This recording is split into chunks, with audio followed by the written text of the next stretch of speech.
Oh, baby, oh, baby, oh, baby. Happy hump day. As Tim Hardaway Sr. would say. Happy hump day, people. Happy hump day. Tim Hardaway Sr. probably in Dallas right now getting ready for Game 3 of the NBA Finals between the Mavericks and the Celtics. Celtics up 2-0, but a major injury concern with Kristaps Porzingis. But we'll start with the Giants as they lose last night. Very lackluster 3-1 loss. Jordan Hicks was sick again. Under the weather, doesn't go 5, and you get another game where the bullpen has to get you more than 12 outs here. More than 12 outs. So they lose 3-1. The Bats go MIA after the Brett Wisely home run.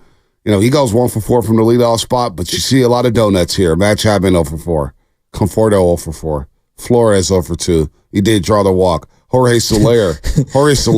I swear, we should isolate the sound with Dwayne Kuiper.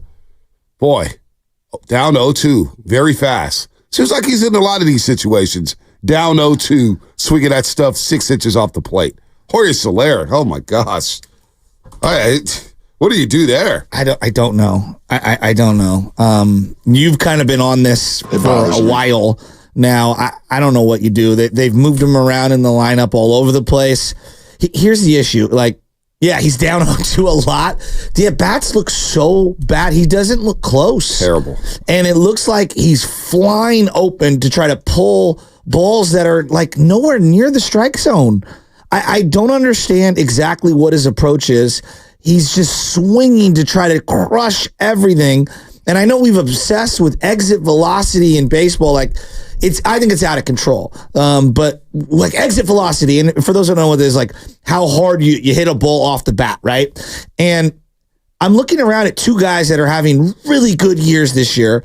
The guy who has the highest batting average in baseball at 327, the kid that's gone the Padres right now, who played for the Marlins. Luis Arias. I always call him Arias. I don't know why. He has the slowest bat speed in baseball right now with one of the weakest exit velocities. Yet he's on base more than just about anyone in baseball. Anthony Volpe talked about how he was chasing exit velocity in his first year in the bigs and trying to keep up with the big boys. Well, he took a little off his swing. His barrel rate is up, meaning he's squaring the ball up, and his exit velocity is way, way down. His batting average is great. He's having a great year for a second-year player. So I guess where I'm going at is I don't know if he's chasing exit velocity. I don't know if he's just trying to pull everything. I don't know what his plan is at the plate. But this is where we could blame the hitting coach, Pat Burrell, all we want. Jorge's the one digging into the box.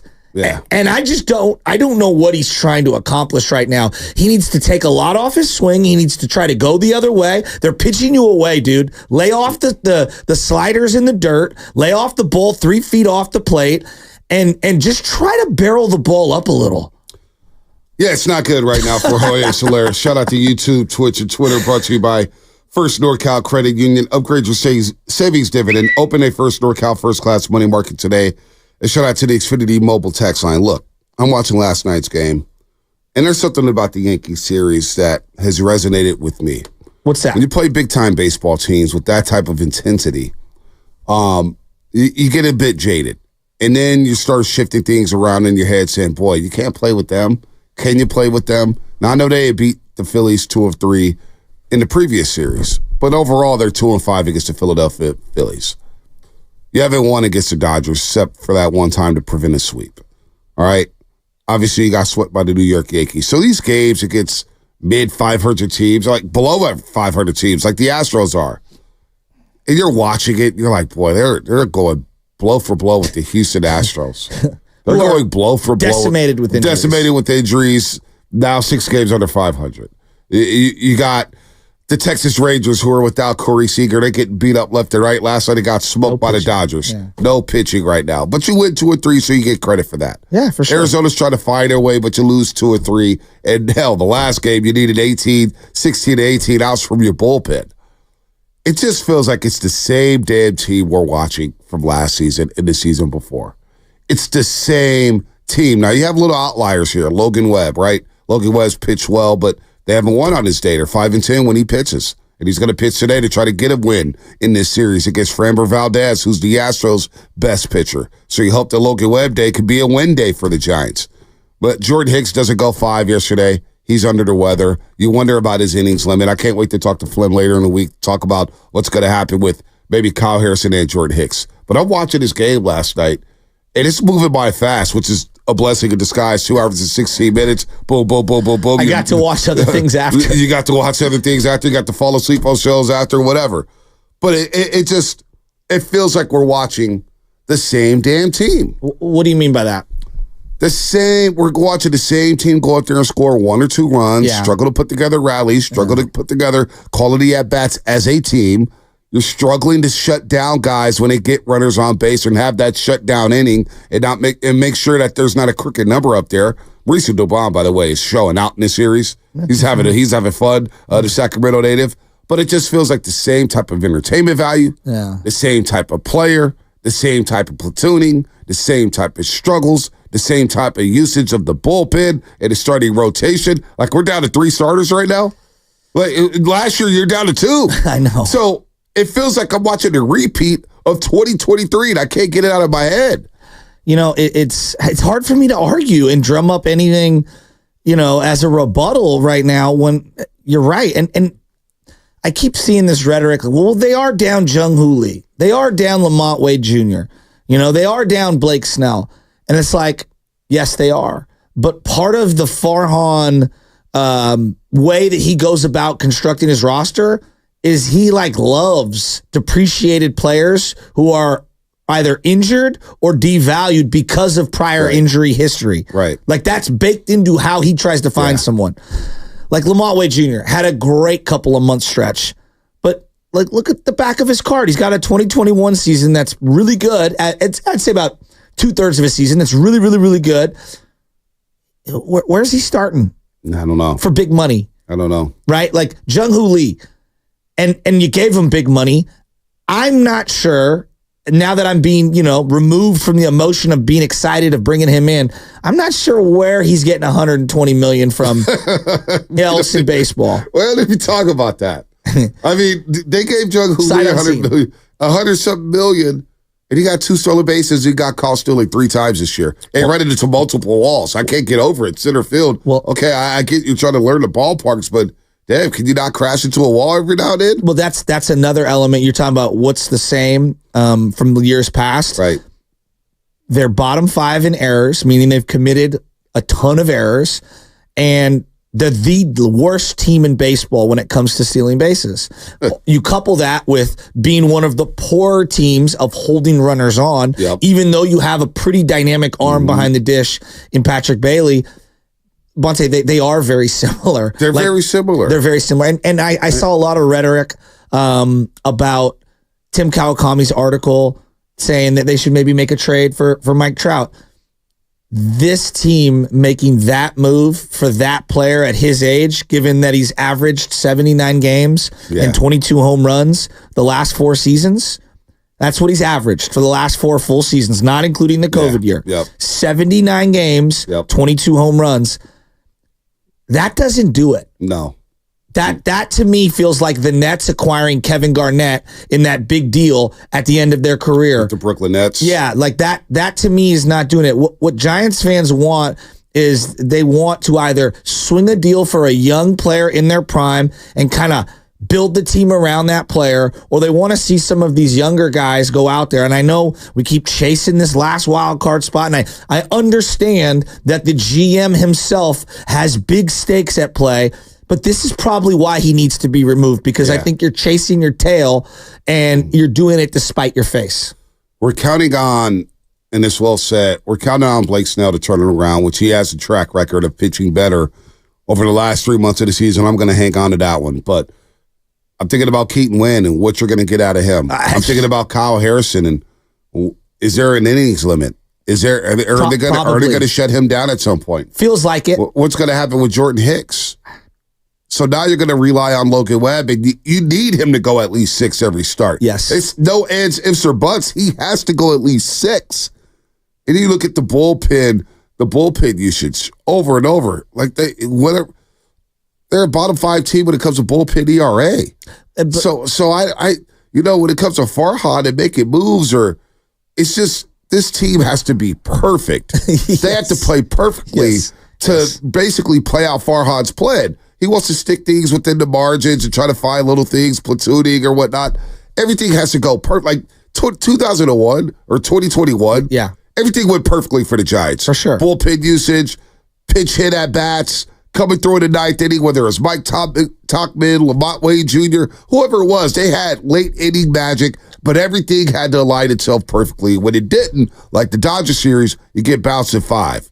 And then when it doesn't align perfectly, you get a season like you did last year in 2023. Hell, even in 2022, when you face planted after being 8 games over 500 in Atlanta in early June.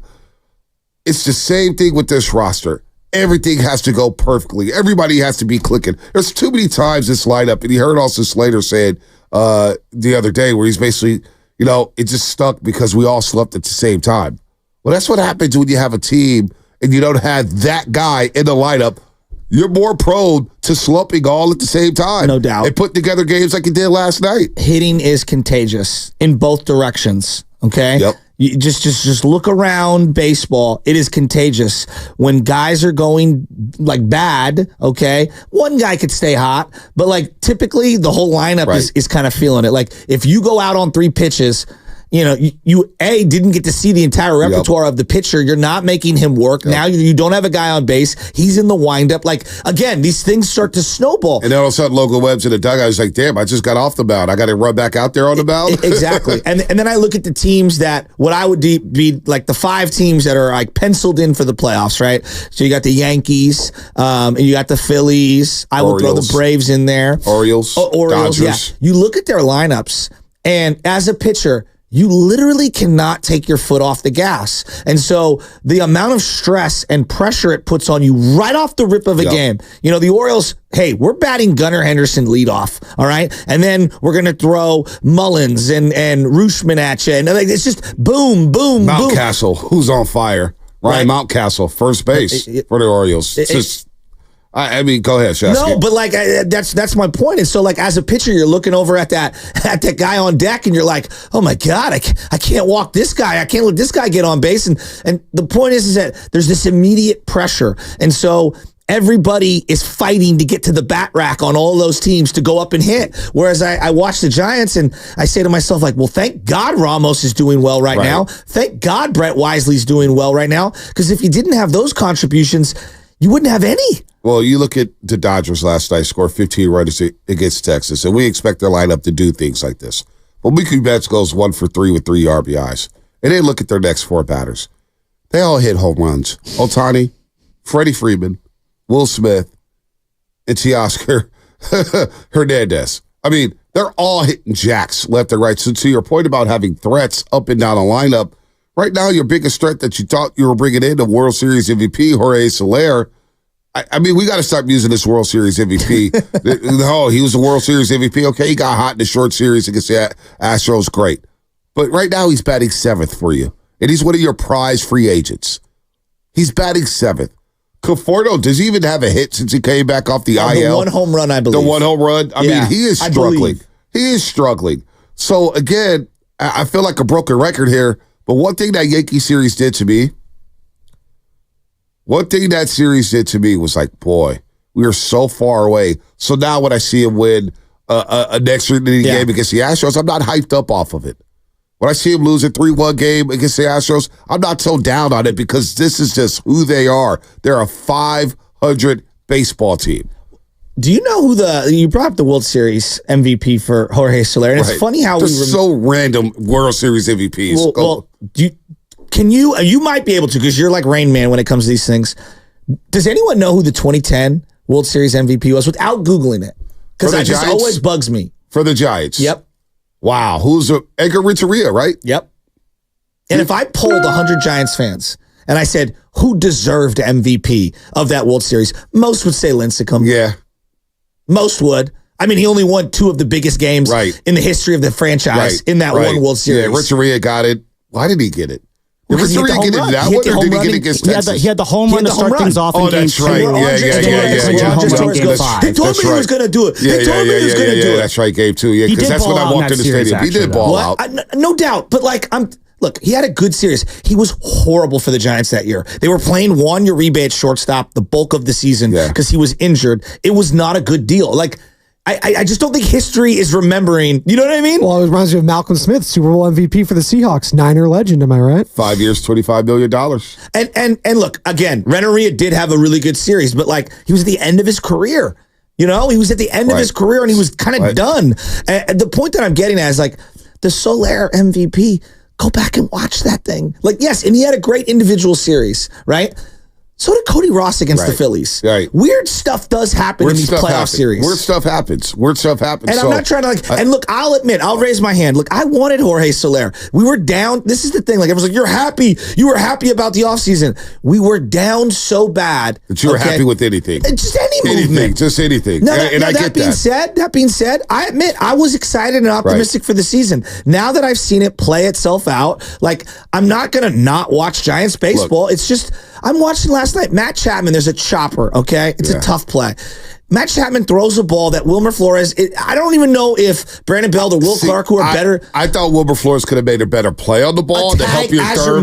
If you're not going to get the out, at least protect the baseball so they don't score 2, not 1. But Wilmer's not a great defensive He's not a great baseman. Exactly. And I don't think Lamont Wade, as a lefty, reaches across and makes that play either. But at least maybe he stops the ball from going back to the dugout. He's more agile. You hold the Astros to 1 run as opposed to 2 runs in that situation. And with 2 outs, I'm not mad at Chapman charging that ball. No. Wisely's playing deep. You're trying to get out of the inning without starting a run. But you see a play like that, and it's like, game over.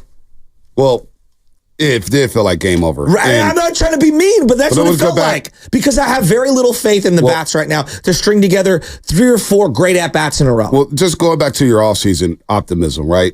And, you know, a lot of people obviously Twitter X, so they're screenshotting you, and it's like, whatever. Like, you losers. But we're sitting there, and I'm looking at Twitter, and I remember I was a little lukewarm, but I tried to be positive. I was just like this. No, you were skeptical from the jump. But Chapman, Soler and Chapman, and Jung-Hoo Lee and Chapman. But Chapman has won me over. Yeah, I say, you know what? This guy gives me everything he has. But he's trying to win. He's a 6-hitter, which I thought. It's like, why did he hit 17 home runs last year with the Blue Jays? Now I know the finger injury definitely hampered him last season with the Blue Jays, but look, he's solid. I'm not mad at Matt Chapman. He's doing what he's got to do. I would like to see Chapman be a Giant for a long time, but he's miscast as a cleanup hitter. He's not a cleanup hitter. He's not.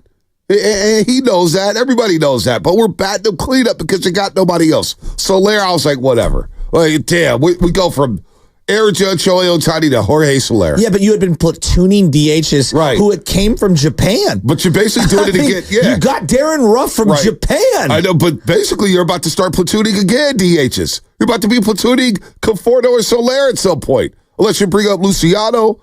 I mean, this is bad right now with Jorge Soler. Did you see where Luciano played last night? Second base, huh? Yeah. 7th time in his minor league career they put him at second base. I mean, something's going on with the Luciano. I've been hearing about Luciano for the last 4 years, and he comes up and he kicks the ball all over the yard. Oh, it's very disappointing. It's kind of disappointing. Blake Snell, you signed him so late knowing that, damn, he needs a spring training. Ask Jordan Montgomery how that's going in Arizona. We just saw him last Wednesday. He couldn't make it out the third. He was getting tagged. To the point where after the game, he goes, you know, I'm just not even giving. I get out there and we're just losing. I'm the reason why we're losing. Like, he was down and out because of the lack of spring training. So when I look at this Giants team, I'm not outraged. I'm not going to get too high, get too low. When they play the big boys, that's how I'll measure this team. When they play the Dodgers, when they play the Padres, when they play the Yankees, when they play the Phillies. But last night, the thought that just kept going through my head as I was texting Lupman last night, thinking about what the plan is at pitching, but also I'm watching the same damn team from the last 2 years. Well, here's nothing's changed. Here's the crazy thing. You know how like the Warriors, everyone's like, the young guys aren't ready, and we were losing our minds. Yeah. And you're looking at me like, if we didn't have Pajemski and TJD, it'd be a lot worse. It'd be a lot worse. I look at the Giants right now and I'm like, where would this shows how bad they are. Where would they be without Sean Jelly, Brett Wisely, and Elliot Ramos? Wow. Think about that sentence. And I'm not knocking those guys. I like those guys. And honestly, does anybody believe they have the staying power? No. But again, I'm going to say this sentence out loud, and that is an indictment on the organization. Where would you be without Sean Jelly, Brett Wisely, and Elliot Ramos right now? Wow. 888-957-9570. I want to get into what the plan is with the pitching staff. What is the plan under Farhan Zaidi when it comes to starting rotations and bullpen usage? We'll do something different. Like, I don't care about the long-term prospects right now, the Giants. I don't care if they're in the thick of the third wild card race. Everybody is in the National League with the exception of the Miami Marlins and the Colorado Rockies. But what is the plan when it comes to their pitching? I'm going to get into that coming up, brought to you by O'Reilly Auto Parts. Check engine light on. Take the...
was pretty sharp. I really liked where everything was. And just I feel like every run came on a ball that wasn't hit hard, but they put themselves in a good position with a couple doubles. And, yeah. Now, back to the morning roast with Bonte and Shasky. Jordan Hicks. That's Jordan Hicks last night. He got the loss and dropped to 4-3 on the season.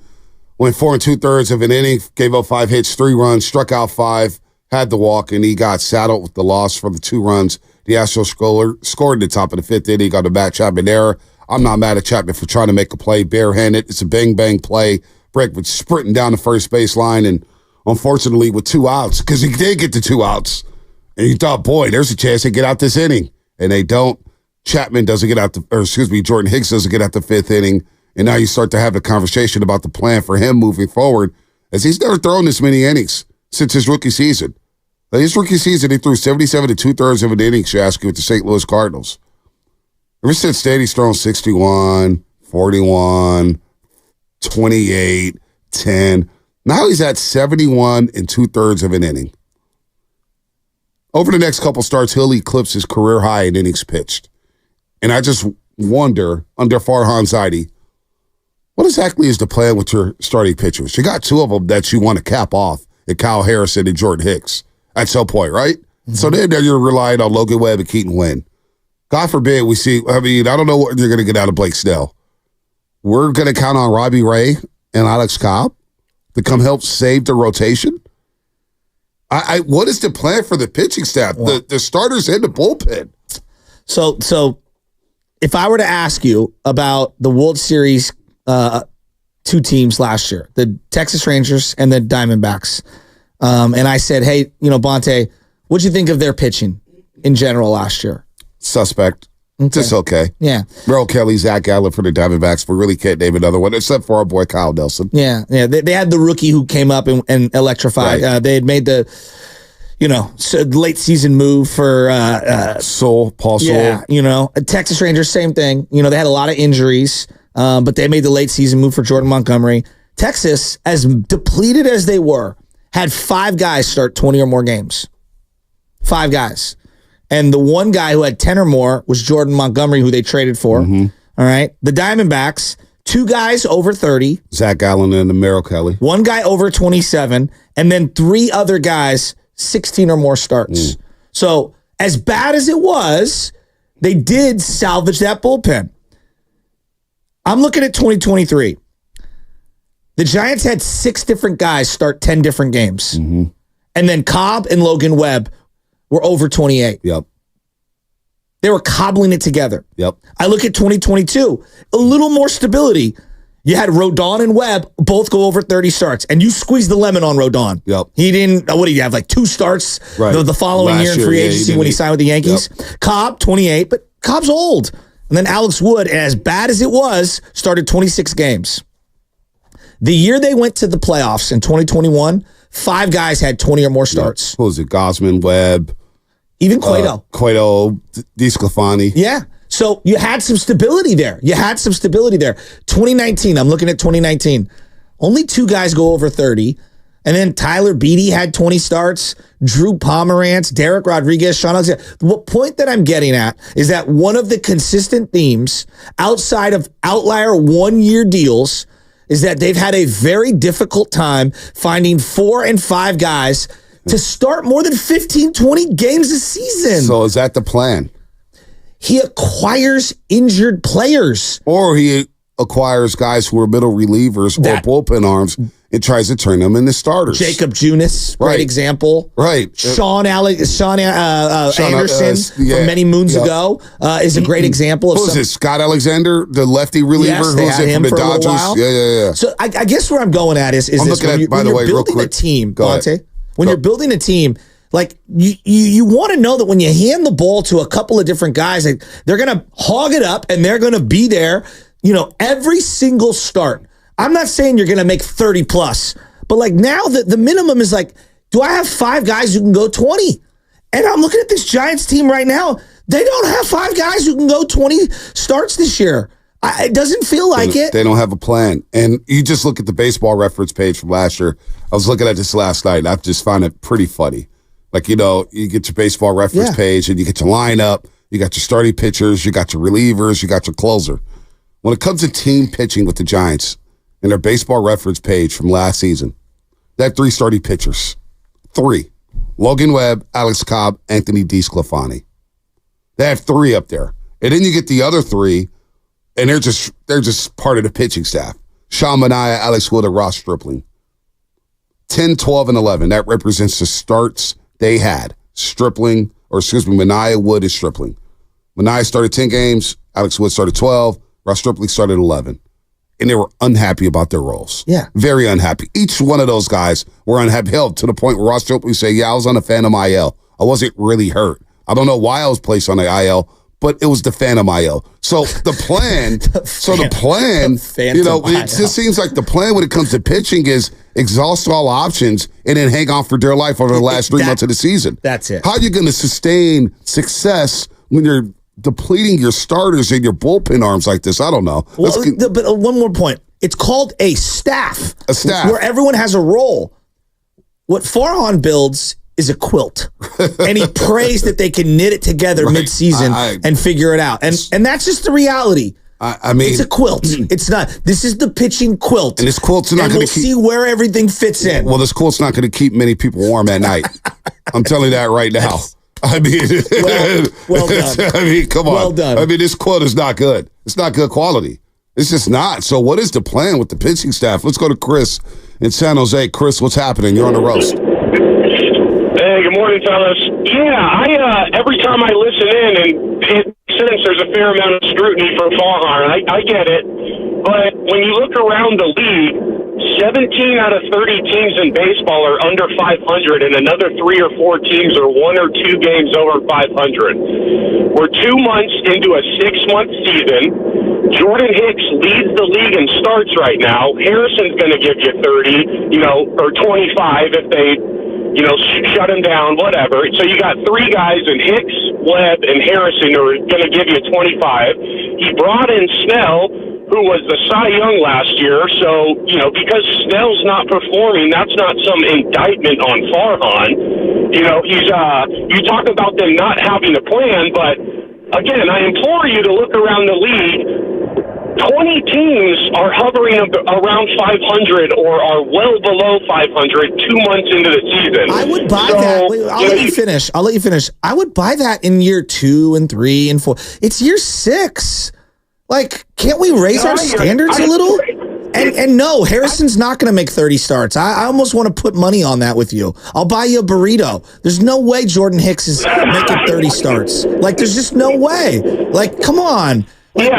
Come on. Yeah, we'll see. Well, you got to let it play out, though. You're only 2 months into the season, and Hicks has 14 starts. You don't think he's going to give me another 10 starts in 4 months? Yesterday. He couldn't go 5 yesterday. And here's the deal. Keep Chris on. Jordan Hicks, over his next 2 starts, will eclipse his career high in innings pitched. So what is the plan in the second half of the season when he gets shifted to the bullpen? Are we really going to rely on Robbie Ray coming off of Tommy John? Alex Cobb? I don't know what the plan is. And it's not doom and gloom, Chris, but when you say, hey, there's so many teams under 500, Giants have a $200 million payroll. 500 should be the bare minimum, right, Chris? No, I hear you, but you can go every single year. The norm is not Judge and Soto, where you have the best left-handed and best-handed righty. They're going to be the best left-handed and right-handed hitters in baseball over the course of a decade. And then you go back to the Padres last year, who have Tatis and Soto. What'd they do? Were they 500? So I think it's, you talk about star power, but it's a lot easier said than done. These guys, A, obviously don't grow on trees, and B, there's no guarantee it's going to work, even when you get these guys. So, yeah, we're all yearning for the star power and the sexy player that we can, latch on to, buy their jersey, so on and so forth. Chris, how old are you? I'm in my 30s. Bro, you got to raise your standards, homie. Like, you grew up watching real baseball, and you're satisfied. And I like the guy I'm rooting for. You're satisfied with Brett Wisely anchoring your lineup right now? I like the guy, but, really? Well, what is the plan? That's sustainable? What is the plan for Farhan Zaidi with the pitching staff? Because, again, I see the same things happening where by the end of the season, you had 2 starters. And you're already going bullpen games right now. You're already going Spencer Howard and Eric Miller and Ryan Walker. How long is that going to last? Can you sustain success by managing your pitching staff, your starting rotation, and your bullpen like this? I'm starting to see the warning signs. I'm seeing the warning signs. It's flashing on my dashboard right now in the Charger. The whole pitching situation right now reminds me a lot of like when you have a quarterback problem in the NFL. Yeah. You know, when you have a quarterback problem in the NFL, it's almost impossible to sustain success. Yeah, you're not going to win. And I look at like this ballpark, if you're not going to get the hitters, to his point, if you're not going to develop the damn hitters, you better get pitching. And you better play good defense. Well, I've looked over the 6 years, and their defense has been bottom ranked every year but one. And their pitching staff right now, all the metrics across the board, even with him making the most starts in baseball, guys, their ERA as a staff, the amount of hits they've given up, the whip, the walks, they're all bad. Bottom Look five. at the metrics. Bottom five. And we're not saying the season is over. Nobody's saying that, but you're watching the same thing from 2023. We're watching a rerun, folks, and we'll explain on the other side, brought to you by Fremont Bank, celebrating 60 years of full-service banking with no compromises. I'm David. I'm John. And I'm Chris.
95.7 The Game breaking news.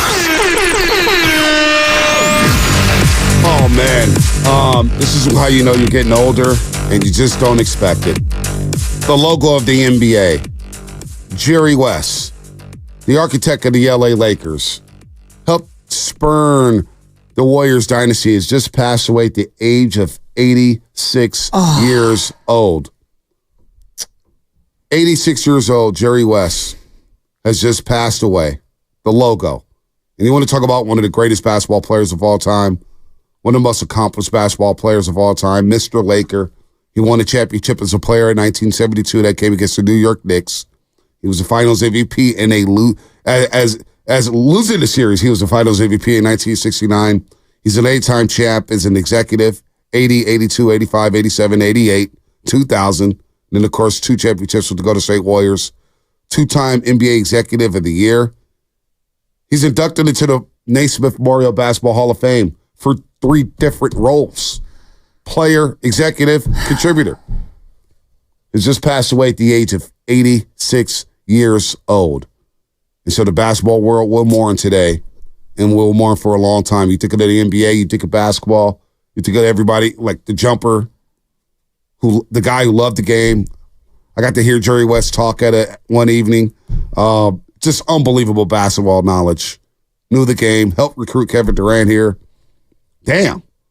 He's gone now at the age of 86, and he looked like he was in great shape, great health, moving around, loves the game, skills, could talk.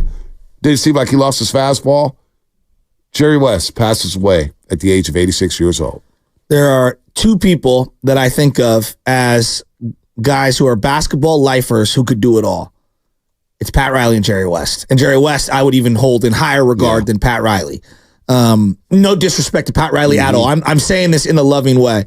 Like when I think of putting the rings on the table and being able to connect with young people and like understanding how to evolve a roster as the league is evolving and to put together competitive championship teams. I mean, I was just at the break thinking about how I was frustrated with Giants fans listening to that last call. And Chris is a good call. I want Chris to call look, back. It's his perspective, but like Bonte, like here's okay. And I don't mean to bring it back to Farhan as we're reminiscing about Jerry West. There's not one person on the planet, if I say the name Jerry West to you, that goes, oh yeah, he can't build a contender. When I think of the name Jerry West, yes, the logo, the basketball player, all those finals losses and how competitive he was and him and Elgin Baylor and just the variety of things, like greatest combinations ever. But the number one thing that I think of as a Warrior fan is like, that dude built contender after contender after contender. And everywhere he went, immediate success, immediate credibility, immediate cutthroat transactions to make that organization, boom, catapulting all the way to the top. Doesn't mean they're going to win it every year, but I know when Jerry West is at the helm, you immediately have basketball savant thought process. And I know that you're going to try to put together a champion. And I know we'll have a conversation about Farhan later, and I'll spin it back to him because I was thinking about how I don't believe that he can build a team that can compete. But I know that man, Jerry West, and what he did for the Warriors, immediate credibility. As a Warrior fan, I remember the day they brought in Jerry West, like, Jerry West is involved? Wow, this is not the Cohan Warriors. And then, obviously, I don't know how overblown it is, how accurate it is, but whatever happened with him and KD and the Hamptons and the rings on the table and all that stuff, and we're going to win them without you and whether you're going to be here and one of the greatest recruiters of all time, and obviously talked the Warriors into and out of many trades that could have changed the fabric of the Warriors. Clay for Kevin Love. Clay, Barnes, and maybe even Draymond Green for Kevin Love, but he talked them out of that. I got to hear Jerry West speak back in, I think, 2014. He did a sit-down with Tom Tolbert. I forget where it was, Dinner with the Legend or something like that. And got to hear Jerry. I got the photo right there on my Instagram with Jerry West, and he was talking about his all-time starting 5 and just talk about the game and the way it's played and who he likes. Just to hear him talk basketball. To talk about, look at that, one of 5 players in NBA history that averaged 25, 5, and 5 in his career. It's crazy. 14 NBA seasons, 14 All-Star games.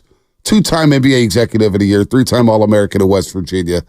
Even his Memphis tenure with the Memphis Grizzlies, he turned them into a playoff team. Absolutely. They made bold trades there. He Absolutely. hired Hubie Brown, who became Coach of the Year with the Memphis Grizzlies. But Shaq always tells a story when he was in Orlando, and he's looking to move on. And Jerry West put his rings on the table, and he lit up all the trophies. He goes, "You come to L.A., that's what's coming for you.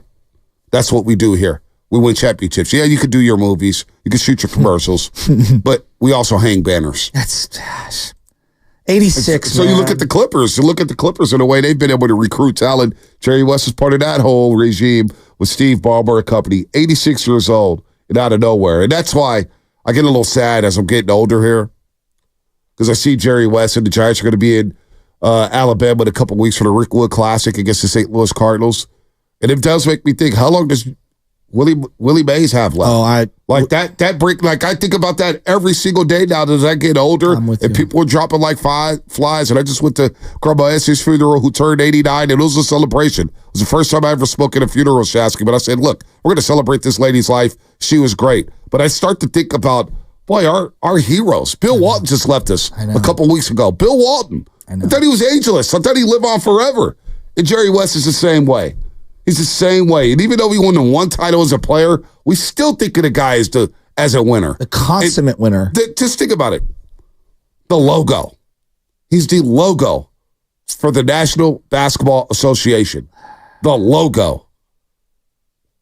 I don't even know what to say. I'm really saddened by this one. I never met the man at all, but I just think about all the great memories that the Warriors brought me and his impact on all of that. And look, when you win, everyone is a part of that. When you lose, it feels very lonely. They call it you're an orphan when you lose. And when you win, it's a big family of 20, and everybody's getting credit. But when they brought him into the Warriors, the immediate credibility that he gave just the entire ownership group and the front office and the stability that he symbolized more than anything, whether he actually did things or not, it was the symbolism of bringing in a Jerry West. Things are different.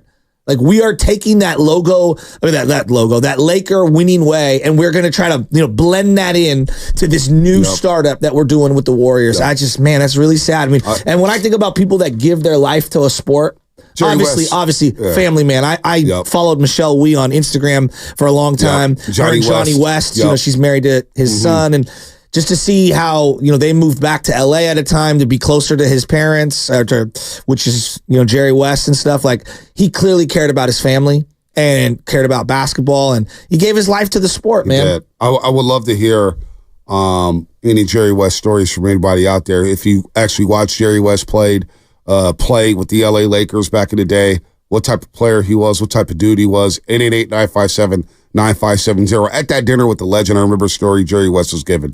And we talk about this a lot off air. Jerry West discussed how when he used to walk into the Great Western Forum, there's a security guard there that would open the door. And Jerry West said over the course of his career, as a player and as an executive, the security guard was there. He spoke to him every single day. How you doing? How's your day going? Life's good? Hey, I'll see you later, man. Take care. And he said he always spoke to the security guards, the ushers, and everything. And he said, hey, you got to be humble, but you got to treat people with respect. And that's one thing I learned. Despite my stature, despite my status, Jerry West had time for everybody to even just say hello. He's the logo. He's walking in. If he's rushing into the gym, security guards understand. It's like, all right, that's Jerry West. He's got to go. But he made it a point, he said, to talk to that guy every single day. Every single day.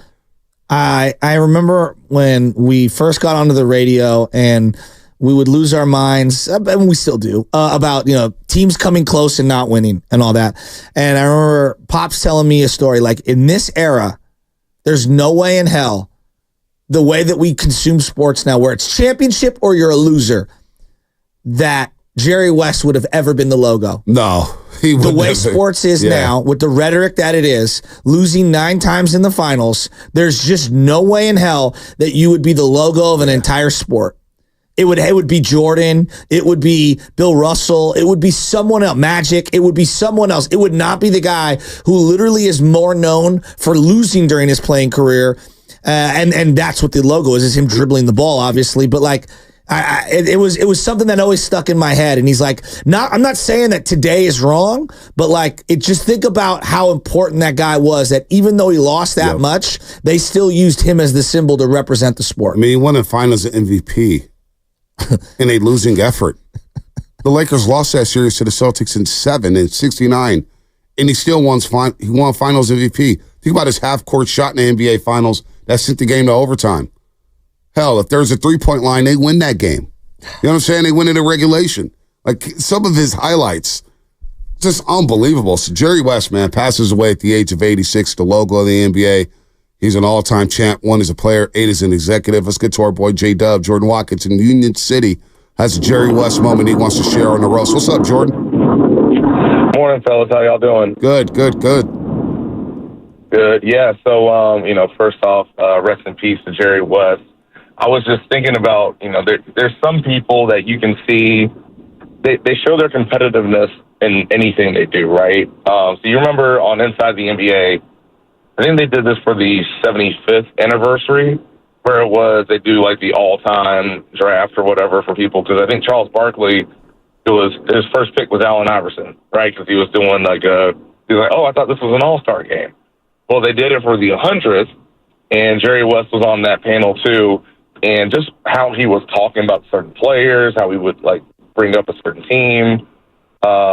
He was just going so into detail with it. And keep in mind, this is a draft that I think like Quavo was a part of it. You had I know Sue Bird was in there, Candace, all everybody else. But so it was a fun thing. But Jerry West was so locked in to how he was going to make his team with the top 100 guys. And I thought that was just really cool. And it showed, y'all talk about how he helped build the Warriors. Even in like a fun little exercise like that, he was so locked in on it. Mm-hmm. So I thought that was just really cool. So yeah, rest in peace to a legend, man. Rest in peace to Jerry West, man. Think about that half-court shot in 1970 in the finals, Game 3. Dave DeBusschere hit a jumper. I'm reading it right now, the play. He gave the Knicks a 2-point lead with 3 seconds left. Again, there's no 3-point line. Lakers have no timeouts. Jerry West gets the inbound pass from Wilt Chamberlain, dribbles twice, launches a 60-foot rainbow that forces overtime. There's a 3-point line, they win that game, and they go up 2-1. Said he hits a 60-foot rainbow jumper to send the finals game to overtime. Think Jalen Suggs winning the game, Gonzaga against UCLA. That's what we're talking about here. And the Lakers will go on to still lose the game. And Jerry West will later on say, I still can't believe we lost that game to the New York Knicks. And they end up losing that series. So, gosh. I mean, he was on the opposite end of Wilt Chamberlain going 36-19-7 in that Game 7. And Jerry West reached the finals 9 times. He was 1 of 8 in the NBA Finals. 1 of 8. But nobody ever bring it up. You know why? Because he gave everything he had in those series. He gave everything he had for the LA Lakers. He gave everything he had in that uniform. Maybe we get Jim Barnett on here. Love me to talk about Jerry West a little bit. We'll still talk some Giants here. But Loveman, if you can, call Jim Barnett. See what he's doing. I would love to hear from Jerry West stories. And if you got any out there, because this is just not anybody. No. This is the logo. This is the logo. A 10-time All-NBA first-team member. A guy who's going into the Naismith Memorial Hall of Fame for 3 different roles. He's going into the Hall of Fame. Look, he's in the Hall of Fame as an executive, as a player, and he's going to get inducted today. And we got Michael Cooper coming up at 9:20, actually. So that's perfect. Michael Cooper coaches the Big Three. Coop is going to be on here. He knows Jerry West very, very well. He served as special assistant to the Lakers' then general manager, Jerry West, back in 94 through 97. So he's very familiar with the executive and the player. Wow. Yep. Now, Coop played in the 80s when Jerry West was around. Jerry West was around. May have coached Coop for 1 year. Unbelievable, man. So we're talking about a guy who's inducted into the Hall of Fame in 3 different roles. Hell, he could go 4 because the Olympic team that he was a part of in like 1962 got inducted in 2010. So he could say 4 different times. That's insane. Unbelievable. It's unbelievable. And so Jerry West passes away. Some sad news today as we're talking a little Giants. Seeing some text here. 917 Xfinity Mobile text line. Saw Jerry West in college playing for West Virginia at Madison Square Garden. Knew immediately he would be iconic. Plus, met Jerry West via Red Holzman at the Garden. You could tell he was a humble man from West Virginia. That's Howard, 917. From a Warrior perspective, he kept the dynasty intact by telling Lacob and Myers that he was going to quit if they traded Clay for Love. Remember that? I remember thinking that KD was a done deal this Saturday. He signed on a Monday, 4th of July. It was on a Monday, 4th of July that year, 2016. That Saturday, murmurs that came out that Jerry West had a 30-minute conversation with Kevin Durant. And I remember being on the air with Marty Larry at the time. And Marty says, what's going on with Kevin Durant? The mosaic of free agency. What's going on, Bonte? Tell me. And I said, man, word is Jerry West just talked to Kevin Durant. And if you know Jerry West, when he talks to a player, he usually seals the deal. Now, I didn't think Kevin Durant was going to sign, but it gave me hope. That was the one I was like, you know what? Maybe this may happen. And that's when Jerry West started to believe the hype. That's when I believed the hype because Jerry. Well, it wasn't because of Stephen Curry, Draymond, you thought he had Clay. The Midas touch. Yeah, it was Jerry West, right? The closer. I mean, he was the closer. There's no question about it. And it's just like, man, I can't believe 86 years old. I mean, and one of the fiercest to Jordan Watkins, who called in his phone calls, like one of the fiercest competitors off the floor in terms of trying to build a team. Every time they showed him in the stands, he had that competitive fire look in his eyes where you knew he wanted to win so bad. Oh, he was amped. Almost like he was mad at Kupchak the entire time. Amped. Right? And that's the had a face just amped. Oh, gosh. Amped up. And he, when he left on the Warriors, it was true. He wanted to get back at Lacob and company. He wanted to stick it to him with the Clippers. There's no doubt. What happened there? I'm not 100% sure. I'm not 100% sure. I haven't revisited that story in a long, long time. Was it amicable? I don't remember. I don't remember it. 8 years ago. Just kind of went and kind of washed. He just went on and moved on to the Clippers. But I know it wasn't the prettiest situation. Well, like in my head, there's the image of him and KD after the championship where he's got like the blue plaid. Maybe it's not plaid. He was wearing like a blue suit.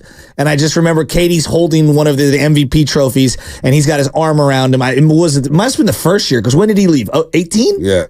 He left after 2017. And I know he didn't want to leave the franchise. That was the talk. He had spoken about it. He was very sad about leaving the Warriors. That was a quote from Jerry West. I'm very sad about leaving this organization. And it's disgusting. He goes, here it is right here. I'm just looking at a report from Tim Kawakabe. And Jerry West sat down with Tim Kawakabe. Frankly, it was very sad, okay? It really was. A place where I thought that if I was going to work another year or somebody wanted me to work another year, I thought I could contribute. I did not want to leave. I was very happy there. He was 79 at the time. And of course, he joined the Warriors in 2011 as an advisor to owner Joe Lacob. And of course, they built it. He was an advocate for drafting Klay Thompson. But he goes, it was time for me to leave. I'm in Los Angeles again. For me, I'll have a chance to go in the office a little bit and watch some of the people that have been hired to watch our coaches coach. I've often said I've done some crazy things in my life because of timing, and maybe the timing was right. So he was sad about leaving the Warriors and what they had built together with the Golden State Warriors. So Jerry West, man, I'm sure the Warriors will honor him next season. Yeah, absolutely. The NBA is going to wear a patch in his honor. Now all the talks about maybe changing the logo. Probably going to stick around forever. No, you can't change it. You can't change it. You can't change it. Why would you want to change the logo? It's remember there was talks about when Kobe passed away. And well, you could do something separate for Kobe. And they did. The All-Star Game MVP. I think that, I don't know. I think the logo is pretty iconic. Yeah, I would leave it just the way it is. But there was talks about it. Yeah, remember, you're right. There were. So he'll be honored. Just damn. Jerry West. I know. You just don't expect it on a day like this. Bill Walton a couple weeks ago, Jerry West. Now our heroes, slowly but surely, are starting to fall. Well, and that's like, I don't know, the way I view it, that's kind of like one of the greatest generations. If you're in your late 80s through 90s, like you survived, at some age, you were very young, right after the Depression, World War II, the Cold War, everything that happened in Vietnam, all of the social movements that have happened in this country. I mean, civil rights movement, just all the labor laws, like that era of Americans is one of the greatest generations of all time. And he's one of the great Americans of all time. Absolutely. Jerry West. one of the greatest Americans we've had out here of all time. It is interesting, though, when you bring up that he was 1 of 8 in the NBA Finals and how that rhetoric will go today. There is going to be some young punk. He was 1 of 8 in the Finals. He's the logo. And people just don't understand who Jerry West is. Well, it's like Jim Kelly, right? Like when I hear people talk down on Jim Kelly, I'm like, nah, you didn't see him play. You didn't see him play. Because he was awesome. Well, I feel like you already kind of have people doing that to LeBron James. Oh, he lost, multiple finals, and you're going to use that as a knock against him because Jordan went 6-0. But that still does not take away from just how great LeBron was. No doubt. No doubt. But like, it's just like the Atlanta Braves. Right. You're right. Jim Kelly was the K-Gun. Andre Reed, Thurman Thomas. You wake up in the morning because they showed a lot of Buffalo games on our television. They were sick. 10 in the morning, Orchard Park, winds blowing in like, damn, Neil Smith. Somebody's getting blown out. Or Bruce Smith, excuse me. And they were blowing dudes out like it was nothing. 100%. Games were over at halftime. Yep. Lofton and Reed were so sick. They were so sick. Tasker. Well, and then Steve Tasker, great call on that. Like, I always think like the Atlanta Braves, like the Atlanta Braves of the 90s. Yep. Like, I don't think they've become a laughingstock per se, but it's like, they didn't win enough. It's like, that was one of the greatest teams ever assembled. They were dominant. For a decade plus. You knew they were in the playoffs. They were baked into the playoffs. They were incredible. Incredible. That's why we were, talking about greatest third baseman, a couple years back. I don't think anyone would say, I don't know, maybe people wouldn't say Chipper Jones off the top of their head. In my life, it's Chipper Jones. Even though he only won the one World Series. Yeah, to me, Chipper Jones is one of the greatest baseball players ever, right? And I just don't think we talk about people that way. You're listening to 95.7 The Game, KGMZ FM at AC1 San Francisco and Odyssey Sports Station, always live on the free Odyssey app. Don't forget that you can also watch us every single day on our YouTube, Twitch, and Twitter streams, brought to you by First NorCal Credit Union. For a low-rate auto loan, apply online or just ask for First NorCal financing at the dealer, and they will take care of you. All right, if you got any Jerry West stories, 888-957-9570. I'm seeing the text right here, 917. That logo of West is a thing of beauty, a thing of grace about playing basketball. It certainly is. If you got these Jerry West stories, as the great Jerry West has just passed away at age 86, we're here to take your phone calls. 888-957-9570 or the Xfinity mobile text line if you want to get a text off about Jerry West. We're here for it. Also, the Giants. They lose last night to the Astros, and they still look like the same team from 2023, 2022. What is the plan with their pitching? Maybe we'll get back to that. We got Anthony Slater coming up at 8 o'clock to talk some Warriors and what's going on with them. All that here on a Wednesday, brought to you by Save Mart in Lucky, California.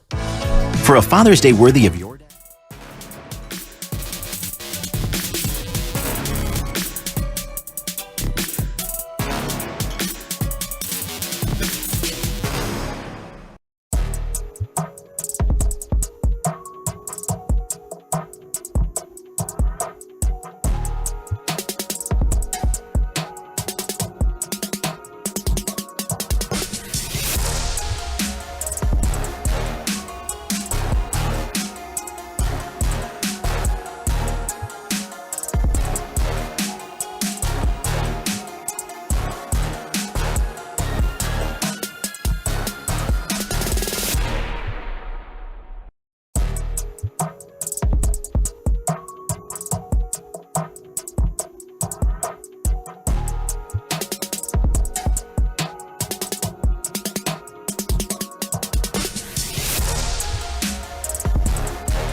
That's who I am, but I was not afraid.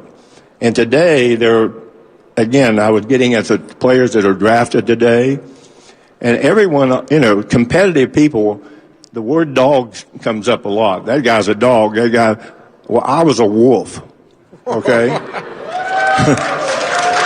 I used to eat dogs.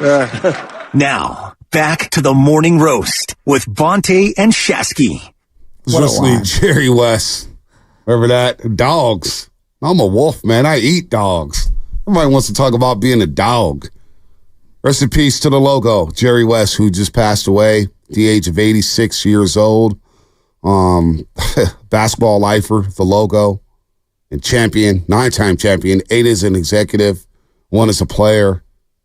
He's going to be inducted into the Hall of Fame for being a contributor to the game this year alongside Michael Cooper, who will join us at 9:20. Of course, Michael Cooper's coaching to the Big Three, but he knows Jerry West very, very well, and I know he's dealing with his emotions right now when it comes to Jerry West. He is one of the all-time Lakers, no doubt about it. One of 5 players to ever average 25, 5, and 5 over the course of their career.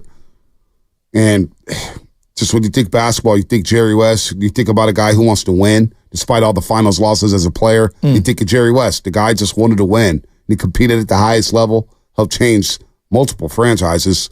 So as a player, I never got to see him play live, unfortunately, but I see the box scores and I see 14 All-Star appearances in 14 seasons as an NBA player. I see 1969 Finals MVP, and the Lakers didn't even win that series. We've seen the highlight forever and ever and ever. The 60-foot shot to send the game to overtime in the finals because there was no three-point line. Yet they still lose that game.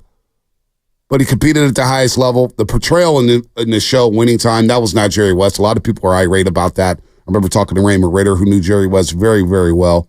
Raymond Ritter, of course, Senior Vice President of all communications with the Golden State Warriors. He worked with the LA Lakers for a long, long time. He knows Jerry West inside and out. He was so irate over the portrayal of Jerry West in that show. Now, it was funny to us because it was a parody. But I remember talking to Raymond Ritter. He goes, that is not who Jerry West was. The guy has never drunk in his life. He's not a drinker whatsoever. So he was pissed about that because that's how good of a man Jerry West was.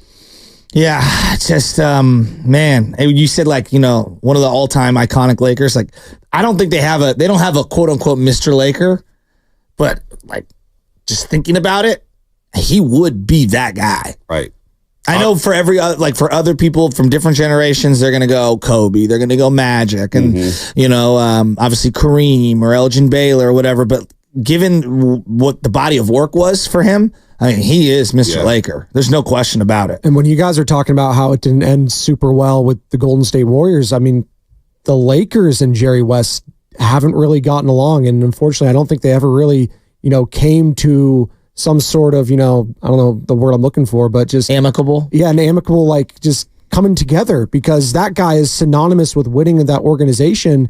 And he felt some type of way with, the Buss family. And obviously after Dr. Jerry Buss passed, I know he didn't have the greatest relationship with Jeannie, with Jim Buss and them.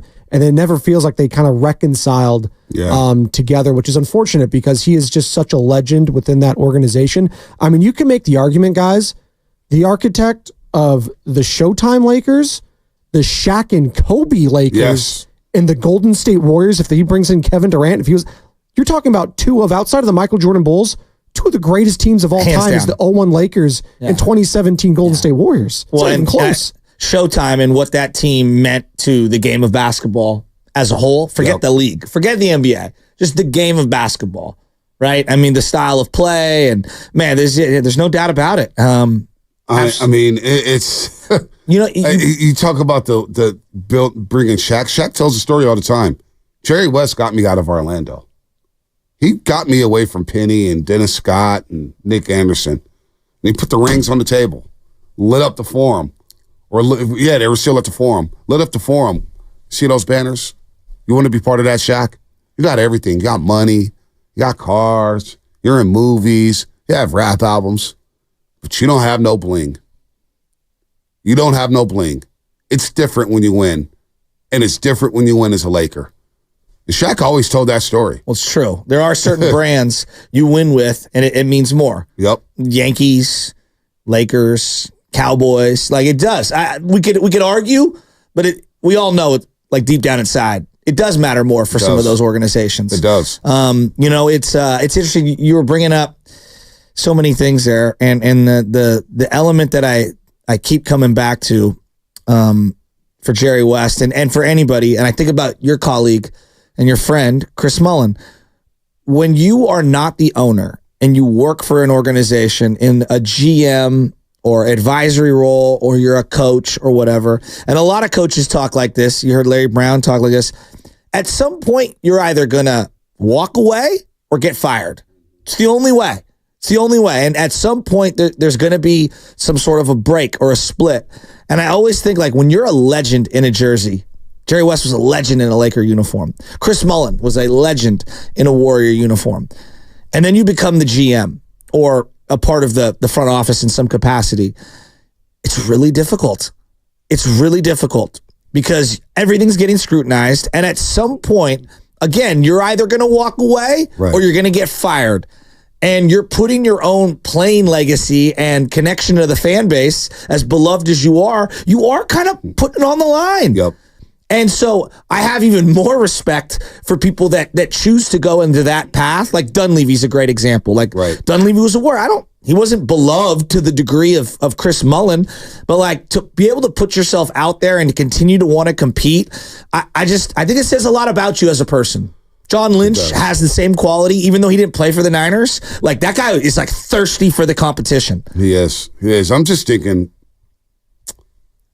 about the NBA. Now, the NBA Finals is just, I feel like they've botched the momentum of the finals by not having a game for a week. And then you get game one, and then you got 3 days off, and you get game two, then you get 2 days off, you got game three tonight. We haven't played since Sunday. But what's going on in the NBA the last 2 years, they've lost two iconic figures in just the last couple weeks. With Bill Walton, who was great at what he did, didn't have the career in the NBA as like Jerry West, but he was a champion. And if injuries didn't derail him, he would have been one of the best centers of all time. We would have talked about Bill Walton differently. But just thinking about what the NBA has lost and have to endure the last 2 weeks, you lose Jerry West in the middle of the NBA Finals. You lose Bill Walton right before the NBA Finals. These are big shoes to fill. Huge. When it comes to representing your league, when it comes to representation, the way they were ambassadors for the game. Think about that top 75 picture with all those legends in there. All those legends. Like Kareem is still here with us, thank God. But we just lost Bill Russell. We lost Wilt a long time ago. But to lose Jerry West during the NBA Finals and to lose Bill Walton, these are two iconic figures in the NBA. Now, when we're thinking about the NBA Finals and the Celtics are up 2-0, there's no momentum in this series. The ratings are low. Nobody's talking about it. They lost all the momentum, and now you lose two ambassadors of the game. Just like that, man. It's a tough day for the NBA. This is tough for the league office. Hey, these are not replaceable guys. You know what I'm saying? Do you think they're in a tougher spot just where they are as a league? Are they in a tougher spot today than they were after Jordan left? That's a great question. Because there was a lot of rhetoric about, like, there's all these high schoolers. There's this image that the NBA was portraying, and that, you know, that people were sponsors were uncomfortable with. Remember the conversations back then, and you didn't know that LeBron would evolve into LeBron, or that even Kobe would be, you know, the beloved figure that he ended up being at the very end. He was despised. He was despised for a while. You know, for a long time. Because of what happened in Eagle County, Colorado. You know, we don't want to bring that up, but that hurt Kobe for a long time. And as beloved as AI is today, he was controversial at the time. You know, there was a lot of like, you know, mothers don't want their kids looking up to Allen Iverson. You know, I'm thinking about where the league was then, and like you didn't have comprehensive streaming packages where it was, you know, difficult to navigate watching. You knew you were going to be on NBC and TNT and ESPN, like the major players. ABC at the time, I believe, had the finals. And so I just look at where the league's at now with the regional sports broadcasts, and you got Steph 1 foot, you know, closer to retirement. LeBron 1 foot closer to retirement. No clear-cut American-born superstar to hand the league over to. I don't know. I wonder if you think it's in a tougher or better spot than back when Jordan stepped away. I think it was a tough spot with Jordan because it was all in on Jordan, right? You still have LeBron, you still have Steph that carry the torch into the next couple of years. But you have these young ascending stars in Jaylen Brown, Jason Tatum, Luka Doncic. We just saw Anthony Edwards in the conference finals. You see the young Oklahoma City Thunder with Shai Gilgeous-Alexander. I still think the league is in a better spot than it was post-Jordan. Post-Jordan, it was a lot of confusion. High school guys coming in left and right. The league was young. Kevin Garnett wasn't quite ready to lead. Chris Webber's in Sacramento for crying out loud. Sacramento was a nobody at the time, and obviously they built it up. But the league was in a tough spot. With the rule changes, remember they had rule changes going from hand check to a more wide open play, but you still had those low-scoring games. It was tough. That was a tough transition for the league, but they bounced back in a major way. I think they'll be able to transition for life after Steph and LeBron a lot easier than it was without Michael Jordan because of some of the young stars that you are propping up here in the game. It feels just and you have Wemby too. Don't forget about Wemby. Yeah, but I don't know. I'm not young enough to understand how captivating he is for the 13-year-olds. I don't know. I know Ja Morant was just a couple years ago, very captivating. And I'm sure he could get back in there. But I was thinking about after the Kobe and Shaq Lakers, there was a lull of Pistons, Spurs, boringness until you got to the Heatles. And that or the Celtics. You got the Celtics when they traded for KG, Ray Allen, and Paul Pierce. Yeah, I guess. People were fired up about that. People were really fired up about that. That's true. Because it was Doc Rivers, it's the Celtics brand. That's a good point. And then for them to beat the Lakers, you got Lakers Celtics again in the NBA Finals. That was cool because they were showing all the old games around it. I got a little tired of the Lakers Celtics at the end, at the very end. It's kind of like Yankees Red Sox. Yeah, it did at the very end of it. But I get it though. But I'm not involved. Right. Yeah, if you're involved, I think it's different. Emotionally. I'm the Red Sox Yankees did jump the shark because they showed them all the time on Sunday Night Baseball. Yes. The Lakers and Celtics only played twice in the regular season, one in Boston, one in LA, and it's a crapshoot whether or not they're going to meet in the NBA Finals. The Yankees, Red Sox, they're in the same division. They're playing 19, 20 times a season. Games are 4 hours long. It's all right, enough is enough. Lakers, Celtics, she only we had the iconic Laker game a couple years ago when Patrick Beverly brought the camera onto the court for the rep. Eric Lewis showed him the photo with LeBron James. Of the season. We're in Philadelphia. Where LeBron was lying on the free throw line? Oh, no, he was big mad. He got swatted at the end of that game. God. It should have been an and one to win it in regulation, and he was freaking out and yelling. Yeah, and he was grabbing his arm like he was Jim Harbaugh on the sideline. It was ridiculous, yeah. I don't think that they're in some horrible spot, the NBA as a whole. I do believe that there's going to be some unforeseen stars that will pop. This is what happens in sports, because of evolution and just the way that the sport is, it kind of figures itself out like Jurassic Park. It finds a way, And so I do believe that they will find a way to move on and find someone to get there. But I did find it interesting that the first couple of games didn't rate that well. It doesn't matter when it comes to the television deal because they've already paid for their money. They've already paid for the rights and all that stuff. But Luka, I thought would resonate a little more. The Celtic brand, I thought would resonate a little more. I was a little surprised. Well, I don't even know how these ratings are measured. Are people watching? Are people not watching? Are people not watching because of Kyrie Irving in the stance he took with the Brooklyn Nets? Oh, I didn't even think Maybe that's a thing. Yeah, I don't know. But I know there's some people that I've talked to who won't go back to the NBA because of what happened during the pandemic. They didn't like the Black Lives Matter on the court. They didn't like all the political stance that the NBA players were taking.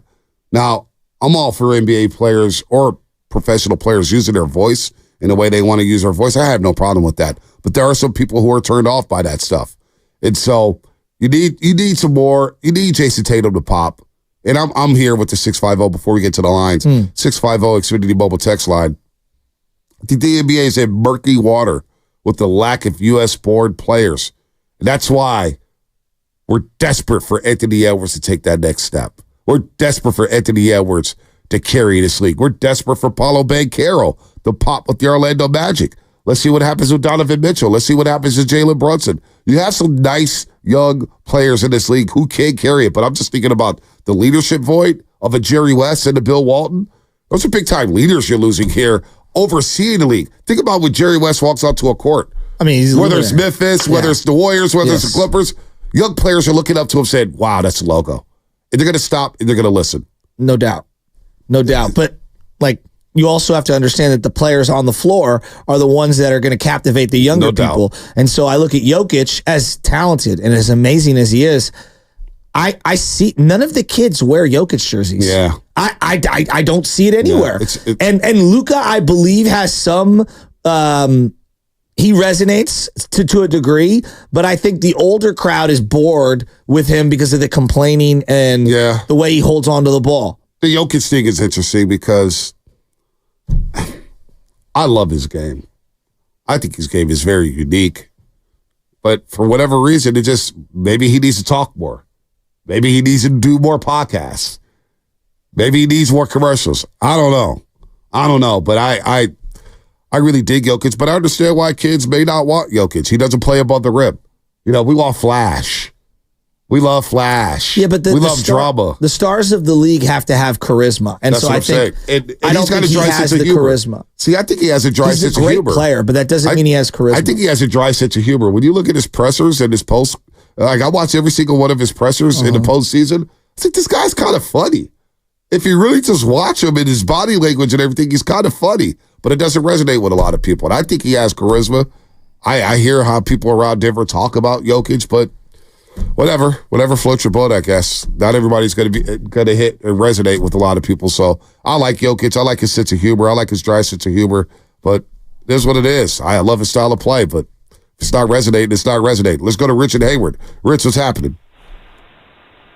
Hey, I was listening to you guys, and you got a point there. It's like with Kyrie, I mean, there's a lot of people, the COVID thing, I had to do all this stuff for work and things I hated to do, but he just doesn't generate anything, him and the Celtics. I mean, you look at the Porzingis hurt.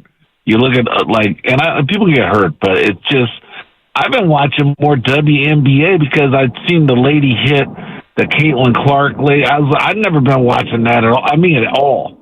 It was not even on the radar. Hey, me too. And then I look at some, I'm 100% with you on that. I'm the casual. Yeah, and the thing about it is they care more. And it's like you see what they're talking. And I'm like, wow, that's how the NBA used to be, where people were like, okay, we had to do the Jordan rules or whatever. Now you got a Caitlin rule, or you see some type of back and forth, and my little thing on Jerry West is, man, I was so glad he did all that for the Warriors, because I'm a lifelong Warrior fan, and it's just, but he gave credibility to, when I heard, I'll admit, I was one of those guys booing Lacob. The guy thought, oh, they're going to move to San Francisco, whatever. Or I didn't know the man, you know what I mean? But when they had Jerry West in the building, I said, okay, we're in the right spot. And Joey Lightyear is, he's a visionary. And that's all I got to say. And God bless and hope that, he's resting in heaven right now. I mean, he's in heaven. I just can't believe it. Well said. It's interesting. Like, I'm one of the few that'll admit it now, but I wanted Larry Ellison to buy the team because I didn't know who Joe Lacob was, and I wanted someone with the deepest pockets because at the time, it was like, wow, I want a Mark Cuban-like owner, right? That's what I wanted. I wanted somebody who had rich, deep pockets, who was going to spend whatever it took. That's what I wanted, and boy, I could not have been more wrong. Thank goodness Joe Lacob got the team. But that being said, to his point, I think a lot of us were in the same camp. Like, oh my God, you trading away Monte Ellis? Are you kidding me? And then when they brought in Jerry West, it absolutely legitimized them. It was like, okay, Jerry West isn't just going to come work for anybody. He's not just coming to work for anybody. That symbolized a huge level of credibility and a step forward. Yep. No, hiring Jerry West just showed that Lacob wanted to put good basketball people around him. That's what you do as an owner. And one thing, maybe Jay York felt out early on in his tenure with the 49ers, but he got it. Let me get some football guys around here. Let me get some guys who know the league inside and out. Let me get some guys who have great relationships. John Lynch has great relationships throughout the league, whether it's for broadcasting or playing, has great relationships. So you get them in the building. You get Adam Peters in the building. Is a highly respectable front office personnel, could scout, could do everything. Now he's moved on to Washington, obviously. But you get good football people around you. You get people who know the game and know the league around you. That's what Joe Lacob did right away with Jerry West. And it was smart. It was smart. And one of the things that hurt Mark Jackson when he got let go by the Golden State Warriors was that he wouldn't get a lot of coaches around him who knew the game. Offensive coordinator, defense coordinator. What Steve Kerr do when he got hired? Said, hey, I'm going to hire Alvin Gentry. I'm going to bring in Luke Walton. We're going to bring in Ron Adams. I'm going to bring my boy Q. We're going to keep Chris DeMarco. We're going to get basketball people around us. And then in the front office, we got Jerry West advising us. We have Bob Myers here who's making the transition from agent to GM. And we're going to do this thing the right way. We're going to build this thing from the top to bottom. We're going to build the strongest staff we could possibly do. And hiring Jerry West, yes, the instant credibility that you get with a Jerry West. Like, wow, Jerry West working with the Warriors? What is going on here? Well, he talked you out of trading Clay. He helped seal the deal with Kevin Durant. What's you know? I always think about this. I don't know. You may or may not. And I know we actually had some George Kittle sound that we can play a little later, where they're asking him if you could have a mulligan, from the Super Bowl. What play would you like to redo? And this is just an interesting concept. I always think about it because I watch all these different shows, these woulda, coulda, shoulda shows, butterfly effect, if you will. Right. If they had made that trade and gotten rid of Klay Thompson, how different does things play out? If they trade away Steph Curry and not Monte Ellis. Right. And trust me, Milwaukee had the choice. How different? The Warriors basically were like, you want Steph or you want Monte? I'm paraphrasing here, but that basically, Milwaukee had a choice. I always think who could be mad at Milwaukee for choosing Monte Ellis with all the ankle injuries Steph Curry was suffering? Monte Ellis was a borderline all-star. What if Buster Posey doesn't go 5, he goes 4?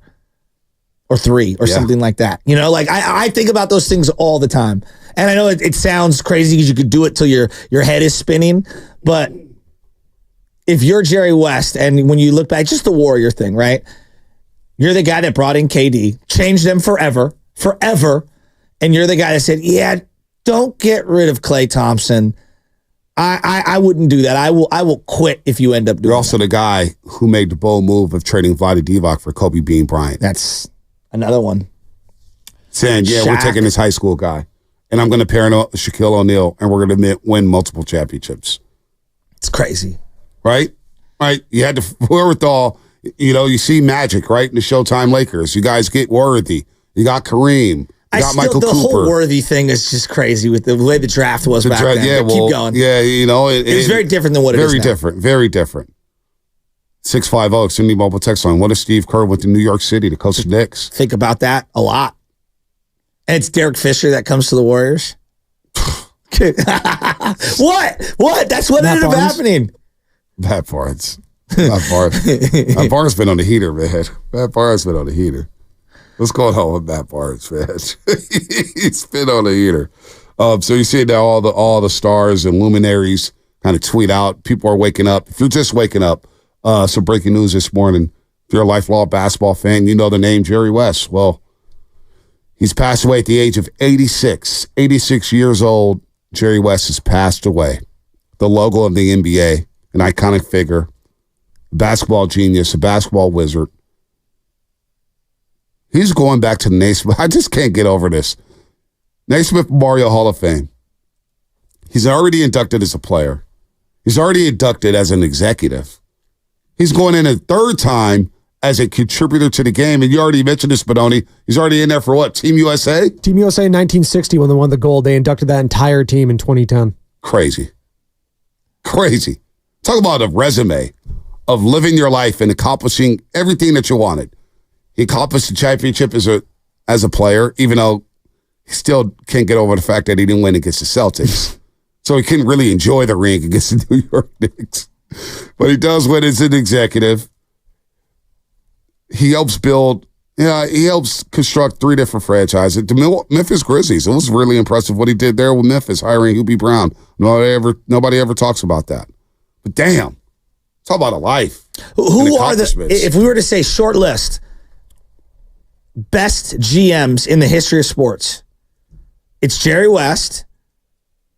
Probably Pat Riley. Pat Riley's up there with the Miami Heat. Theo Epstein. Red Auerbach. Red Auerbach. Bill Walsh. Bill Walsh. Bill Belichick. Absolutely, Bill Belichick. Tex Strand. Dallas Cowboys. Yes. Alongside Tom Landry. Yeah. Brian Cashman. Is he going to be up there Brian Cashman soon? is absolutely in this. Heck yeah. Hey, 925, Jerry Krause. He did help the Bulls win 6 championships.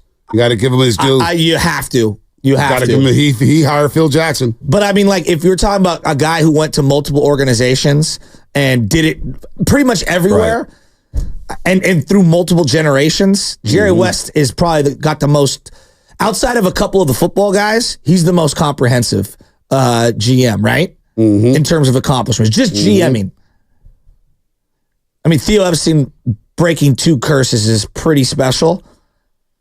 But getting the Warriors to get KD might be up there with getting the Cubs to win a World Series. I mean, it's not bad. It's not bad at all. I put Dave Dombrowski there too. Dave Dombrowski, absolutely. He doesn't have the sustainability though.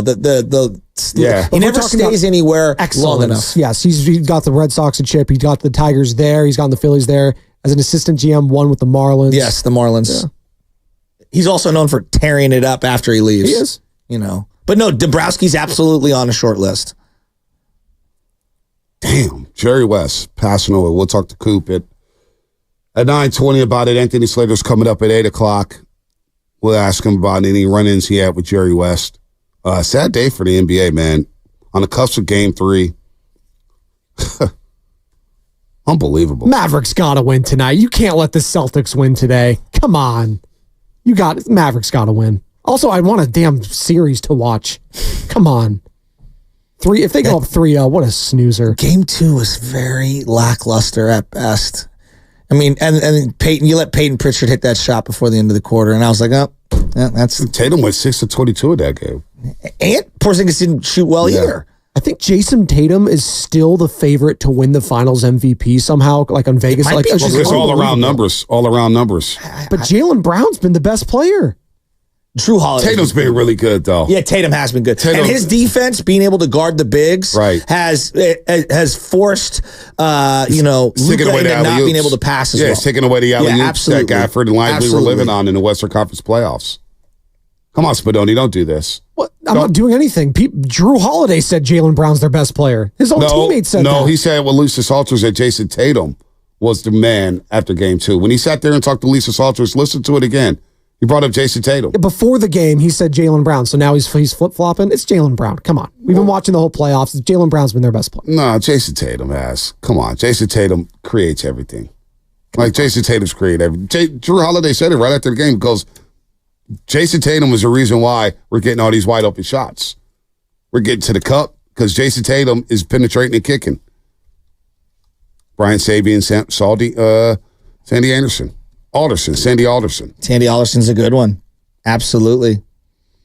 This spurns me back, and I don't want to use someone's passing as a vehicle to have this conversation. But before we found out the news about Jerry West, and it is interesting. Like, if I just say the name Jerry West is involved with Team X, you immediately are like, oh, well, that team's gonna, they're going to be better. They're going to immediately be better. And we were talking about the San Francisco Giants and just where the San Francisco Giants are at. And they feel very redundant from what they were the last couple of years, or not much has changed, even though they did do a lot of free agent spending this year. I just keep coming back to this. And I hear we had a call from Chris at 6:30 this morning where, the whole league's under 500 and, we're only a couple months in. And he's not wrong about this season, but like big picture, it's been 6 years. And I just ask any fan out there, can you visualize this team ever becoming a mainstay as a contender with the way that they put together their team? They can't even get their number one prospect shortstop, who's now playing second base in the minors, to field a ground ball. And I'm supposed to believe that they're going to put together a team that can contend year after year. I'm not even saying you got to win the World Series, all right? But let's be honest. The ultimate job of the GM is to put together a winner, a consistent winner, but a team that can compete for a championship. And I just have a hard time thinking after the body of work that I've seen over the last couple of years, like, yep, this is the way that the Giants are going to dig themselves out of being mediocre, and they're going to consistently build the winner. Like, that's the part where I don't understand when I hear from people defending what they're watching, whether it's Farhan or whoever, this like, yeah, they're not that far behind all these other teams because everybody's under 500. It's like, wait a minute. Like, I understand asking yourself, like, hey, can Shanahan win the big one? Like, all right, that's you're right. He hasn't won the big one, but man, he's won at a high clip. Man, they've been successful. I know they could knock on that door over and over and over again, like the Warriors. I don't know if Dunleavy could put together a contender, but I do know that this ownership group has put together a sustainable winner for a decade. We'll see what they can do post-Steph, but like they've earned some benefit of the doubt. I look over at the Giants and I'm like, why are we giving them such a benefit of the doubt when the body of work is extremely mediocre? Is mediocre the bar? I guess it is. I'm just looking at the lineup from last night. Tyro Strada bat at 9th. Horace Soler bat at 7th. Again, we go back to this thing where if I'm driving to Yankee Stadium, I know who's batting 1, 2, 3, 4, and 5. If I'm driving to Dodger Stadium, I know who's batting 1, 2, 3, 4, 5. If I go to Atlanta, even without Ronald Acuna Jr., I know when I walk into SunTrust Park, I know what I'm seeing in the top of the order. I know when I go to Baltimore and Camden Yards, I know 1 through 5, I'm going to get a combination of our boy Adley, our boy Gunnar Henderson. He hit a home run on the first pitch on Monday night. I know, Ryan Mountcastle. I'm going to get some Colton Cowser. I'm going to get some Westberg. I'm going to get some Santander. Like, I'm going to get all these dudes, 1 through 5. When I go to a Giants game, I don't know what the lineup's going to be. I don't know who's running out the lineup card. I don't know how long the starter's going to stay in the I game. don't know. I mean, I'm guessing, okay, if I made a bet, I'm going to see a bullpen arm in the 5th inning because all my starters can't go more than 5 with the exception of Logan Webb. Hopefully Kyle Harrison could, but I know in the future they're going to shut down Kyle Harrison. So they're going to say, we don't want him to go past this. What is the innings limit for him? Like, we're going down. Again, I'm watching the same damn team that I watched last year. Different cast of characters, but the same philosophy and the same team. This doesn't feel like Bob Melvin has a lot of, I don't know if he has sway with the lineup cards or whatnot, but you can't tell me Bob Melvin is writing these lineup cards every single day with what I'm seeing here. Well, right now, when I look at like issues, the roster not being good enough is way bigger issue than the manager utilizing the roster. And think about what we're talking about when it comes to the prospects. We brought Farhan in to be the conductor of a great farm system. A consistent farm system that can produce a lot of talent so that you could make trades or that you could pluck guys up, elevate them, and plug them in. The only prospect Giants fans are talking about right now is down in San Jose, single A. Bryce Eldridge. That's the only prospect nobody's talking about Hunter Bishop. No. Nobody's talking about Wisenhunt. No. Nobody's talking about Will Bednar. Hayden Birdsong. Whoever. Nobody. I just threw that in there to make Spadoni the Giants promoted some player. The Giants promoted somebody to AAA the other day. I watched the broadcast. No, I don't know who it was. But the guy was batting .210 going into AAA. Well, Grant McCrary just got elevated, and there's a lot of injuries. Who it was? Yeah. So he was batting .210 going up to AAA. So we're just watching reruns. And so I'm not going to get outraged anymore over this team. They are who they are. They're a 500 baseball team. Maybe they make a move at the deadline to get a bat or a starter. I don't know. They got so many holes. You go starter, fine. You go bat, fine. You got holes everywhere on this team. You need a bullpen arm? Yeah, you do. You need maybe 2 bullpen arms because they're using these guys left and right. So what cycle? This is a never-ending cycle. Over the last 3 years with Farhan Zaidi. So if you want to defend Farhan, that's fine. But this is what we're seeing. A perennial 500 baseball team. Good enough to be in the mix, but not good enough to really be in the mix, if you know what I'm saying. Well, no, I do know what you're saying. And I think that, look, there's levels to expectations, right? But at the end of the day, when I look at someone, it's not about a season. It's about the body of work. John Lynch. Bonte, do you think John Lynch is good enough at his job to win the big one? I do. I do too. I do. Now, they haven't done it, but boy, they've gotten pretty close. They've gotten close. Mike Dunleavy, pretty new on the job. I don't know if he's good enough to be able to win the big one. But I'm also realizing, hey, he's 1 year in. Let's see what this offseason is. He inherited kind of some stuff, right? There's a lot of stuff, and let's see what his moves are. But we're early on. I look at Farhan, I'm like, it's year 6. It's year 6. And so people telling me, be patient with Melvin. No, Melvin is a separate thing. I'm looking at the roster. I'm not even mad at Melvin. I don't know if Melvin's good or not. Yeah. But I do know that the roster that he has isn't very great. Enough. It's not good enough. And I think that he's got a tough task. Right now, the only real, true, everyday player that he could pencil in every day is Matt Chapman. And I would throw Patrick Bailey in there. Though Patrick Bailey, the bat is kind of cooled off a little. He's still batting 270 something, but the bat's cooled off. But they're relying on Brett Wisely, who wasn't a quote-unquote prospect, 26 years old, playing out of position at shortstop, and he's been awesome. I mean, he's been absolutely awesome. But you got to feel like, man, the other shoe's going to drop on where he's at. And then Elliot Ramos has been unbelievable. Made some plays in center field yesterday. Been unbelievable. Imagine how much more optimistic you would be about those 3 guys, Chapman, Wisely, and Elliot Ramos, if you had one legitimate bopper in the middle of the order. Just one. Everything else would feel so good. It's not good at all. I mean, it's the same damn thing. I'm watching a game last night. It's just everything you said is spot on. But think about what we're saying. 1 repeats.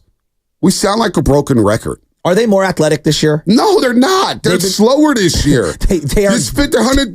Here's the thing. They're dead last. We're so down bad with the Giants that they spent $100 million on an unknown from a Korean baseball organization, and the guy had 2 steals and got caught stealing 3 times.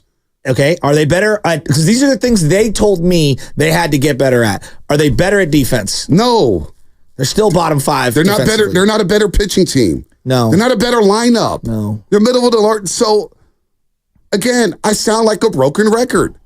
I'm not going to go on the whole, hey, Farhan needs to go, but Farhan's here right now. No, he needs to make a move. And this is what we're watching. This is what we're watching. It's not just a move.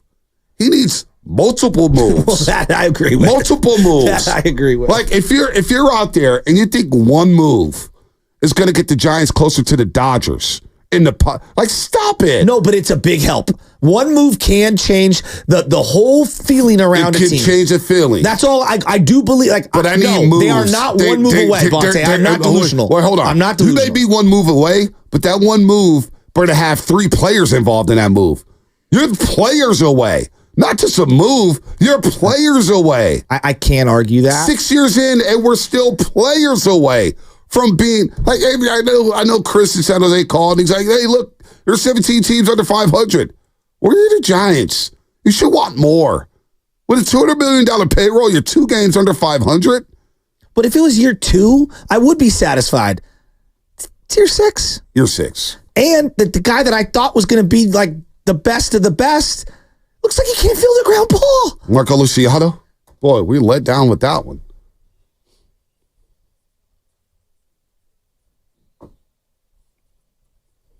Ow! Ow! Ow! All right. NBA Finals resume in Dallas tonight. Celtics up 2-0, but the Celtics could be without Kristaps Porzingis, possibly for the rest of the series. Had a Cavs trade. Shams Charania reported yesterday that Kristaps suffered a torn medial reticulum, allowing a dislocation of the posterior tibialis tendon. I got that with Spinoni. Oh, reticulum. A torn medial reticulum. I love how the injury reports are letting us know everything. Now, hopefully you paid attention to biology class, but I don't think these injuries were brought up in biology class. I believe it's pronounced retinaculum. Retinaculum? Culum? I thought it was reticulum. I heard it both ways. CJ McCollum? CJ McCollum. There it is. Kristaps suffered the injury in the third quarter. Game 2 victory over the Mavericks. He's currently listed as day-to-day, but is possible that his series is over. The injury report brought to you by Boxer Garza, Northern California's premier workers' compensation law firm, helping injured workers get their lives back for over 40 years. What's coming up in the game? Brought to you by Fremont Bank, celebrating 60 years of full-service banking. No compromises, your phone calls. We'll talk to Nathan Slater coming up next about the Golden State Warriors, get his thoughts on Jerry West, who passed away at the age of 86. Save at Whole Foods Market. Get sustainable wild-caught fresh Alaska sockeye salmon fillets for 28% off with Prime through June 18th. Go with a honey soy marinade or make it garlic herb. While supplies last, shop in-store or online. Terms apply. Make this the summer to go anywhere and do anything with exciting deals on your favorite Jeep brand vehicles.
Oh, baby. What a tough morning, especially if you're a basketball fan out there. Hell, if you're a sports fan.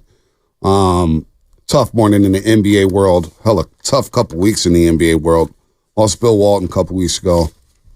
Now this morning you lose Jerry West at the age of 86 years old, a 9-time champ, one as a player, 8 as an executive. It's going into the Naismith Memorial Hall of Fame for 3 different roles. Contributor to the game, executive, and player. And we didn't even mention the 1960 Olympic team that got honored in the Naismith Memorial Hall of Fame. Obviously a longtime LA Laker. Helped out the Warriors as an advisor. Won 2 championships, made a phone call to Kevin Durant. Who knows if that sealed the deal. But shout out to everybody on YouTube, Twitch, and Twitter. And I know the YouTube chat is down, but please text us at 888-957-9570 on the Xfinity Mobile text line, brought to you by First NorCal Credit Union. For a low-rate auto loan, apply online or just ask for First NorCal financing at the dealer. And shout out to our great friends at Flowing Water Plumbing and Drain. If you're going to call it to the roast, you better bring it, because if you don't, you will be flushed. Brought to you by Flowing Water Plumbing and Drain. Let's bring in our main man, 95.7 The Game Insider, does a great job for the Athletic, Anthony Slater. Hopefully he's getting a little R&R as the season is over, and I know he's done covering OKC. Anthony, good morning, brother. And we're going to talk a little Warriors here and some of the rumblings coming out from the Plus Minus podcast with UTK and Marcus Thompson. But, man, we lost the logo this morning, man. 86 years old, Jerry West. Any conversations you had with them? What comes to mind when I say the name Jerry West, an all-time champion, an all-time legend? But it's not going to be easy to replace him and his leadership in this league. A week after Bill Walton. Yep. Which is crazy. Yeah. My years covering the Warriors were like his final years with the Warriors. Got to know him a little bit. It was interesting being on the other side, and you kind of mentioned in your lead-in, but we don't know how much his phone call to Kevin Durant sealed Kevin Durant coming to the Warriors, but it certainly meant a lot to KD at the time. He may have come anyways. I can remember Andre Iguodala talking about when he came to the Warriors, which is viewed as kind of a pivotal move. Like the influence of Jerry West, joining the organization, legitimized them in a lot of ways. He had his fingerprints on some of the biggest deals in the Warriors dynasty. And, we could sit here and talk about how important he was to all that. But if you if his NBA book is, if the Warriors are just a chapter in his NBA book, it's one of his least important chapters, right? I mean, If you think about player, exec with the Lakers, all the Lakers years and everything, coaching to Memphis, all that, it's crazy. I mean, and then obviously, I think everybody has said it, but the fact that he is and was the NBA logo kind of epitomizes what he made to the league, which is everything in a lot of ways. Yeah, that's really well said. And there's no easy way to transition for one of the luminaries of basketball to current modern basketball, but we're gonna have to try to do it. Anthony, you were on a podcast with TK and Marcus Thompson, and you had said this, and I want you to listen to the sound for the audience that maybe hasn't heard it, and then I have a question for you on the back end. So this is what you had said on the TK podcast. It's fair if Clay's he was pissed at him at the end of the season. There's no question. He was pissed at them at the end of the season, and by the way, not very happy with upper management's dealing with his extension talks. It's the whole thing. Or non-dealing, I should say. Yeah, almost. it's the whole thing. And I think he took offense when Draymond, not at Draymond, but that Draymond said, hey, look, they signed him to a 4-year, $180 million deal when he tore his ACL. And, Clay didn't love that. And it's like, hey, what were they going to do? What were they going to do? Can you imagine if they did that was probably his most, he had a very interesting exit interview for several reasons, but that was probably the answer that was most revealing. He had that. So I guess my question to you is, from what you know and you can gather, how far back does Clay's frustration with Draymond stem? I mean, as Tim even said in that podcast, and by the way, I think that was the first time I've been led into a question by listening to myself. That was a little. You like that? It's like Inception. Yeah. Do you like how you sound? Do you sound sexy, Anthony? I don't know. We don't need to get. I mean, it's more the idea that, and he owes the Warriors. Clay owes the Warriors because they gave him the contract they did at the time, and the fact that, and we, this has been a storyline for years that Clay, because he missed 2 seasons and got paid max money, owes something to the Warriors. And I mean, and you heard it in his exit interview answer, if people can remember it, but it's think about, it's kind of like think about all I did for the organization all up until the moment that I tore my ACL in Game 6 of the finals. And I think he was kind of expressing frustration that it's even a topic that he owes them something because of what they did, way down the line. And yes, Draymond brought that up, and Draymond has a tendency to be very talkative, and still is. I know you guys talked yesterday about, what he said recently on the Poole thing. I don't think it's like some deeply directed at Draymond for saying that. I think it's more frustration with the idea of, that storyline and like he owes something to the Warriors this summer because of what happened in 2019. Yeah. And that it's foolish to have that narrative regarding the contract extension, because everyone was going to give him that contract extension in the league. But what about his frustration, Clay's, with upper management regarding the contract extension? Is it about how it went down? Is it the amount of years, the money? What specifically is he frustrated with?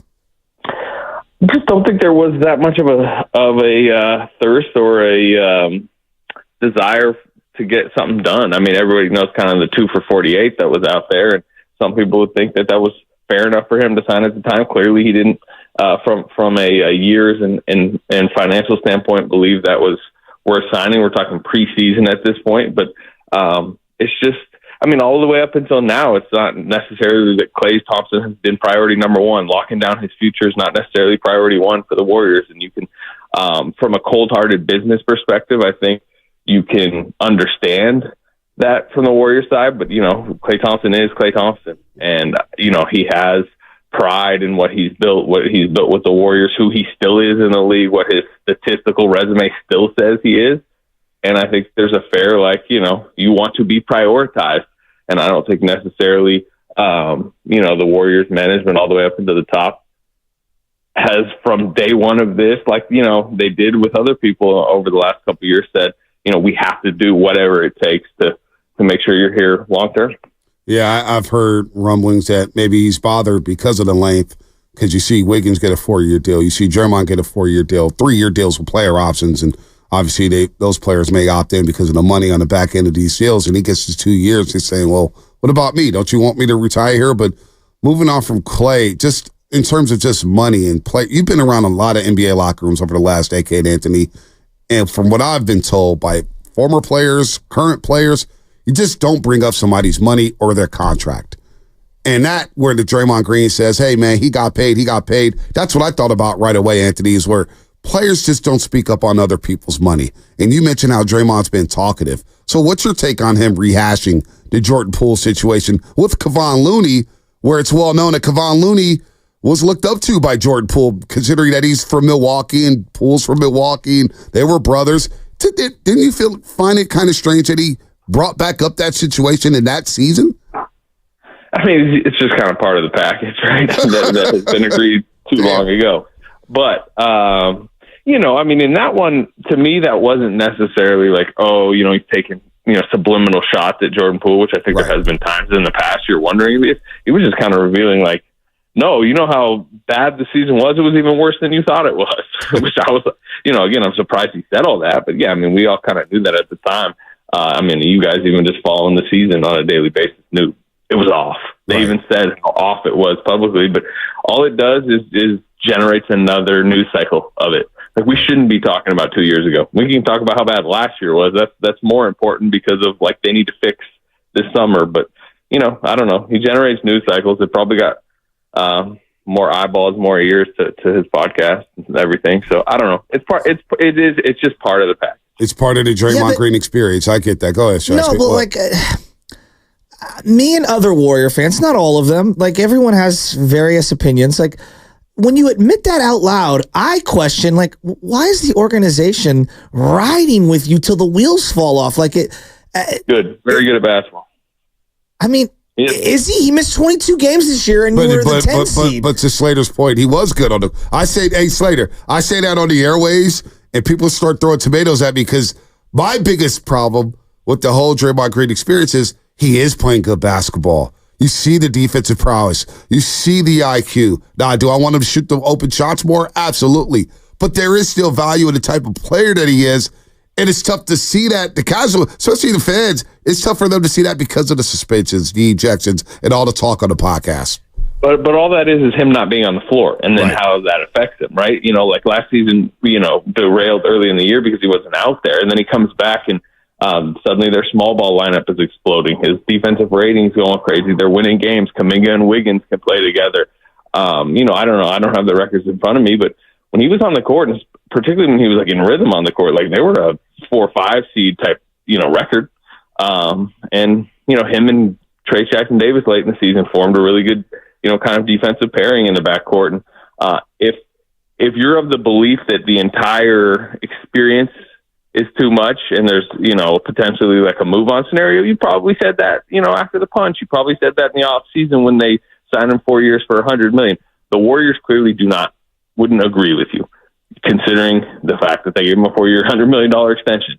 And they're of the belief, and they said it last year prior to free agency, that they are no longer in the contending conversation if he is not on the roster. Now, they weren't necessarily in the contending conversation last year. We'll see if they are next year. I think it matters what happens over the next month, obviously, but they just still want to win at the highest level, and they still believe they need him to do that. All right, so there's a lot of different things happening here. Let's rat-a-tat-tat them as best we can for people that are out there. Chris Paul, the $30 million option. Are they going to try to work out some sort of an arrangement where they can extend the date, or will we find out by the end of June, one way or the other, either they're going to pick up that option or just allow it to go away? What do you think happens there? That's like kind of in the next few weeks. They're trying to figure out the options there, what can and can't be done with it, what teams would be interested in it, what trades could possibly happen, Klay Thompson's future. I think it's a very big hint to either what kind of money Klay might be willing to come back for, or if they get the feeling Klay might just straight walk out the door and take that $43 million expiring down to zero, essentially, then I think you have a lot more of a thirst to either use all of Chris Paul's $30 million, or at least partially part of it, to go trade for a player, maybe attach a pick to it, or just basically guarantee it for Chris Paul because you need that salary slot at some point to trade. If it's in June or if it's in February. I think they're both tied to each other. To one part of your question, which is the first part, could it get extended? From what I've heard, like Chris Paul's been very open and like understanding within it. He knows what contract he signed. He's as smart as it comes business wise in the league, and if it makes sense for both sides to suddenly make the guaranteed deadline, July 5th instead of June 28th, because it might get Chris Paul a whole lot of guaranteed money. I do think Chris Paul would be interested in that, because I think the last thing Chris Paul wants is for that $30 million to become a taxpayer mid-level minimum, whatever he would get if it gets released. If he says, if you tell Chris Paul, hey, hold on 10 days and you're probably going to get $30 million guaranteed, like that's appealing to a Chris Paul. So it's possible he would work with them in that sense. Anthony, what's your gut tell you about Klay? He's back or is he gone? When we reconvene in the first week of July, second week of July, will Klay Thompson be a member of the Golden State Warriors? Your thoughts? Yes or no? Yeah. So you're trying to pin me down with a yes or no. I have to, Anthony. I have to, because my gut tells me he's not going to be back. But maybe So I having a lot of conversations over the last couple of months, and this goes back to how sour the ending was. I think there was definitely a feeling like, if let's say he had to make the decision 5 days after the season ended, I would have guessed no. I think a lot of people in that orbit were thinking it was kind of going that way, but there's definitely a feeling like the time, the conversations that need to happen, the conversations, by the way, that will happen over the next few weeks, which is him figuring out his market, him figuring out, the situations he would be going into, not only from a money perspective, from a year's perspective, but also from a role perspective, city perspective, lifestyle perspective. So absorbing what his options are, finally hearing whatever the final offer from the Warriors will be, whatever, like the best that they're willing to do, and then having the conversations he's going to need to have with Steph, with Draymond, with Steve Kerr, with whoever within the Warriors organization and around the Bay Area he needs to have, and then deciding, like, does he want to leave his very comfortable home, NBA home, and geographical home. I still think it's going to be very tough for him to do, and the one thing people do say about Joe Lacob, is like at the end of the day, he usually does, up the money to the point that it will keep, the franchise legends around. He would have kept KD around if Durant was willing to. He had final offers to Bob Myers if Myers was willing to say. He just paid Steve Kerr. That was kind of, thornier behind the scenes negotiations, but he ended up paying Steve Kerr big money. Draymond Green, he gave 4 for $100, which a lot of people say he maybe shouldn't have. So I still, like, if you had to pin me down on a yes or no, I still say yes, but it's like a lot needs to be happen, and a lot more conversations and negotiations need to happen over the next 3 weeks that could decide if it is a yes or a no. What would that role be with the Warriors? I think it's at least a willingness that he's coming off the bench. Steve Kerr even said it. I was surprised he was so public about it in his exit interview that he wants to play Klay less. And the fact that he said they need more shooting so he can play Klay less, right? Because, one of the appeals of Klay is you put him on the floor, you have better spacing. Yeah. This team really lacks spacing when he's not on the floor. Yep. So probably in an ideal world, especially if we're talking about like a 3-year Klay deal, it transitions into him in the 6-man role that he was pretty good in, the 6th, 7th, 8th man type role, where it is some nights 22 minutes and some nights 32. It's some nights take the night off. What did he play last year? 77 games? Yeah, played the most games on the team. Does he close every night? Well, it depends on the game, no, right? I mean, there was times last year he didn't, and that really frustrated him. What was great, remember the night that, Draymond hit Nurkic in Phoenix? Yep. Klay did not close that night. That was the first time he didn't close. And, he was really frustrated by it. It got completely overlooked because, the season was crumbling around them. But, and that was the first night he did it. Everybody remembers the Brooklyn night. Remember, he did Guy Santos over him. And then the post-game interview. But, he's gone through that now. I think the one thing the Warriors, Steve Kerr, feels pretty good about it is there was at least somewhat of a transition this past season. He did accept a bench role for a large chunk of the season. He did, feel not closing. And that's, that would be what he would be coming back to with the Warriors. And by the way, that's probably what he would be going to elsewhere, right? Let's say an Orlando, a Philadelphia, you're not guaranteed 35 minutes. That's what I'm saying, Anthony. I don't think he's guaranteed to finish, and I think he understands that. I think there's a perception about Klay Thompson is that he's selfish and he's all about him. Now, I did hear about the Phoenix night, and it did get overshadowed by Draymond Green because I heard that night he was not happy at all. It was bad. It was worse than the Brooklyn situation at Barclays Center. Real quick before we let you go, who's going to be assistant coach? I know the Warriors interviewed Darvin Ham. Is there anything on Frank Vogel? Are they going to fill, especially if Kenny Atkinson gets the job? I know he hasn't got one yet. Any rumblings on that, Anthony? They've interviewed several, you can say, a few former head coaches, some higher profile names, but also Kenny Atkinson is going to Cleveland late this week.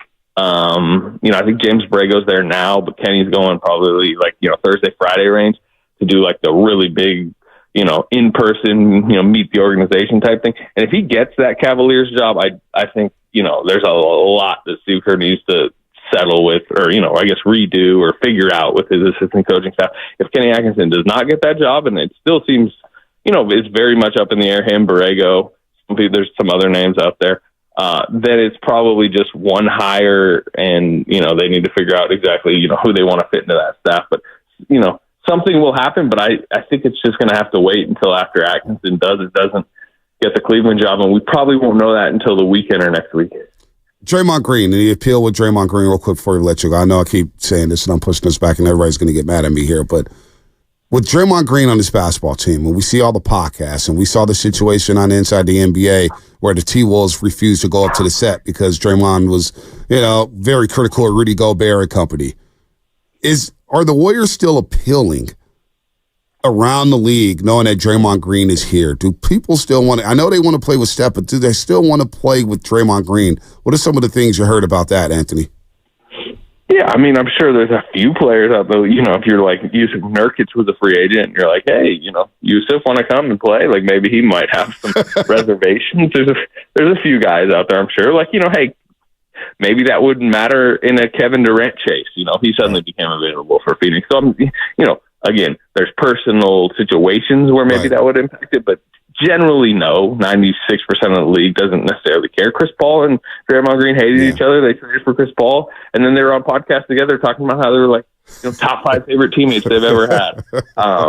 And Draymond's, he's good. I mean, like his teammates, like I actually thought last season, from a behind the scenes, like leadership film room, building up the youngsters perspective, once he got back from the suspension, building up Kuminga, I actually kind of thought he had a decent leadership season.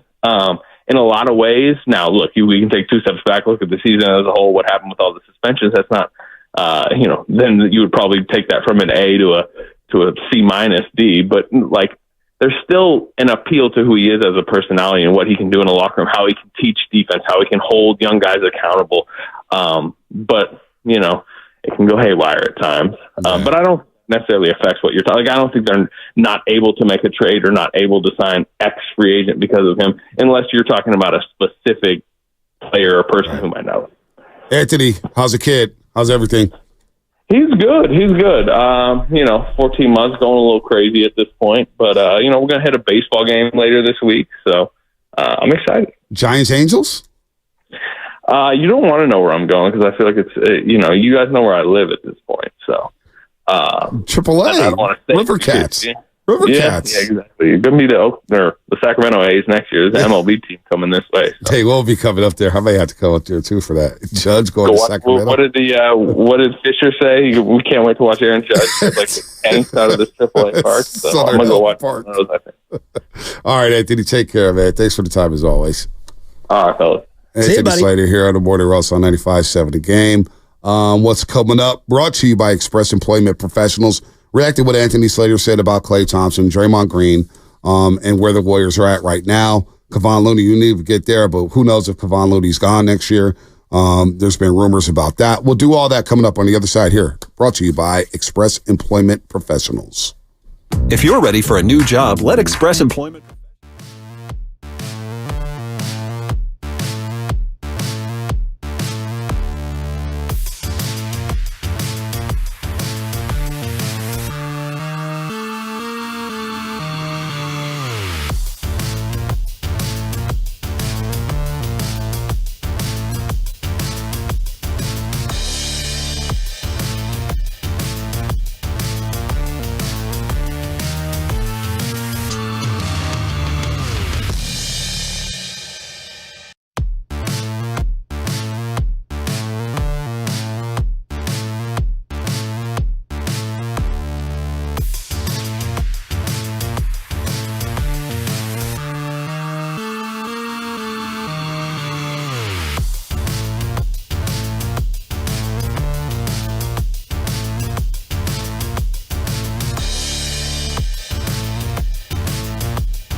it's Draymond Green.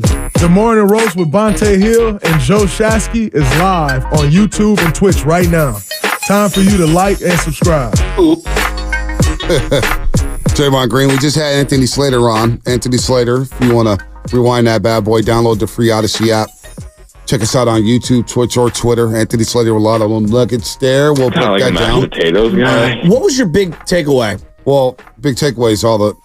Well, I mean, I don't know if I have a big takeaway. It's just kind of catching up on what's going on with the Golden State Warriors, and he thinks that Klay may be back on a 3-year deal. And I wonder how that'll blow over with this fan base. By the way, Jerry West passed away at the age of 86. Can't say that enough. The logo of the NBA. Real quick, this quote, I wanted to read this coming in, and we'll get back to Slater. But Jerry West had this quote right after the Warriors signed Sean Livingston, S-Dot. And Jerry West said, honestly, I think we got one of the best offseason acquisitions there was in Sean Livingston. He's a terrific player. He's going to play all over the place. He can defend. He has an incredible mind to play the game. He's still young. People say he doesn't shoot the ball well, but he shot better than 80% from the free throw line. They started winning in Brooklyn when they started playing him last year. We really think he's going to be a tremendous addition for us. I saw USA Today say we had the best backcourt, and I truly believe that. I think we've really enhanced it by bringing in Livingston on board. I've had 2 or 3 people call me personally say they wanted him. He's our best playmaker. When you watch him, he's pretty to watch. He's such a great ball handler with his size. He will help everyone. He will help everyone, Sean Livingston, that is. And that is Jerry West when they signed Sean Livingston. So that just leads you into the mind of who he was as a basketball mind. The guy saw things where the Warriors signed Sean Livingston. Maybe a lot of people thought it was an afterthought. It's a quote from Jerry West saying, oh, he's going to enhance us. And boy, did he ever help you win 3 NBA championships, Sean Livingston. So it is interesting when you look at the great teams, any level, youth, high school, college, into the pros. You got to have those guys that are better than the stats and just the stardom. Yes, you have to have the stars, right? Like, no, you got to have the stars. Everyone agrees. But you got to have those, like, gluey guys, right? And I'm not talking Draymond Green gluey guy. I'm talking, like, the Sean Livingstons. I can play as a starter on, 20-something teams, but here as one of the 6 men, I'm just perfect in my role, and I'll do whatever it takes for the team to win. Almost like an unsung offensive lineman, for example, or a guy that plays, special teams and could be a fringe starter or whatever. Like it's not analogous to every other sport, but I mean he's a connective piece, and not just Livingston. Like you got to throw Iggy in there as well, and Iggy maybe to a higher degree than Sean Livingston, but yeah, and those guys are guys that when I think of the Warrior way, IQ was first. Yep, and I think those 2 guys kind of signify that. So the IQ of where the Warriors or what they had and what they have right now. And Anthony Slater saying, Draymond Green's talkative and Klay didn't like that about the contract and bringing that up. And because fans do it all the time. Well, they paid you for 2 years, you didn't play. Like you had a choice. That's not fair. What are you going to do? Let Klay walk during that time? I doubt any Warrior fan was ready to let Klay walk after the torn ACL. Then the Achilles happened. It's just like, damn, bad luck. You just hope the guy plays again. And he played again. And he helped you win a championship. But free agency is around the corner, folks. We're getting closer and closer and closer. And so, what does it mean? What does it mean for Klay Thompson? Is he going to be a Warrior again? Anthony Slater said, in a long-winded way, yes, I still believe he comes back. I've been back and forth on it. Part of me is like, well, I kind of want to see Klay Thompson elsewhere. Because I know some of the things that have been said about him all season long. Like, do you want to go through that again? Or you're going to get a lot of the blame for when things go awry? Is he happy coming off the bench? Well, he did come off the bench. Well, no matter how it happened, he came off the bench. He played very, very well off the bench. Did he finish? Not all the time. Not all the time, but he accepted it. He accepted it. He did what every fan wanted him to do over the last year. But can we meet in the middle? I mean, he was reluctant about accepting. I don't care if you were reluctant or not. He did it. We keep using the word reluctant. I've been reluctant to do things at this station, but it gets done. Yeah, but like when at the end of the day, it gets done. When you ask your kid to take out the garbage and they give you, grief for 30 minutes and then they finally do it, it doesn't hit the same as just going and doing it. No, but it hits differently when they start doing it 3 weeks straight and you don't have to say anything. Yeah, but I don't think first day, just like Baby Chaz, for example. She was very reluctant to brush her teeth early on. I'm sure your kids too, Spinotti, very reluctant to brush their teeth. Reluctant. Okay. Reluctant. And then after a while, they just start to do it. Yeah, but so I don't care how you got there. I don't care how you do it. Yeah, it was reluctant, but he got it done.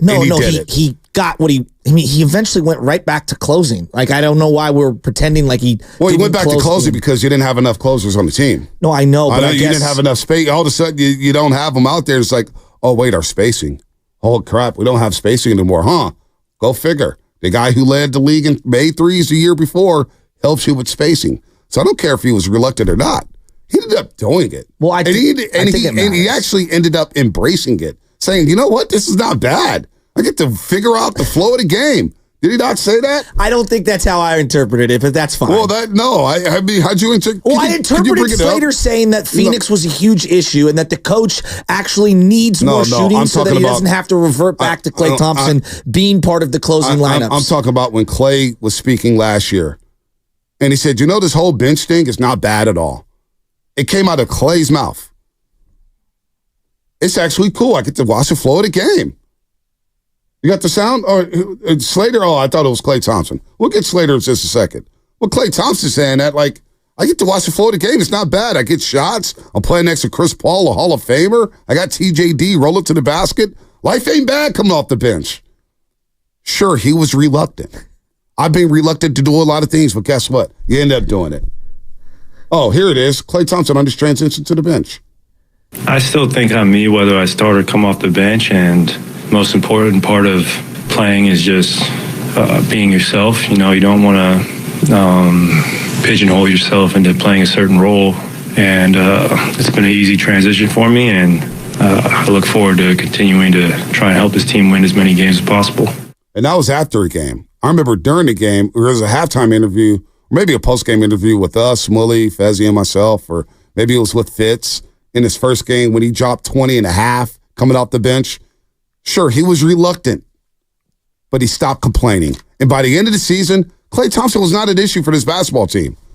I know it's tough to say. Well, I mean, the whole team was in it. Like, that he had a bad closeout game, and it's not all on him, but like, he's one of many things that didn't go the way they wanted to. We're not going to see eye to eye on the Klay thing, and that's okay. No, I don't know what we're not seeing eye to eye on. You keep using the word reluctant. He cares about finishing because he still thinks he is good enough to finish on this team and be a difference in terms of winning and losing. And I feel like the coach and some of the other elements of the team are saying like, nah, actually no. And I think it's going to be really difficult for him to sign back up for that and for them to break that feeling that he has. Well, number one, on this team, who should be closing ahead of him?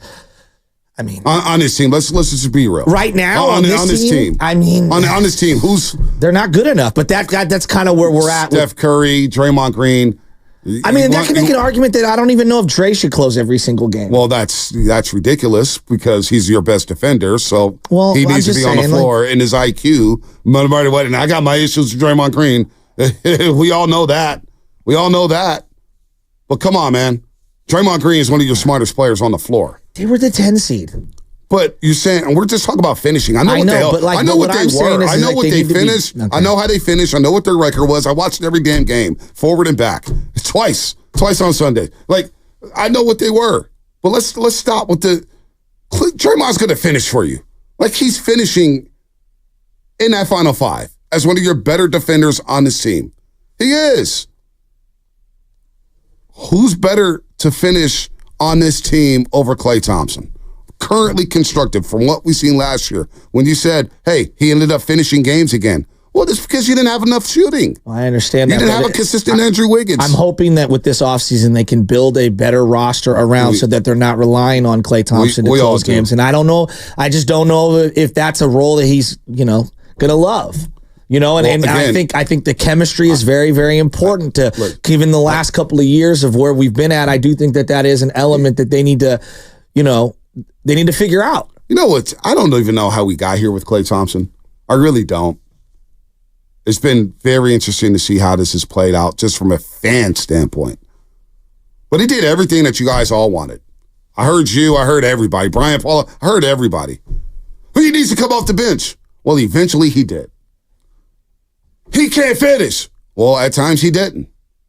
He doesn't have self-shot discernment. Well, he did.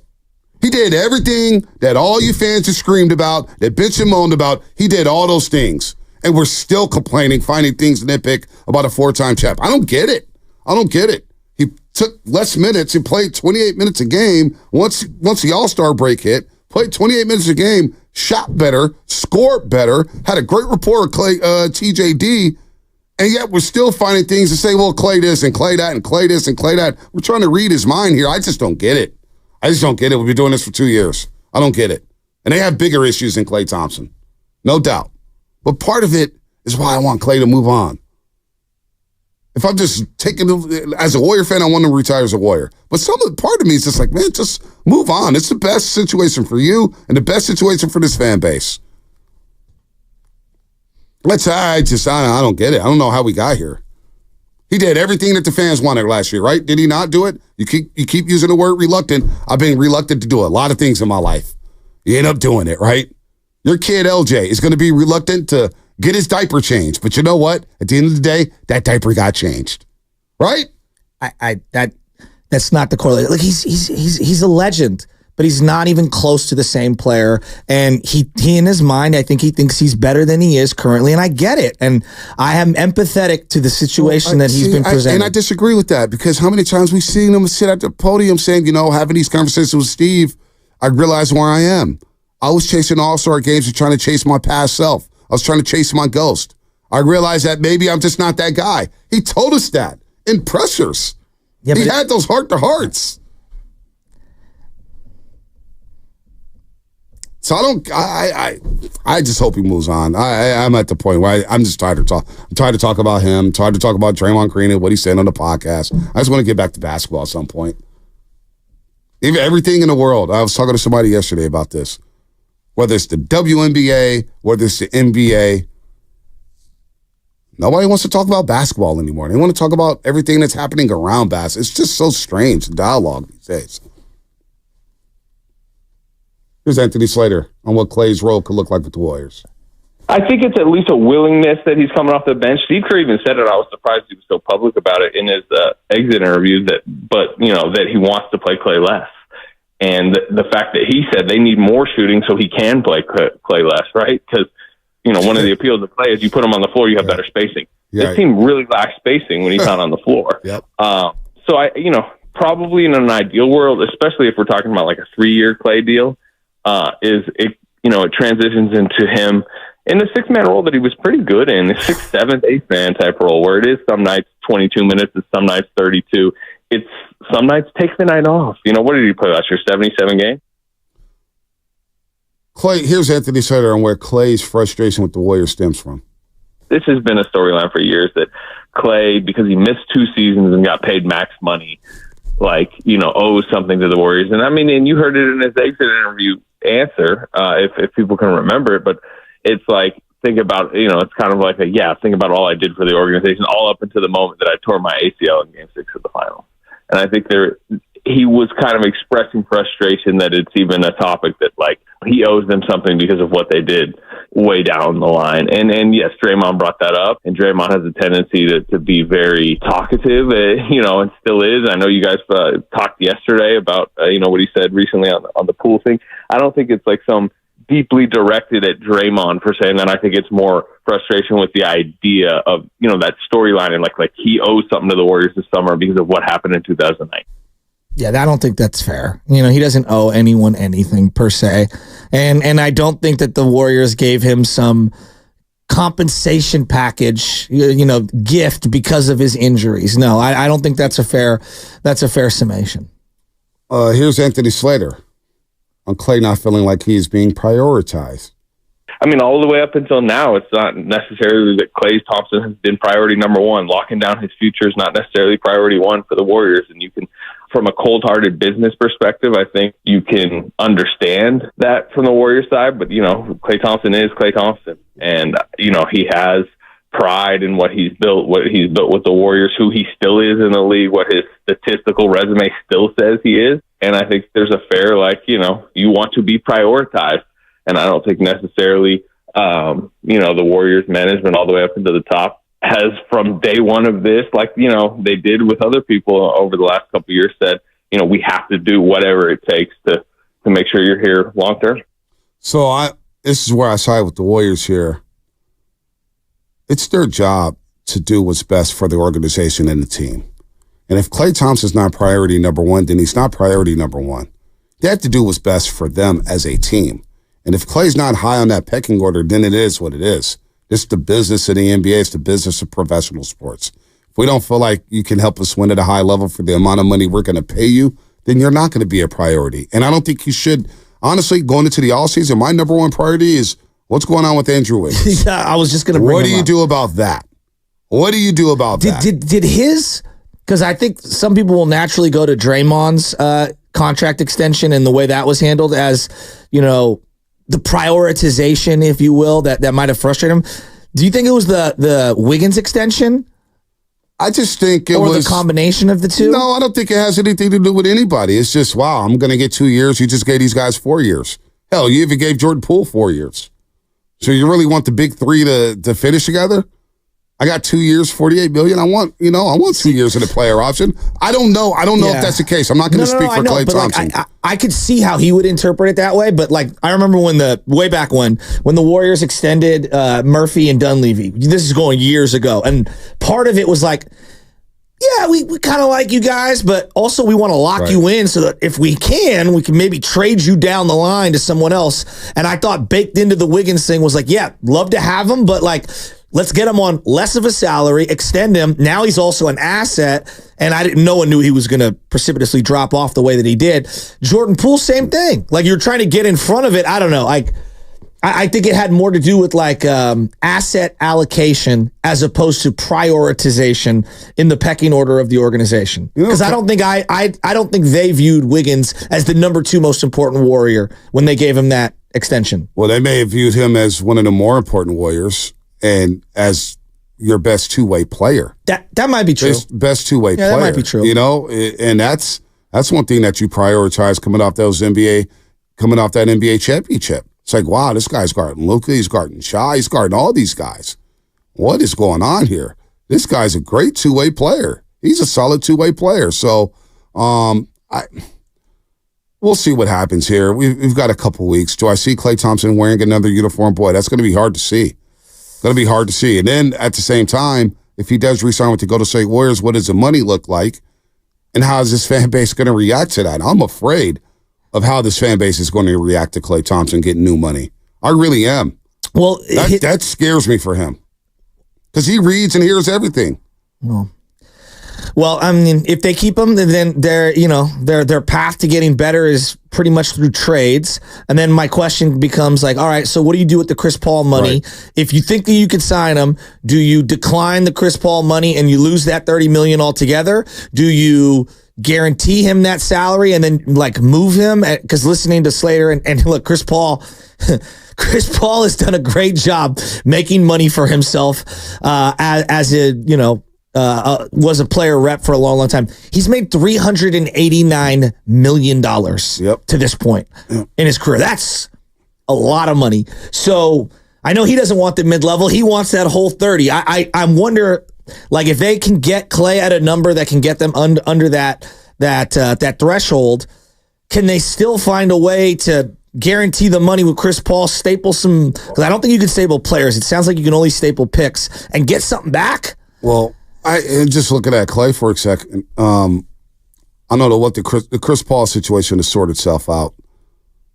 But that's $30 million. That could get you 2 players. It'll sort itself out. Hypothetically. Well, it could give you 2 players. I don't know what 2 players you're getting for Chris Paul at this stage. It's true. I don't know if you're getting some bench players or you're getting a star. Highly doubtful. But if Klay does move on, you're not getting a star. Now the priorities may shift. If Klay says, "Hey, I'm moving on. I'm going to another team," then all of a sudden the priority is not only Andrew Wiggins figured out what's going on with him, but you need shooting. Yeah, you need spacing. I still think you need shooting. You need a threat of shooting. Yeah, and that shooter may not be Klay Thompson, but you need the threat of shooting from somebody. And who's out there? Luke Kennard, are you ready for that? I don't know. It would be ironic. It would be ironic that the team known for shooting, fizzles out in terms of the dynasty because they don't have enough shooting. Yeah, I mean that's like rife with irony. Yeah, I don't know what's going on. And where do you find it? Because like sometimes you get shooters who can't defend. Sometimes you get defenders who can't shoot well enough. Right, one-way players. And that's the other thing. With Wiggins not defending at the level that he was defending at 2 years ago, Kuminga as a weak side defender still needs some work, but on the ball he's solid. Draymond Green is not the same defender he was, but he's still very above average when it comes to defending. But in terms of guarding fives day in and day out, his back can't hold up at this stage of his career. That back is bulky. I'd never forget Mary Babers Green telling us during the Boston series in the NBA Finals, y'all have no idea what he went through with that back injury. So you got to think about that. Gary Payton II, where is he at? He couldn't stay on the floor last season. Pods, is he a defender at this point? I didn't even think of GP2. Pods, where's he at as a defender? Well, so when we talk about defending at a high level at the point of attack, you still need help there. This is going to sound like I'm critiquing Pods, and that's not what I meant to do.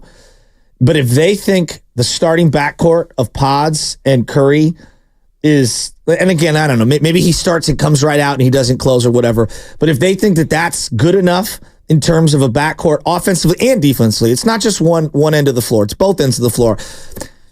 Man, you are really asking for a leap from Podziemski that I just can't envision. He's a really good player. I like him as a six-man point guard. Your backup PG, setting things up. Like, I really like him. I think you could play him at stretches alongside of Steph. I got to see who the other three guys are that are out there. But I don't love that as a starting backcourt. Nah, it's not defensively. That you're asking for trouble, especially if you don't have rim protection. That's what I'm saying. If you don't have rim protection and they're your starting backcourt at the point of attack, it could be a problem defensively. It could be a big, even though they both rebound well. Right, it could be a big issue at the point of attack. Let's go to Brian and Palo Alto. Get the flushing sound ready because my patience is thin. Yeah, get the dump button ready. Hi, Brian. Get it ready to roll. Hey. How you doing? I'm just going to say I would agree with what Shasky says, 100% with what Joe Shasky just said, that there's a pretty big disconnect between who Clay is and who he thinks he is. And when you say, like, I need to be prioritized as your number one priority when you went. Is he on record for saying that? Well, I mean, that's what Slater said. He wants to be. He wanted wrong. Come on. Okay, well, that's what I'm just saying. That's what Slater said. I'm going to flush. Hey, no matter what, BPA, you're getting flushed today. I'm telling you that right now. So get your points out. Hey, thank you. I appreciate that. Get your points out. Hurry up. That's all I'd say. I would just say I agree with what Joe Shasky said. Okay. Big disconnect between the player he is and the player and who he thinks he is. Thank you very much. Have a great day. Oh yeah, you know better. I love him thanking himself for being flushed. This call was not good, and it wasn't going to be good. And Brian and PPA, I don't even know if Flowing Water and Plumbing and Drink can help you after the way you just got flushed. But you need to contact them right now at flowingwater.net. I'm not scared. Oh, be scared. I have a big mouth sometimes. Be scared. Be scared. So, Klay Thompson, free agent. Chris Paul, option. Plethora of issues for the Golden State Warriors. How do they reconstruct this team to get back to championship contention as we're going to watch the Celtics and Dallas Mavericks a little later today? And let me ask you this simple one. Who needs to move off of who more? Klay or the Warriors?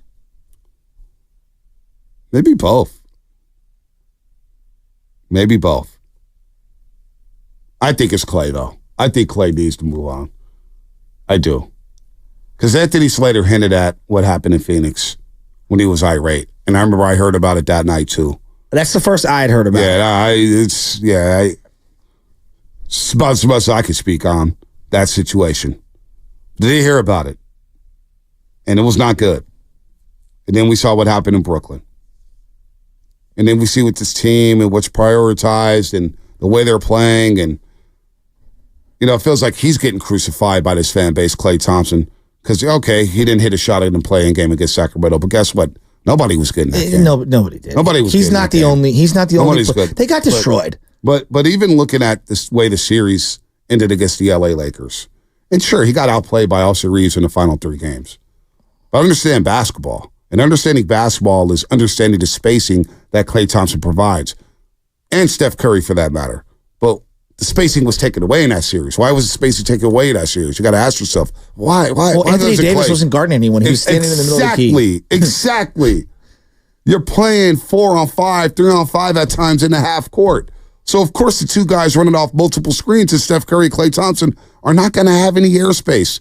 And one thing the Lakers did that was very smart, and one thing that was very smart about the Sacramento Kings, we're going to make Klay Thompson put the ball on the floor.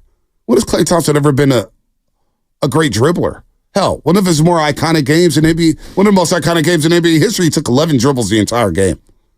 11 dribbles. I saw Klay Thompson take 11 dribbles on certain possessions against the LA Lakers in that series. It's not who he is.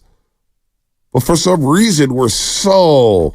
it's just very, very strange, the rhetoric around Klay Thompson. But I get, he's not the same guy. He can't guard the same way. He can't guard the Donovan Mitchells and the Kyrie Irvings like he used to. We get that. You understand the injuries that he had and where he's at in his age and his career. But is he a serviceable NBA player? Yes, he is. You can't be a bum averaging 18 in this league.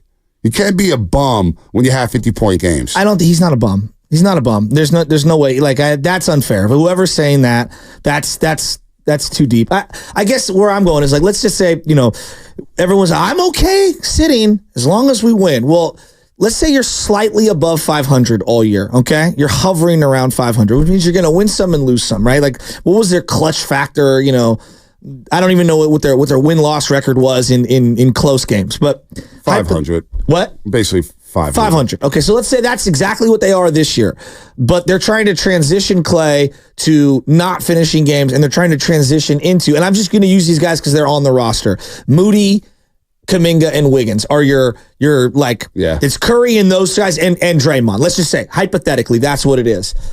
I just have a hard time seeing that sit well with him. That doesn't mean it can't happen. And that doesn't mean that he's hey, prove everybody wrong. I'm just saying I have a hard time seeing, the coach going with those young guys for weeks on end to close out games.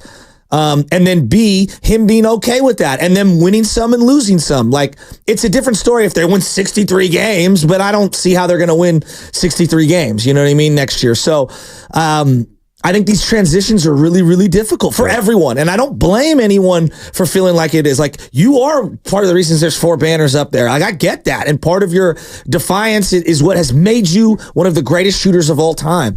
But I do think it's really difficult when these transitions are happening in real time. Well, he made that transition last year, and they got ahead of it. And they started to make the transition last season. Now, I always thought this, and nobody ever talks about this. Nobody ever discusses this. I thought,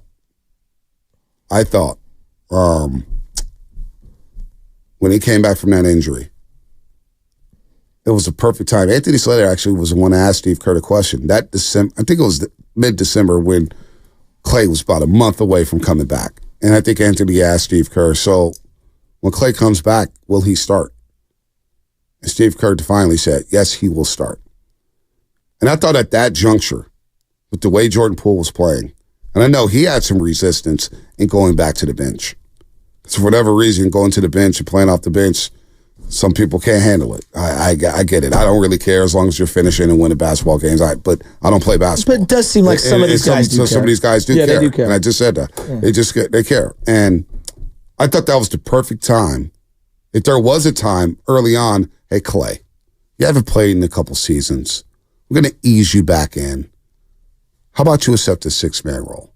I think it would have been an easier sell to Klay at that point. Now, on the flip side, somebody could kind of say, well, you would have killed his confidence. You already told him he's not the same guy, blah, blah, blah. So I get why Steve would do that psychologically. Yeah, that does make sense. But I thought that was the perfect transition to do that. Now, it didn't happen, and it didn't burn you. You end up winning the championship. Knowing what we know now, because I didn't know that he was this, emotional over it. I thought he was more aloof prior to coming back, and maybe he's changed a little. I don't know. I can't speak for that, but I always thought he was more aloof than that. It's just knowing what we know now. I actually don't think that would have been the best strategy for the Warriors because I think it would have crushed his confidence. I think he would have been even more frustrated. Yep.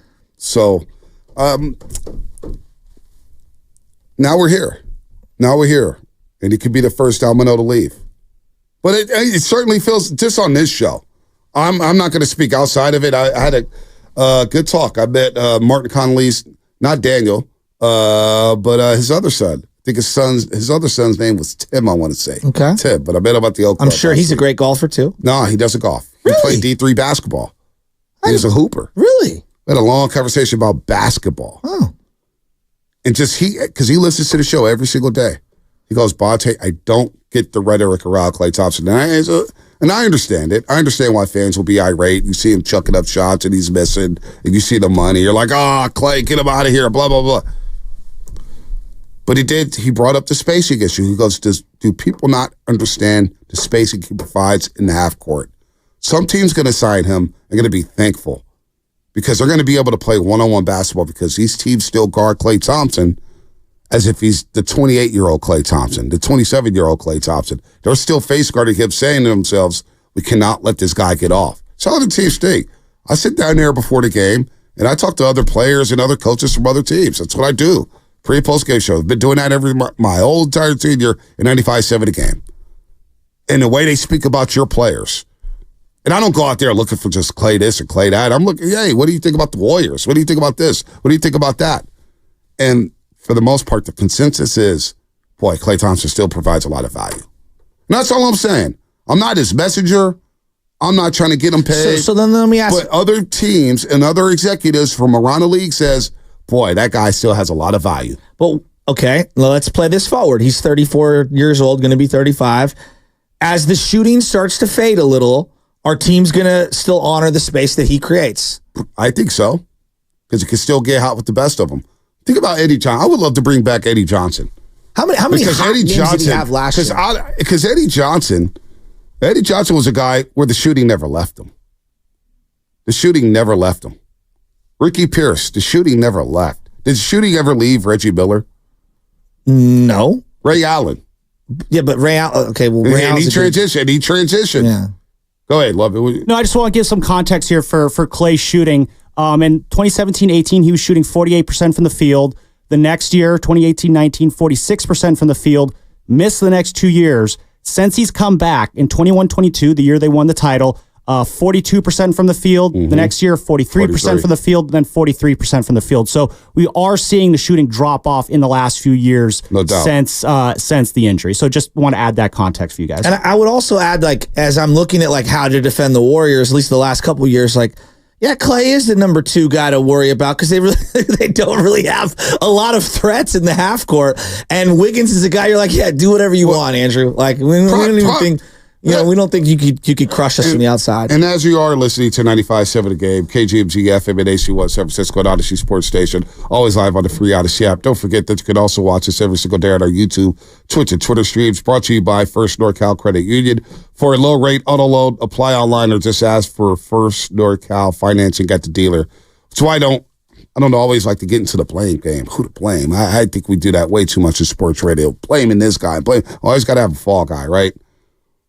But that's part of the problem that bothers me, is that I watched Andrew Wiggins miss 2 months, come back, and due to family reasons, you got to do what you got to do. I'm not going to knock anybody for that. But he came back this year and had career lows, literally every single category. Yeah, but no one opines for him. We've all crushed him. Everyone. No, but on the level of crush, it's kind of like, it's just Andrew Wiggins. That's what we expect. Oh, no, he's been dangled in every trade for 2 years straight. Dangled in trades, but the rhetoric and the vitriol and the fervor and the passion in which we speak about Andrew Wiggins is completely different than Klay. Hell, Draymond Green just got suspended for 18 games. Punched a teammate. Some people think the guy who got punched deserved it.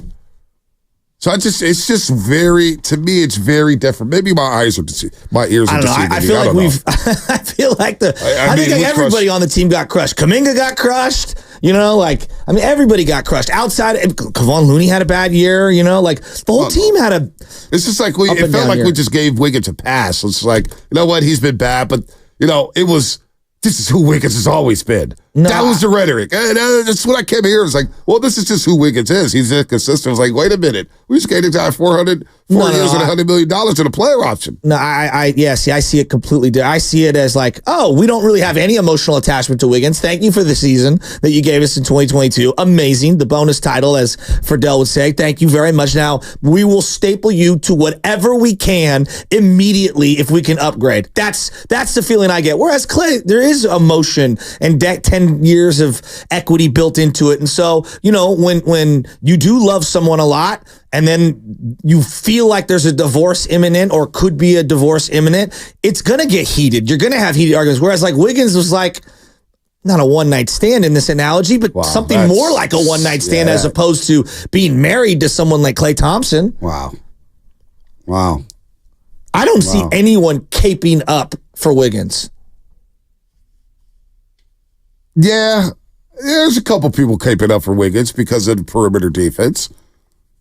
And you see the flashes of it, but that's my problem. That's probably my problem is that nobody's caping up for him, but nobody's ever like, well, Andrew Wiggins ain't killing us. It's fine. We go straight to Clay.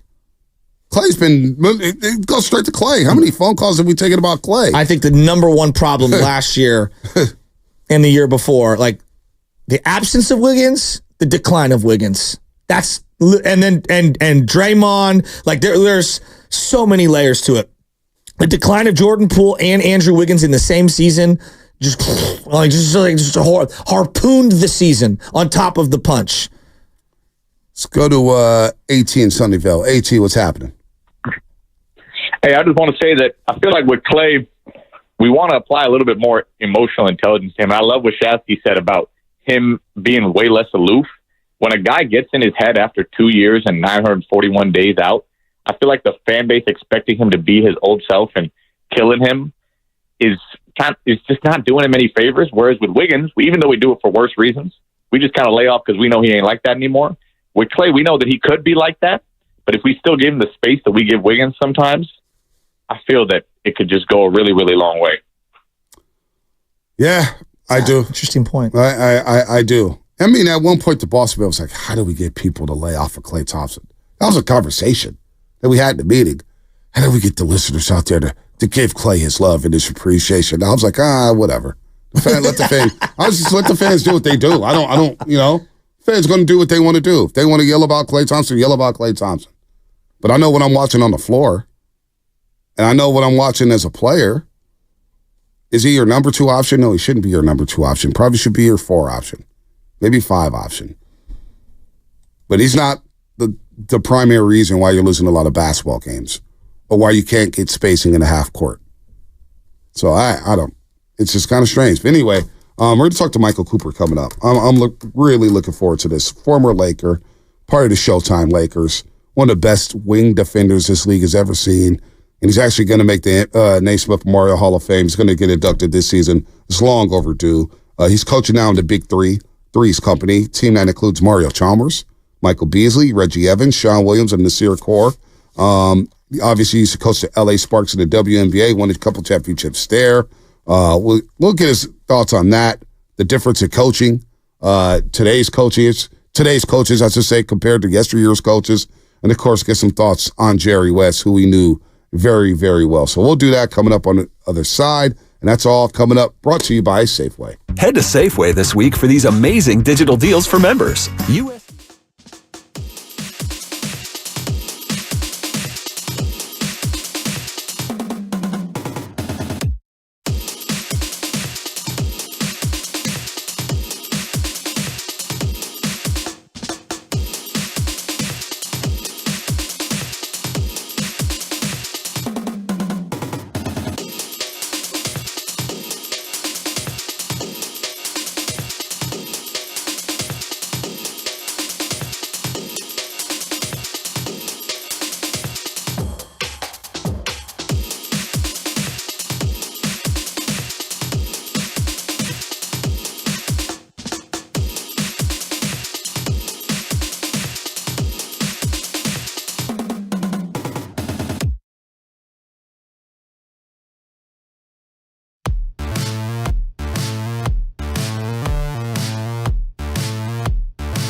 The world has lost NBA legend Jerry West at 86 years old. One of the most successful players, was a coach, one of the most successful GMs of all time across sports, and the NBA logo. And it's just really, really, really sad. Obviously had his fingerprints on the Lakers dynasties and the Golden State Warriors. And if it wasn't for him, we probably wouldn't be having a conversation about Klay Thompson right now, moving on from the Golden State Warriors. Yeah. He was one of the loudest voices in that room when he basically said, I would resign from my job if you guys move Klay Thompson for Kevin Love. And they didn't do it. And Klay became one of the best two-way players in the last decade, helped you win 4 championships. We're probably not talking about Klay Thompson right now if it wasn't for Jerry West. So rest in peace to the legend, the logo. 86 years old, spent more than 60 years in the NBA as an executive. Hell, even coached the Lakers for a little bit. GM, great consultant. 888-957-9570. If you're lucky enough to see Jerry West play in person, on television, whether it was at West Virginia, whether it was with the LA Lakers for those 14 seasons, what are some of your memories of Jerry West? Did you ever meet him? Do you have a story to share? Today's the day to do it. 888-957-9570. We just lost 2 legends, man. Bill Walton, who we just got over. We're starting to get over in terms of just like accepting that death, accepting what he meant to basketball. And like, we're not going to be able to hear Bill Walton no more. We're only going to be able to see YouTube videos of Bill Walton. And now the same thing applies to Jerry West. Just out of nowhere, 86 years old, man. And so some of these legends that are starting to leave, sorry, man. I've been thinking about Willie Mays a lot lately with the Rick Wood game coming up down in Alabama with the Giants going down there and what Rick Wood Field meant to the Negro Leagues and what it means to Willie Mays. Willie Mays is getting up there. He's getting up there. Is he 93 currently? I say 93, maybe 94 to say, hey, kid. And we just watched his documentary that put us all to tears. I wish it was longer. Yeah, no, it was great. It was so good. I wanted 5 more parts. I kept rewinding Barry Bonds, the first part of Barry Bonds, where he set the tone, talking about Willie told me, hey, man, why are you hitting the ball like that, man? Hit it like this. Boom, boom, boom. Get the barrel on it. So Jerry West passes away at 86 years old. If you got any memories there, 888-957-9570. Listening to Jerry West talk basketball, I was lucky enough to be at a Legends, Dinner with the Legend. And it was Tom Tolbert narrating with Jerry West for about an hour and a half. And the stories that Jerry West was telling, I was like, damn. And I was young in the game, Shasky. I was young in the game as a promo intern.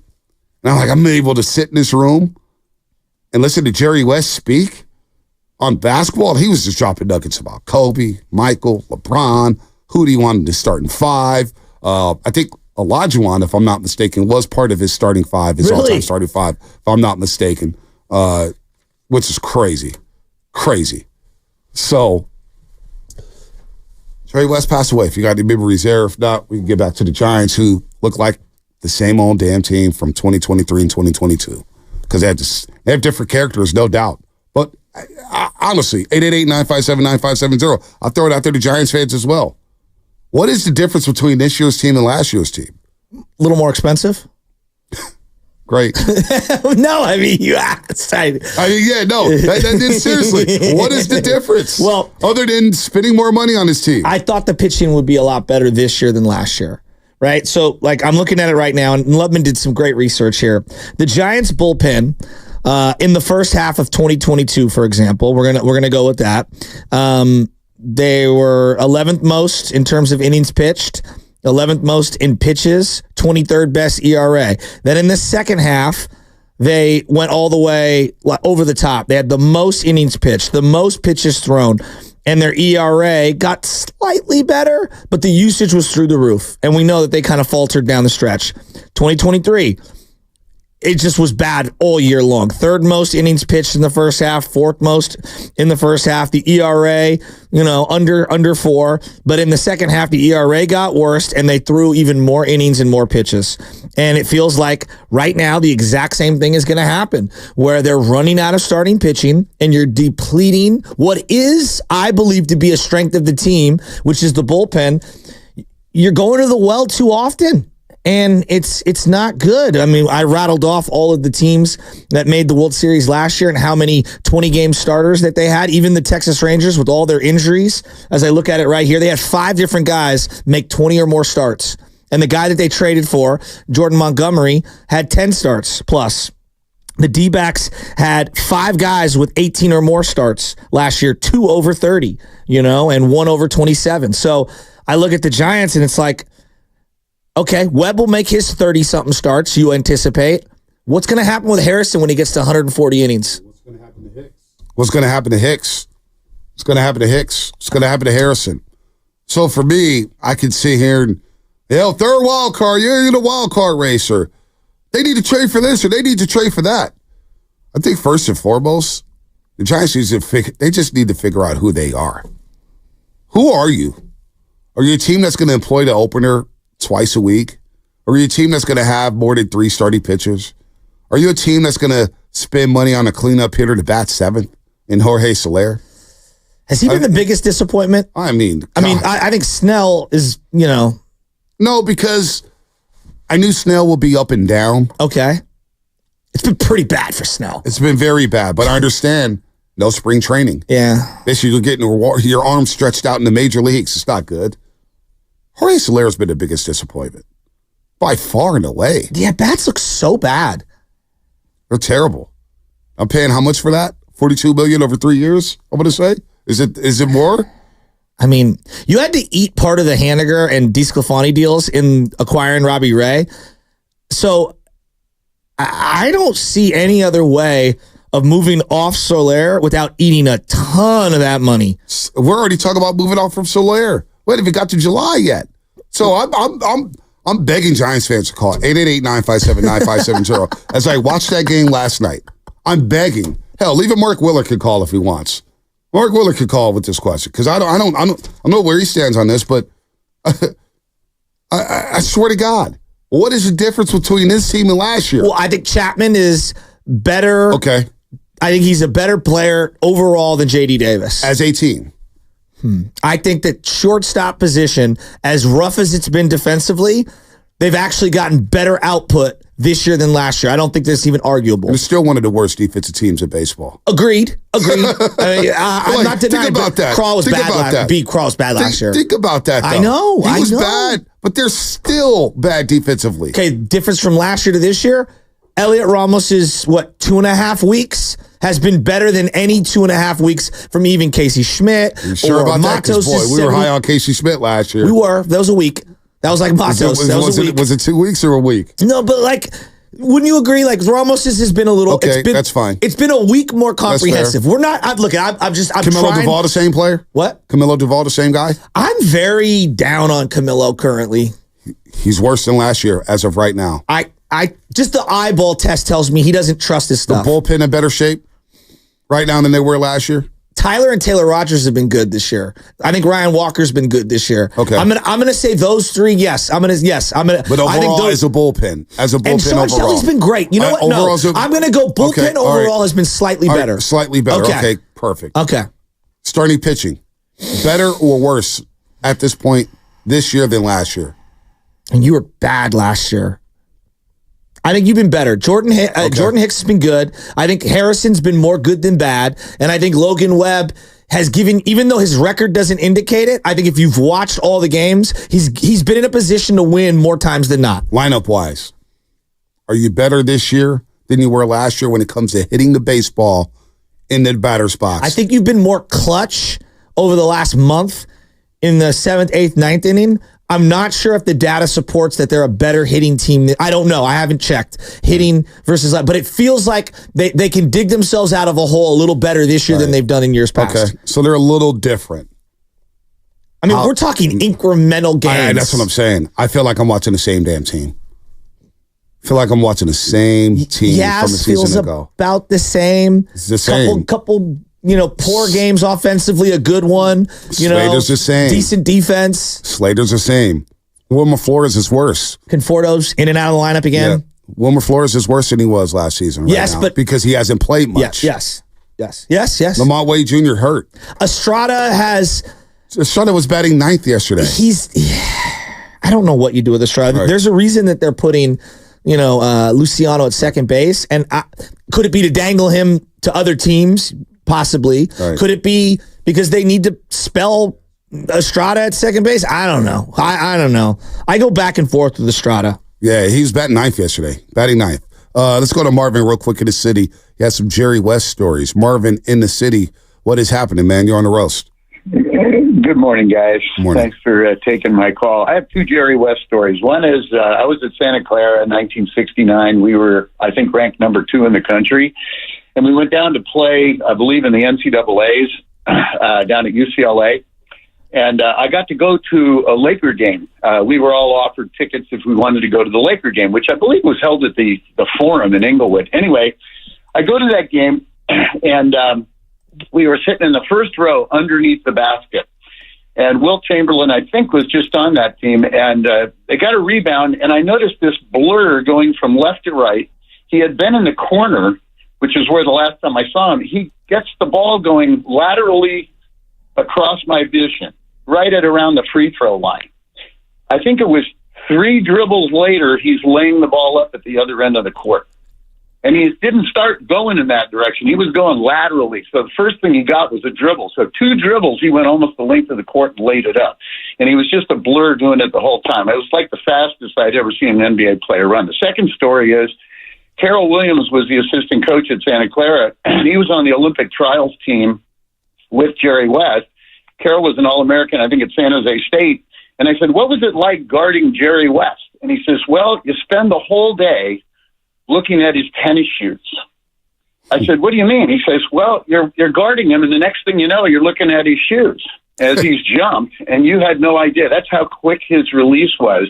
He's one of those guys, when I hear the top 5 players of all time and so on and so forth, and having seen him play a number of games, including when they beat the Warriors 173 to something at the Cow Palace in the playoffs. And I look at that guy and I just say, man, how could you not have that guy as one of the 5 best basketball players of all time? Nobody could guard him. He could guard anybody. Mr. Clutch.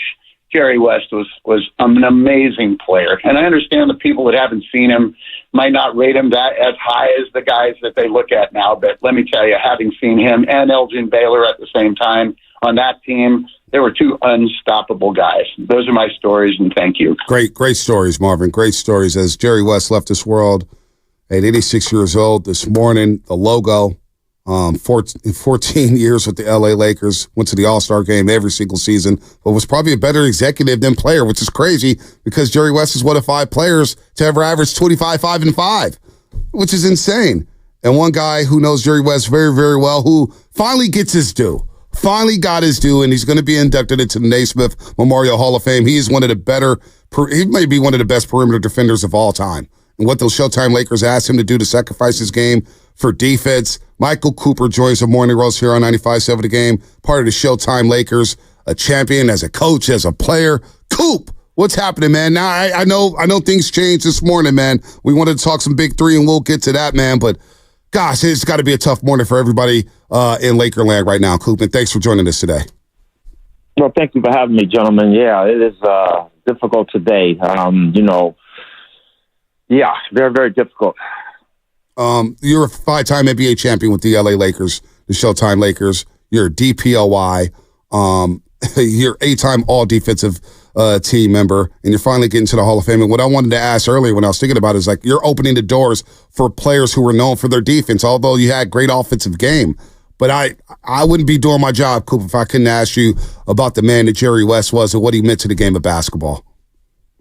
Well, Jerry was, people don't realize, Jerry and I go back 50 years. I first met Jerry West when I was 15 years old. I went to his Camp Clutch at Occidental College.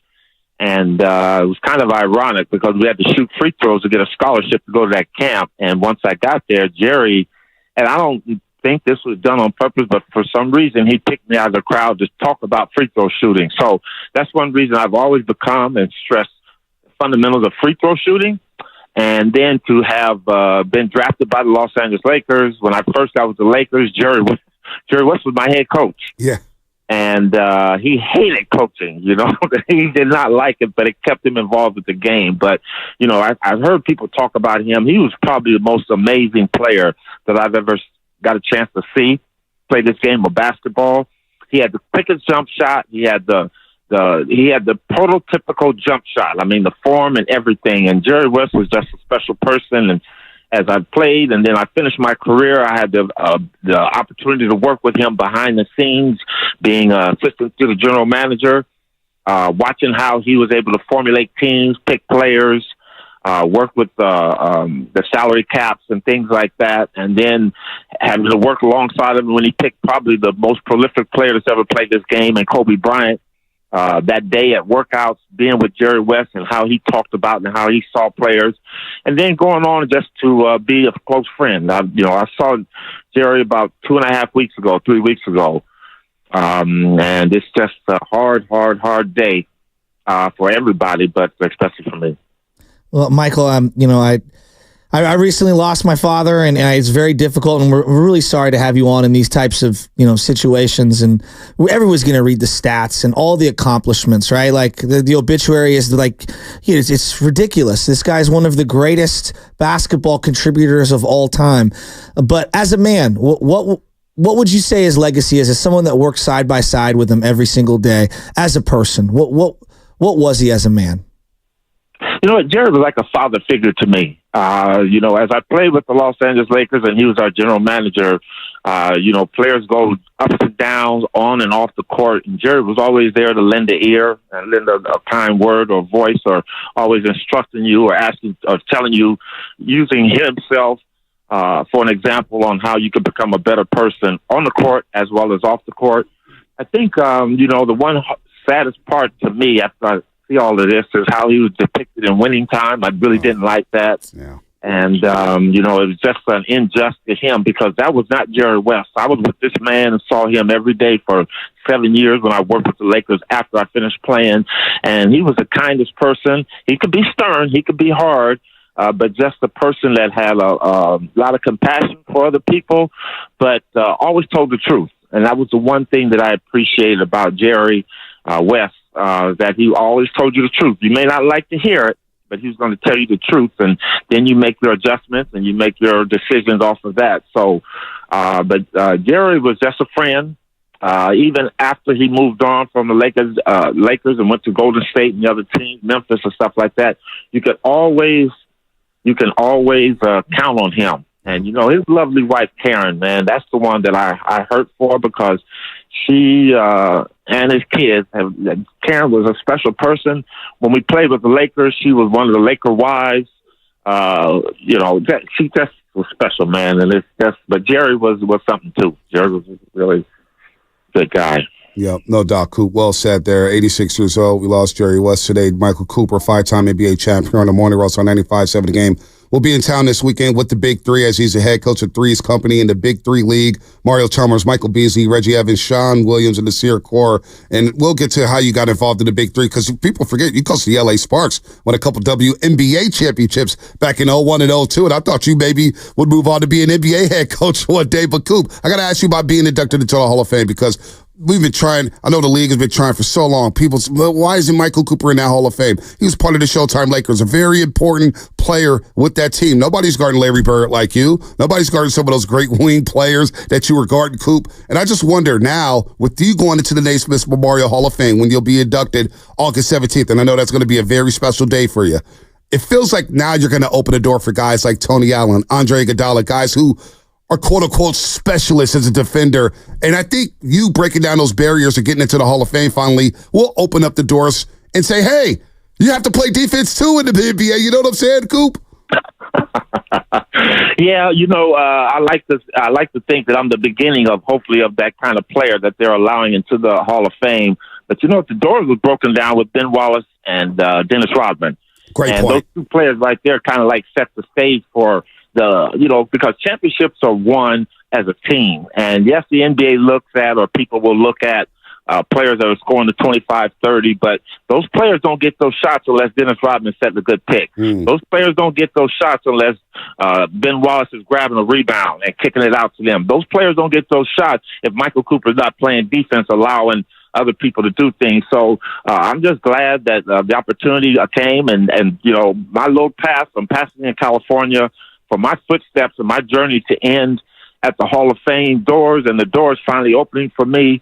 Really, really special. And the thing about that I was really getting ready to enjoy that even more so is that I told you, Jerry West started with me from day one coming into this, and he was going in this year, too, as a contributor. And it would have been nice for him to see me get this because he was a player that put me in position as far as drafting me with the Los Angeles Lakers to give me the opportunity to have the kind of career I had. So it's going to be heartfelt, joy with a lot of sadness, but I'm feeling very, very gracious and humble to go there, to go in. And yes, let's hope that the door does open. But you know what? A lot of people don't understand. It's the Naismith Hall of Fame. Mm-hmm. And when people were telling me, I was like, Coop, you didn't get in necessarily for your play. Yes, that was important, but it's your contribution to the game of basketball. And as you mentioned, I was able to have the luxury of coaching Lisa Leslie, with the WNBA, the Sparks, to win 2 championships there. After that, I go on and I play coach in the D League at the time, which is the G League now in the NBA, the Albuquerque Thunderbirds, and I was able to win a championship there. So it's everything you've done to contribute to this game of basketball. So I hope that all that I've done, coach at high school, I coach women's college. So now I'm at a D2 school, Cal State LA. So I keep trying to give back to the game. And that's the one thing Jerry West always kind of mentored me about was, Hoop, you got to keep giving to the game that has given you so much. So for me to go in and to be thought of now as a Hall of Famer is just one of the best things that ever happened to me. So, yeah, I'm going to enjoy this, and I'm going to enjoy it even more because I'm going in with my mentor, Jerry West. Wow. I mean, I feel like the whole entire Bay Area is hugging you through the radio right now and through YouTube. And even though we can't stand the Lakers, we got a soft spot in our heart for you. And I don't know what you believe in terms of a higher power or if anything at all, but I'm sure he'll be right there with you. You know, I believe in those things. And so, you know, Mike, it's really cool to see your embrace of the WNBA, the women's game and stuff. And I want to ask you about Draymond. I know you don't have a podcast that we know about right now. So, but as somebody who's obviously was at the forefront of trying to grow the WNBA and get involved there, I mean, what are your thoughts on just the Caitlin Clark national hype, the rhetoric, everything about it? It's been great for the game. Well, first of all, I do have a podcast. It's called Showtime with Coop. So go on and listen to it. I didn't know that. I apologize. Everybody's got a podcast now, Coop. Everybody's got a podcast now, Coop. And you know what? I have a love-hate relationship with Draymond Green. I love him as a player. I think his antics have really distorted the team. But you know what? You can't take away what he meant to the Warriors and to this game of basketball. So he was kind of that player. And I mean, some of the things he did, I did. I just a little bit with the visibility of the NBA now is a little bit more glaring on him. But Draymond Green's a hell of a player. And the Warriors don't win those championships without him. And people got a chance to see that. Caitlin Clark, I think, got dissed in not being on the Olympic team this year. But people got to realize that young lady has taken the WNBA to the next level. And when I first got with the WNBA, people said, oh, this league wouldn't last 10 years. They're going on, what is it, their 28th, 29th season that they're going. Mm-hmm. And I like to, think that I, was right there when we kind of kept things afloat, and the Tina Thompsons, the Cynthia Coopers, the Lisa Leslies, the Yolanda Griffin, those are players that these young ladies are standing on their shoulders now. So now with this young lady coming in and the hype that she brings, I see this young lady as the female version of Steph Curry. I haven't seen a woman, well, Diana Taurasi is close, but this young lady can shoot flat out, shoot the basketball. So for them to kind of like diss her in a sense because of, on the Olympic team is kind of not good. But you know what? There'll be many, many more Olympian years coming up, and I guarantee you from now on she'll be on that Olympic team until she decides that she doesn't want to play. So that young lady can play basketball. She's kind of like Steph Curry, Magic Johnson, Larry Bird, all rolled up in one. She shoots like Steph, she passes like Magic, and she's tough as shit like Larry Bird. No doubt. Hey, she does create that gravity, and once she gets stronger, she's going to be a problem for the Indiana Fever. They'll definitely get some players around her as well. Real quick, Coop, you've been coaching the Big Three. A lot of people didn't think the Big Three will last one season. Now, here we go again. The Big Three's still around. Cube's doing a great job here. How different as a coach, You've coached, obviously, the WNBA. You coached 5-on-5 your entire career. Now you're coaching 3-on-3. How different is the 3-on-3 game compared to the 5-on-5 game?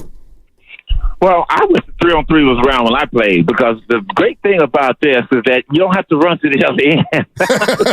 Everything is happening at one end. And you know what?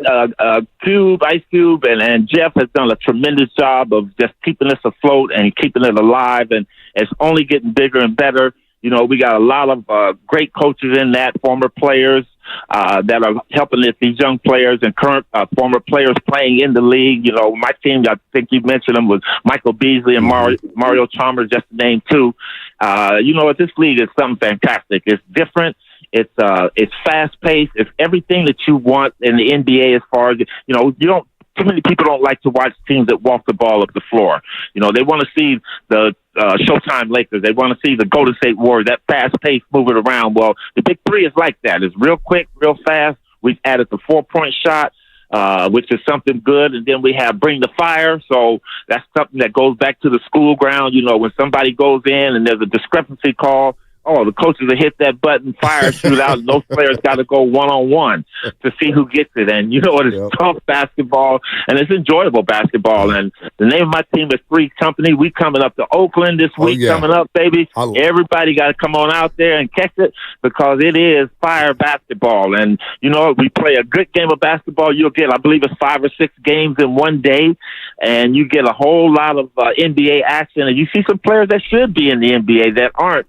Young player named Franklin Sessions. They call him Frank Nitty. Man, this kid can play. So you got a lot of weapons out there. And the fans can see it. Don't be surprised to see future NBA players slowly but gradually as they end their career, and you're not ready to leave, you can come to the Big Three, baby, and get it on again. It sounds like you're already making a recruiting pitch for Klay Thompson, who's the son of your former teammate, Michael Thompson. He's still got some years left, Coop. Come on, Steph, we can use you. Yeah, Steph's going on the golf course. Shoot the ball all the time. Steph's going on the golf course. No, the Big Three, Shasky. I went a few years ago in Oakland. It's a hell of an event. They put on shows, concerts, rappers. So 11,000, 12,000 people there. No, the Big Three is a fun event. You got that thing set up right. It's like a rap concert constantly all day. He is there. You know, he can be, the fans can come down and touch him. You can see the other NBA former players, Dr. J, Lisa Leslie, Nancy Lee McCline, Gary Payton, the glove. Rick Barry? See it all, baby. Hey, how salty is Rick these days? I know he's doing the pickleball. Does he still think he can drop bombs on people or what? Oh, I think so. Well, no, Rick is about a little older than I am, but he still stays in great shape. I know. Yeah, Rick Barry is the coach. Charles Oakley. You got a lot of people out there, man. It's such a fun time. Come on down and see it, because it's hot action. It's all day action. It's 50 points. First team to 25 is halftime, and the first team to get to 50 wins. And, you know, got a great. This thing is set up so perfectly and wonderful to play basketball and to keep that fire and that competitive spirit that we all miss. That's the one thing, and the camaraderie. You know, being around some of the guys, you know, I don't like seeing Dr. J most of the time, because he's the one that dunked on me with the rock the cradle, but I still can put up with him being there. So there's always competitive nature when I play his team. We going at them. Oh, my goodness. All right, Coop, so give it to me right here. If you were to create the greatest 3-on-3 game of all time, using any players you want, give it to me. What would it look like?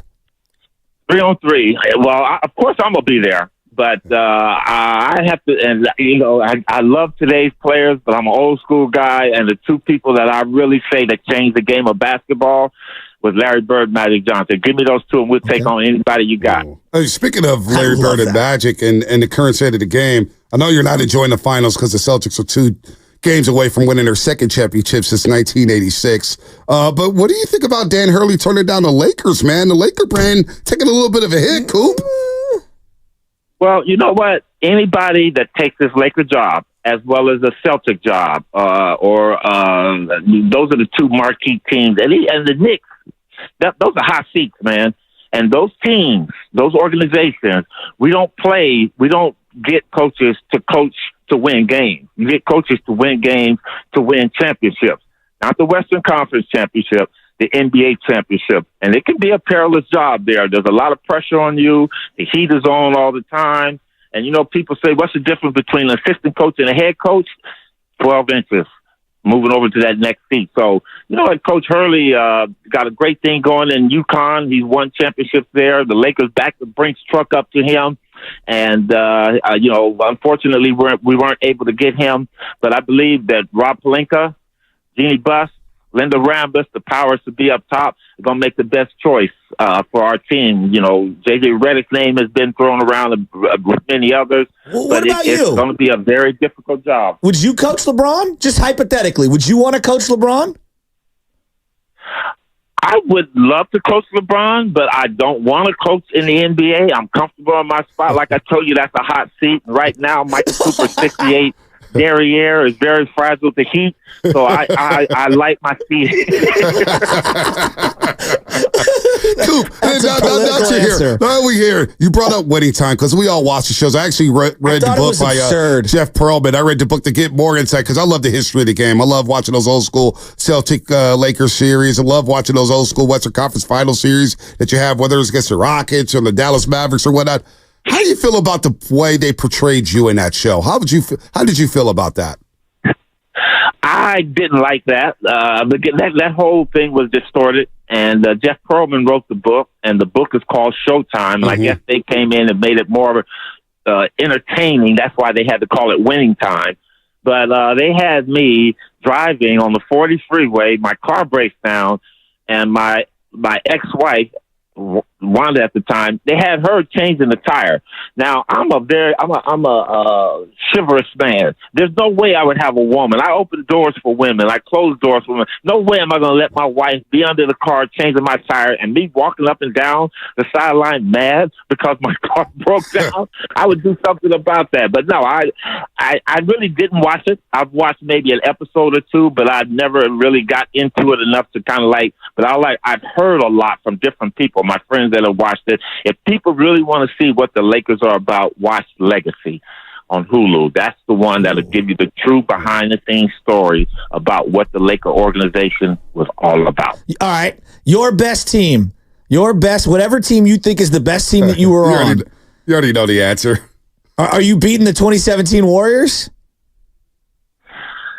I'm going to tell you this. I like the Warriors, but our 85, our 84 team, our 87, 88 team, I think we'd have went through the Warriors like a knife through butter. 5-game series? Yeah. 5-game we had series, it all, baby. We were big, we were fast, we were strong. We could play full court. We could adapt to any style of play. I think we had enough people that not necessarily would have stopped Steph Curry, but we could have made it difficult for him. But, great players are going to get theirs, and Curry was definitely going to get his. But I would like to have seen, and like I said, Draymond Green is a good defender, and he's a defender in today's game that can guard 5 positions. I don't think Draymond Green could guard Kareem Abdul-Jabbar. I don't think Kareem would have skyhooked him like he did the Celtics into oblivion. Hey, look, I'm a lifelong. Hey, Coop, I'm kind of with you there. I don't know if anybody's stopping Kareem Abdul-Jabbar, one of the most accomplished basketball players ever. The skyhook, Magic. I just want to know who you're guarding. You're guarding Katie or Steph? That'd be fun, man. Rambis versus Draymond in the open floor, though. There'd be some hackery. I'll guard Steph. I'm a guard Steph. I kind of handle him and give him I could have gave Steph was definitely going to get his on mine. James Worthy would have probably dealt with KD. KD's a long guard, man. KD was very difficult. And I probably would have spent some time on Klay. But that's the unique ability that those guys had. They had 3 legitimate scorers. I mean, they had killers at all 3 of those spots. So, you can't split Michael Cooper up to 3. Somebody was going to have to get some on the other end. But it would have been, it would have been fun to see that happen. Coop, I've always adored you from afar. This was really fun. I know it came on some tough circumstances and we lost a great Jerry West, but we appreciate you toughing it out here with this interview. Speaking about Jerry West and your special day, I know Jerry West is going to be inducted for a 3rd time in the third different categories: a contributor, as an executive, as a player, not to mention the 1960 Olympic team. But Coop, thanks so much for the time today. The Big Three coming to Oakland, California. We'll be looking out for you, man. We can't wait to get out there. Thank you, guys. And everybody, come on out. The Big Three's coming, baby. Bringing the fire to y'all. Come on out. Let's do it. Coop, going into the Naismith Memorial Hall of Fame. Incredible. Now, Coop's an all-time legend, man. All-time legend. He is great. With that said, it's time for Fast Five.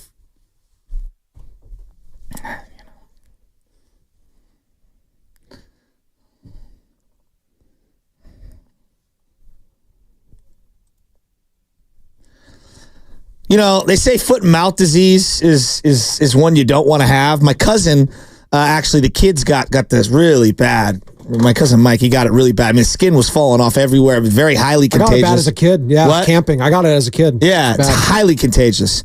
I might suffer from the worst foot, mouth, and disease of a radio host in 95.7 The Game history. I asked Michael Cooper, and they're jokingly ripping people who have podcasts, and he immediately, do you have the sound? Here. Oh, we don't have it. Immediately goes, yeah, well, I have a podcast. It's called Showtime. And I'm like, oh, boy. Well, not you. Everyone else who has a podcast. I looked it up. Yeah, Showtime with Coop. I looked it up, too. And yeah, he did a full hour breakdown on his relationship with Jerry West, too. Urge everyone to check it out. But I was like, yeah, he does this every single day. I didn't even know. But He does a podcast every day? That's all the producers do. Part of being a good teammate. Maybe I or Sam should have told you. Like, Well, I knew he was coaching still because I did look that up, and I tried to do some homework. I didn't know I was it just going to read the podcast alone. I had podcast. Michael Cooper, I'm sorry. My bad. I have podcast-itis. Steph Curry has a new podcast. He does. He has a Speaking of podcast podcasts. with him and his dad. I'm out. Del Curry, Stephen Curry. Del Curry, funny. Steph. It was funny listening to all the Warriors fans call in. Well, LeBron's got a podcast. That's when you know he's done. Steph would never. 2 months later, Steph gets one. Well, now LaShannon Sharp is talking about that he needs to do more than the X's and O's on the podcast. LaShannon. Podcast-itis is real, folks. It is real, and it is spreading. It is spreading. It is contagious. You know, you ever get people, Shasky, ask you. It's too much for me. They ask me about the show. They asked me about the show. And what you tell them that Joe's just amazing? No, but He's better in person. No. They asked me about the show, and then they say, well, do you have a podcast? Everybody always thinks podcast is like, oh, do you have your own podcast? Well, the show that we broadcast can be downloaded in podcast form. Yeah. I mean, I had like 3 podcasts in 2014. Maybe I should have stuck around with that. Late to the party. Love it. What you got? I mean, if we're looking for podcasts, I mean, it's garlic fries and baseball guys, right? I mean, we got to get better at getting episodes out there, too. But no, my final thought is, man, can you praise Caitlin Clark any more than Michael Cooper did? Steph Curry, Magic Johnson, Larry Bird all rolled into one. Like, it's like, Bonte, you're Luke Skywalker, Darth Vader, Obi-Wan Kenobi, Yoda, and R2-D2 all in one. All those are going right over his head. Yeah, what movie is that from again? What movie is that from? R2-D2? What Back to the Future. Back to the Future? Back to the Future 1 or 2? Back to the Future 3. Oh, okay. All right. You know what comes out, though? Deadpool and Wolverine coming out soon. It's coming out soon. I'm excited for that. Hugh Jackman, I'll never do the role again. Hugh looking around like, I don't have a Here's lot of $100 roles. million. There you go. Yeah, that'll make it. I want to hear that differently. He is, though. He's like the Does he have a ultimate Wolverine. podcast? Does he have a podcast? Probably. Well, no, the Hugh Jackman thing, he said he would never do Wolverine. He did make the one allowance for if it was for a Deadpool movie. So it's not that, anyway. The movie he was in, not Taken, but it was similar to that. It was like a hostage one where the kid went missing and he was the dad. It's a great movie. He's not Wolverine. He's a normal person. Great movie. I think the best movie he's ever done is Prestige, probably. The Prestige with him and Christian Bale, where it's Christopher Nolan directing it about magicians back in like the early 19th century or something like that. Anyways, shout out the great Jerry West. If I'm just thinking about Laker legends in no particular order, Jerry West is in there, Kareem, Elgin Baylor, George Mikan going back to the Minneapolis days, Kobe, Magic, obviously, Shaquille O'Neal, but R.I.P. Jerry West. Yeah, rest in peace, Jerry West. That's my final thought, the logo. We lost a couple ambassadors just within the last week. Bill Walton and now Jerry West. May you rest in peace. As Coop said, his lovely wife, he's hurting for her. He was going to be inducted alongside his mentor in Jerry West, a guy he saw as a father figure. So, Jerry West, man, may you rest in peace. Hopefully you enjoy basketball from up above. And now you're reunited with your former teammate, Elgin Baylor, up above here. So, Jerry West, rest in peace, man. The logo, 86 years old. Now it's Fast 5, brought to you by Xfinity. At home or on the go, you get the fastest internet to all of your devices. I'm David. I'm John. And I'm Chris. We're the 3 brothers that own Jack's Restaurant and Bar with 5 locations in the Bay Area. We learned the restaurant bit. Guys, that's my line.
He brings the perspective. Yeah, I think they both have a great point. Get off me, text line.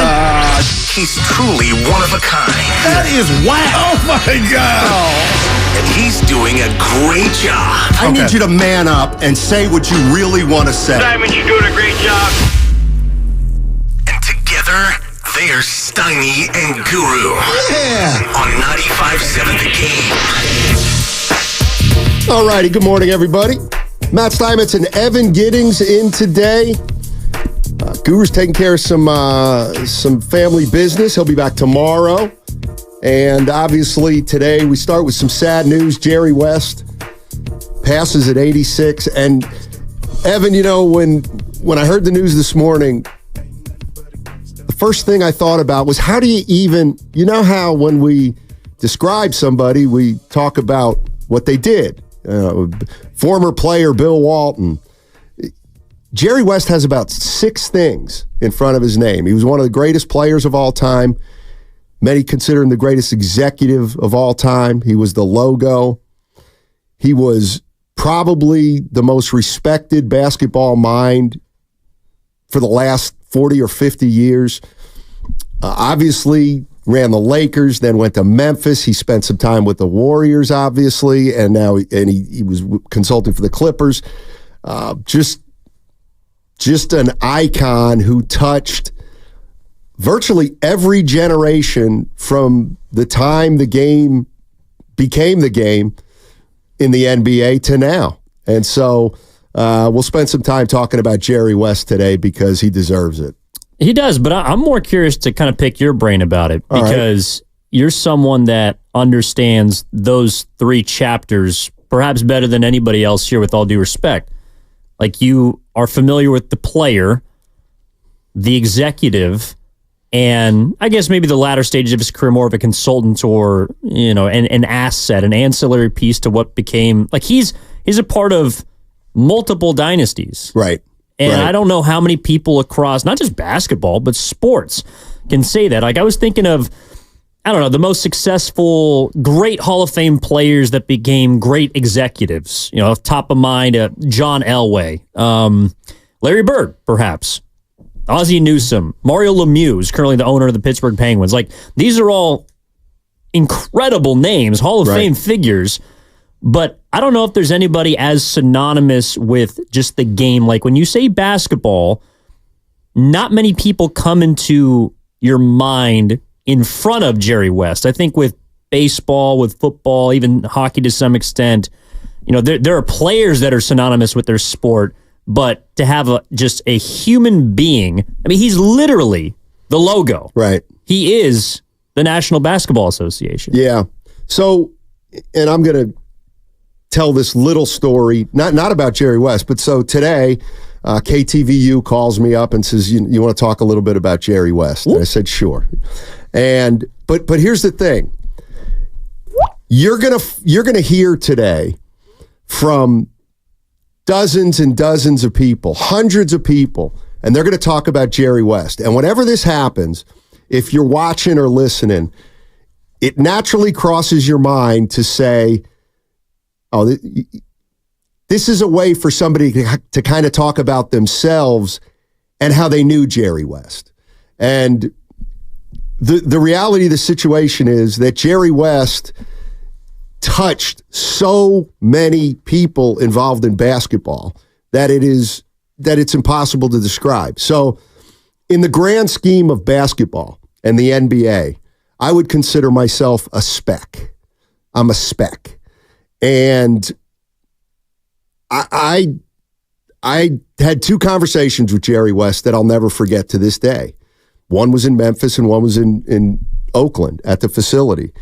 And he treated everybody as if he were allowing them into his inner circle, which others weren't allowed into. But everybody was allowed into Jerry West's circle because he was that type of guy, and he was also just incredibly honest and straightforward. And there's nobody that's involved in basketball, whether you're a media person, a player, a coach, who didn't respect Jerry West. He's the greatest basketball mind, I think, of my lifetime. But I think everybody would. There's nobody that would disagree with that. He saw the game and knew the game in a way that elevated him from even those that were experts on the game. The guy had a presence that was undeniable, but he also had a down to earthness that touched so many more people than the greats normally touch. Yeah, you think of Jordan. I mean, how many people has Michael Jordan touched? Not a lot. And personally, because his world is so insular. Jerry West allowed everybody into his world, whether you were a minuscule part of the landscape or whether you were Larry Bird, Magic Johnson, or Michael Jordan. He was that kind of presence, and he was that kind of guy. And I'm interested. Also, you're 30 years old, and you know he's the logo. 29 for 3 more months. Sorry about that. And like I am, because we always do the age thing around here. I'm obviously a fossil, but if you are 30-ish, what does Jerry West resonate at all? And if he does, like how so? Like how did he resonate? So 1995, 05, 50, 1995. Yeah. All right, that puts Jerry West probably just getting to Memphis. So you really only, well, you tell me. Well, it was probably about the time that he drafted Kobe, right? Yeah, I mean, exactly, 96. Yeah, so yeah, that was about the time that a couple of years before I was born. I think, and I don't want to speak for everybody that's 30, but Jerry West, when I hear him, I think about winning. And he didn't win a lot. Now, he won a lot as an executive. Right. But when you read about his shortcomings and some of the failures, I mean, the amount of second place finishes this guy had because of Red Auerbach and the Bill Russell Celtics, I feel like when I would hear him talk, he wouldn't speak of himself like he was a winner. But everybody else around him described him as a winner. Right. And so he's one of the very few people in sports, and I'm not sure, but if someone in the NBA right now came in and was a runner-up to the NBA Finals, 7 times? Exactly. We would ridicule them. Right. They would be the butt of everyone's joke. They would be the poster boy for underachievement and coming up short. And I don't hear any of that at all when I think of Jerry West or when someone my age talks about him. And it's because of all the work that he's done as an executive. And I think it's because of what you're describing, his ability to, I don't know, there are certain people that are walking legends, but to me, Jerry West was almost mythical because he came from a time in which the game was just simply I couldn't understand it. Right. It's from a different era. And so I think with Jerry West, for me, he's one of the rare people that even though he did lose a lot as a player, I don't think anybody would ever describe him as a loser. That's exactly right. The only person, and this is what made Jerry West so complex, is there is one person that thought Jerry West was a loser, and that was Jerry West, because he couldn't live with those losses to the Boston Celtics, and I know he got over on him once. Or I know he won his title. He didn't get over on the Celtics, but I know that he won a title once. It didn't mean anything. It didn't mean anything to him. And at 408, think about this. He's the only most valuable player in an NBA Finals from a losing team. I mean, it's incredible what he's done. And and the beauty of him is he touched a bunch of organizations. And one of the reasons we're going to talk about him today is because he was I'll say it. He was a major factor in the Golden State Warriors dynasty. Plain and simple. So In 2010, when Chris Cohan sold the team to Joe Lacob, the Warriors had no reputation in the NBA. They had no standing. Nobody knew who they were. They made the playoffs once in 15 years, and Joe Lacob took over the team.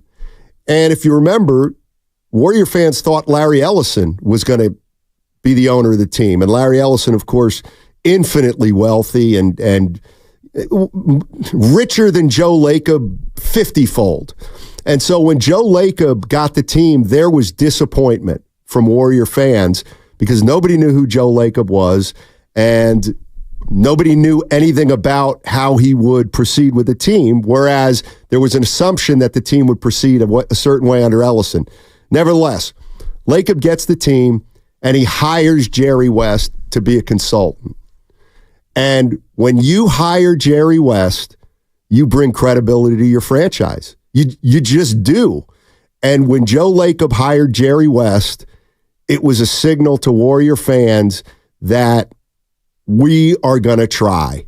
And we are going to try to build a franchise that is great. And it was, to me, it was one of the first things that Lacob did that made me think, you know what? Maybe it will be different. Because when Lacob took over the team, nobody remembers this, but they didn't win the first couple years. And, you know, Joe Lacob was talking a big game when he got here. But when he hired Jerry West, it was a way of backing up his talk and giving this organization a credibility it never had, or at least never had to the point of when Jerry West is a part of it.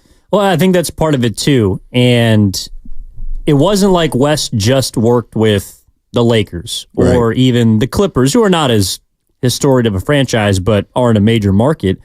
You know, he built up the Vancouver Grizzlies or the Memphis Grizzlies. Right. And I know that they weren't a team that won a championship, but they had a pretty successful run in the mid-2000s and early 2010s for a team that basically came out of nowhere. Like they had to move out of Vancouver before they finally became somewhat successful, and he was at the center of it. I'm curious, though, do you have any knowledge of how they courted Jerry West, the Warriors? Like how... Because, he worked with a franchise's expansion, so it's not like he wasn't willing to build from the ground up, which is what the Warriors were at the time. But, I guess, how do you even sell yourself to a legend like Jerry West? Well, he had a falling out with the Lakers. And I actually remember he was here for a couple years. And I just said to him kind of jokingly, would you ever go back to the Lakers? And he said, no, never. Like I'll never go back to the Lakers. And so when the Warriors courted him, he was looking for a challenge, like he always did. Like he wanted a challenge. And the one thing I can't remember, I'll figure it out before the start of the show, was I believe he was before Bob Myers. And he was instrumental in hiring Bob Myers. Or it was the other way around, and Myers was hired and said, let's go get Jerry West. But Jerry West, I'm pretty sure Jerry was before Bob. But again, just off the top of your head, you can think of, 5 things he did which were monster parts of winning. He was the one who saw Kobe Bryant's greatness, plain and simple. There's no doubt about that. And I'll get into more about the private workout that Jerry West saw. Jerry West signed Shaquille O'Neal as a free agent after Shaquille was in Orlando. He's the guy, he's the famous guy, if you don't know, who told Joe Lacob in the Warriors front office that if you trade Klay Thompson for Kevin Love, I'm leaving. Jerry West was the one who, when Kevin Durant was thinking about coming to the Warriors, Jerry West called Kevin Durant, and many think he was the one that tipped the scale on Kevin Durant, because he told Kevin Durant that the only thing that mattered was winning. And Jerry West knew that if Kevin Durant came to the Warriors, he would win. And all that other stuff about whether Durant was taking the easy way out or whether it'd be good for the league or bad for the league. Jerry West knew that if Durant came to the Warriors, it was over. They would win titles. I mean, I'm not saying he was the only one who knew that, but he was the one that pushed Kevin Durant. He was the final impetus to Kevin Durant coming to the Golden State Warriors. Well, and I just realized this because I was kind of going through his lengthy resume as an executive, but the first year as general manager of the Lakers, he drafted James Worthy. Yeah.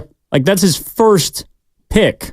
Yep. As a decision maker in a front office, is a future Hall of Famer. I realize it's the number one pick, but still, that's about as glowing right there of a resume as you can put together. And with the Warriors, it's impossible to talk about the dynasty without talking about Jerry West and his involvement in it. I mean, and it's interesting too, because I like, as a younger person, I never really saw much of him. I don't feel like we heard much from him, and he wasn't present as much as other figures in the front office. Right. But you knew that he was instrumental in all the things that you just described. So it's like he's not a shadowy figure, but to many of us, and especially as a fan kind of growing up, there was Lacob, there was Myers, there was Kerr, Mark Jackson beforehand. There were all these people that were pushed into the limelight, but he never was. Right. And he might have been behind some of the most important decisions that were made in creating this dynasty, which is, I think, another, I don't know if it's a generational thing, essentially wanting none of the credit or wanting the challenge like you described, but I just feel like it's impossible to truly encapsulate everything that he did, because a lot of it we don't know about. Right. And he wouldn't let you know about. Exactly. Because he didn't want the credit. Exactly. And I think what we're going to find over the next few days is we're going to hear a lot of stuff about Jerry West that we've never heard before, because people around the game have so much respect for him. They wouldn't, let's say, go public with stuff.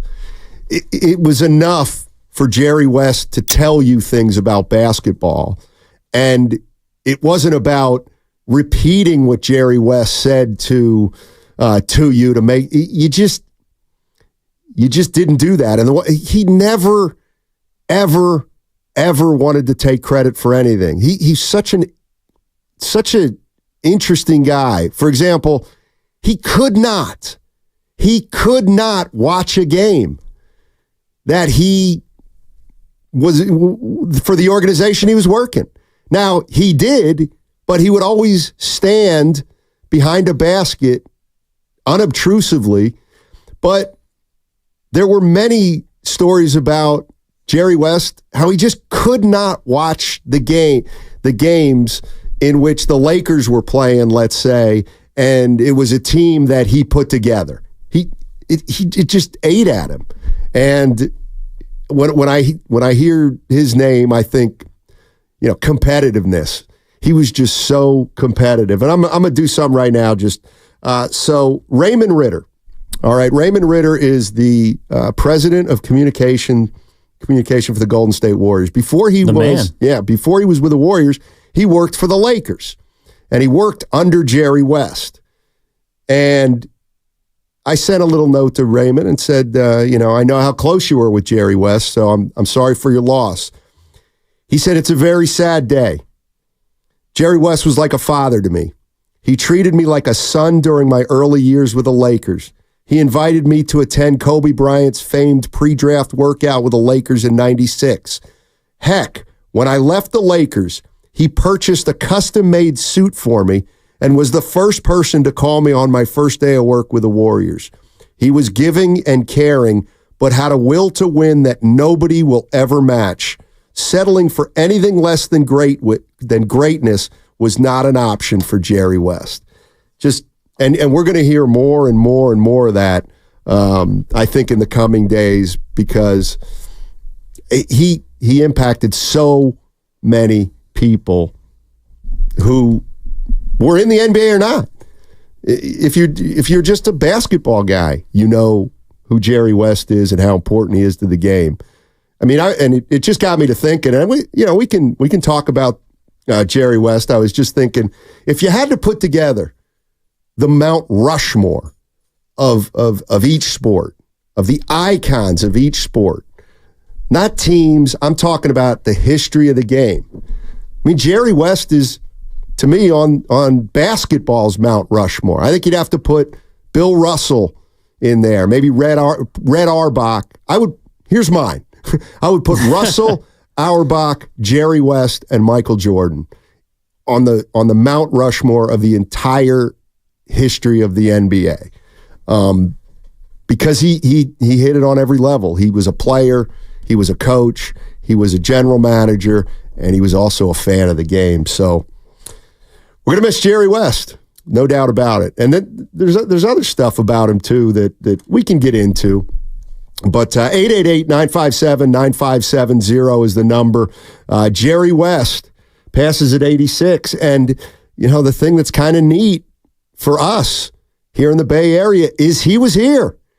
He was here, and he helped do for the Warriors what he did for the Lakers.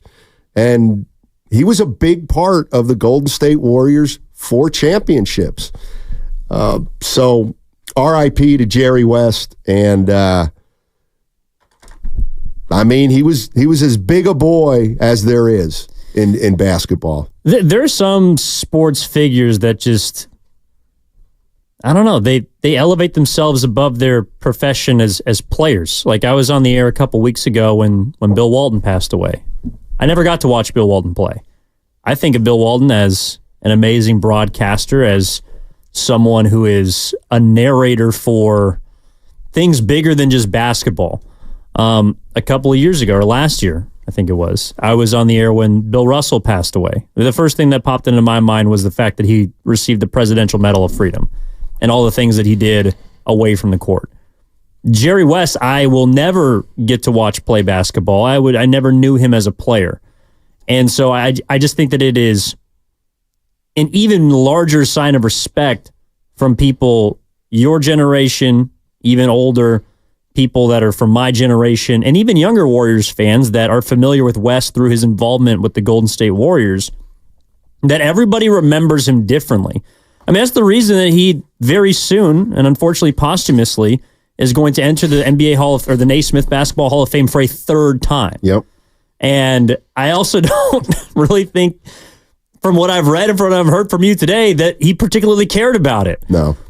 And it's just another thing that everyone else is remembering him for, but he will not remember himself for. Right. Because it wasn't that important to him. It was just a piece of who he was. Everything, as a player, as an executive, as a coach, every single person that he touched, it feels like indescribable. Like, I'm sure there's a lot of people out there in the game today that are both players and people that worked under him in the front office that are just wrestling with various emotions because every relationship was different. And there's very few people on planet Earth that I think get to touch people like that or that had that sort of effect. It's visceral, it's genuine, and it is everlasting.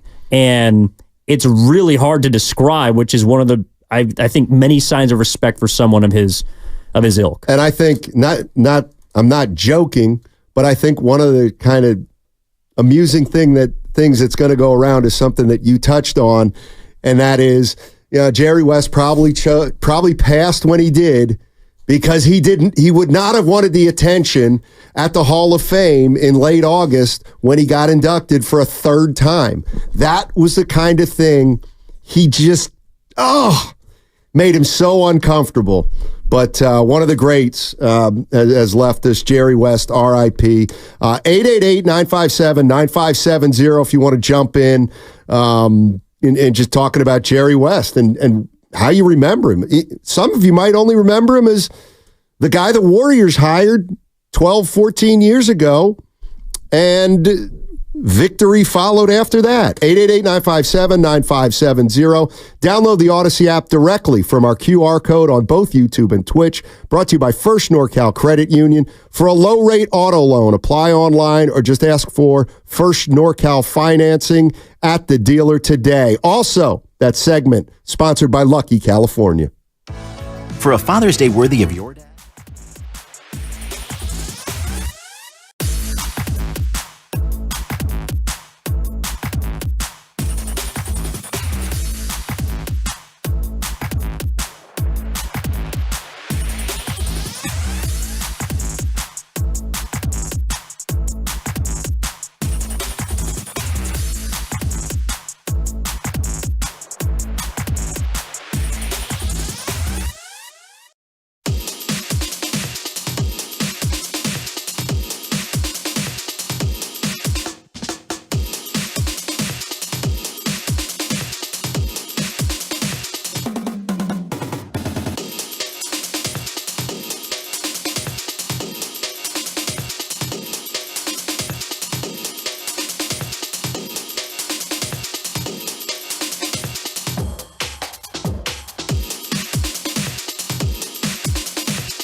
That's who I am, but I was not afraid.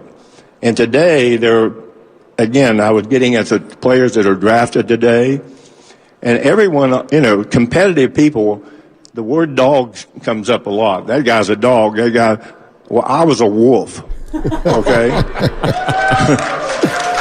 I used to eat dogs. Now, back to Steiny and Guru on 95.7 The Game. And there you have Jerry West's only moment in his entire life where he built himself up. That was incredible. It's such a great line. We're talking about Jerry West. He passed today, 86 years old. You can't talk basketball without talking about Jerry West. Impacted teams, impacted players, impacted fans, impacted owners. This is just, and by the way, our show historian, Ernie Chavez. Yes. Bob Myers was hired in April of 2011, and a month later, Jerry West was hired. So depending on whether you think it was Myers' call or Lacob's call, put that into one of the greatest. Well, Myers was hired as the GM or the assistant GM. For that 1 year, GM. correct. So Larry Riley was still here. But when you make a list of the Warriors' great moves that preceded the dynasty or that allowed the dynasty to happen, Jerry West has got to be up there. So 888-957-9570, and it's not surprising that we're getting some calls from people who want to share some Jerry West stuff, and to me that's not surprising because he's the man. Let's go to William. William's in Cali. Start us off, William. How you doing, man? I'm doing well, Matthew Steinmetz. Thanks for taking my call. You are my favorite show. Oh, thank you. My pleasure. I wanted to relate a story. I grew up in Southern California, within an hour of the old LA Sports Arena. And one night, probably a weekend, our youth group went to the sports arena to see a Laker game. And I believe it was the Lakers and the Cincinnati Royals. And the first thing I remember getting in the stadium is how vivid everything is when you're a 10-year-old kid. It's bright. Right. The sounds, it's exciting. But anyway, there they were out there in those beautiful blue silks, warming up and, doing the reel and the layups and stuff. And then they went off the court, lights went out, the lights went on, and they came out in those beautiful white satin with blue trim uniforms. Remember those? Game gets started. Yes, beautiful. I wish they had them now, as opposed to the forum blue or whatever you want to call it. But anyway, game gets started, and here comes this guy down the court. And my dad points to the court, and he goes, "See that? That's Jerry West." And I said, "Why has he got that white spider on his face?" And my dad smiled, and he goes, "Nah," he goes, "that's a bandage. Jerry West broke his nose again." Anyway, by far, the greatest two players on that court were Baylor and West. They had another guy on the Lakers, I think his name was Rudy LaRusse. I can't name the others. But the Lakers won that game going away. But it was the most vivid moment in my life. And, of course, my futility as a Laker fan was watching your Celtics take down the Lakers year after year from the mid to late 60s. Right. And the one other thing that I remember Wes saying, he goes, we had the best individual players on those teams. He goes, but we didn't have the best team. He goes, the Celtics and Russell were the best team. And he goes, and it's been my futility and my nightmare ever since. Anyway, that's all I got to offer today. Thanks, William. Appreciate the call. I mean, this is gonna stir up a bunch of stuff. I forgot about those old blue Laker uniforms. Those were so they kind of wear the alternates now, right? Yeah, exactly. Here's the one thing also about Jerry West. He was the opposite of the old curmudgeon who says the game was better in my day. Jerry West embraced it all. I never heard him say, well, the game today just isn't very good, or the athletes today don't know the fundamentals. He may have said something about the fundamentals, but he never ran down the younger generation, ever. And that's always something that I kind of remember about Jerry West, is that, in an age where, and I do it a lot, No, it was better back then. It was better. And the players were better. And Bird and Isaiah could play now. And Curry would struggle. He never did that. He never did that. He appreciated the greatness of the game that he was watching at the time.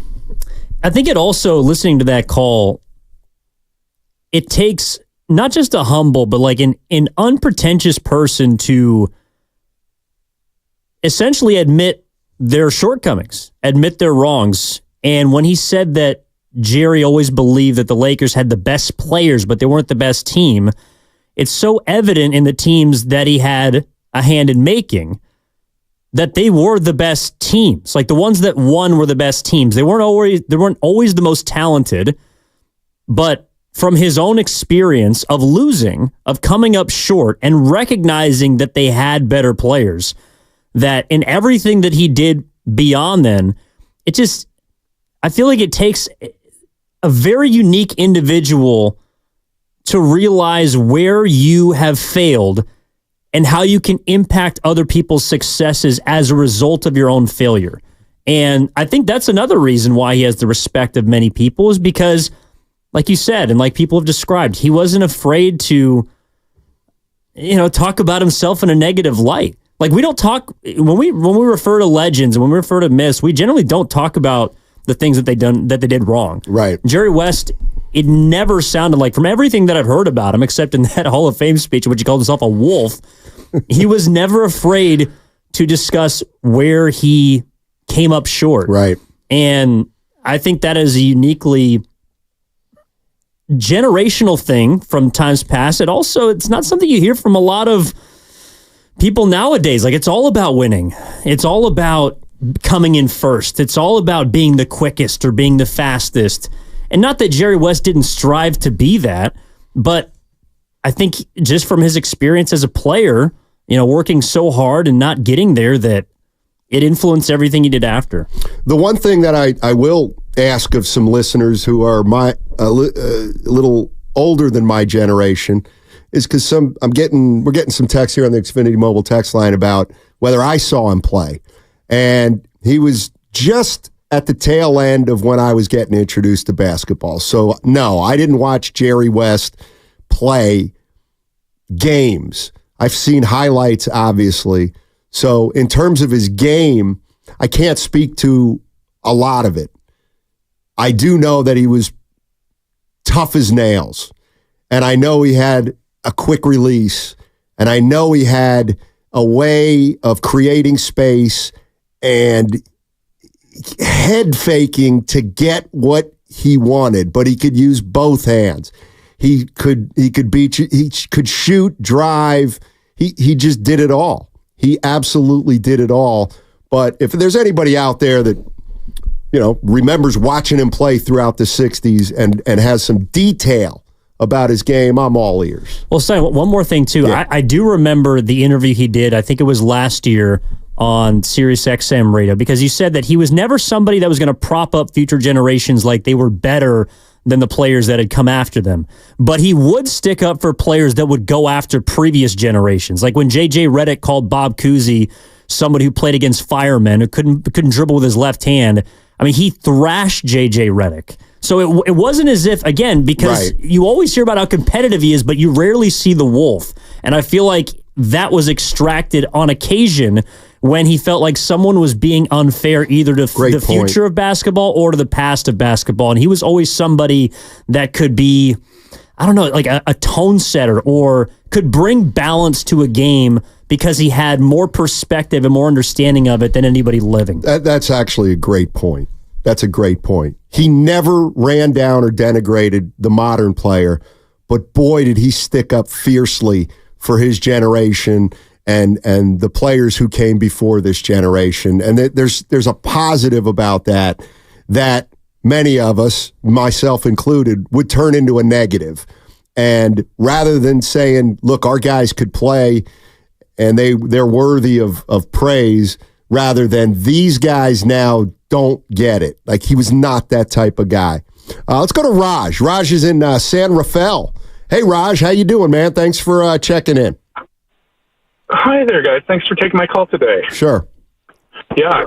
I just wanted to say, Steiny, I'm probably about the same generation of basketball player as you are and were, and I was, I think, 7 years old in second grade when I got to see Jerry West play at the LA Forum that year that they won the championship. And boy, he was just a hero and amazing.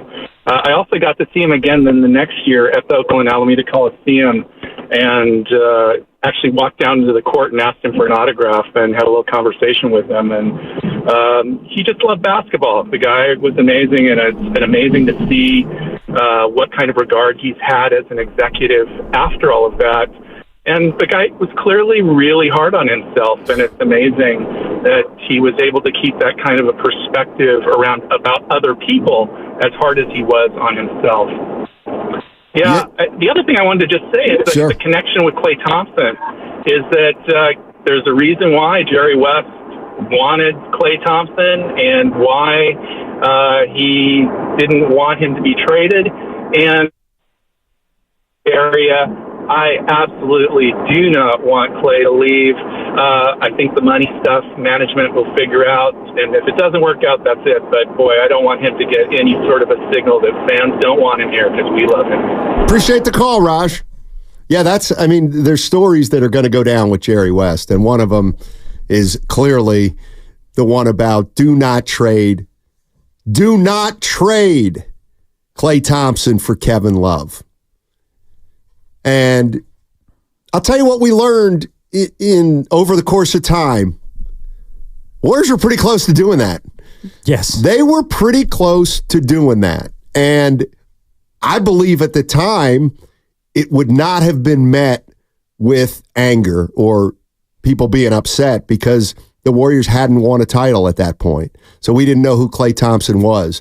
But that was why Jerry West was a genius, because he knew who Klay Thompson was. Well, and the Warriors at the time were trying to make a move. I was reading an excerpt before the show, and I have it up here right now, about Jerry West speaking about Sean Livingston and the acquisition that was for the Warriors, and it was everything he just saw. It's very rare that a player as great as someone like Jerry West becomes the talent evaluator that they are, because you have to be able to see where you lack. And it's really hard for anybody to do in life. Nevertheless, someone that was as great as someone like Jerry West playing the game. But I think it's interesting about Klay Thompson. It just has me thinking, I remember reading that story about Jerry West sticking up for Klay, and who knows, if he didn't put his job security on the table, essentially, Klay Thompson might not have been a Golden State Warrior. Who knows if that was the deciding factor. But I do think there's some of that residue left in Klay. The fact that someone as heralded, someone as legendary as Jerry West fought for Klay Thompson. Right. And Klay Thompson rewarded him and us as fans with 4 championships.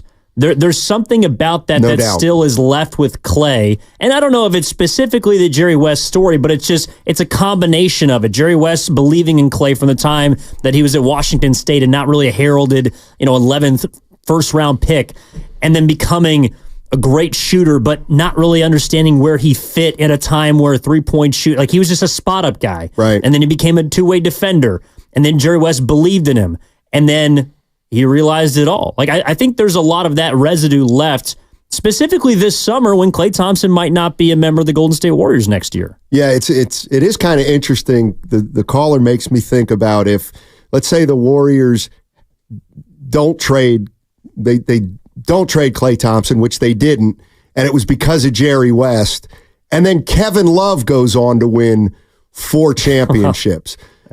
And I'm thinking, boy, would we think any differently of Jerry West? Well, the point is that he knew something before he said it.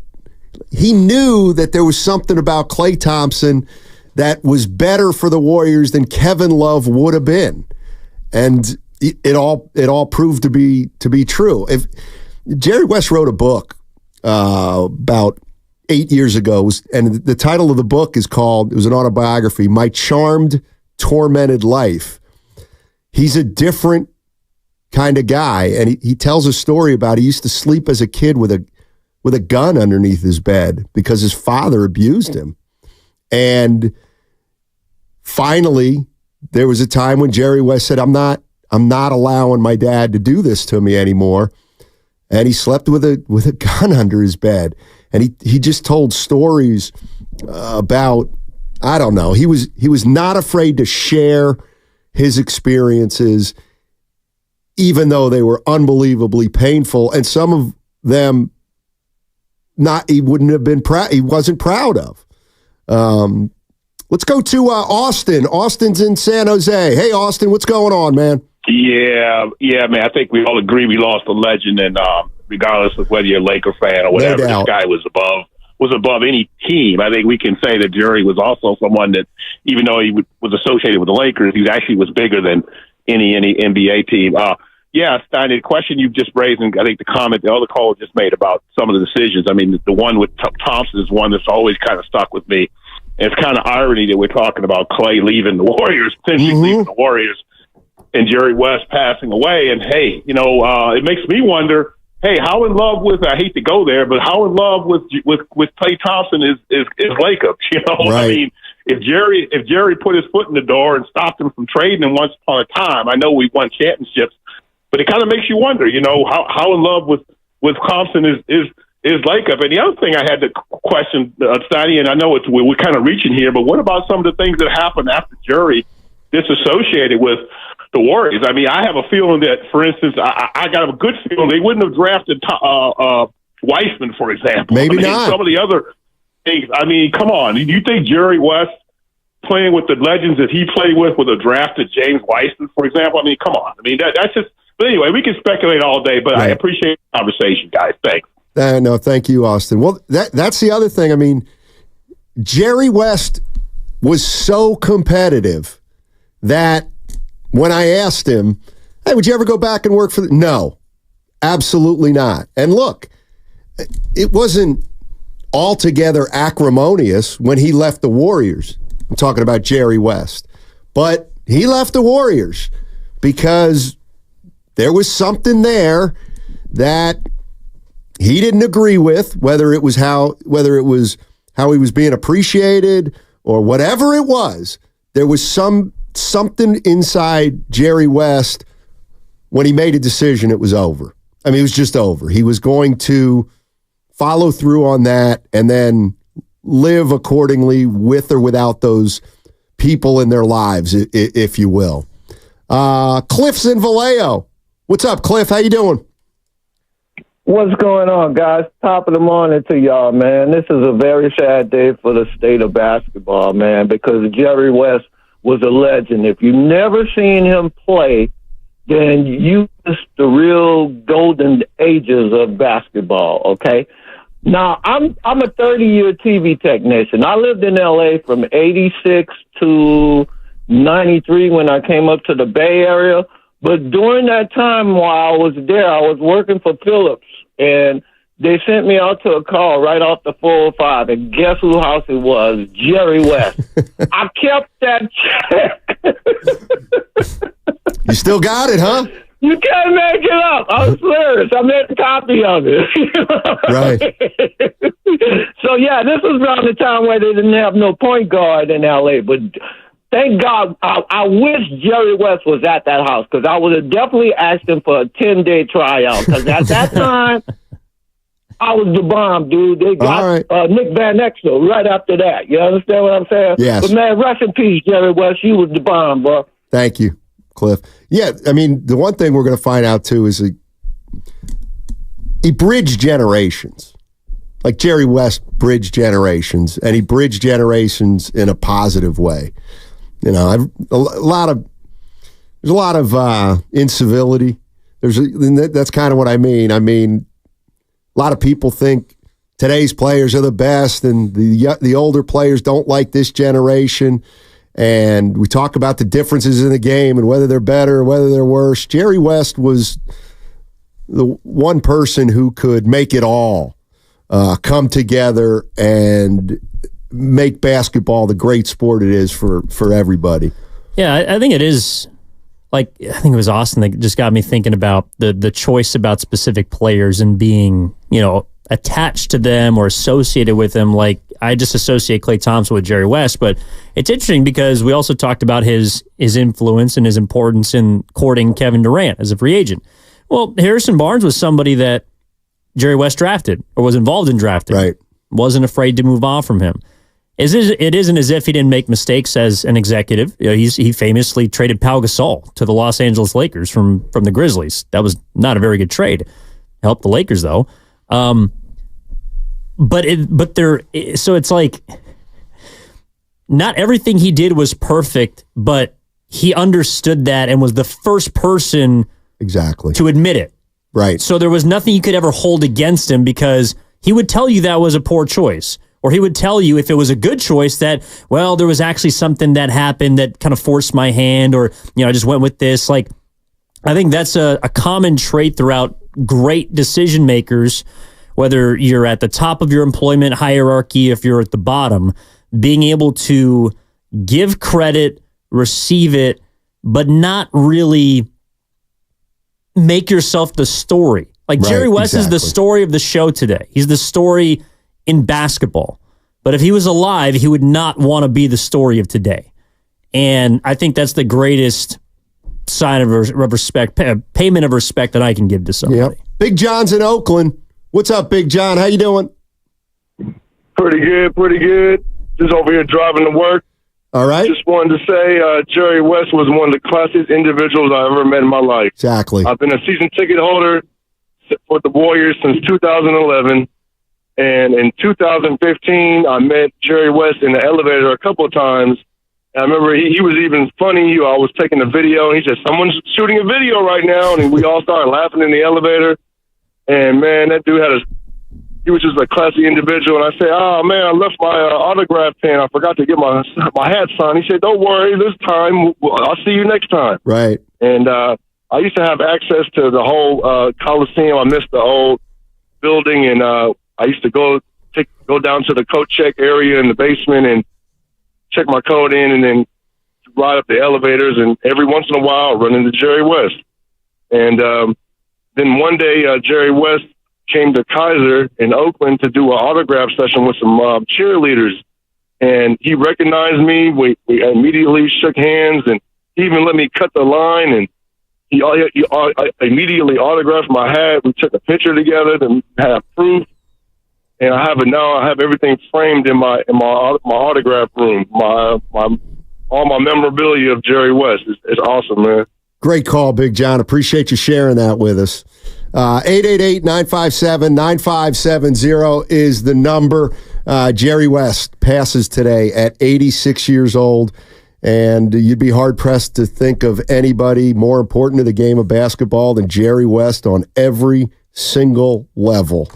If you want to talk about Jerry West, we can do that. We've got other stuff we're going to talk about also today, but when one of the game's greatest icons passes, you must. It's mandatory that you pay him the respect that he deserves. And Jerry West deserves as much or more respect than anybody who's ever touched the game of basketball. 888-957-9570. What's coming up on the game? Your chance to win a 4-pack of tickets to the Alameda County Fair. Listen in at 12:30 to win a 4-pack to the Alameda County Fair, all presented by Fremont Bank, celebrating 60 years of full-service banking with no compromises. That segment was also sponsored by Safeway. Head to Safeway this week for these amazing digital deals for members. USDA Choice Beef, New York.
This is Tim Roy, and you're listening to Steiny and Guru on 95.7 The Game.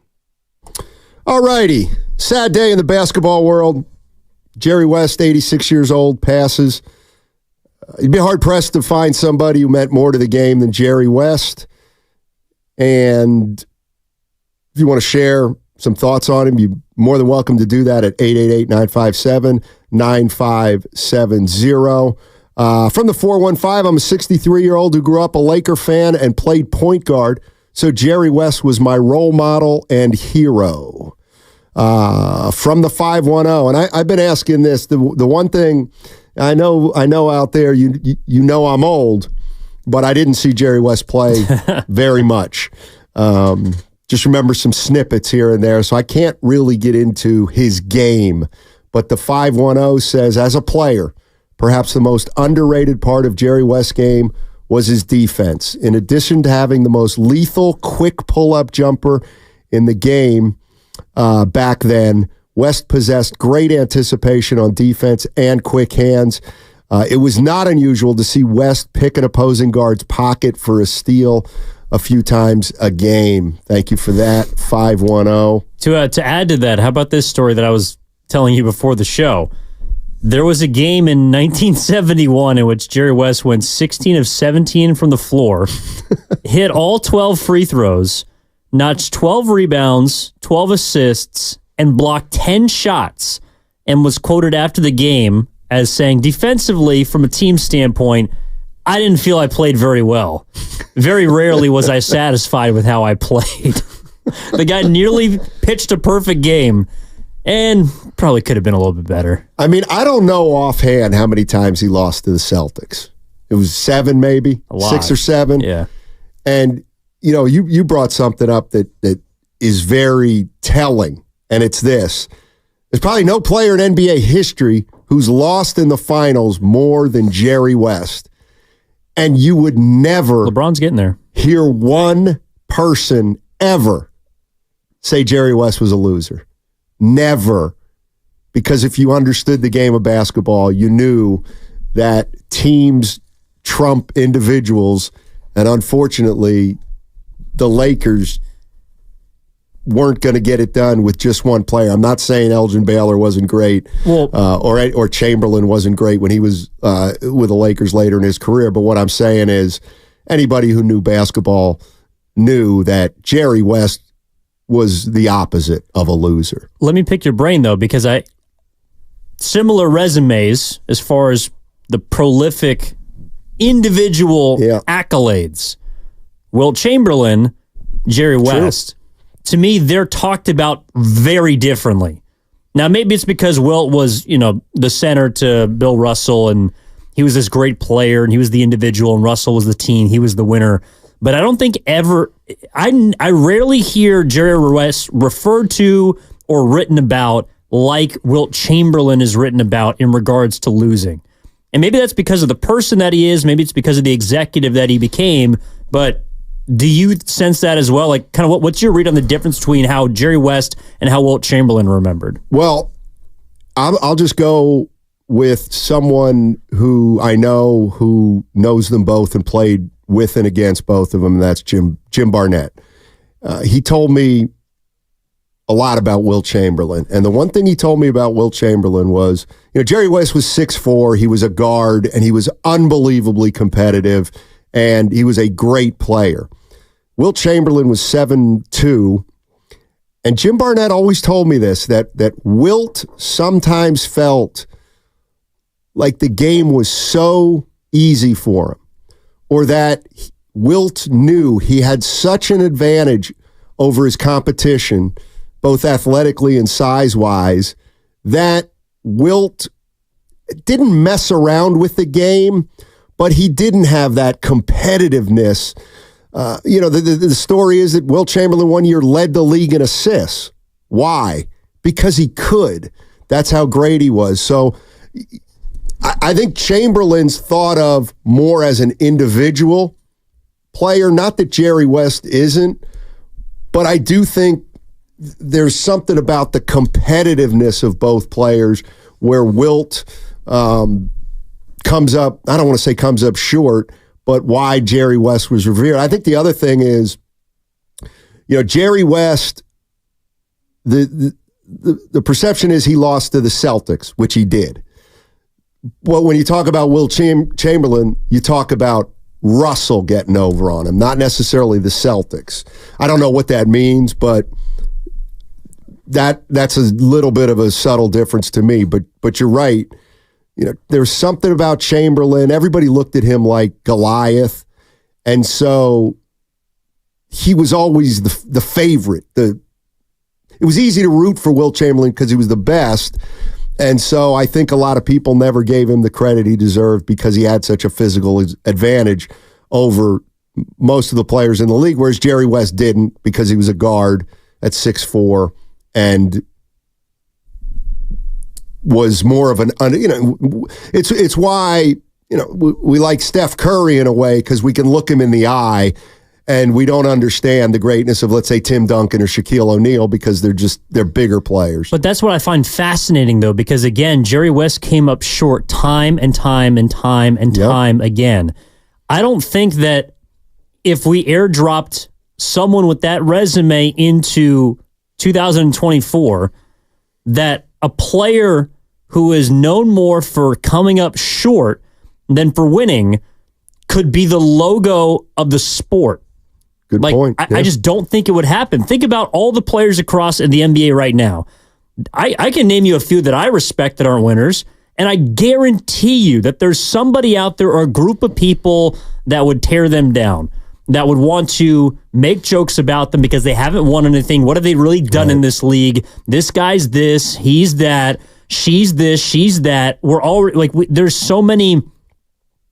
I don't know, just ways to tear people down now. I don't know if it's because of social media or not, but Jerry West, that never happened to him. Right. He was his biggest critic.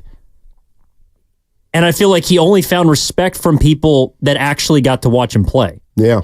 I think that's accurate. The one question I do have for longtime Warrior fans about Jerry West is this, and it's I'm going to put myself in a position of a Warrior fan right now. And if you're a Warrior fan, and we all have reasons for this, we don't like James Harden, and we're not crazy about LeBron James. So my curiosity is, if you were a Warrior fan, let's say back in the day, and the Lakers were coming into town, was there disdain for West? Obviously you probably feared him, but did you like him even though he played for the Lakers?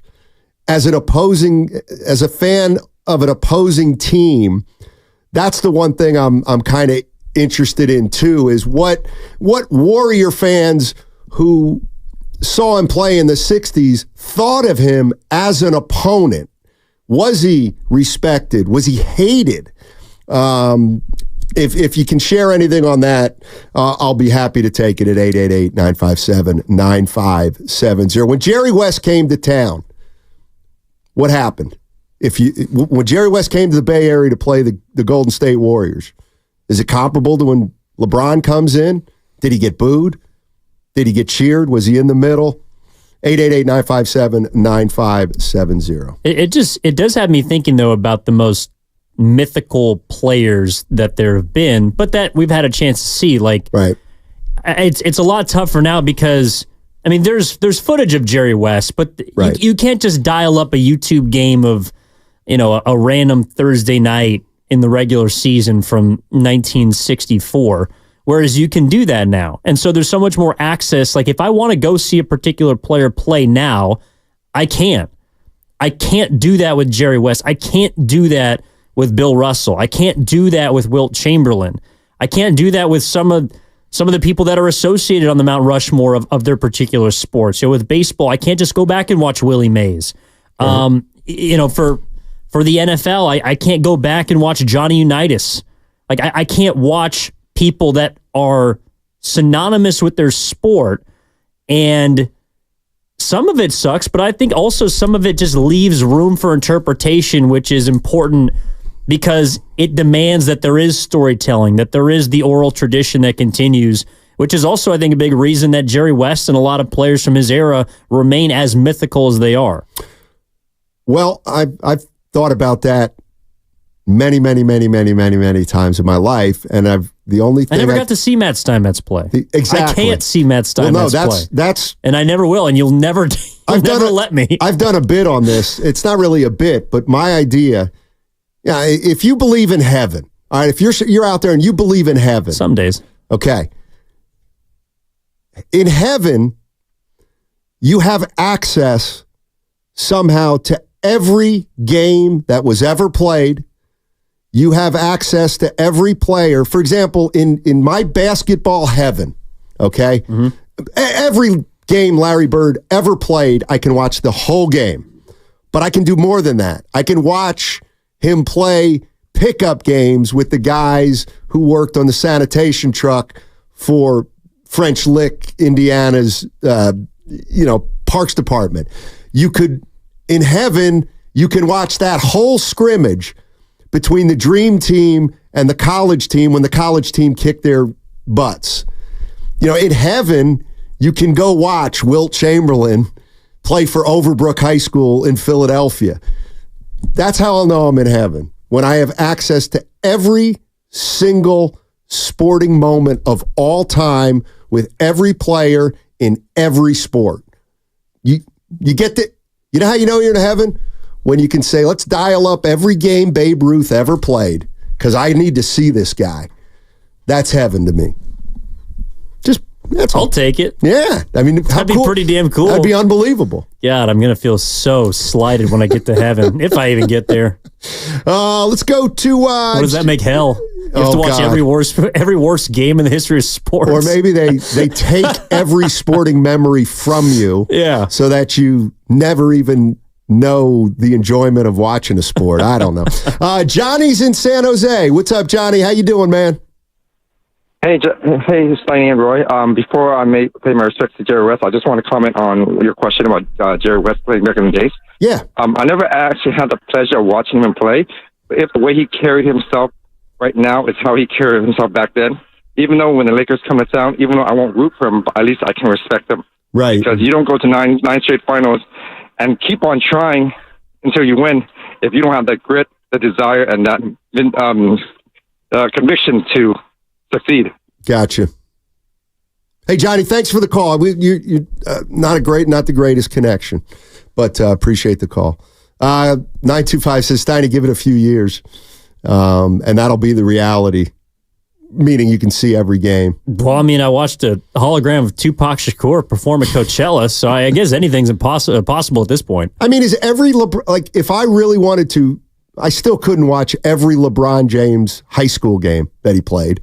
I'm sure that they're not available. No, I mean, I probably could. You probably God, like what if you could go back and watch Cheryl Miller's 105-point game in high school? Well, you could in heaven. You can, and you can also see Chamberlain's 100-point game. I could see Babe Ruth if he actually called his shot. Exactly. Or if Mickey Mantle actually hit a 570-foot home run. If Mickey Mantle was actually the game's biggest home run hitter and the fastest from home to first. Could go watch when his career changed, when he stepped in a sprinkler? Oh, yeah. A sprinkler outlet that broke his leg, that allegedly changed his career because he started drinking. All things will become clear then. And it's not in black and white. No, hopefully not. Yeah. Billy's in Oakland. What's up, Billy? How you doing, man? Pretty good. A sad day. A great has passed away. Yes, he has. And, I remember back to the 1969-1970 NBA Finals. I was 15 years old. I was a big basketball fan. I grew up in New York, big Knicks fan. And I got to watch two of the greatest point guards ever go against each other, Jerry West and Walt Clyde Frazier. But Jerry authored one of the greatest spikes to my heart in sports ever. It was Game 3. The Busher had just hit a bucket to put the Knicks up by 2 points. There were 3 seconds left. There was no timeouts, and Wilt Chamberlain inbounds the ball to West, and West takes a couple of steps and throws it up from 60 feet away and makes the basket to tie the game. Yep. And I remember exactly where I was when that happened, and that destroyed me. Thankfully, the Knicks won in overtime. They did. But He was a great player, and I'll tell you, he and Gail Goodrich are on that list of the greatest backcourts ever, along with Steph and Clay. Sure. Thanks, Billy. Appreciate it. Yeah, Jerry West made a 60-footer to tie a game in the NBA Finals, and then they ended up losing in overtime. But it was worth 3 points, right? It would have been worth 3. It probably in a game like that. Winner. In a game like that, it may have been the only 3-pointer in the entire game anyway. So yeah, if they had the 3-pointer back then, it probably because they just didn't shoot it from that far back then. Let's go to Bill. Bill's in San Jose. Hey, Bill, how you doing? Guys. Oh, great, guys. Great question about Jerry West. I mean, anything we got from the Warriors in those days was like gravy, wonderful. Right. But we never really expected much, even when they had Guy Rogers and Wilt Chamberlain, all that. But Jerry West was always like admired, class, and I remember just thinking he was my favorite player. I would watch him. He would lose to the Celtics. Auerbach would design defenses against Baylor, West right. and Baylor, and mostly West. And he would outthink him. But there was no free agency in those days. Right. So Jerry West was sort of set up, to have a setback. But we never held it against him because of that. Everybody knew, right. You couldn't keep the teams together. And they always had a weak spot on the Lakers. And then he comes to the Warriors, and he's the genius that puts together the Warriors. I mean, the guy is a great guy. But the main thing that I remember about him is reading his book, how he hated green. Every time he looked at something green, he would get sick to his stomach because of his competitiveness. I'll never forget that. I mean, how could anybody be that competitive that just mere color of something would trigger, this thing in his brain where he would just really react. Anyway, and sad to lose Jerry West. Good guy, Yeah. Appreciate the call, Bill. Here's the other thing that Jerry West had. He had unbelievable clout around the league. And hopefully I'm not telling a tale out of school, but Travis Schlenk, who used to work for the Warriors as their assistant general manager, worked for the Warriors when Jerry West was there. And Jerry took a liking to Travis Schlenk and thought he had a future as an executive. And you think it hurt Travis Schlenk that Jerry West made a call on his behalf to the owner of the Atlanta Hawks and said, this is your guy? I mean, if Jerry West says this is your guy, I mean, you got to listen to him. And Jerry West did that with a lot of coaches and players. He would take people under his wing and teach them the game and teach them how to be the right kind of executive, and then help them take the next step in their careers. The guy just didn't run anybody down. That just wasn't who he is.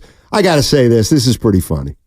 From the 510, I'm talking, if you're just joining us, Jerry West has passed away at 86, and I've just mentioned that my idea of heaven is you have access to every single game, every single pickup game, everything. You get to heaven and you can watch Babe Ruth. You can watch, you can see when Naismith invented the game, and somebody says, nah, Steiny, and then someone saying, well, what's hell then? Yeah, I was curious what sports hell would be. And the 510 says, Steiny, hell is every team making the playoffs in every sport every year. That's brilliant. That's a 5 for the 510. That is a 5. That's pretty good. Paul's in Oakland. Hey, Paul, how you doing? Hey, good morning, guys. Great conversation, great show. Thank you. Unfortunately, the venue is, there's a tinge of sadness to it. So two things from my perspective. Number one, Jerry West to me was the guy on the other team that you could not stand, tolerate, ever accept or embrace until he became yours. So he was a Laker until he ended up in the Warriors front office. kind of like Deion Sanders before he came to the 49ers, that type of thing. Gotcha. And then secondly, my perception, at least, and this is me again, my perception of how people viewed and embraced Jerry West as a Laker, I think can best be compared to an analogy of how Giants fans back in the day felt about, embraced, or didn't Sandy Koufax, Don Drysdale, Maury Wills, Walter Alston, when those Dodger teams would come into Candlestick Park. Interesting. You beat them. You're going out. You're buying the best item on the menu for dinner, the best cocktail you can get. You lose to them.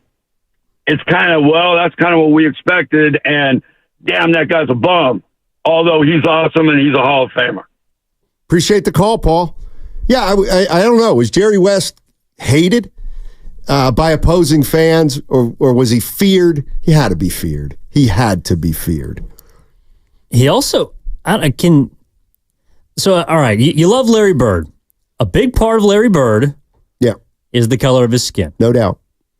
Was there any of that with Jerry West? Because I do remember there was like a Richard Pryor bit about how the brothers better start getting serious because this white guy's kicking our ass. I don't know. Like, I feel like that. I mean, that's a common theme throughout basketball. Like when the white guy does something ridiculous, it just, stands out more. Was there any ever that you feel like with Jerry West? There must have been. Absolutely. I mean, it's undeniable. It's undeniable that the thing about race in basketball is it's right there in front of you. Most of the league is black. There are white players. So when white players are super successful, they tend to be liked more by white fans because, but I don't think there's any malice there.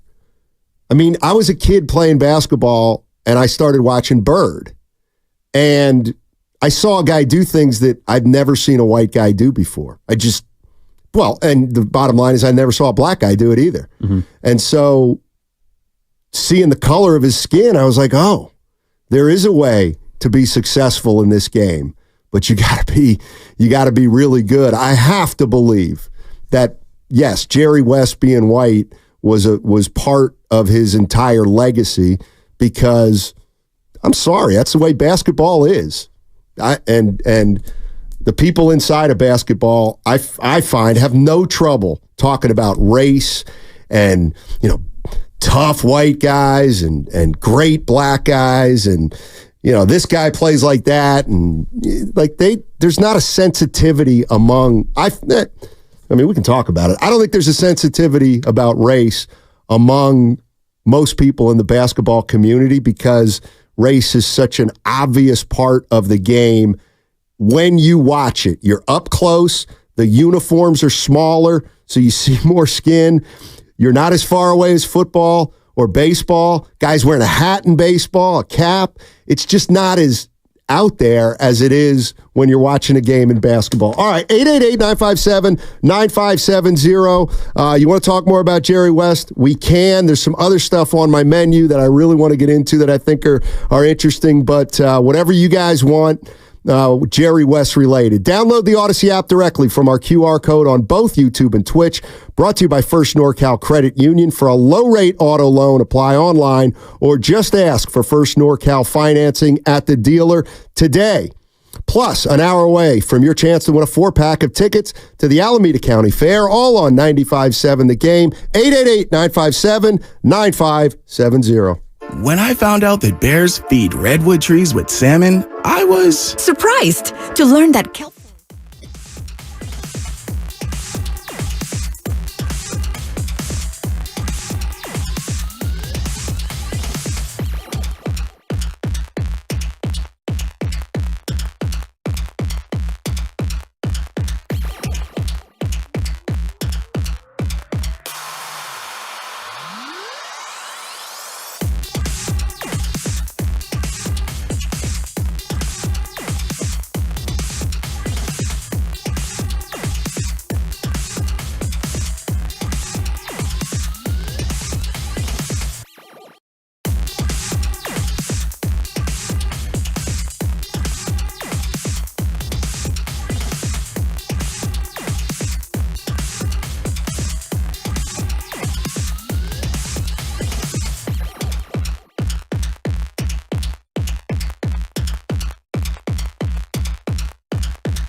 This is Moses Moody, and you're listening to Steiny and Guru on 95.7 The Game.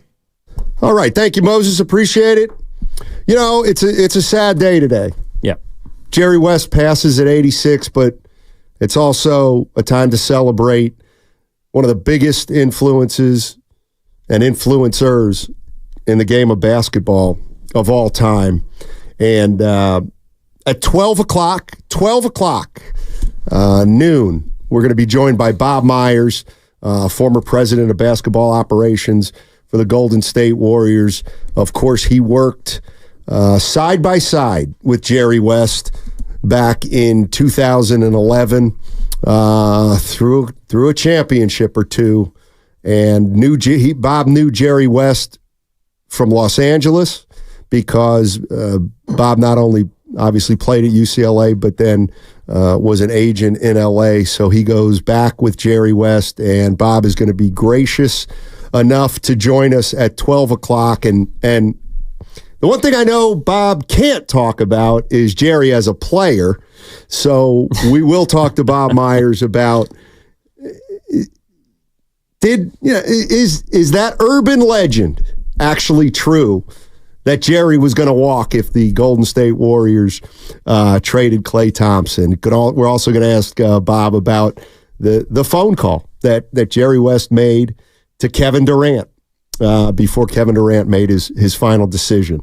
I'm also curious to ask him about his relationship with him as an agent. Like, I'm sure he had to negotiate as a front office member with some of his players. Like, he probably knew Jerry West very differently as an agent than he did when he was working with him. Yeah, it's going to be a terrific conversation. So Bob Myers joining us at 12 o'clock. Again, he was a colleague here with Jerry West. And if you're a Warrior fan, we know how instrumental Jerry West was in this dynasty that we are have witnessed, and Bob Myers is going to share some of his insight at noon. Also, what we're going to do now is Michael Cooper, part of the LA Lakers dynasty of the 80s, was on with Bonte and Shasky this morning and talked about Jerry West. And I did not hear this interview,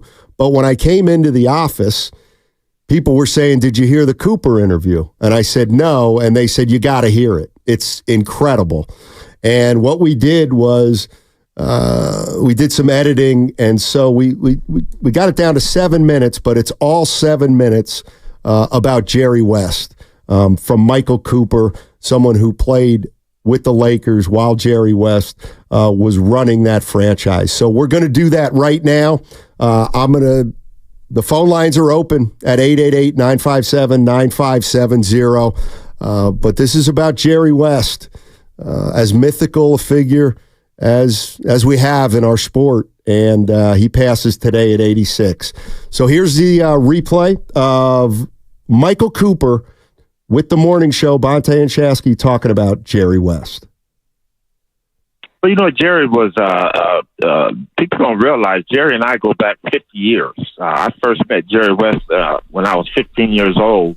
I went to his camp Clutch at Occidental College.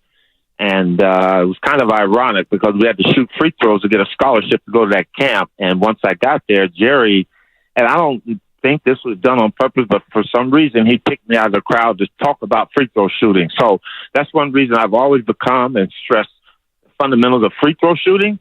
And then to have been drafted by the Los Angeles Lakers. When I first got with the Lakers, Jerry West was my head coach. Yeah. And he hated coaching, you know. He did not like it, but it kept him involved with the game. But, you know, I've heard people talk about him. He was probably the most amazing player that I've ever got a chance to see play this game of basketball. He had the quickest jump shot. He had the prototypical jump shot. I mean, the form and everything. And Jerry West was just a special person. And as I played and then I finished my career, I had the opportunity to work with him behind the scenes, being assistant to the general manager, watching how he was able to formulate teams, pick players, work with the salary caps and things like that, and then having to work alongside him when he picked probably the most prolific player that's ever played this game, and Kobe Bryant.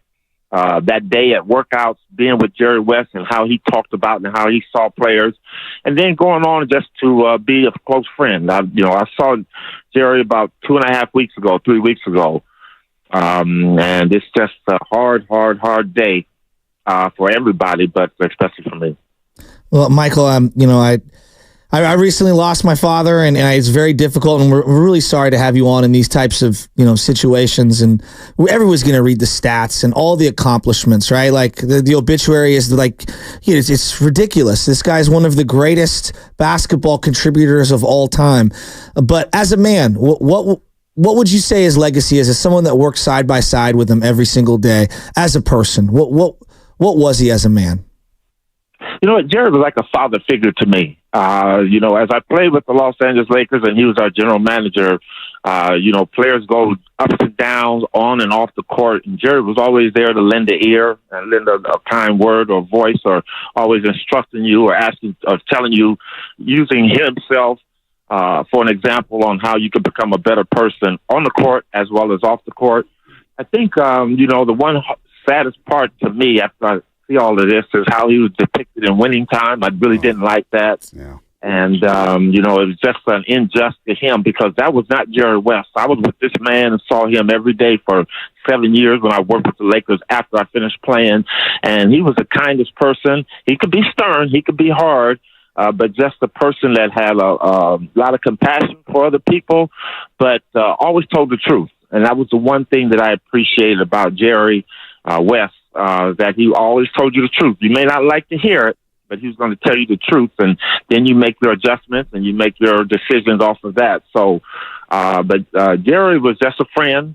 Even after he moved on from the Lakers and went to Golden State and the other teams, Memphis and stuff like that, you can always count on him. And his lovely wife Karen, man, that's the one that I hurt for because she and his kids. Karen was a special person. When we played with the Lakers, she was one of the Laker wives. She just was special, man. And it's just, but Jerry was something too. Jerry was a really good guy. Yeah, no doubt, Coop. Well said there. 86 years old. We lost Jerry West today. Michael Cooper, 5-time NBA champion on the Morning Roast on 95.7 The Game. We'll be in town this weekend with the Big Three as he's the head coach of Three's Company in the Big Three League. Mario Chalmers, Michael Beasley, Reggie Evans, Sean Williams, and Nasir Kaur. And we'll get to how you got involved in the Big Three because people forget you coached the LA Sparks, won a couple WNBA championships back in 01 and 02. And I thought you maybe would move on to be an NBA head coach one day. But Coop, I got to ask you about being inducted into the Hall of Fame because we've been trying. I know the league has been trying for so long. People say, well, why isn't Michael Cooper in that Hall of Fame? He was part of the Showtime Lakers, a very important player with that team. Nobody's guarding Larry Bird like you. Nobody's guarding some of those great wing players that you were guarding, Coop. And I just wonder now, with you going into the Naismith Memorial Hall of Fame when you'll be inducted August 17th, and I know that's going to be a very special day for you, it feels like now you're going to open the door for guys like Tony Allen, Andre Iguodala, guys who are quote-unquote specialists as a defender. And I think you breaking down those barriers and getting into the Hall of Fame finally will open up the doors and say, hey, you have to play defense too in the NBA. You know what I'm saying, Coop? Yeah, I like to think that I'm the beginning of hopefully of that kind of player that they're allowing into the Hall of Fame. But the doors was broken down with Ben Wallace and Dennis Rodman. Great and point. Those two players right there kind of like set the stage for because championships are won as a team. And yes, the NBA looks at, or people will look at, players that are scoring the 25, 30, but those players don't get those shots unless Dennis Rodman sets a good pick. Those players don't get those shots unless Ben Wallace is grabbing a rebound and kicking it out to them. Those players don't get those shots if Michael Cooper is not playing defense, allowing other people to do things. So I'm just glad that the opportunity came and my little path from Pasadena, California, for my footsteps and my journey to end at the Hall of Fame doors, and the doors finally opening for me, really, really special. And the thing about that, I was really getting ready to enjoy that even more so, is that I told you, Jerry West started with me from day one coming into this, and he was going in this year too as a contributor. And it would have been nice for him to see me get this, because he was a player that put me in position as far as drafting me with the Los Angeles Lakers to give me the opportunity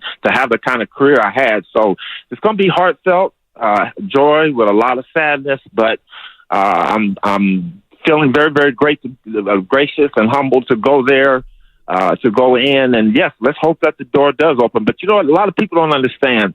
It's the Naismith Hall of Fame. Mm-hmm. And when people were telling me, I was like, Coop, you didn't get in necessarily for your play. Yes, that was important, but it's your contribution to the game of basketball. And as you mentioned, I was able to have the luxury of coaching Lisa Leslie with the WNBA, the Sparks, to win 2 championships there. After that, I go on and I play coach in the D League at the time, which is the G League now in the NBA, the Albuquerque Thunderbirds, and I was able to win a championship there. So it's everything you've done to contribute to this game of basketball. So I hope that all that I've done, coach at high school, I coach women's college. So now I'm at a D2 school, Cal State LA. So I keep trying to give back to the game. And that's the one thing Jerry West always kind of mentored me about was, Coop, you got to keep giving to the game that has given you so much. So for me to go in and to be thought of now as a Hall of Famer is just one of the best things that ever happened to me. So, yeah, I'm going to enjoy this, and I'm going to enjoy it even more because I'm going in with my mentor, Jerry West. All right, that was former Laker Michael Cooper, who had a special relationship with Jerry West. If you're just joining us on 95.7 The Game, Matt Steinmetz along with Evan Giddings today, and Jerry West, an icon in the sporting world, passes today at 86 years old. And, of course, Jerry West, a great player, a great executive, and one of the reasons that we're talking about him is because he was instrumental in the Golden State Warriors dynasty. Absolutely, positively, no doubt about it. Joined the Warriors in 2011. He joined the Warriors a month after Bob Myers was hired. And Bob Myers is going to join us at 12 o'clock. He worked side by side with Jerry West while he was here in Golden State. And I am really, really looking forward to talking to Bob about Jerry. It is a sad day, but it's also, Evan, a day to celebrate Jerry West. It is, and one of the things that stuck out to me from that interview with Michael Cooper in the morning show, did a fantastic job as always, is the idea of West being a father figure. Like, I'm very fortunate, Stein, to have a father that I consider a role model and a friend, and I love him a lot. But Jerry West didn't have that relationship with his father, and he's written about it, he's spoken about it. And to hear not just Michael Cooper, but a lot of people today, as we're reading on the ticker, on SportsCenter, you're reading articles, people describing him, whether they're eulogizing him, whether they're remembering him, talking about their favorite moments with him. The parental figure does seem to be a constant theme. And I just think it's really interesting that somebody that did not have that sort of loving and fatherly relationship with his own family is that to so many people. And it's clearly effortless. It's not something that he was perhaps trying to do. It's just who he was.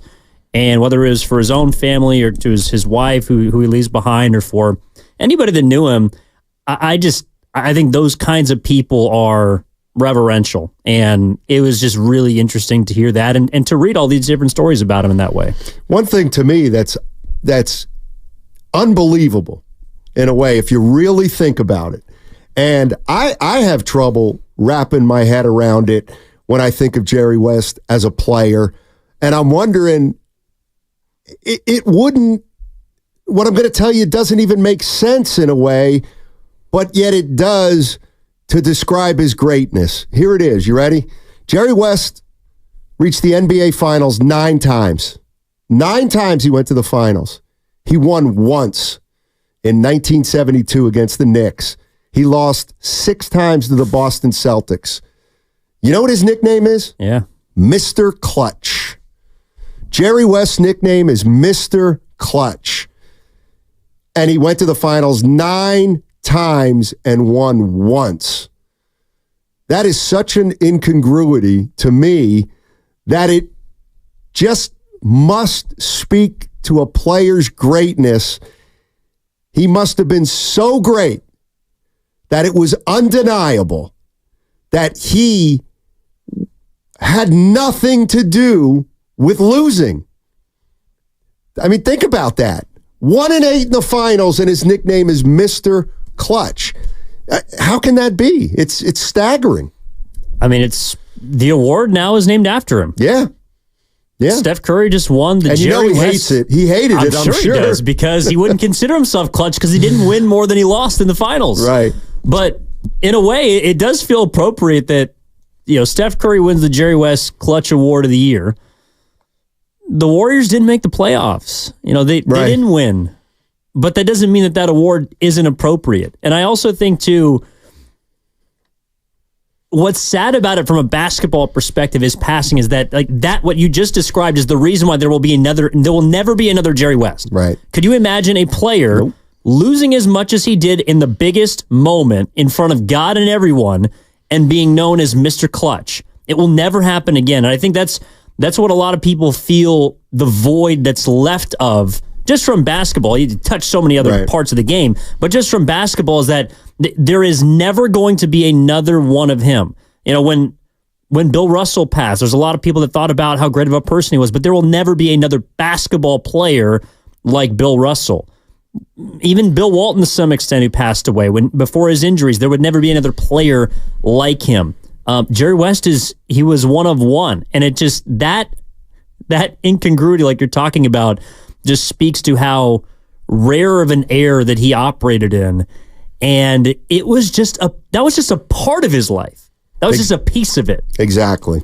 Voltron's in Oakland. By the way, coming up in 10 minutes, Bob Myers, former president of basketball operations for the Golden State Warriors, is going to join us. Of course, he worked side by side with Jerry West, and quite frankly, the two of them built a dynasty here. Voltron, how you doing, Voltron?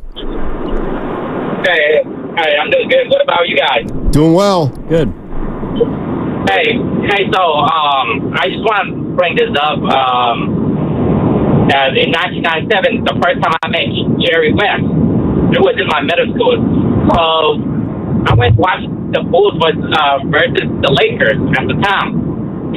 You know what? Hey, Voltron, I hate to do it to you, but the connection is it doesn't do you justice, quite frankly, Voltron. A little tough. Sorry about that. The 925 on the Xfinity mobile text line. Back then, there was no social media and hate, only appreciation. If Jerry West did today what he did in the past, he would be ridiculed. Perhaps. I think there's definitely a piece of it, but what there is more of now that there was not of then was access to those athletes. You could only see them if you went to go watch them or if you listened to them on radio. But the only time you could see the athletes was in person. And so I'm sure there were a lot of people that showed up at games to boo Jerry West, that showed up at games to watch him fail or showed up at games to root against him. But I think that's what speaks volumes about his game, is that when you left, even if he lost or even if he beat your team, there was a level of, damn, like that guy's cold. That guy is good. It's the reason why we go to watch sporting events. It's the reason why we go to watch, at least I do. I mean, part of it is because I like the team that I'm going to see, but it's also because I might see something special that another player does that catches my eye. And there's very few of those mythical figures like we talked about, and we were discussing this with a few of our coworkers. One of them said Barry Bonds. Barry Bonds never won a World Series, but there was a level of respect even before the steroids that was there. There was a level of reverence that whoever went to go watch him play, whether it was in San Francisco, whether it was in Tampa Bay, that the opposing audience and the hometown fans were going to be on the same page with how good they believed this player to be. Jerry West passed today at 86 years old, an icon of the game. And, of course, he was an impactor here in the Bay Area. Worked for the Golden State Warriors, worked side by side with Bob Myers. Bob Myers is going to join us in 5 minutes to talk about Jerry West. It is a sad day, but it's also a day to celebrate this man. Thank goodness he lived as long as he did. 86 years. It's a good run. He's the only individual, by the way, on a logo. Like, the NFL's the shield. True. The NHL is the badge. Yes. MLB It's not Harmon Killebrew. Well, this is kind of interesting when you talked about this before the show, because I thought it was Killebrew. And I did too for a long time until I started doing a little bit of reading on it. And I think someone mentioned to me when I was working in the minors, they were like, you know who's on the MLB logo? And it's a trick question. Sure. And I'm like, oh, Harmon Killebrew, of course. Like, no, it's not. It's a silhouette of several players. It looks like Harmon Killebrew. It sure does. But so did every other player that played in the 1950s and 60s that wore those old style hats. So Jerry West is the only player that represents the logo of a league. It's pretty crazy. Yeah, it is. This came in a little while ago from the 707, and I just I found it kind of interesting. This listener says, here are the top 10 most influential people in NBA history. Jerry West, Red Auerbach, Bill Russell, Larry Bird, Magic Johnson, Michael Jordan, David Stern, and LeBron James. That's only 8, and the listener says, I need 2 more. And my first 2 thoughts were, I got to go with Julius Erving, believe it or not, and I'm going with Steph Curry as number 10. The most influential people in NBA history. Those were the 2 names I thought of. Yeah, I mean, I didn't have a chance to see Dr. J. I guess my version of Dr. J would be Allen Iverson, I think. That's fair. That is fair. I mean, he was extremely iconic to a lot of people my age coming up with just how himself he was. But Curry is, like I asked you during one of the breaks, who's the most mythical player you saw, and you said Bird. I think for me, or Kareem. For me, it would be Curry. Like, right. I didn't have a chance to see Bird or Magic or even Jordan or Kareem or any of these great players. Even Shaq was towards the tail end of his, like, I never saw Shaq and could really grab onto him in his prime. Right. I've watched Curry my entire life. Curry is the most special player that I've ever witnessed. And I feel like that's the closest thing that I have to watching a Jerry West. Yeah, well, I'm twice your age, and Curry's one of the most amazing players I've ever seen also, so that's not a bad call. Spadoni threw in George Mikan. He was the original big man in the NBA. Yeah, absolutely, he deserves some recognition. Bob Myers, the former president and general manager of the Golden State Warriors, he worked with Jerry West. He knew him from back in Los Angeles. He's joining us on the other side at 12 o'clock, and that was all sponsored by Robert Half. Robert Half research indicates 9 out of 10 hiring managers are having difficulty hiring. Robert Half is here to help. Our recruiting professional.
Now, back to Steiny and Guru on 95.7 The Game. All right, Matt Steinmetz and Evan Giddings in today for Guru. And if you're just joining us, Jerry West, basketball icon, passed today, 86 years old.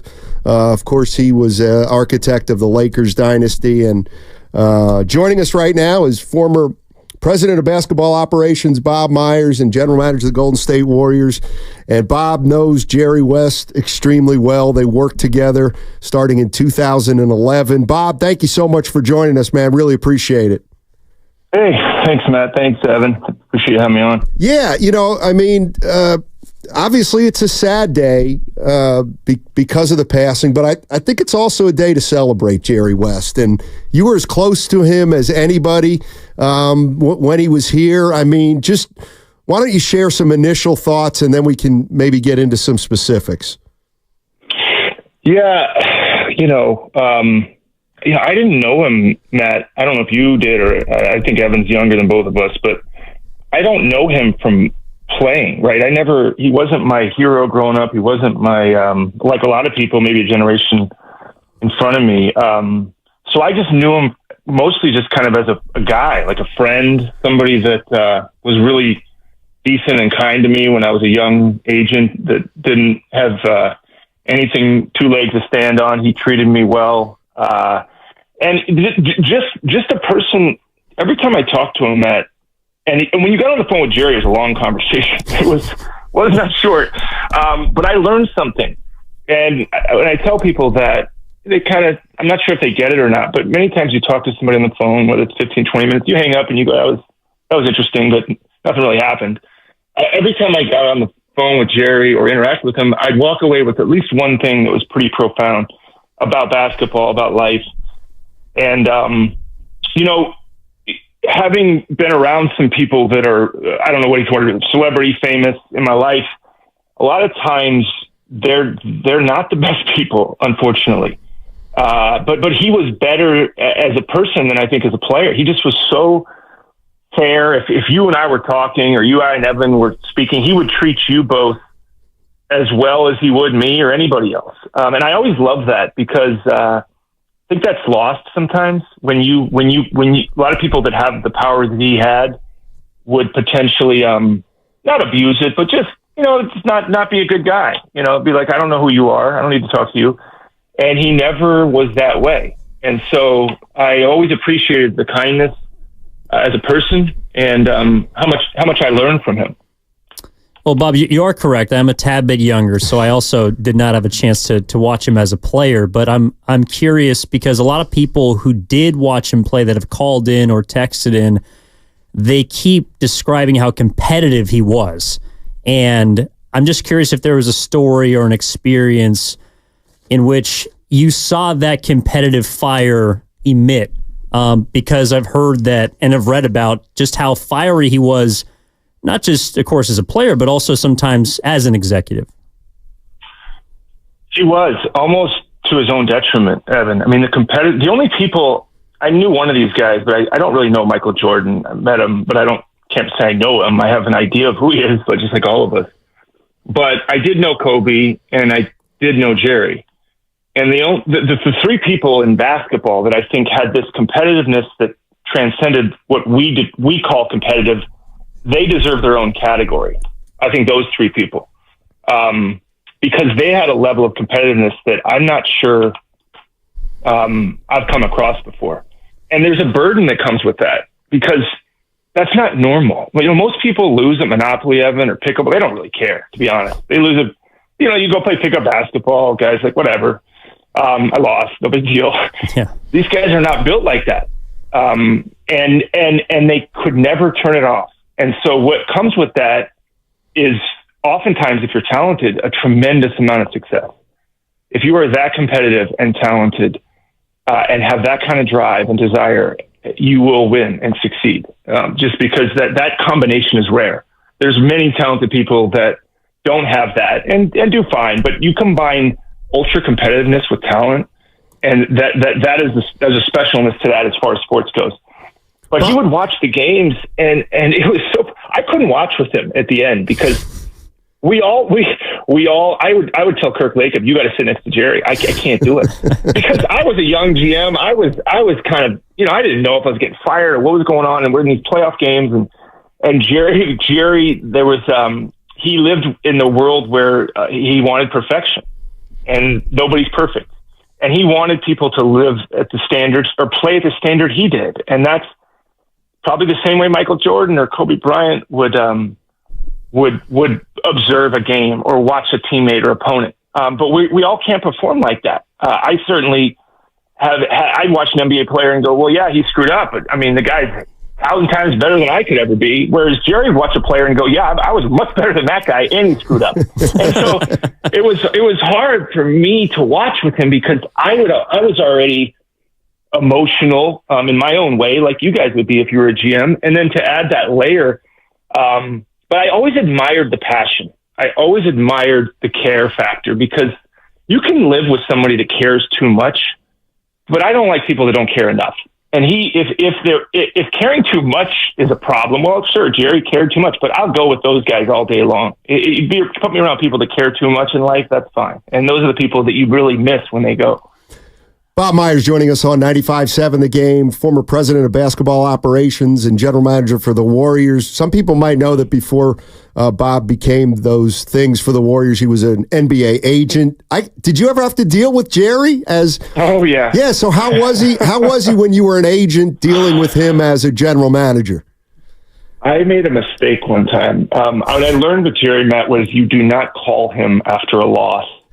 And I knew Jerry more when he was with Memphis because when he was with the Lakers, I had just started the business. And I remember I ran into him at, I think Vincente Foods, which is this restaurant supermarket in LA. And it was right before he left the Lakers. And I think they might have either just won the championship with Phil Jackson or he was kind of a mythical figure, but I knew him and I ran into the supermarket. He was checking out. I said, congratulations. And he said something like, yeah, I'm done. And I was kind of like, what? And then he left. He left the Lakers. And I think it was like he just, I don't know, needed a pause. And we talked about that at times, like why he did that. But I learned at one point, I think Mike Miller was a player for the Memphis Grizzlies. And we were trying to get Jerry and the Grizzlies to promote Mike for Sixth Man of the Year. And I absentmindedly decided to call Jerry the day after they lost. And I said, hey, Jerry, we're just trying to, if the organization could maybe, mention I think Hubie Brown might have been, I don't know who was the coach, Vitello. Hey, could they put in a good word for Mike? And Jerry just lit me up. What are you talking about? No, we just lost the game. And I just looked, I was like, what an idiot am I for bringing this up now? Because he was so competitive, but I'll tell you what, he treated me so well.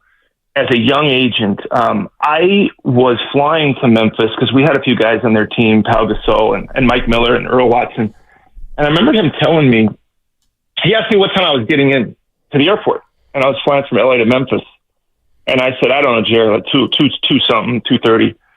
And he said, where are you staying? And I said, I think I'm at the Wyndham, or I forget what it was. And he said, why don't you stay at my house? And I said, and I'll pick you up. And I said, and I thinking to myself, people say that stuff. Nobody picks anybody up from the airport anymore. It's never, I don't know. Maybe you guys do, but it's a rare breed now. So, and again, this is Jerry West. So I go, you don't have to do that. And he says, no, I'll pick you up. Jerry West picks me up. I am a nobody, like a zero. I'm not even important. And he picks me up from the airport, and I stay at his house, and treats me like a family member. And I'll never forget that. About Jerry, the kindness when no one was looking, just the decency that he was to me.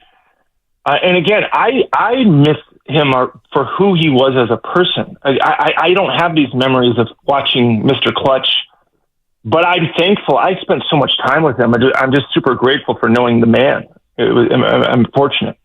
Well, and for a lot of Warriors fans, your introduction is essentially the same time as his.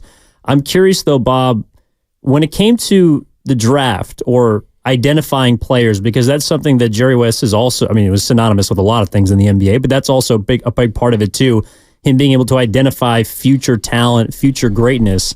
What was it like to speak to him about a player like Klay Thompson or Draymond Green or any one of these members that we now know and love, but he saw before anybody else did? Could you take us behind the scenes in regards to that?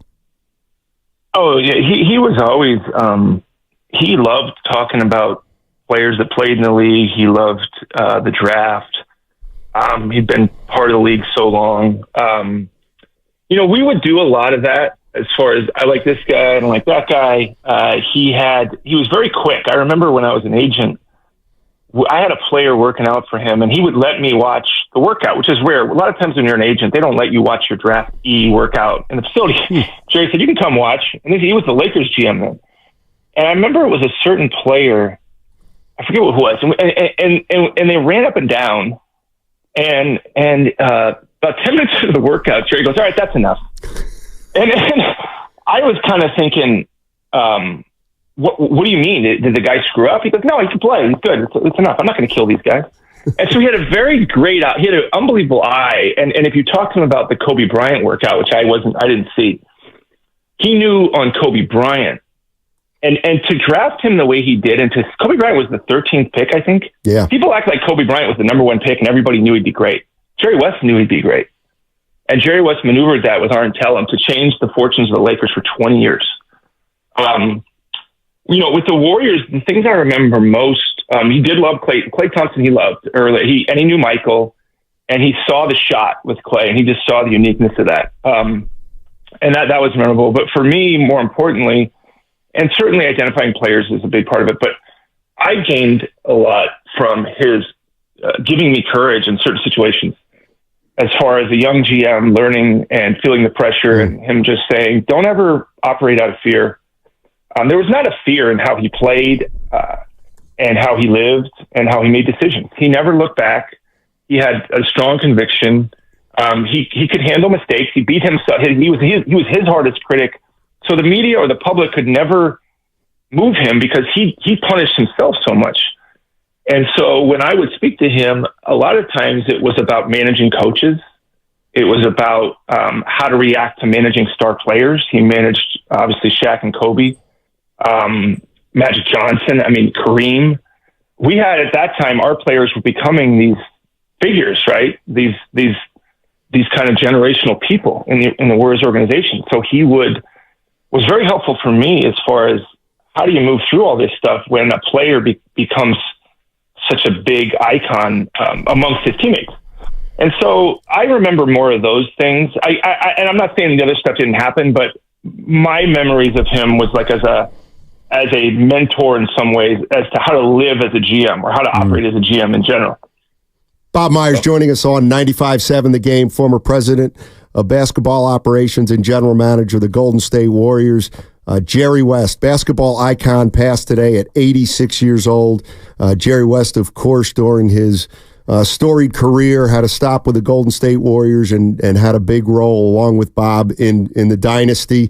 I got to ask you this. Part of NBA and Warriors lore is that if you guys traded Klay Thompson for Kevin Love, that Jerry was going to walk. True or not? I don't think it. That is like this mythical story, and I always tell people the idea that was as close as people thought wasn't. There was nothing going on in the NBA. That story dragged, and I always tell people we never got as far as people think, and they don't believe me or whatever. And I say, had that deal been close, we would have requested, Kevin Love's medical because he had some medical stuff going on. And we never did. Sure, our job was to look at it. But Jerry, it never got to the point where we want to do it. And Jerry said, if we do it, I'm out of here. It never got to that level. But it's a fun story for people to tell. And people remember it in such a way. But he certainly, and we all love Klay. And people want to say that had Jerry not stepped in, that wasn't, Joe loved Klay. I loved, Steve, everybody. But, he was a big fan, and that kind of took on a life of its own. But no, that one, I don't know if I can ever talk that one down. But it's fair to say that he didn't want to do that. No, trade. he didn't want to do it. Yeah. No, he did not want to do it. But to the point of like everybody else did. That's not that part isn't true, but he definitely didn't want it. Definitely didn't want it. So, well, while we're on the subject of myths or, tales of a mythical figure in Jerry West, Bob, how influential was he in the Kevin Durant courting in 2016?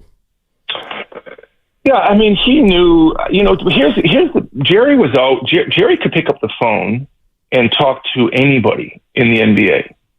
Everybody respected Jerry. Anybody. You throw a dart at the wall and it lands on a coach, a GM, an owner, a player, a commissioner.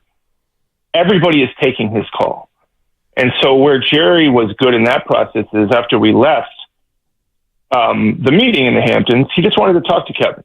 And Rich Kleiman helped make it happen. This was like early July after the meeting in the Hamptons. And, Kevin, just having Jerry West a part of something just makes it better.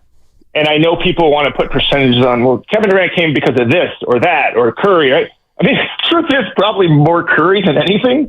But Jerry was certainly additive in the whole process because, to my point about Jerry, when Jerry West calls you and says, hey, I think this would be great for you, people listen to that, and people respect that. And so whether it's even you guys, if you guys called Jerry West for advice and said, hey, should I stay here? I do this, you would remember what he told you because he's Jerry West. Right. And so he was good in that respect, and he talked to Kevin. And the best part is, you see the people coming out and commenting on Jerry. And what's really sad? What's really sad about today is I would have loved to have heard what Kobe would have said about Jerry today. Because they were close.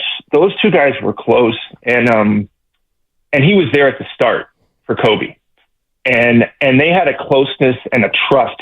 Kobe trusted Jerry when Kobe first got to LA as a young kid that didn't know anybody. And you walk into LA, 18, 19, that city is a monster. I mean, that city can just swallow people. And for Kobe to have Jerry in his corner and just to kind of protect him and guide him through it, I would have loved to have heard what Kobe would have said. And I know he said stuff about Jerry before he passed and how much he revered him, but I think he would have expanded on it in a pretty big way if he was here. Bob Myers joining us on 95.7 The Game. Jerry West, basketball icon, passed today at 86 years old. And, of course, he worked alongside Bob Myers with the Warriors, helping them create a dynasty here. Bob, I know you're probably got a lot going on today, so let me finish up with this one. The one thing about Jerry West is I think he's considered the most knowledgeable basketball person that in the game. And I'm just wondering, it would be very gutsy to disagree with him on something. Yet I'm sure there must have been disagreements. And I'm wondering, for a guy who was respected that much and knew as much as he did, how did he handle somebody who disagreed with one of his opinions about basketball? It helped that when Joe was considering bringing Jerry on board, I had just come along, Matt. And so I remember he mentioned, what do you think of Jerry? And I said, I love Jerry. I said, I can work with Jerry. And by the way, I don't know that Joe really cared what I thought. He was probably going to do it anyway. But I said, it wasn't like I had a place in that. But I said, I can work. I know Jerry. And he was like, really? And I said, yeah, I mean, I know, I've known him for 15 years. I met him 15 years ago. So yeah, he'd be fantastic.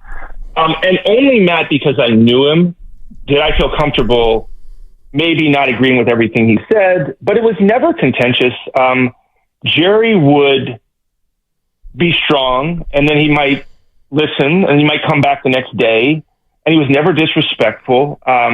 He was strong in his opinions, but we didn't agree on every single thing. Even forget about like drafting this guy or signing it. But I just think it helped that I knew him before I took the job. If I didn't know him before, I would have been distressed. I would have just been overwhelmed. Right. I mean, picture of one of you guys, you're a GM of the Warriors at 35, you got Jerry West looking over your shoulder. It's like, come on. True. Like, I wouldn't wish that on anybody. I mean, but since I knew him and had some equity in the relationship, we could talk respectfully. it's still he's Jerry West. So it wasn't like, you just tell. I never told him what to do, but to that point, it helped that I had known him before, and it made the conversation easier, whether they were agreeing or disagreeing on anything. Right. So, hey, Bob, thank you so much for lending your time. Really appreciate it. Some unbelievable insight to Jerry. Can't thank you enough. Thanks, Bob. Yeah. Thanks for having me on, guys. Take care. Right. That was Bob Myers, former president and general manager of the Golden State Warriors. Of course, he worked side by side with Jerry West starting in 2011.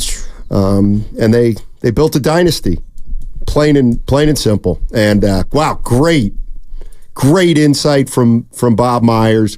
I'm just going to throw it out, 888-957-9570.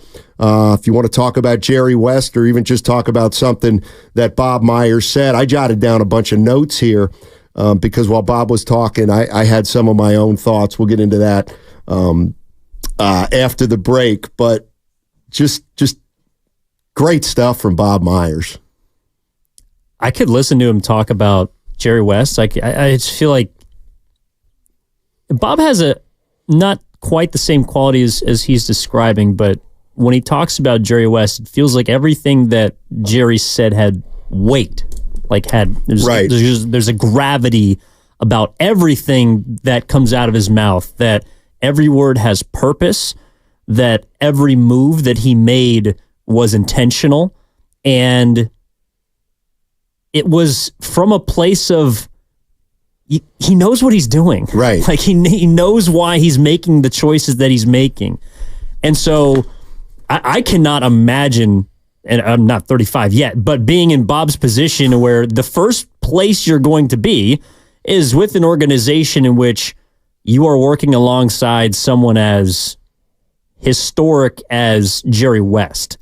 That's just, it's unbelievable. Like, I don't know if, like, imagine. You better have known him. Well, imagine you walk in day one and there's a living legend that you have to work in and work with, and you're not equals, but you're the assistant GM and he's the guy brought in to help you and the rest of the organization.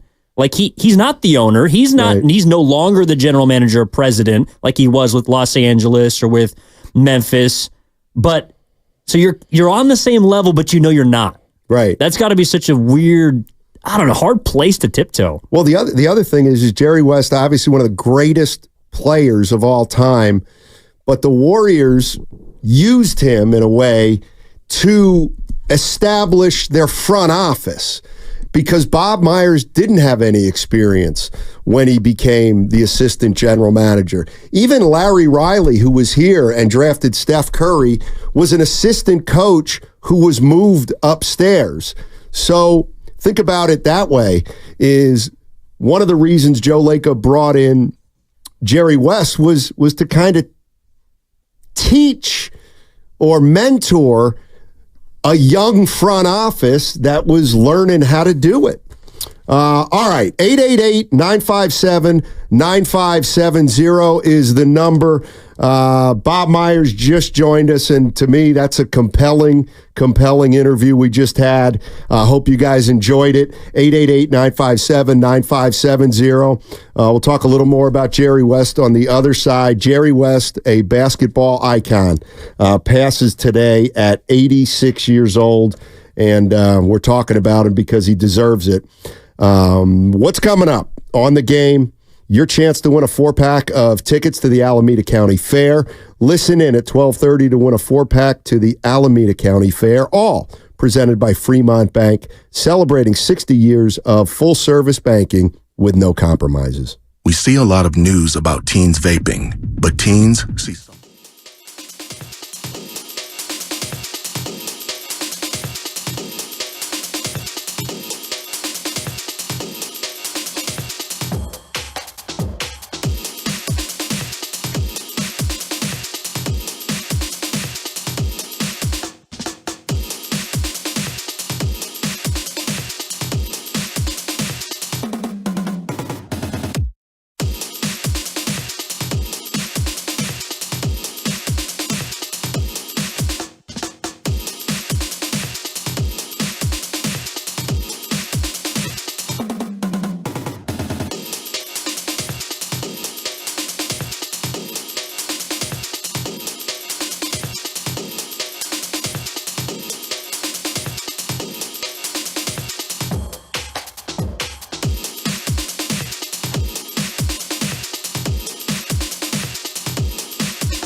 Now, back to Steiny and Guru on 95.7 The Game.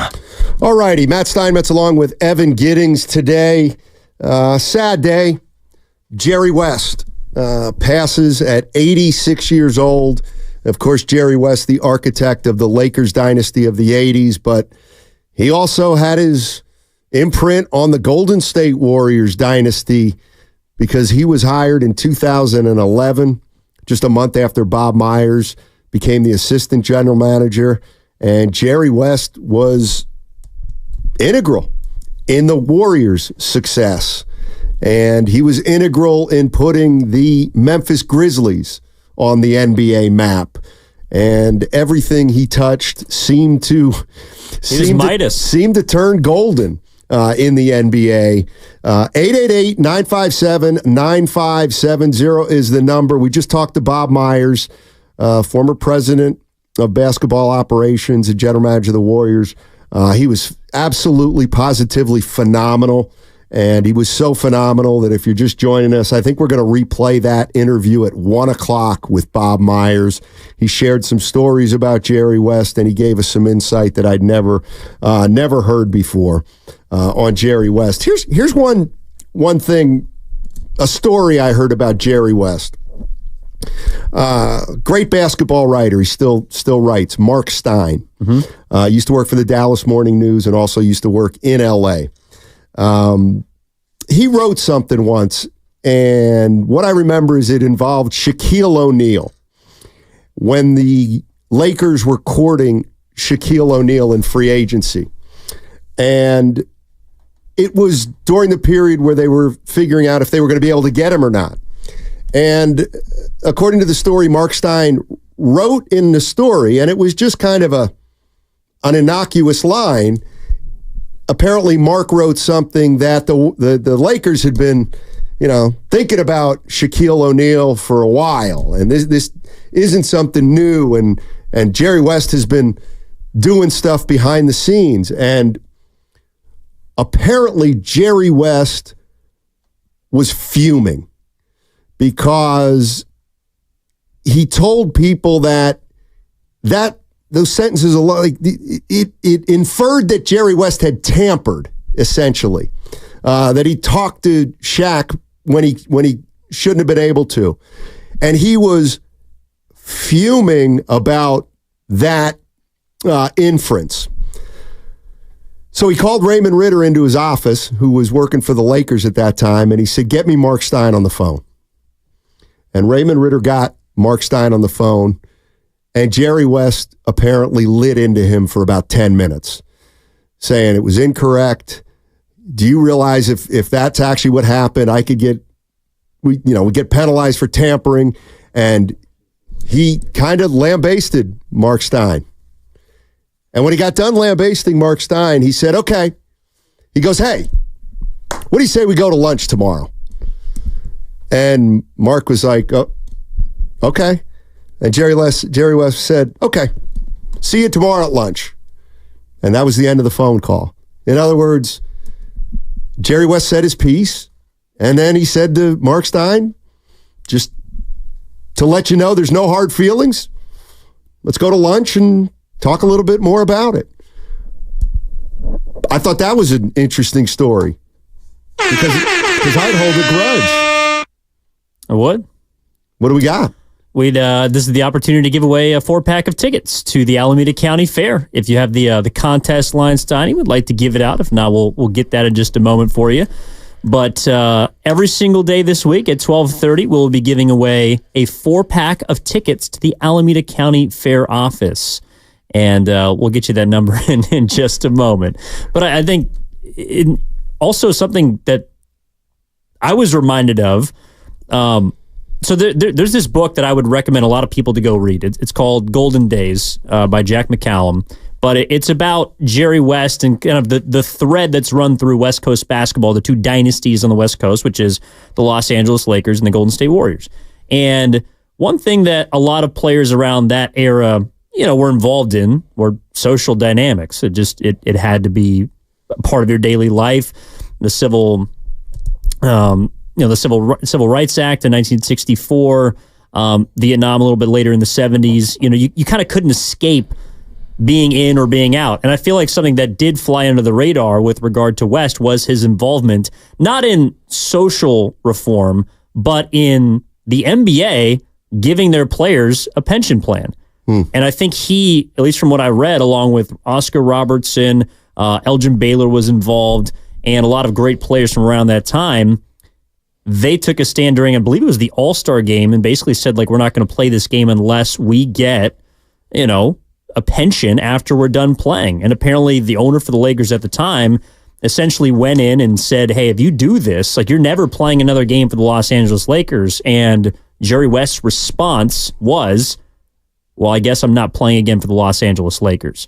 So he did, in addition to all the other things that we've talked about throughout the day, even back when he was playing, was still a soldier for his players, for his peers, and for the players.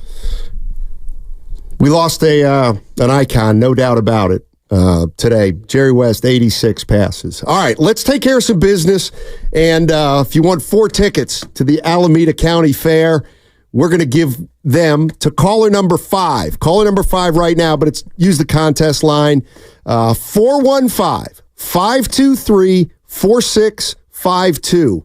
4 tickets to the Alameda County Fair to caller number 5 at 415-523-4652. Caller number 5. I didn't want to do this, but it might shed just one more sliver of insight about Jerry West. When Jerry West, and you're going to hear the name Raymond Ritter, and you've heard it before, and he's the Warriors' president of communications. Jerry West was like a father figure to Raymond Ritter. Raymond Ritter started his career with the Lakers when Jerry West was there. And so Raymond Ritter, whom everybody in the Bay Area media knows, invited me to lunch with Jerry West when Jerry West was in Memphis. It was myself and another writer named Brad Weinstein. It was Raymond Ritter, Jerry West, and Jerry Colson, who was on Memphis's staff.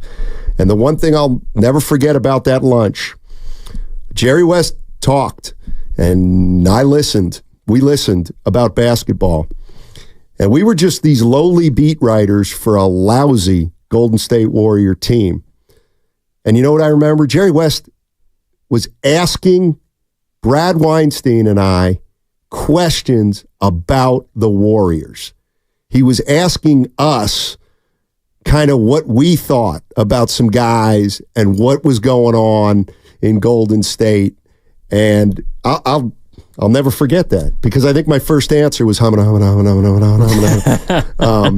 because trust me, I know you guys are used to hearing me talking, but that was one lunch where your boy kept his mouth shut.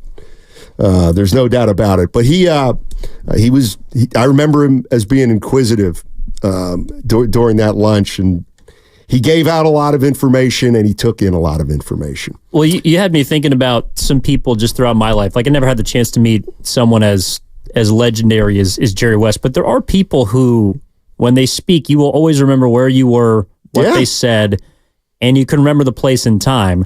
I haven't met, again, a Jerry West, but I remember being a fly on the wall in a locker room for someone like Alan Trammell. Trammell, for the Tigers. Hall of Fame shortstop, one of the greatest to ever lace him up. I remember my dad took me when I was a kid to go to an event at the local El Cerrito Theater to listen to Pumpsie Green speak. And for those that are unfamiliar, Pumpsie Green went to El Cerrito High School. He was the last player to integrate baseball. So the Boston Red Sox were the final team of every Major League Baseball team to integrate. They were reluctant. You can go read about it. There's many reasons. But Pumpsie Green was their first ever black player. And my dad decided to take me to that because he felt like it would be impactful, be a good experience. And I will always remember listening to Pumpsie Green talk about what baseball was like for him, having to be the last. Like, he'll never, be remembered like Jackie Robinson is because he wasn't the first. But it doesn't mean that he wasn't the first in perhaps the most racist place in Major League Baseball at the time. So, I just think it's immediately when I hear you talk about Jerry West and being, just starstruck, I feel like everyone has those experiences. Right. There's certain people that just put these imprints on you, and you'll never forget it. No doubt about it. Let's go out to Apple. Apple's in Alameda. Wants to talk about Jerry West and what Bob Myers just had to say about him. What's up, Apple? How you doing? I'm doing great. Great call, guys. Great interview. First and foremost, rest in peace to Jerry West, the logo. I did a lot for the sport. So condolences to him and his family. When I was listening to the interview, I thought, there was a lot of, Bob Myers obviously has a great deal of respect to Jerry, and he spoke highly of him.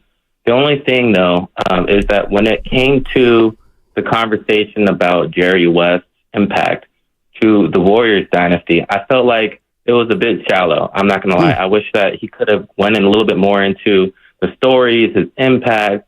I'll maybe even go as far as, maybe I'm not going to go as far as saying like credit giving, but I felt like there was more that I feel Jerry West has done for the organization that, Bob could have spoke a little bit more on.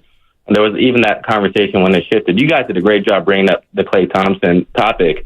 And I was like, yes, let's hear what he has to say about this. And, he spoke on it a little bit, but he shifted the conversation to Kobe. Yeah. And, I just wish that there was a little bit more on that. Appreciate that. Obviously, I have a great deal of respect for Bob Myers and appreciate him interviewing. Thanks, Apple. I appreciate the insight. It's always a gray area. A person wants to share as much as they can, but they don't want to share everything. I don't mind that feedback, Apple, at all. The other thing, when you're dealing with a guy like Jerry West, the reason we're talking about him so much is because he was a part of the Warriors dynasty. There's no doubt about it. But he was so much more than just a part of the Warriors dynasty. Like, you have to get to some of that other stuff. But I think you're right about, I know you're right about, there's certain people that you've had conversations with that you'll never forget, and you know exactly where you were. And as far as I'm concerned, when it comes to basketball, my three are Jerry West, Larry Bird, and Michael Jordan. Like, I can remember talking to them. In Bird's case, it was actually a one-on-one. And in Jordan's case, it was actually like in a little scrum, but I did get him for a quick question. And it was like in a hallway in Washington, D.C. And the joke I tell everybody is I had one chance to talk to Larry Bird, and I talked to him about Eric Dampier, and I had one chance to talk to Michael Jordan, and I talked to him about Rod Higgins, a former Warrior. So yeah, you really stuck the landing, Steiny. Yeah, I really did. I seized the moment as it was. But, although I did think it was I don't know, appropriate that Bob Myers, because I think one of the things that we've discovered and heard a lot about Jerry West is that he was deflective when it came to credit. Bob Myers is kind of deflective when it comes to credit. Right. Now, I don't know if it seems like that's because who Bob is, but also wouldn't be surprised if Jerry West rubbed off on the guy a little bit. Yeah. I mean, how could he not?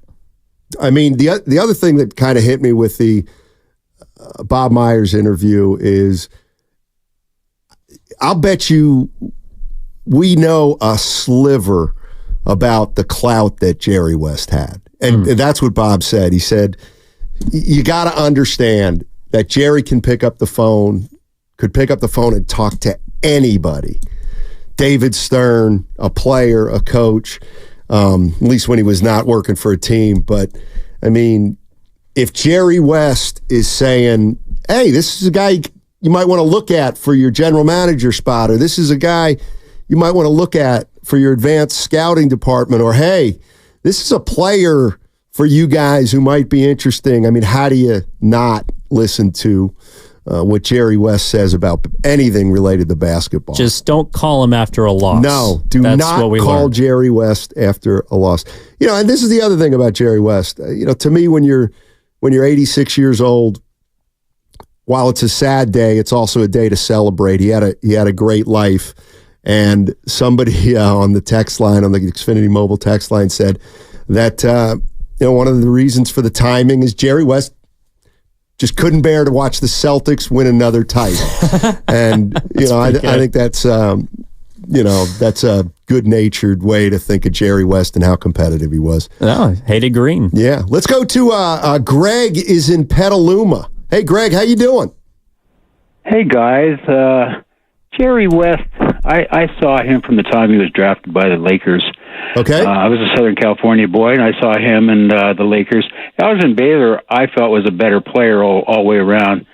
They were very different. The interesting thing about the big two of the Lakers in all those years that they lost, when you say 8 out of 9 championships, was that actually Elgin and Jerry were so different. Jerry shot line drive jump shots, and Elgin did these hang in the air, beautiful finesse kinds of plays where the ball would spin off the backboard and go down, and everybody would go, wow, how did he do that? Jerry was just kind of like a robot out there. Right. And it was kind of interesting that they played together all those years, but very different players. And one thing about Jerry that I just wanted to pass on to you is that I heard his mouth was foul as the foulest weather. He loved to swear. He never stopped swearing even later on in his life. And guys said that, man, you never heard a guy swear as much as Jerry West did. And just for average conversation, it was like, it wasn't just all angry stuff, but right. he just loved to swear. But now, one other thing, when the Lakers were going on in their championships, guys, with Shaq and Kobe, and Jerry was still GM, he got so sick at being able to see the games that he would go away from the arena and walk the streets of L.A. He would get away from the arena. He wouldn't even know the score of the game because it made his stomach so sick, is what I heard. Yeah, and it's kind of interesting that he was so emotional about the game, and I'm not sure. I wouldn't say that killed him, but he was definitely wound up. Yes, with he was. Basketball to the point, where it really affected him emotionally. Thanks, Greg. Petaluma. I mean, I don't want to spend too much time on it, but yes, Jerry West could be profane. He could be profane at times. That might have been everybody ever involved. Well, I was going to say, I feel like that. Yeah, I mean, it's in sports. That's the first language. Let me pass this along. This is Warriors co-executive chairman and CEO Joe Lacob. This is Joe Lacob's statement on the passing of Jerry West. And remember, Joe Lacob hired Jerry West back in 2011, just a year after Joe Lacob bought the Golden State Warriors. He hired Jerry West to work in the front office and help guide this franchise out of, quite frankly, the doldrums, and from the doldrums to a dynasty, essentially. This is from Joe Lacob. Jerry West was an incredible and unique individual, having accomplished immeasurable heights in the game of basketball. He reached the absolute pinnacle of the sport as both a player and executive, something few can claim in the profession. He did so much for the NBA, the game of basketball, and each of the teams he was associated with during his unmatched career, including the Warriors. Jerry had a profound and immense impact on our franchise and was instrumental in our recent decade of success. Personally, as a child, despite growing up a Celtics fan in Massachusetts, Jerry was my idol, and I loved him. To me, he was basketball. He was not just about the actual game, but he personified competitiveness. He was the most competitive individual I have ever met, settling for nothing short of greatness. He had to win. It consumed him. He was bigger than life. He was an icon. We are devastated with today's news of his passing and extend our prayers and support to his wife, Karen, his entire family, and the NBA community. That's from Joe Lacob, owner of the Golden State Warriors. Of course, Joe Lacob knew Jerry West and hired Jerry West at the beginning of his tenure back in 2011. Some can make the argument the biggest hire he ever made. It's a good point. That's a good point. Jerry West, of course, instrumental with the Warriors. Wasn't into the Klay Thompson for Kevin Love trade, helped seal the deal with Kevin Durant. And now I got to say this because I think it was Austin, I'm not sure, brought it up on a call, and I've seen it a few times in the Xfinity mobile text line. I wish Jerry was with the Warriors when they drafted Wiseman. I'll bet he would have done something different. What do you think? I mean, looking, here's what Myth would say. Oh, let me tell you what Jerry West would have done in that draft. He would have found a way to get Anthony Edwards.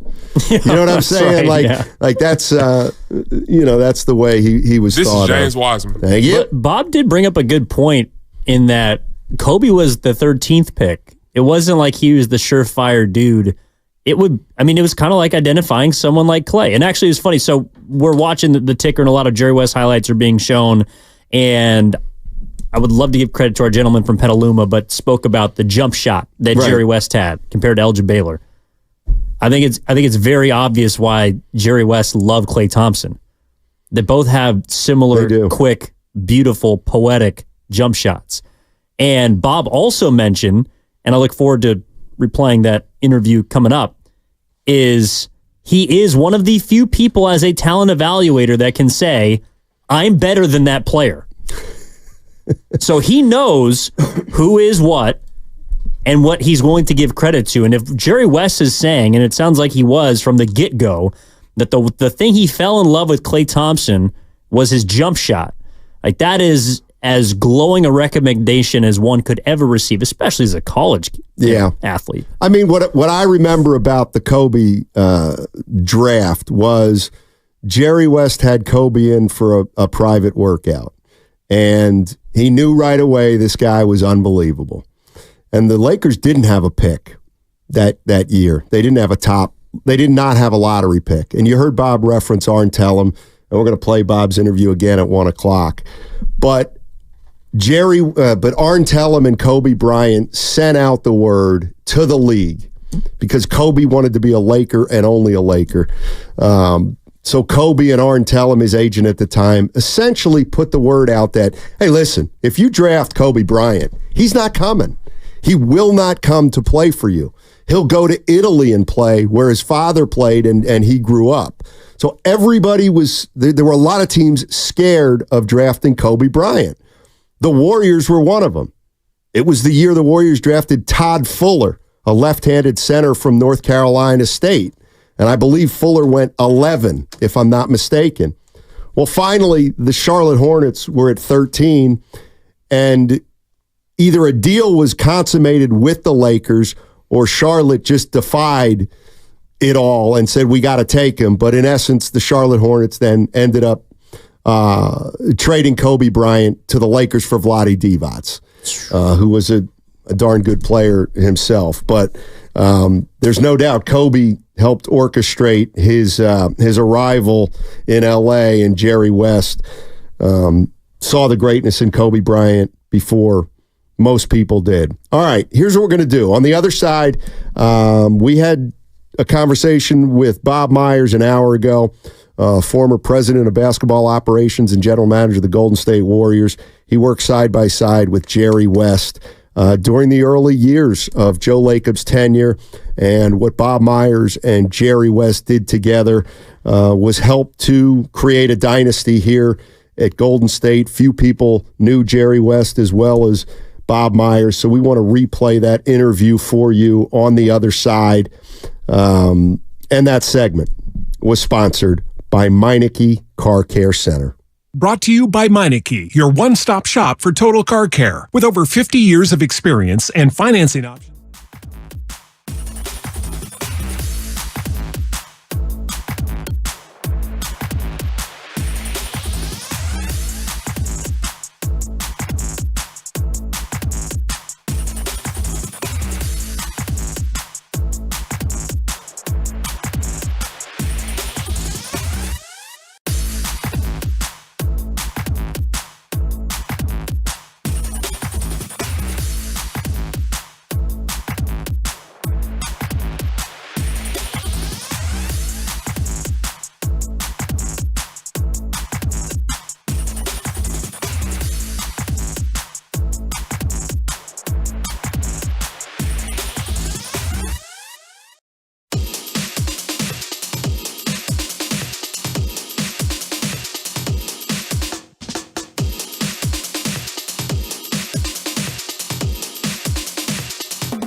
Cal Credit Union.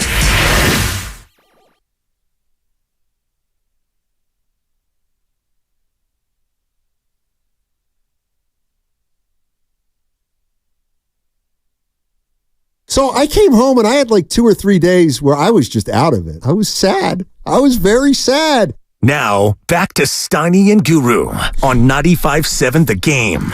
All right, it is a sad day today. Jerry West passes at 86 years old, but it's also a day to celebrate the basketball icon. And what we're going to do right now is replay an interview we had with Bob Myers at noon. Bob Myers is the former president of basketball operations and general manager of the Golden State Warriors. He worked side by side with Jerry West starting in 2011, and the two of them together helped create a dynasty here in Golden State where they won 4 NBA championships. So we're going to replay that interview with Bob Myers. Bob Myers was the president of basketball operations for the Warriors and general manager. And we started the interview by thanking Bob for taking the time to join us. Hey, thanks, Matt. Thanks, Evan. Appreciate you having me on. Yeah, obviously it's a sad day because of the passing, but I think it's also a day to celebrate Jerry West. And you were as close to him as anybody when he was here. I mean, just why don't you share some initial thoughts and then we can maybe get into some specifics? Yeah, I didn't know him, Matt. I don't know if you did, or I think Evan's younger than both of us, but I don't know him from playing, right? He wasn't my hero growing up. He wasn't my, like a lot of people, maybe a generation in front of me. So I just knew him mostly just kind of as a guy, like a friend, somebody that was really decent and kind to me when I was a young agent that didn't have anything, 2 legs to stand on. He treated me well. And just a person, every time I talked to him, Matt, and when you got on the phone with Jerry, it was a long conversation. It was not short. But I learned something. And when I tell people that, they kind of, I'm not sure if they get it or not, but many times you talk to somebody on the phone, whether it's 15, 20 minutes, you hang up and you go, that was interesting, but nothing really happened. Every time I got on the phone with Jerry or interact with him, I'd walk away with at least one thing that was pretty profound about basketball, about life. And, having been around some people that are, I don't know what you want to do, celebrity famous in my life, a lot of times they're not the best people, unfortunately. But he was better as a person than I think as a player. He just was so fair. If you and I were talking, or you, I, and Evan were speaking, he would treat you both as well as he would me or anybody else. And I always loved that because I think that's lost sometimes when you a lot of people that have the power that he had would potentially not abuse it, but just just not be a good guy. Be like, I don't know who you are, I don't need to talk to you. And he never was that way. And so I always appreciated the kindness as a person, and how much I learned from him. Well, Bob, you are correct. I'm a tad bit younger, so I also did not have a chance to watch him as a player. But I'm curious because a lot of people who did watch him play that have called in or texted in, they keep describing how competitive he was. And I'm just curious if there was a story or an experience in which you saw that competitive fire emit. Because I've heard that and have read about just how fiery he was, not just, of course, as a player, but also sometimes as an executive. He was almost to his own detriment, Evan. I mean, the only people, I knew one of these guys, but I don't really know Michael Jordan. I met him, but can't say I know him. I have an idea of who he is, but just like all of us. But I did know Kobe, and I did know Jerry. And the 3 people in basketball that I think had this competitiveness that transcended what we call competitive, they deserve their own category. I think those 3 people, because they had a level of competitiveness that I'm not sure I've come across before. And there's a burden that comes with that because that's not normal. Most people lose at Monopoly, Evan, or pickup. They don't really care, to be honest. They lose it. You go play pickup basketball, guys, like whatever. I lost, no big deal. Yeah. These guys are not built like that. and they could never turn it off. And so what comes with that is oftentimes, if you're talented, a tremendous amount of success. If you are that competitive and talented and have that kind of drive and desire, you will win and succeed. Just because that combination is rare. There's many talented people that don't have that and do fine, but you combine ultra competitiveness with talent, and there's a specialness to that as far as sports goes. But he would watch the games, and it was so, I couldn't watch with him at the end because we all I would tell Kirk Lacob, you got to sit next to Jerry. I can't do it because I was a young GM. I was kind of, I didn't know if I was getting fired or what was going on, and we're in these playoff games, and Jerry, there was he lived in the world where he wanted perfection, and nobody's perfect, and he wanted people to live at the standards or play at the standard he did, and that's probably the same way Michael Jordan or Kobe Bryant would observe a game or watch a teammate or opponent. But we all can't perform like that. I certainly I'd watch an NBA player and go, well, yeah, he screwed up, but I mean, the guy's 1,000 times better than I could ever be. Whereas Jerry would watch a player and go, yeah, I was much better than that guy, and he screwed up. And so it was hard for me to watch with him because I was already emotional in my own way, like you guys would be if you were a GM. And then to add that layer, but I always admired the passion. I always admired the care factor because you can live with somebody that cares too much, but I don't like people that don't care enough. And if caring too much is a problem, well, sure, Jerry cared too much, but I'll go with those guys all day long. Put me around people that care too much in life, that's fine. And those are the people that you really miss when they go. Bob Myers joining us on 95.7 The Game, former president of basketball operations and general manager for the Warriors. Some people might know that before Bob became those things for the Warriors, he was an NBA agent. Did you ever have to deal with Jerry? Oh, yeah. Yeah, so how was he? How was he when you were an agent dealing with him as a general manager? I made a mistake one time. What I learned with Jerry, Matt, was you do not call him after a loss. And I knew Jerry more when he was with Memphis because when he was with the Lakers, I had just started the business. And I remember I ran into him at, I think Vincente Foods, which is this restaurant supermarket in LA. And it was right before he left the Lakers. And I think they might have either just won the championship with Phil Jackson or he was kind of a mythical figure, but I knew him and I ran into the supermarket. He was checking out. I said, congratulations. And he said something like, yeah, I'm done. And I was kind of like, what? And then he left. He left the Lakers. And I think it was like he just, I don't know, needed a pause. And we talked about that at times, like why he did that. But I learned at one point, I think Mike Miller was a player for the Memphis Grizzlies. And we were trying to get Jerry and the Grizzlies to promote Mike for Sixth Man of the Year. And I absentmindedly decided to call Jerry the day after they lost. And I said, hey, Jer, we're just trying to, if the organization could maybe, mention I think Hubie Brown might have been, I don't know who was the coach, Vitello. Hey, could they put in a good word for Mike? And Jerry just lit me up. What are you talking about? No, we just lost the game. And I just looked, I was like, what an idiot am I for bringing this up now? Because he was so competitive, but I'll tell you what, he treated me so well. As a young agent, I was flying to Memphis because we had a few guys on their team, Pau Gasol and Mike Miller and Earl Watson. And I remember him telling me, he asked me what time I was getting in to the airport. And I was flying from LA to Memphis. And I said, I don't know, Jerry, like 2:30. And he said, where are you staying? And I said, I think I'm at the Wyndham, or I forget what it was. And he said, why don't you stay at my house? And I said, and I'll pick you up. And I said, and I think to myself, people say that stuff. Nobody picks anybody up from the airport anymore. It's never, I don't know. Maybe you guys do, but it's a rare breed now. So, and again, this is Jerry West. So I go, you don't have to do that. And he says, no, I'll pick you up. Jerry West picks me up. I am a nobody, like a zero. I'm not even important. And he picks me up from the airport, and I stay at his house and treats me like a family member. And I'll never forget that. About Jerry, the kindness when no one was looking, just the decency that he was to me.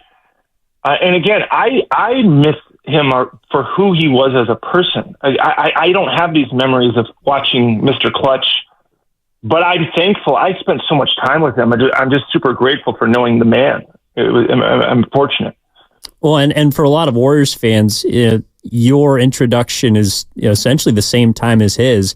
I'm curious, though, Bob, when it came to the draft or identifying players, because that's something that Jerry West is also, it was synonymous with a lot of things in the NBA, but that's also a big part of it too, him being able to identify future talent, future greatness.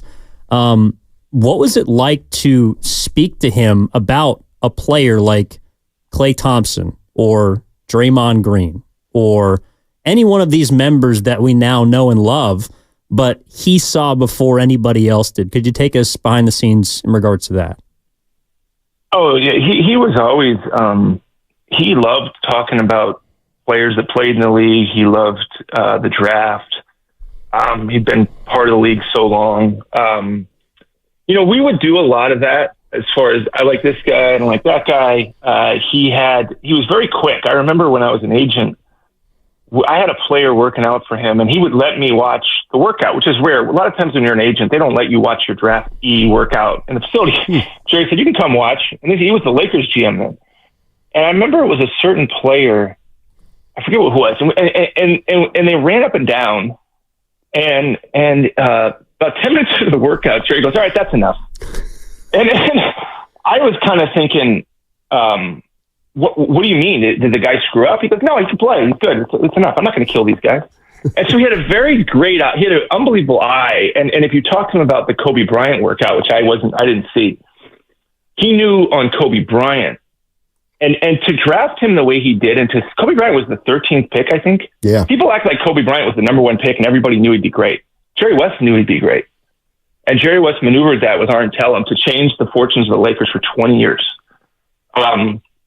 With the Warriors, the things I remember most, he did love Klay Thompson. He loved early. He knew Michael, and he saw the shot with Klay, and he just saw the uniqueness of that. And that was memorable. But for me, more importantly, and certainly identifying players is a big part of it, but I gained a lot from his giving me courage in certain situations. As far as a young GM learning and feeling the pressure, and him just saying, don't ever operate out of fear. There was not a fear in how he played and how he lived and how he made decisions. He never looked back. He had a strong conviction. He could handle mistakes. He beat himself. He was his hardest critic. So the media or the public could never move him because he punished himself so much. And so when I would speak to him, a lot of times it was about managing coaches. It was about how to react to managing star players. He managed, obviously, Shaq and Kobe. Magic Johnson, Kareem. We had at that time, our players were becoming these figures, right? These kind of generational people in the Warriors organization. So he was very helpful for me as far as how do you move through all this stuff when a player becomes such a big icon amongst his teammates. And so I remember more of those things. And I'm not saying the other stuff didn't happen, but my memories of him was like as a mentor in some ways as to how to live as a GM or how to operate as a GM in general. Bob Myers joining us on 95.7 The Game, former president of basketball operations and general manager of the Golden State Warriors. Jerry West, basketball icon, passed today at 86 years old. Jerry West, of course, during his storied career, had a stop with the Golden State Warriors and had a big role along with Bob in the dynasty. I got to ask you this. Part of NBA and Warriors lore is that if you guys traded Klay Thompson for Kevin Love, that Jerry was going to walk. True or not? I don't think it. That is like this mythical story, and I always tell people the idea that was as close as people thought wasn't. There was nothing going on in the NBA. That story dragged, and I always tell people we never got as far as people think, and they don't believe me or whatever. And I say, had that deal been close, we would have requested, Kevin Love's medical because he had some medical stuff going on. And we never did. Sure, our job was to look at it. But Jerry, it never got to the point where we want to do it. And Jerry said, if we do it, I'm out of here. It never got to that level. But it's a fun story for people to tell.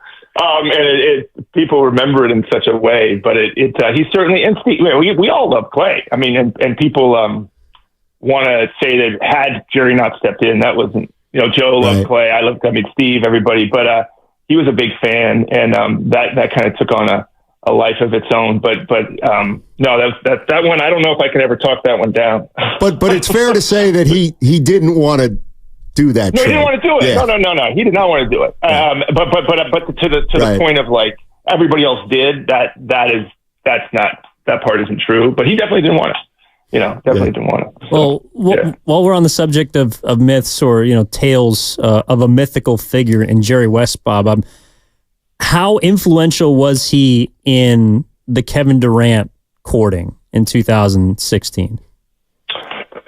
Yeah, I mean, he knew. Jerry could pick up the phone and talk to anybody in the NBA. Everybody respected Jerry. Anybody you throw a dart at the wall and it lands on a coach, a GM, an owner, a player, a commissioner. Everybody is taking his call. And so where Jerry was good in that process is after we left the meeting in the Hamptons, he just wanted to talk to Kevin. And Rich Kleiman helped make it happen. This was like early July after the meeting in the Hamptons. And, Kevin, just having Jerry West a part of something just makes it better. And I know people want to put percentages on, well, Kevin Durant came because of this or that or Curry, right? I mean, truth is probably more Curry than anything. But Jerry was certainly additive in the whole process because, to my point about Jerry, when Jerry West calls you and says, hey, I think this would be great for you, people listen to that, and people respect that. And so whether it's even you guys, if you guys called Jerry West for advice and said, hey, should I stay here? I do this, you would remember what he told you because he's Jerry West. Right. And so he was good in that respect, and he talked to Kevin, and the best part is, you see the people coming out and commenting on Jerry. And what's really sad? What's really sad about today is I would have loved to have heard what Kobe would have said about Jerry today. Because they were close. Those two guys were close. And he was there at the start for Kobe. And they had a closeness and a trust. Kobe trusted Jerry when Kobe first got to LA as a young kid that didn't know anybody. And you walk into LA, 18, 19, that city is a monster. I mean, that city can just swallow people. And for Kobe to have Jerry in his corner and just to kind of protect him and guide him through it, I would have loved to have heard what Kobe would have said. And I know he said stuff about Jerry before he passed and how much he revered him, but I think he would have expanded on it in a pretty big way if he was here. Bob Myers joining us on 95.7 The Game. Jerry West, basketball icon, passed today at 86 years old. And, of course, he worked alongside Bob Myers with the Warriors, helping them create a dynasty here. Bob, I know you're probably got a lot going on today, so let me finish up with this one. The one thing about Jerry West is I think he's considered the most knowledgeable basketball person that in the game. And I'm just wondering, it would be very gutsy to disagree with him on something, yet I'm sure there must have been disagreements. And I'm wondering, for a guy who was respected that much and knew as much as he did, how did he handle somebody who disagreed with one of his opinions about basketball? It helped that when Joe was considering bringing Jerry on board, I had just come along, Matt. And so I remember he mentioned, what do you think of Jerry? And I said, I love Jerry. I said, I can work with Jerry. And by the way, I don't know that Joe really cared what I thought. He was probably going to do it anyway. But I said, it wasn't like I had a place in that. But I said, I can work. I know Jerry. And he was like, really? And I said, yeah, I mean, I know, I've known him for 15 years. I met him 15 years ago. So yeah, he'd be fantastic. And only, Matt, because I knew him, did I feel comfortable maybe not agreeing with everything he said, but it was never contentious. Jerry would be strong, and then he might listen, and he might come back the next day, and he was never disrespectful. He was strong in his opinions, but we didn't agree on every single thing. Even forget about like drafting this guy or signing it. But I just think it helped that I knew him before I took the job. If I didn't know him before, I would have been distraught. I would have just been overwhelmed. Right. I mean, picture if one of you guys, you're a GM of the Warriors at 35, you got Jerry West looking over your shoulder. It's like, come on. True. Like, I wouldn't wish that on anybody. I mean, but since I knew him and had some equity in the relationship, we could talk respectfully. It's still he's Jerry West. So it wasn't like, you just tell. I never told him what to do, but to that point, it helped that I had known him before, and it made the conversation easier, whether they were agreeing or disagreeing on anything. Right. So, hey, Bob, thank you so much for lending your time. Really appreciate it. Some unbelievable insight to Jerry. Can't thank you enough. Thanks, Bob. Yeah. Thanks for having me on, guys. All right. That was Bob Myers. He joined us at noon, and Bob was so good we decided to run it again. If you're just joining us, Jerry West, quite frankly, I'll just describe him as a basketball icon. Passed today at 86 years old. And Jerry West, of course, the architect of the Lakers dynasty in the 80s, one of the greatest players of all time. He transformed the Memphis Grizzlies, and he also worked for the Golden State Warriors and was a part of putting together the Warriors dynasty. If you don't remember, Joe Lacob bought this team in 2010, and he hired Jerry West in 2011. He hired Jerry West 1 month after he hired Bob Myers to be the assistant general manager.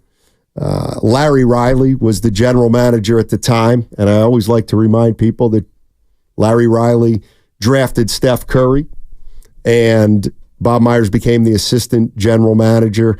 And Joe Lacob hired Jerry West to mentor Bob Myers in a way. And Bob was saying that he knew Jerry from L.A. And thank God he did, because I don't know how you work for Jerry West if you don't know him and you're 35. Yeah, well, that was very cool, number one, of Bob to join the show. Number two, to tell the stories that he did, to basically regale us with firsthand experiences with somebody that we've all either heard about or you yourself has had, brief experiences with that you'll take with you for the rest of your lives. But I forget who said it. It's hard to measure someone's impact until their death. And this entire day we have heard so many stories, both about the player, the executive, the talent evaluator, the man, the husband, the friend, that it's just hard to encapsulate everything that he's done. For somebody that has the laundry list of accolades that are next to Jerry West's name, it feels like there's so much more that not only has been uncovered today, but that will continue to be as we go forward. Yeah, I think the blessing in disguise is we're going to learn a lot more about Jerry West in the coming days. All right, coming up on the other side, we'll take a couple more of your calls. We'll wrap this thing up, and at 1:42, Willard and Dibbs will check in. But the story of the day is obviously the passing of Jerry West. What's coming up next on The Game is presented by Fremont Bank, celebrating 60 years of full-service banking with no compromises. I'm David. I'm John. And I'm Chris.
Now, back to Steiny and Guru on 95.7 The Game. All righty, Matt Steinmetz along with Evan Giddings today. We got 10 minutes, and then we'll be joined by Willard and Dibbs. Jerry West, basketball icon, passed today at 86 years old. We've talked a lot about him. He was a great player. He was a great executive, and by everyone's account, a great human being. And I saw he had called earlier, and I do want to get his perspective. He's already been vetted for the last 3 or 4 years. Let's go out to Priest in Palo Alto. Hey, Priest, how you doing, man? I'm glad you called back. I saw you called earlier. We were kind of in the middle of something, but, you know, I never saw Jerry West play. You did, but talk to me about Jerry West, Priest. One of the greatest players I ever saw play. He was perfection. He was the closest thing to the perfect player I've ever seen. His ability, he had no weakness. This dude, everything he did was no wasted motion, and it was just money. 5-time all first team, all defense. 5 times. That I didn't know.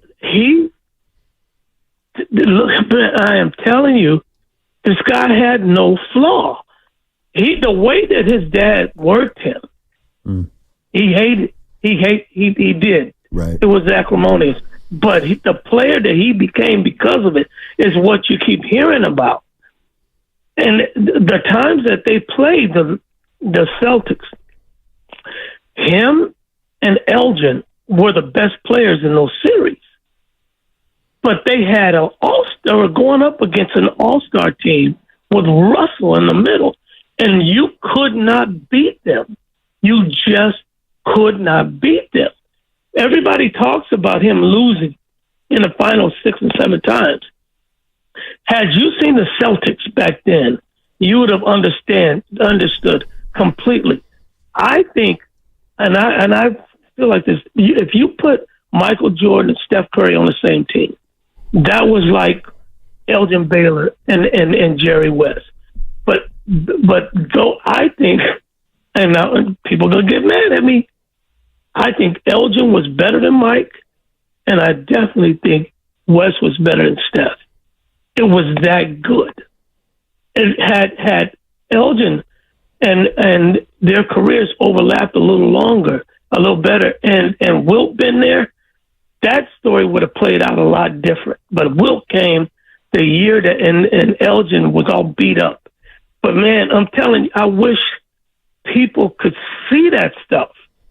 Those were the golden years in the NBA as far as I'm concerned.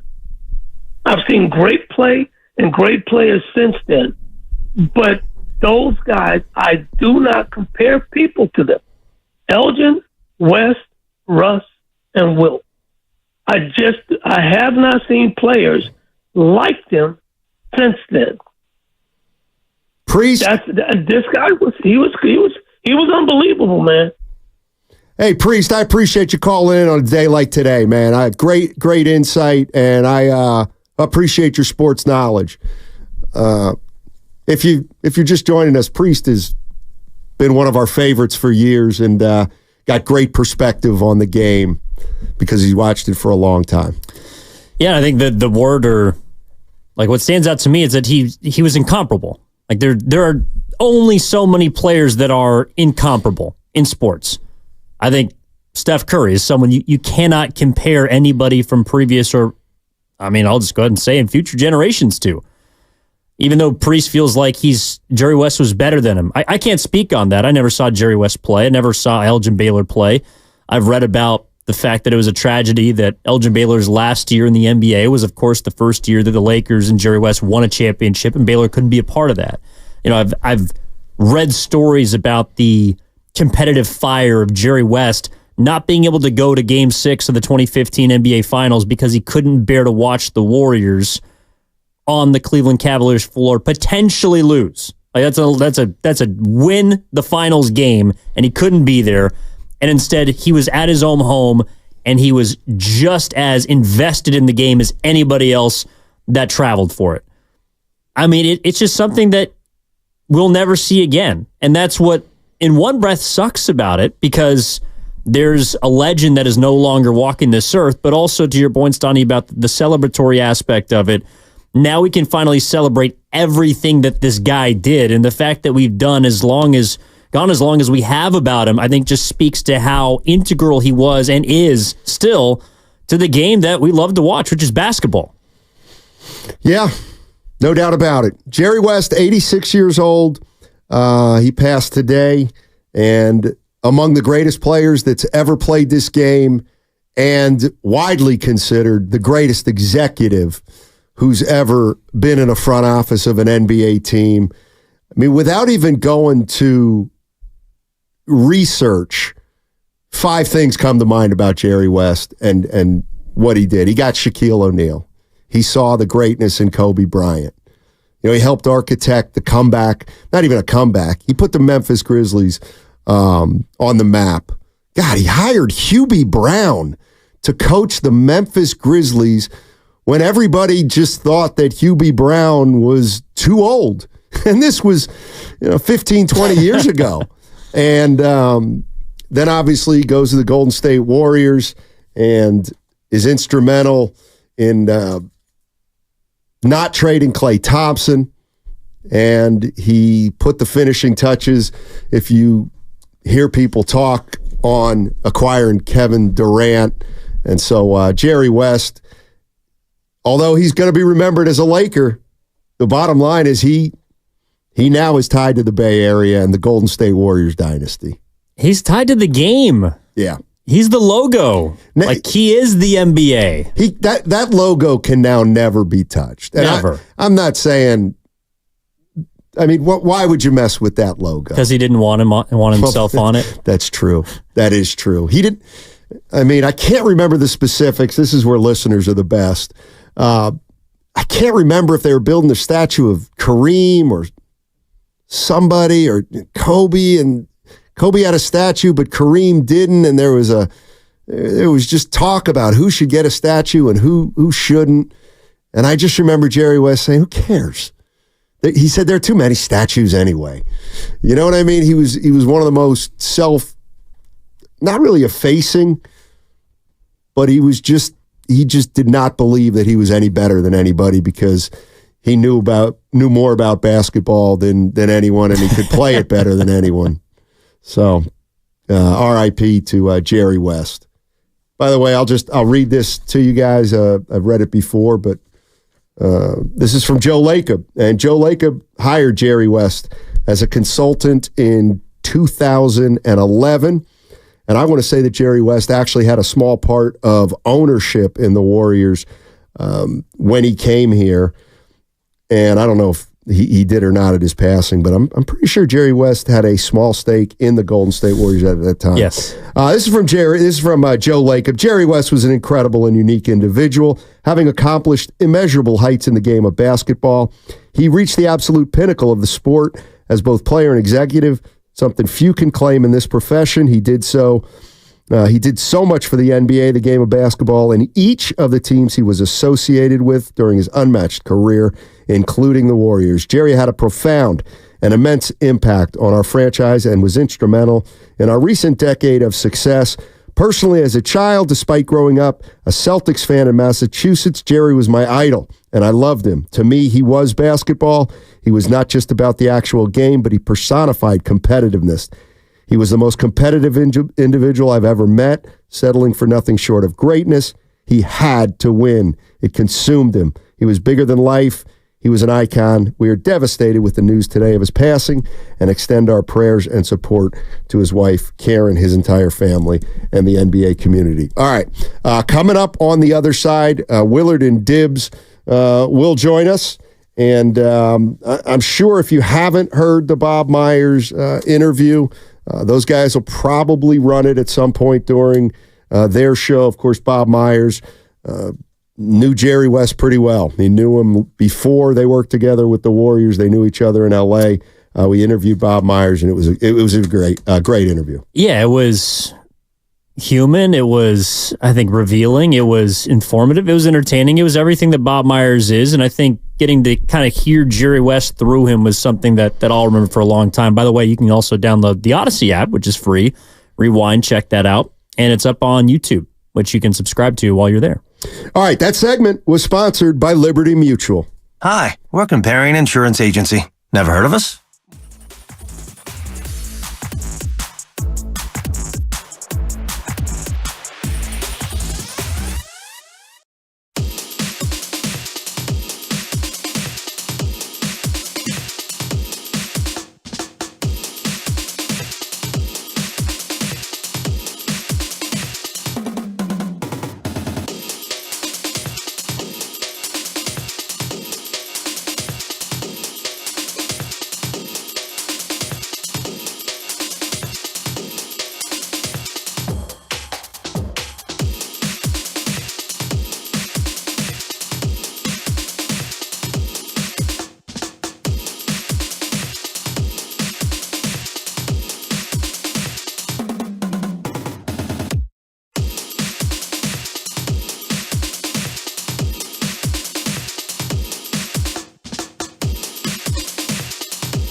And this is why I'm such a loser. Now, do I know how to milk a cow? No. Have I ever milked a cow? No. But you put a cow in front of me and it's ready, I could milk it.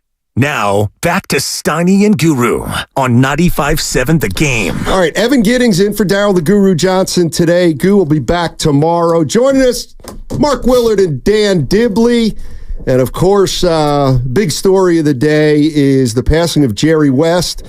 Sad on the one hand, of course, but also now becomes a day to celebrate him. Gentlemen, welcome in. How are you? Good, Steiny, good. Welcome back, Dibs. Yeah, thanks. Good to be back. Yeah. Man, what a long trip, long weekend. Actually, Sunday to Tuesday in Monterey with the wife and baby. Nice. Hey-o. Her first trip, which the baby's first trip. And kind of went as you would expect, which is to say, unexpected. Mess. You just never know. You're traveling with kids. You never know. Traveling with a baby, too. Dibs, how old now is she is Mila? 21 months. She's 12. 21 months. I can't remember what's going on at that point. So walking, easy. Walking's usually about a year. It's the talking, and it's the running, it's the jumping in the pool, it's the obsession with the ocean, it is the digging in the sand, it's the throwing of sand, it's the defiance of daddy's instructions. About that. Do you want some breakfast? No. Okay. There you go. You can starve then. Yeah. And then, 31 seconds later, it's eat. Whoa. Time out. We just talked about breakfast, and you told daddy no. And now you want to eat? And so now you got to feed her.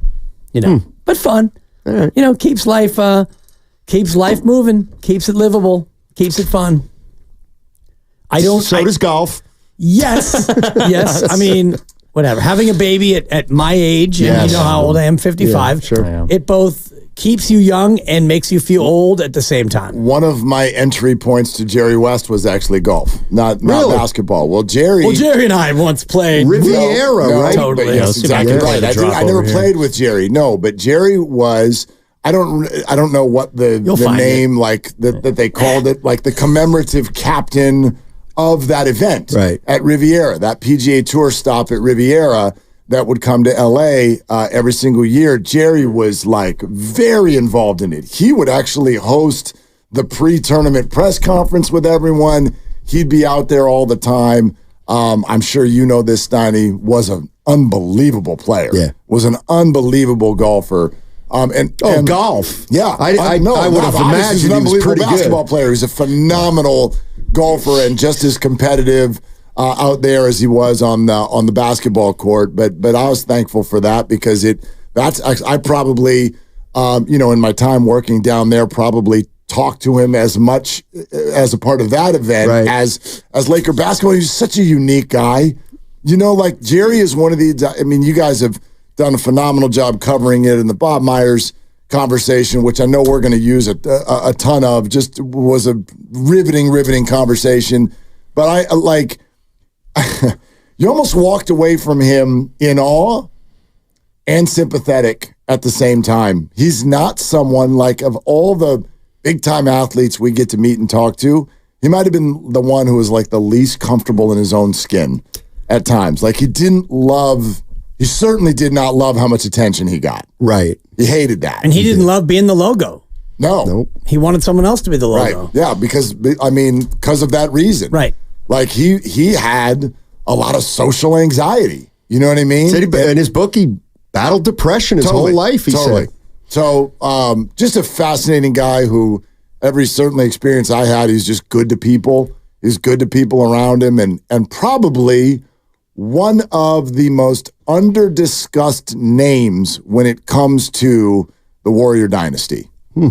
I don't disagree with that. Real quick, just on the golf thing, I want to say, Dibs, he was always a part of the PGA tournament at Greenbrier, which is in West Virginia, where he was born. He was a big part of that, I'm pretty sure. Makes sense. And his West Virginia upbringing is so fascinating in and of itself, just as a boy, and what he had to do just to even be able to shoot hoops and to become the high school legend that he was and go on to be a college great player. And then, like you said, Steiny, earlier, 9 trips to the finals and 1 title. And I thought it was interesting the way you put that earlier about what we would think about that player now. Even think about Jim Kelly. Right. And, he went 0 for 4, and Marv Levy, they went 4 times in a row and they lost all 4. And what we think about those players, think about an NBA player who today went to 9 straight and only got 1. And the one you got was not against Boston, so it was almost like a cheapie, like some would call it a bubble chip. Yeah. You know, you beat New York, big deal. New York never won anything. They got Dave DeBusschere, they got the 1 title, but think about what he would be like considered in modern basketball if he went to 9 and got just 1. I know. I mean, probably the butt of a lot of jokes. It's crazy. Totally. It was that. I mean, he also, I believe, lost by 1 point in the National College Championship to Cal in like 1959. So like, he literally was the runner-up his entire life until the very end of his career. And I don't think that he would be someone that's as revered as he is. I mean, he's Mr. Clutch. And he came in second place, like a million. He also, I think he also came in second in the MVP voting like 5 times. I mean, he never won the most valuable player award either. So it's fascinating to me that someone like him can be talked about in such a reverential tone, and appropriately so, as we've done today, when nowadays a lot of people might look at him as a loser. You can almost hear what the hot take artists would say without them even saying it, right? Like the Mr. Clutch nickname. You know, how many of the guys, those debate shows, would try to strip that nickname from Jerry on an annual basis? That's actually one of the first things that went through my mind when I heard the news this morning, and it's that, like, yeah, maybe, you know, sometimes I think, especially when we're talking about money, guys come on the air with us after they're retired and they joke that they were all born at the wrong time, right? If you're a wide receiver and you played 20 years ago, boy, you were born at the wrong time. Jerry was probably born at exactly the right time. Because even what we were just talking about, Steiny, like social anxiety, battling depression, someone who didn't like attention, how would Jerry have done with social media on every possession as he went up and down the floor? I mean, gotta believe he would have shut it down. Yeah, he'd be like, I'm out. I'm going to live on a farm. Zero dark 30. Just wanting no part of it. Yeah, I mean, Evan brought up a great point, and now I'm struggling to think about it because super memorable point. So good. Yeah, it was so good. I'll never forget that. My dad always said, if I ever said, I forgot what I was going to say, he always said, well, it couldn't have been too important then. Yeah. But it was something about Jerry West, the executive. No, it was really good. I mean, I had a lot of them today. I understand they get lost. Yeah. It'll come to me. It probably had something to do with the Warriors and his role with the Warriors. I know I did think back when we had Bob Myers on. It's a good thing Bob did know him 15 years before, because can you imagine Bob Myers at 35 taking over the Warriors and Joe Lacob goes, by the way, we're just going to bring Jerry West in just to look over your shoulder. A little pressure, right? I mean, a little pressure. And the story that Bob told about the Klay Thompson thing, about how, you know, the mythology is that Jerry West, if you trade Klay, I'm leaving. And then at that point, they stop the trade, and it's like, okay, now we're not going to trade Klay. And Bob, you know, putting bullet holes into that mythology, saying that it was never that close, but, you know, Jerry was against it. I do wonder if it never got that close because Jerry West was so vehemently against it. There's something about Jerry that does bring mythology, though. And I don't know what it is, because, by the way, this is not the only one. If you're in LA, Jerry is credited as being basically an agent of the opposition, because Pau Gasol was sent to LA from Memphis. And Jerry was with Memphis, but not then. Jerry was with Memphis, but not then. And you'll hear Laker fans do that all the time. Oh, well, Jerry was just working for the Lakers. He sent Pau Gasol to the Lakers to reestablish a dynasty there. So it's like, again, I'm not trying to strip credit from the guy. The guy's fingerprints are all over everything in the NBA always. Right. But there's something about him. Maybe it's that logo. Maybe it's that silhouette that makes things stick to him that maybe he didn't even have at least as profound of an effect on as we say. But it's also what we assigned to Phil Jackson, the Zen Master, who has 11 titles as a head coach, and he's the Zen Master because he won 11 titles. But you look at it and it's like, well, you had Scotty and Michael, and then you had Dennis, and then you went to LA and you had Shaq and Kobe. So Pau. Exactly. Yeah. So yes, you were the Zen Master because you won with unbelievably great players, but he maybe gets more credit than otherwise you would assign to somebody who grinded it out. You know what Phil was not the master of? Jerry West. Oh, wow. In fact, he is maybe the unsung MVP for why Jerry West was with the Warriors at one point, because those two did not get along at all. Yeah, when you brought that up, They do then not, yeah. I remembered there was some acrimony there. Yeah. I don't know any of the specifics, but I just remembered that point I was thinking about that actually wasn't Evan, it was mine. That's why. I'm kidding. But you hate to see it. Not, like Jerry West never begrudged the young generation their money, their fame, their popularity. Like he never ran down this generation. Now he would stick up for his generation, but you would never hear him talk bad about, oh, Steph Curry couldn't play in my day, or whatever. Totally. Whatever the negativity, he didn't do that. I remember a statement he made one time about Draymond Green. And you'd think Jerry West, right? West Virginia, aw shucks, social anxiety, doesn't want attention. You'd think that Draymond Green would be the anti-Jerry West. Jerry loved Draymond Green. And I remember, and I don't know all their personal relationship, but he had his back in terms of being a basketball player. And I remember when the Warriors were just, their rise was starting and people were trying to quantify Draymond Green. Like, who is this guy? Like, he doesn't do it statistically, but what does he do? And there was kind of a debate about the importance of Draymond Green, and I'll never forget Jerry West publicly going, if Draymond Green is not a top 15 player in the NBA, then I don't know what is. And from that point forward, things changed a little bit with regard to the narrative around Draymond Green. I thought that was kind of step one for a lot of people to accept Draymond as as influential as he was on the court. You're listening to 95.7 The Game, KGMZ FM and HD1 San Francisco. Always live on the free Odyssey app, Twitch and YouTube, powered by First NorCal Credit Union. He was E.F. Hutton, essentially. Yeah. When Jerry West talked, people listened, and you're right. If Jerry West said, like, there's certain guys that can just say, that guy can play, and you know what, that guy can't play, and it's gospel. And Jerry West is one of them. He just is. I mean, his fingerprints were all over the Lakers getting Kobe. Yeah. Which people don't remember. That was not the idea of somebody not going to college. That was risky. And what was it, the 13th or 14th pick? 13th. It was the 13th. And they traded Vlade Divac, and they were able to grab Kobe, and a lot of people in that organization credit Jerry's scouting with why they pulled that move. Well, to your point about mythology, like his workout is this mythological tale of Jerry West looking at Kobe Bryant, working him out for a couple minutes and 7 minutes. saying, no, I don't know. saying you're good. Well, maybe it was 8 because that was his first number. He said, it was 8 minutes.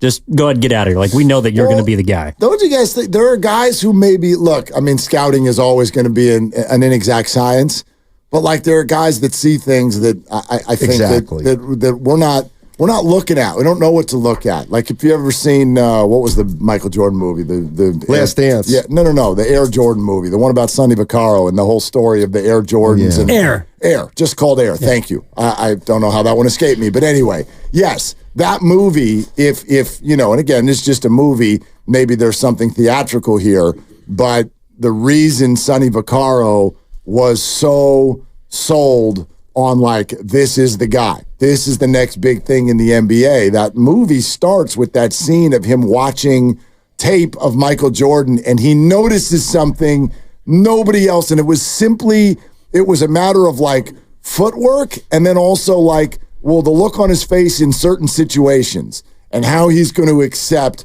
certain high-pressure situations. And so I do think Jerry was one of those guys. I think he could see beyond the obvious when it came to certain players. And I think that's rare for people of his ability to be able to do. Like, a lot of people that are great players are often not great talent evaluators, or they think that because they can do something that someone else should be able to. And so that is also where he separates himself. I think also because of how hard he was on himself. Like, I was reading one of the obituaries, and there's a story about how he went 16 for 17 in a game, had 12 rebounds, 12 assists, 10 blocks, and after the game was not happy with how he played defensively. Like, just such a maniacal competitor.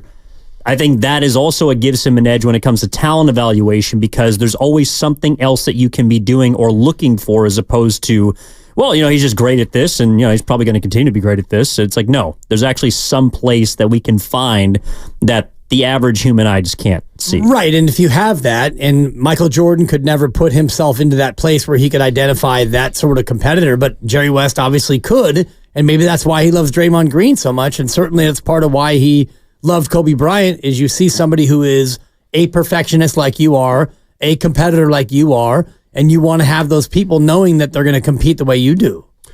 That old, or it's not old, the perception that great players can't be coaches, he's the quintessential example of that. Michael Cooper was on with the morning show, and Michael Cooper was saying how, Jerry West coached a little bit for the Lakers. He hated it. He could not be a coach. He just could not be, because his standard was just too high. Well, I think sometimes, especially great athletes, but this is probably everybody, when it comes to competition, don't you have to be participating so that the stress kind of goes away? I can tell you this, you know what I mean? Like, you guys know my son's a high school golfer. I both love and can't stand watching him play. Watching golf when you care about the outcome is excruciating. It's absolutely, and there's nowhere to put your energy. So when a great player is coaching, think about that. Like, there's nowhere to put your energy. Dibs, you ref youth basketball. I had a good buddy of mine who's also about same age, and he coaches, and he's got kids who play. And the baseball playoffs were a week or two ago, and he was commenting about when that Little League season ends, when the trip through the playoffs falls short, it takes the kids somewhere between 0 and 4 minutes to get over it and start thinking about pizza. Are there donuts? And the adults are stuck for days. Weeks. Dude, I lost. Years. I coached high school volleyball, right? 2001, North Coast section final at Dublin. And my son, who's now 23, tomorrow he turns 23, he was on the inside. And we lost in 4. And that still is one of the days of my life that haunts me, because I should have had a 4-peat, Evan. We ended up winning the next 3. That was the first one we lost. We won the first set on the road at Dublin, and then we lost the next 3. I could walk you through every single play of that match 23 years ago. Well, high school boys volleyball. And your son, I bet, cannot. He was on the inside. Yeah, he was about 5 weeks away from being post utero. 5 weeks inside. The nice thing is, Guru will say you won 4 in a row. Exactly. You deserved it. Wow. I mean, you deserved it. He should have 4 rings, Stein. Exactly. Evan Westerling, we had no answer for him for sets 2 through 4, and he's now somewhere. He's a 38-year-old father of who knows how many. Mount Evanmore. Yeah, it's great. Well, the strays people catch at this station when they take a day off. Dude, I was catching strays yesterday. I had to call in. I hit Dibs a little bit. Oh, below the belt? He knew I was out of the market. He knew I was out of market. Yes, I was going to Whole Foods yesterday. There's a bunch of bullshit is what happened. Yeah. I was catching strays. Welcome back, Randy. It's like when you say mother, father. I started that. Mother, father, yes. I know you did. It makes me skip a beat every I'm going to get some thin sliced organic chicken breasts for my lunch today, and he and FP are just rat-tat-tat-tat-tat. Rat-a-tat-tat. Don't put it on. I said nothing. I didn't say nothing. You know what you said? I laughed. It was funny. You were playing the Ed McMahon to FP rat-a-tat-tat. Someone's got to do it when you're not here. Yeah, exactly. Yeah. No. Whatever. They were alleging that I tend to be a little rage-filled when I'm a driver on the Bay Area roads. You know I don't like that. Nah. You know that I don't. I worry about you. Yeah, I worry about you. Don't worry about me. No, I worry about you. I am undefeated on these streets. Until you're not, and the one time that you're defeated, that's a wrap. I'm like Floyd Mayweather when it comes to honk, honk, beep, beep, middle finger. God, I wish Canelo would have knocked his block off. Just keep driving. Honk, honk, flip, flip, word, and then we're on to Cincinnati. Hey, all right, well, listen. Yeah. It seems like I got tea time. So sometimes the conversation comes to a natural halt, and I just felt it. But I will stick it to Willard You won't. Before I leave. Oh, boy. And it's this. Is it's this a tag. walk-off? Oh, yeah, this is going to be a So walk-off. I'm not allowed to respond? Well, you can. No, Who I'll won turn my yesterday's mic little off. back and forth? I missed it. No, it's not my I line. missed it. It wasn't close. It's not my line. It's the text You line. were both wrong. Xfinity Mobile text line. Jerry West thought expanding the playoffs and adding a wild card was a detriment to the game. He probably did. He probably did. On 95.7, the game. They're longtime friends. Let me tell you something real quick about Dibs that I'm sure not everybody knows. And first-time partners. Hang in there, big guy. There'll be brighter days ahead. Now these two homegrown Bay Area boys finally come together to take over sports talk. Get the hell off of my doorstep. Major League Baseball, you stink. It's Willard and Dibs on 95.7 The Game. You know, he's just kind of one of those mysterious figures. I think that the most appropriate part of the fact that Jerry West is the logo is that it's faceless, it's a silhouette, it's therefore got kind of like this mysterious intrigue to it, and that's Jerry. That's Jerry. Even the stories we shared about how he, quote unquote, supposedly helped the Warrior dynasty. I bet most Warrior fans, and this is something we can chase a little bit, and I know the guys did earlier today with their conversation with Bob Myers, and we'll let you hear that for sure today, this afternoon. But I think most Warrior fans, you go around with the Jerry West stories not knowing if they're actually even true. Did he stand on a table and say, "I'm out if you trade Clay"? Did he really do that? Did he sit down with Kevin Durant and convince him to come to the Warriors by saying, "You don't even know what an open shot looks like"? Playing with Russell Westbrook, okay, you guys have been pretty good. Wait till you see the open looks you get on this team. And that actually is what convinced Kevin Durant to become a Warrior. I'll sit here, look you in the eye right now and go, I have no idea to what level those things are true.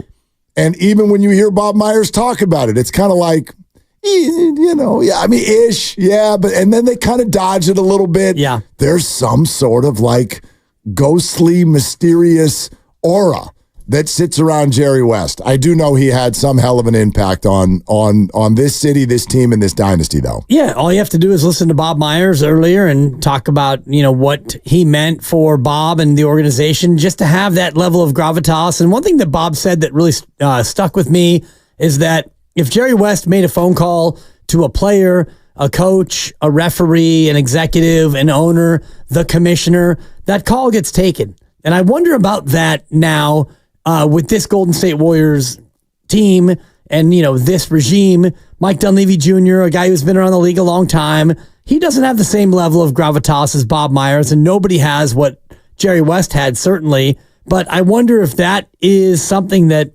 is really more important than we think about an organization trying to make these big, bold moves. Take a listen to a couple of things from Bob Myers talking to Steiny and Evan today. Just a phenomenal conversation. On both of those mysterious ideas, Klay Thompson and Kevin Durant. First, this is Bob's response on the story that Jerry West threatened to leave the Warriors if they traded Klay Thompson for Kevin Love. That is like this mythical story. And I always tell people the idea that was as close as people thought there was nothing going on in the NBA. That story dragged. And I always tell people we never got as far as people think, and they don't believe me or whatever. And I say, you know, had that deal been close, we would have requested, you know, Kevin Love's medical, because he had some medical stuff going on, and we never did.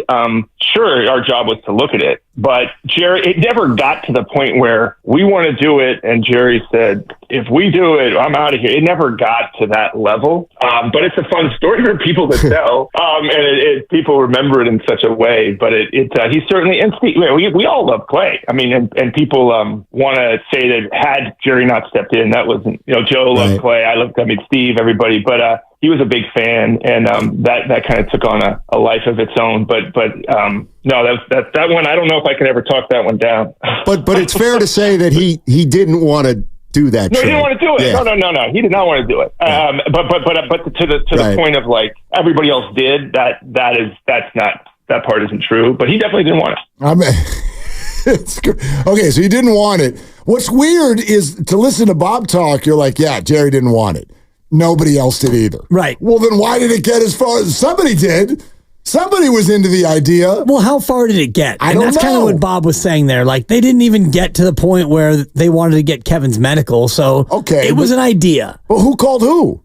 Was it just an idea? Was it an offer? Did the Warriors call the Wolves? Who was interested in it at all? Right. That, I don't know if we ever will know all the details of that, but we do know that it was an idea. And was it an offer? Probably not.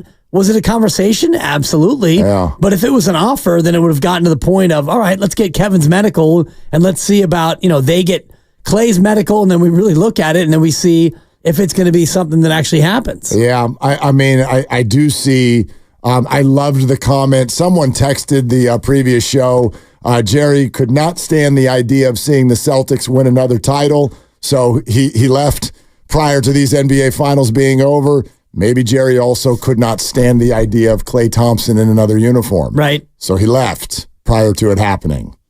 Yeah, that's a little too dramatic for me. Obviously, we're being a little whimsical here. But a little bit. Yeah. A little bit. And, I think that both of those things are going to happen. Celtics up 2-0. I don't know if that's going to be a sweep, but I had Celtics in 5 at the start of it, and it feels like that's the way this is going to go. And Klay Thompson's probably going to get a better offer elsewhere, and he's probably going to go too. It does feel that way. It absolutely does feel that way. We'll circle back to that in a little bit. Here's the other Bob Myers story with regard to how Jerry West had an effect on Kevin Durant coming here. Jerry could pick up the phone and talk to anybody in the NBA. Everybody respected Jerry. Anybody. You throw a dart at the wall and it lands on a coach, a GM, an owner, a player, a commissioner. Everybody is taking his call. And so where Jerry was good in that process is after we left the meeting in the Hamptons, he just wanted to talk to Kevin. And Rich Kleiman helped make it happen. This was like early July after the meeting in the Hamptons. And just having Jerry West a part of something just makes it better. And I know people want to put percentages on, well, Kevin Durant came because of this or that or Curry, right? I mean, truth is probably more Curry than anything.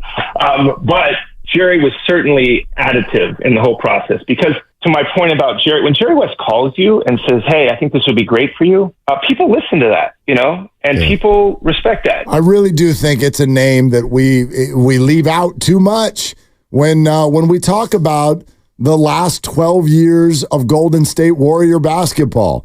I'm not saying he should be mentioned as much as Steph Curry, but think about the number of mentions, the thought process. As we put this whole thing together, we think about Steph, Klay, and Dre. I think those are the top 3. And then after that, you have Durant's role in a couple of them, Steve Kerr, Bob Myers, Joe Lacob. Those are probably how many names was that? That was 7 names. Right. Those are probably the most named names, I would think, when we're talking about this Warrior dynasty. But goodness, David West gets named more than Jerry West. And that's odd to me. When you think about what constructed this, what about the exchange of ideas, the thumbprint on what took place here, I think we leave this name out too much. Agreed. And if you look at the timeline of the Lacob and Goober ownership, they bought it in, I believe, July of 2010 and in May of 2011. So 10 months later, they hired Jerry West. So it didn't take them very long to realize that they needed to have somebody who is a real NBA OG to come in here and mentor Bob Myers and work with the young staff. And Bob Myers, a guy who had never been in this role before. And, you had yet to hire Steve Kerr, and you had a young core that you were trying to build, and you wanted to bring in the best in the business. And that's what Joe Lacob does. He's a guy who brings in the best of the best to come in and try and run his organization. 888-957-9570. If you have anything that you want to share, or ask or add or whatever to the conversation as we remember Jerry West. And for me, especially when stuff like this happens, look, I didn't watch Jerry West play. I'm just like a lot of you, and I bet you are, Dibs, too. We've seen the plays. We know the history. I get a lot of the process, but it's always different when you experienced it yourself. And I never really watched, I'm not old enough yet to have watched Jerry West play basketball. So for me, I understand that he was Mr. Clutch. I understand that he went to the finals 9 straight times. I understand that he's the logo. But for me, the biggest part of Jerry West was actually the exec. And for me, a Golden State Warriors fan, it was these stories. And I love listening to Bob Myers talk about this because that is actually, while nowhere near the most important part of Jerry West's legacy, I think for a Warrior fan of a certain age, it actually is. That, to me, that is my number one entry point to Jerry West. Right, but at the same time, I think you're right. When you look at who the most important Warriors were in this run, Jerry West doesn't get nearly the credit that he probably deserves to get. I mean, you would look at Steve and Steph and Clay and Draymond and Bob and all the rest of it. You had mentioned before Kevin Durant, certainly, but you look at all of the different people who were big players, and Jerry West doesn't get the credit that he probably deserves, and that's fine, and I get that, and it's one of those things where, Jerry West probably will be remembered for other things first and foremost, but around here, he was here for 6 or 7 years, and during that time, you went from, new ownership to a championship team, and he was a big part of it. Larry Riley is the one who hired Jerry West and brought him to the Golden State Warriors. Larry Riley will join us in 40 minutes. So that's going to be a cool conversation. I love it. And Larry Riley was the one who drafted Steph Curry. So Larry Riley was a guy who really helped the transition from where they were to where they eventually became. And part of that was Jerry West as well. And I actually met Jerry West. It's funny you mentioned that.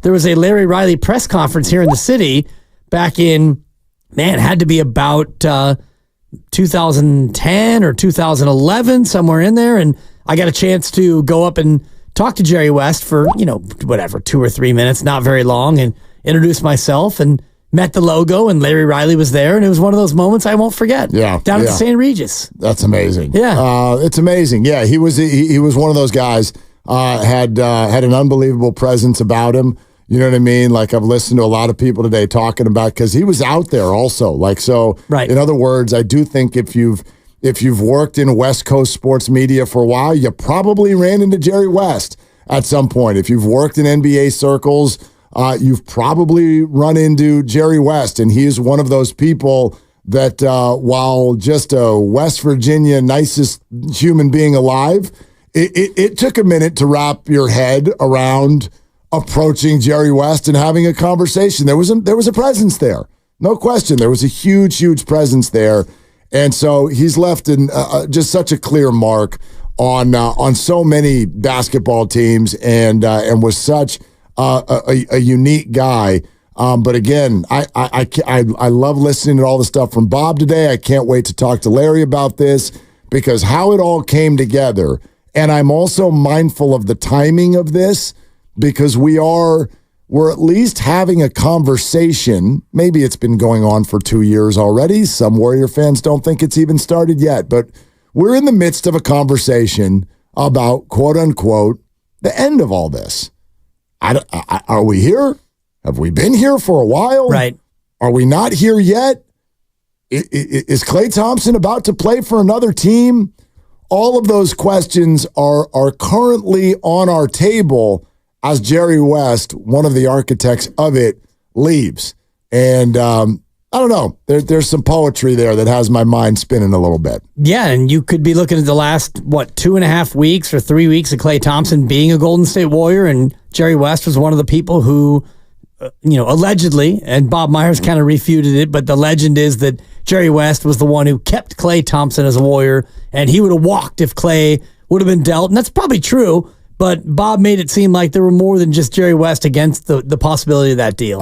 Listen, I don't want to offend anybody. I'm not a huge, my religion. I'm not a huge religious guy. Right. I think everybody's spirituality is that's up to them, right? And so the only reason I bring it up, though, you ever see those bumper stickers or whatever that say WWJD? Yeah. Right. What would Jerry do? What would? Yes. Am I getting that wrong? That's where I was heading. Oh, yeah. No, what do you think he would do? Like, that was the first thing. You going bumper sticker on me? The first bumper sticker radio? First thing that went to my mind, and I want to give you credit because you were my Twitter this morning. Man. Your text was how I found out that Jerry West at age 86 had passed away. When you texted this morning, yeah. I was not online as this I was on all my happening. phone, and my baby girl was eating her egg, and she was doing great, and so I had a chance to like whip out the phone, and I was like, "What? Yep. No. Yeah. I'm sick of it." Well, I mean, he's 86 years old. Yes, and so again, that's not to say it's not sad. No. I always maybe my mind's a little bit weird like this, but when someone lives a life like this, and you get to be 80 or 90 or 86 or 95, and you leave such a mark to where people want to sit here and talk about you for a day or weeks or whatever, or just remember you. I like my visual. I don't actually do this, but my visual is just like standing ovation. Yeah. Like what a life. What a life. He died peacefully with his wife by his side, is what we heard today.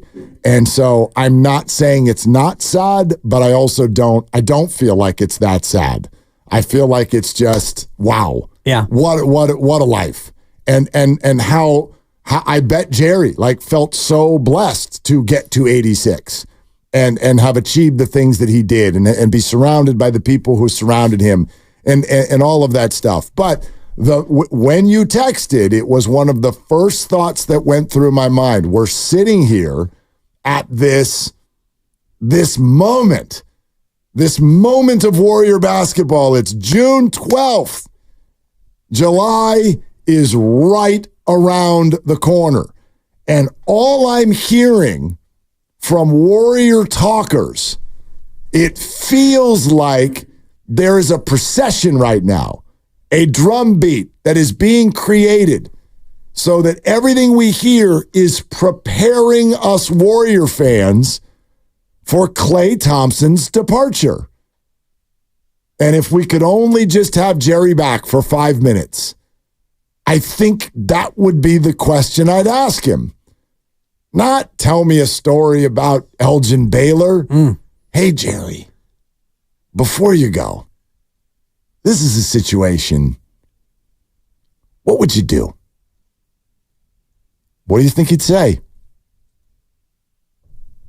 888-957-9570. What do I think he'd say? What do you think he'd say? I think he'd say it's time for Klay to go somewhere else. I don't think that we can afford Klay. I think that it's time for Klay to go out there and spread his wings and, try to find a new place to play, because I don't think that he would be willing to or want to pay Klay as much as other teams want to pay. You know what's weird about this one? I mean, if you go back to what Jerry West famously did, and I'm sure it was about the person, not just the situation. Right. But at that time, what he basically was saying in really wanting to keep Klay Thompson, I believe in Klay, but hey, guys, stick with your plan. Stay with your young guy that you just your young lottery pick. Stay with that. Yes, the other guy, that's attractive. It's more established. Stick with your young guy. All right, apply that to now. Would he say the same thing? I really don't know, because in some ways, when people are like, yep, Klay's getting old, time to move on, it's like a lot of you want to replace him with someone even older. We should move on from Klay and get Jimmy Butler. Let's talk that out a little bit. Larry Riley joins us at 3, 888-957-9570. What would Jerry do if he were running this Warrior group right now? WWJD. I do not mean to offend anybody, but what would Jerry do? We're sponsored by Lucky California. It's Willard and Dibs. Yes, cash back rewards.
Now, back to Dillard and Wibbs on 95.7 The Game.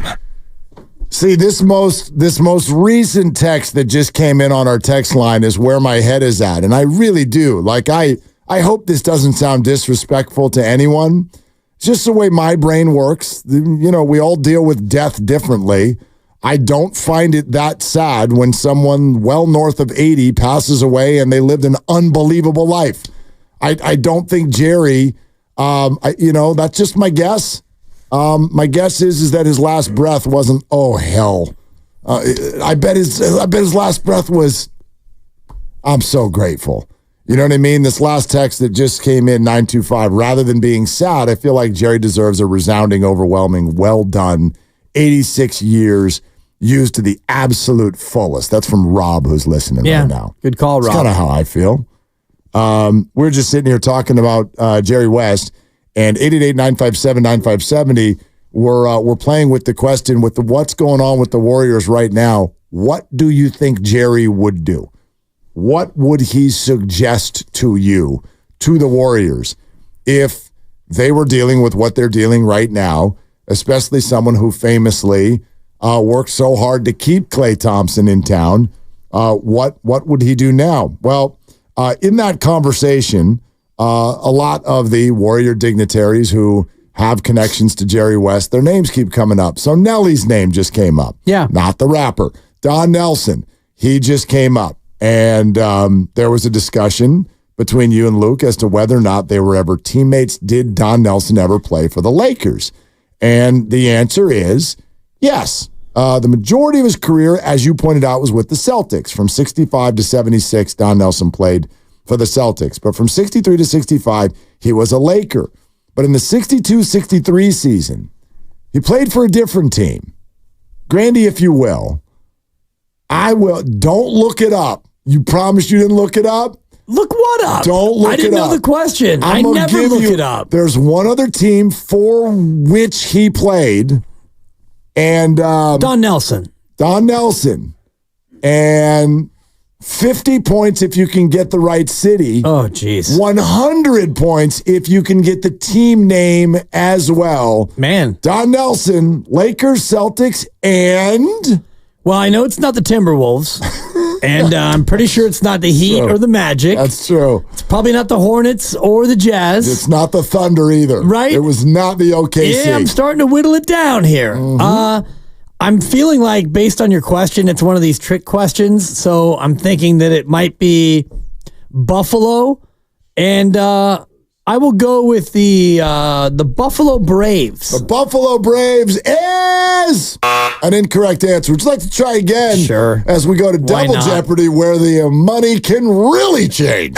Maybe. I was thinking it would be Milwaukee, but that's too straightforward.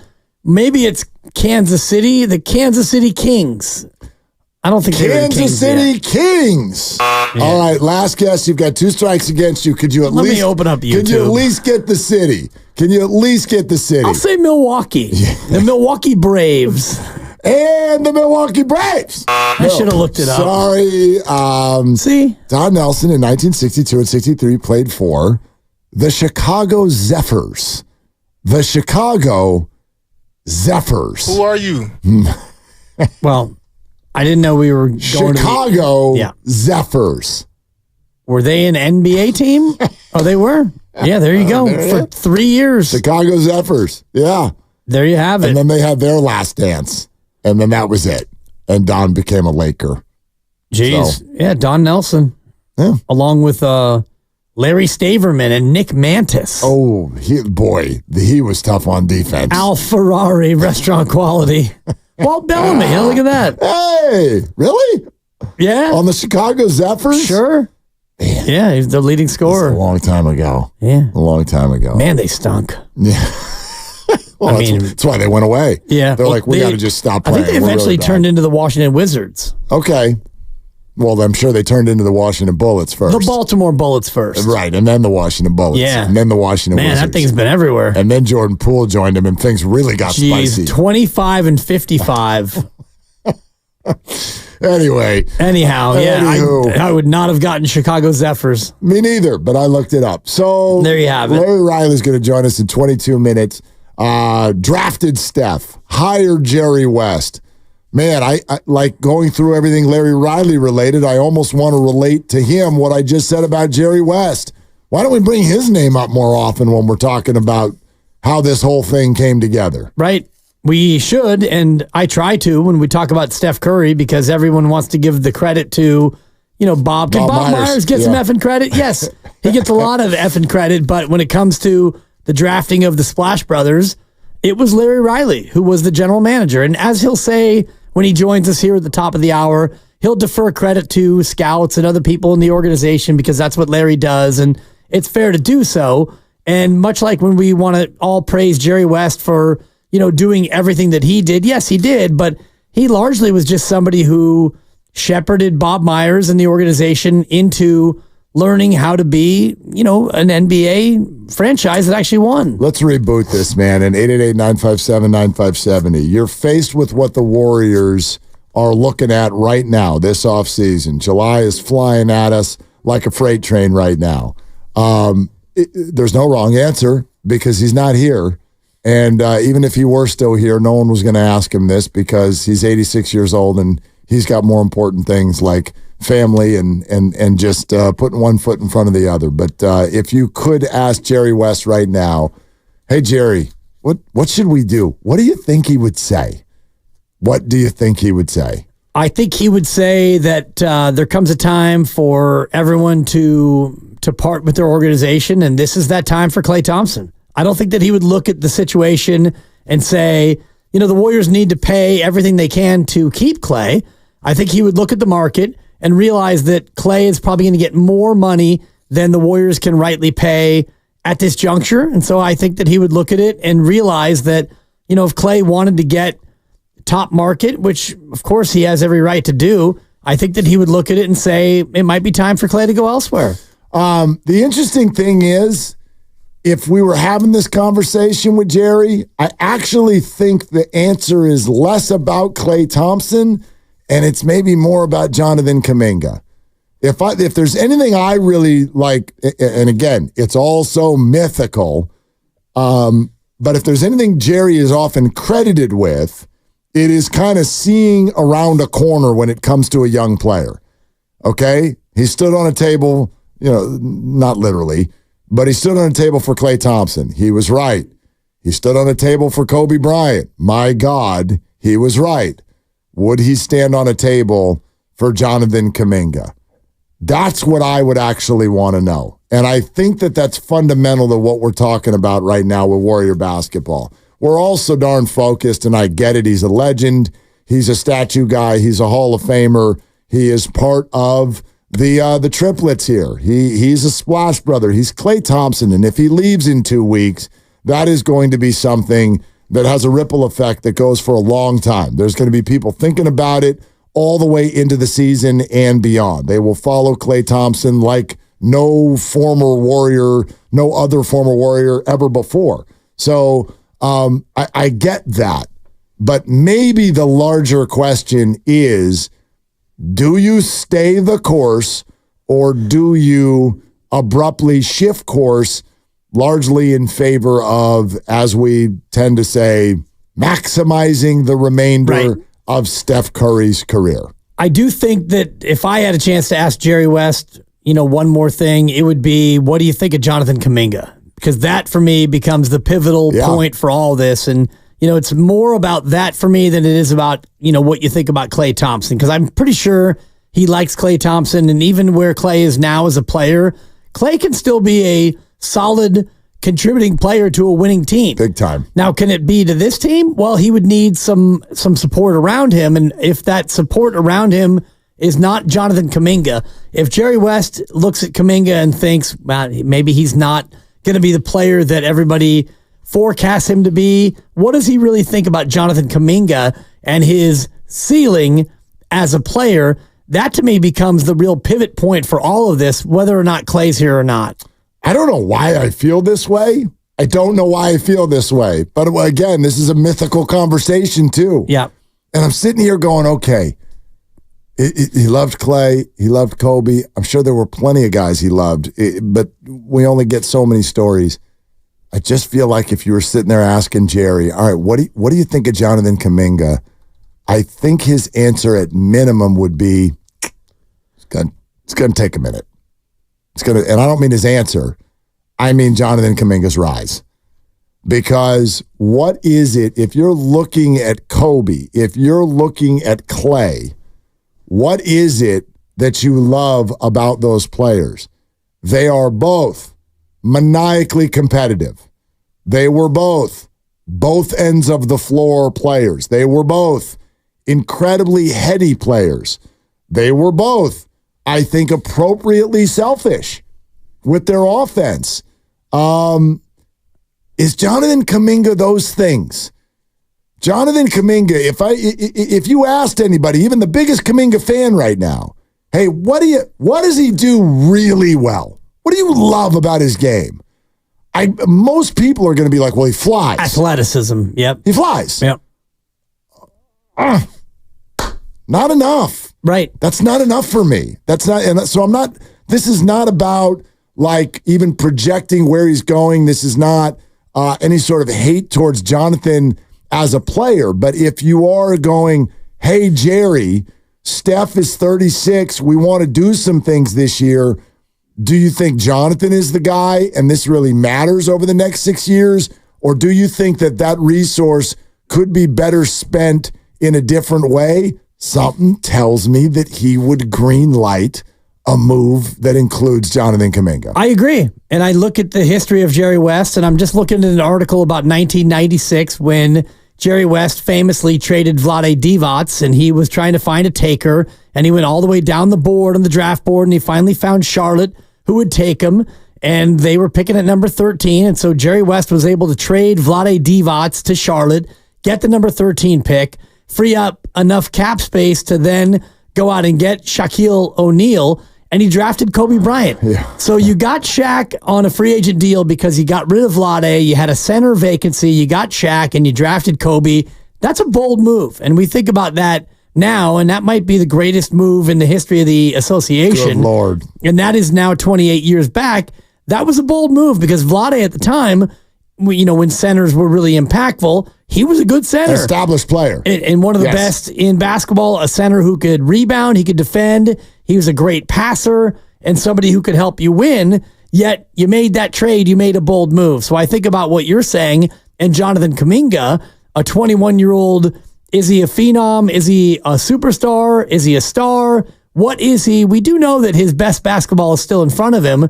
If you could find a taker for Jonathan Kuminga, I think that Jerry West would make a bold move to try to capitalize on the Steph Curry window. It's an interesting take. I mean, you're sort of like packaging it as, quote, a bold move, and he was certainly willing to do that. But my gosh, an established center at that time in exchange for someone who had not yet played college basketball. Right. See, that's, to me, I get fascinated by that part because Jerry clearly saw something that he found to be intoxicating. And I think he saw something in Klay Thompson that he found to be intoxicating. Would he find anything Jonathan Kuminga related intoxicating? I don't know, but I gather the things that he loved about the Kobes and the Clays of the world. I don't know if you see those things in Jonathan. Do you see just adept play on both ends of the floor? Do you see someone who can quickly become a finished product in the NBA, an all-around, like crazy competitor? Because Kobe, through all his gifts, I think most of us would agree, if you really read up on the story and know about Kobe Bryant, the greatest gift he had was competitiveness. Like, he's so physically gifted, but like, I don't know if there's ever been kind of like a more cutthroat competitor than Kobe Bryant. It's Jordan-esque at minimum. And Klay Thompson, not Kobe, but like, even look at the way Klay has acted the last 2 years. It largely comes, I would argue, from competitiveness. because he feels disrespected all the time, even by now his own organization, because of what he's achieved. Like, he takes that stuff on. That comes from maniacal competitiveness. I don't know if I've ever heard anybody see or say that about Jonathan Kuminga. No, and he's still young, and I don't think that many players have that sort of competitiveness. And Steph Curry is always labeled as the baby-faced assassin, but he is maybe as competitive as anyone we've ever seen, but he does it in a different way. Draymond Green, we know, is very competitive, and he does it in a completely opposite way. So I think that competitiveness comes in many different forms. And, Kobe, I think, was cut much more from the Draymond Green cloth where you could see it, and he kind of oozed it every single trip down the floor. Steph Curry is very competitive, but he doesn't really manifest it in that same way. And so, is Kuminga going to be one of those guys who will live and die by every single possession and every single game and every single win? Well, you don't really know. And especially you don't really know until they get that first big paycheck. Yeah, but keep in mind, you say Kuminga's still really young. Sure, 4 years older than what Kobe Bryant was when Jerry West said, we're going to get a deal together with Charlotte, and on draft day, we're going to swap Kobe Bryant and Vlade Divac. So he saw that then. Right. And but he's one of one. Yes. I mean, you can't look at anybody in the league now and say, oh, that guy is as competitive as Kobe. No, of course not. And I don't even love putting Kobe and Klay Thompson in the same sentences. I'm not trying to do that. I'm trying to wonder out loud, what are the characteristics that Jerry really, really prioritized when scouting a young player? And that will be a question for Larry Riley for sure. Yeah. Who's going to join us in 10 minutes. What are the characteristics that Jerry prioritized, and does Jonathan have them? That's, to me, I would love to be able to have that conversation with people who know. Let's go to Kevin in Oakland here on Willard and Dibs. Hey, Kevin, what's up? Hey, gentlemen. Good show. I have a quick story. So I did a little things with the Warriors during the training camp, and I'm in the executive locker room, and I'm using the restroom, and I turn around, and there's Jerry West. One thing, Jerry West, about his character, you don't call him sir or Mr. I mean, he ripped me when I called him sir. So my name is Jerry. I'm from West Virginia. So I go about and I ask him, hey, can you give me some advice on my application, on my craftsmanship? And he just like, oh, well, these guys are just too lazy. They're too soft. And I wouldn't pay none of these guys a dime. So that kind of goes into insight to what you guys were talking about. And he says if the Warriors didn't pay him enough money, he'd rather be in West Virginia playing golf where everyone leaves him alone. That's exactly right.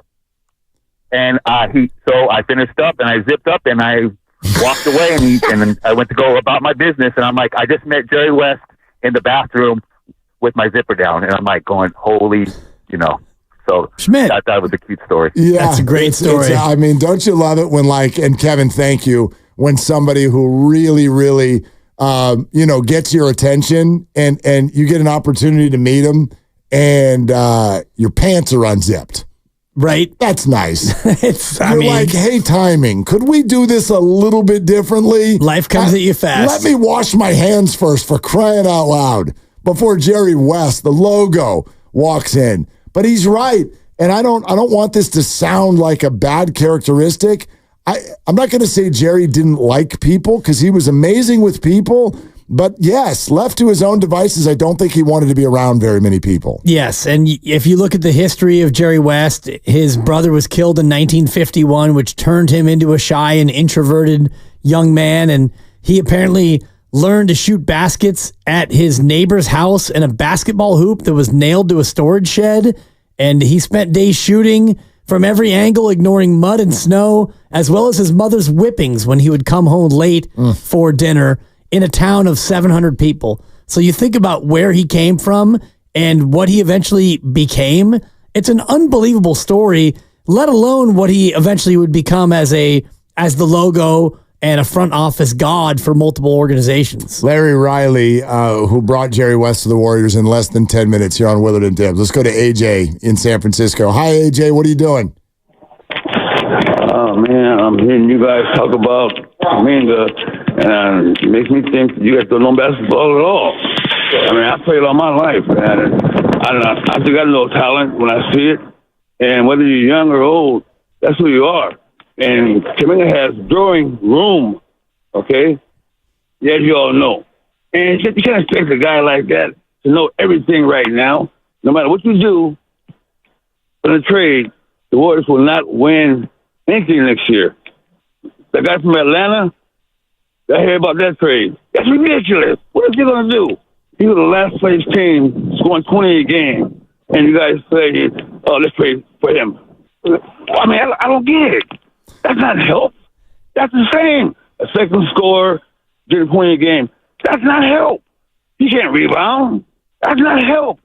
So tell me where you are with that. And I got a lot more. Believe me. Well, you guys talk all this talk. Yeah, AJ. I wonder if AJ. I wonder if you understand the intricacies of the conversation we're having, because nobody here on this show today suggested that the Warriors should trade Jonathan Kuminga. That's not what we were saying at all.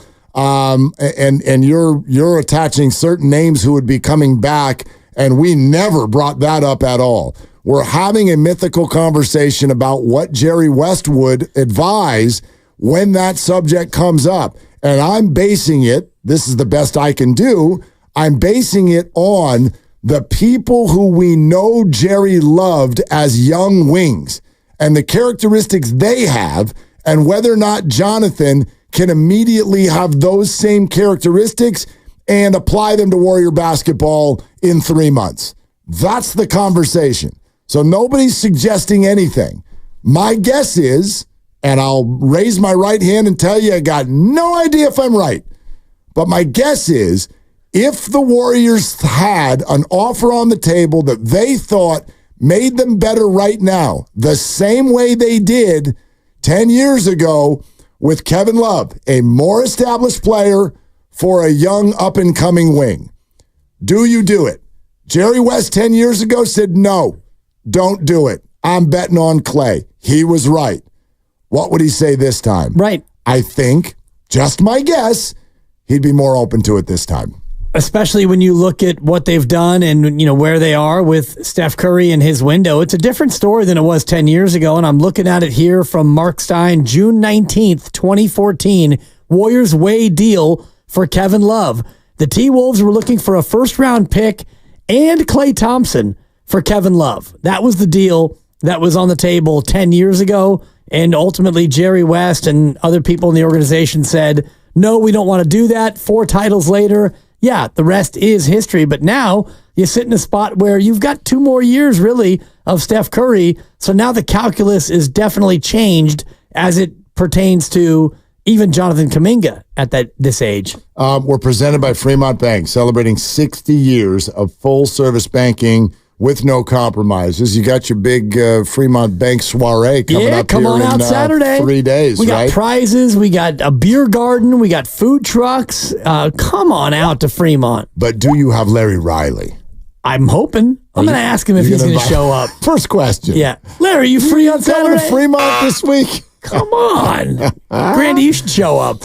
Larry Riley is credited, or maybe more correctly, often not credited, with drafting Steph Curry, with being the one who brought Jerry West to the organization. Why did he bring him? What would Jerry suggest now? What are the characteristics in a young player that Jerry really looked for? Those are the questions I really want to ask Larry Riley, and he will be joining us coming up next on Willard and Dibs. Save at Whole Foods Market. Get sustainable, wild-caught, fresh Alaska sockeye.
Glad you're with us. What a day. Reflecting on the life, the career, the legacy, the impact of the great Jerry West. And here comes the former GM of the Golden State Warriors, who so many of you know so well for his work here. He's now, of course, an exec with the Atlanta Hawks and a scout. But Larry Riley, who was instrumental in Steph and Clay both wearing Warrior jerseys, and Jerry West being within the Warrior organization as well. So good afternoon to you, Larry Riley. Thank you for coming on. How are you? I'm doing well. Obviously, it's a sad day for those of us who knew Jerry and for a lot of people in the basketball world as well as the sports world. But, as I was thinking about him today, I don't know of any person who played through a career and then went to the front office and spent, basically his entire life and had success at each level and never lost the love for the game.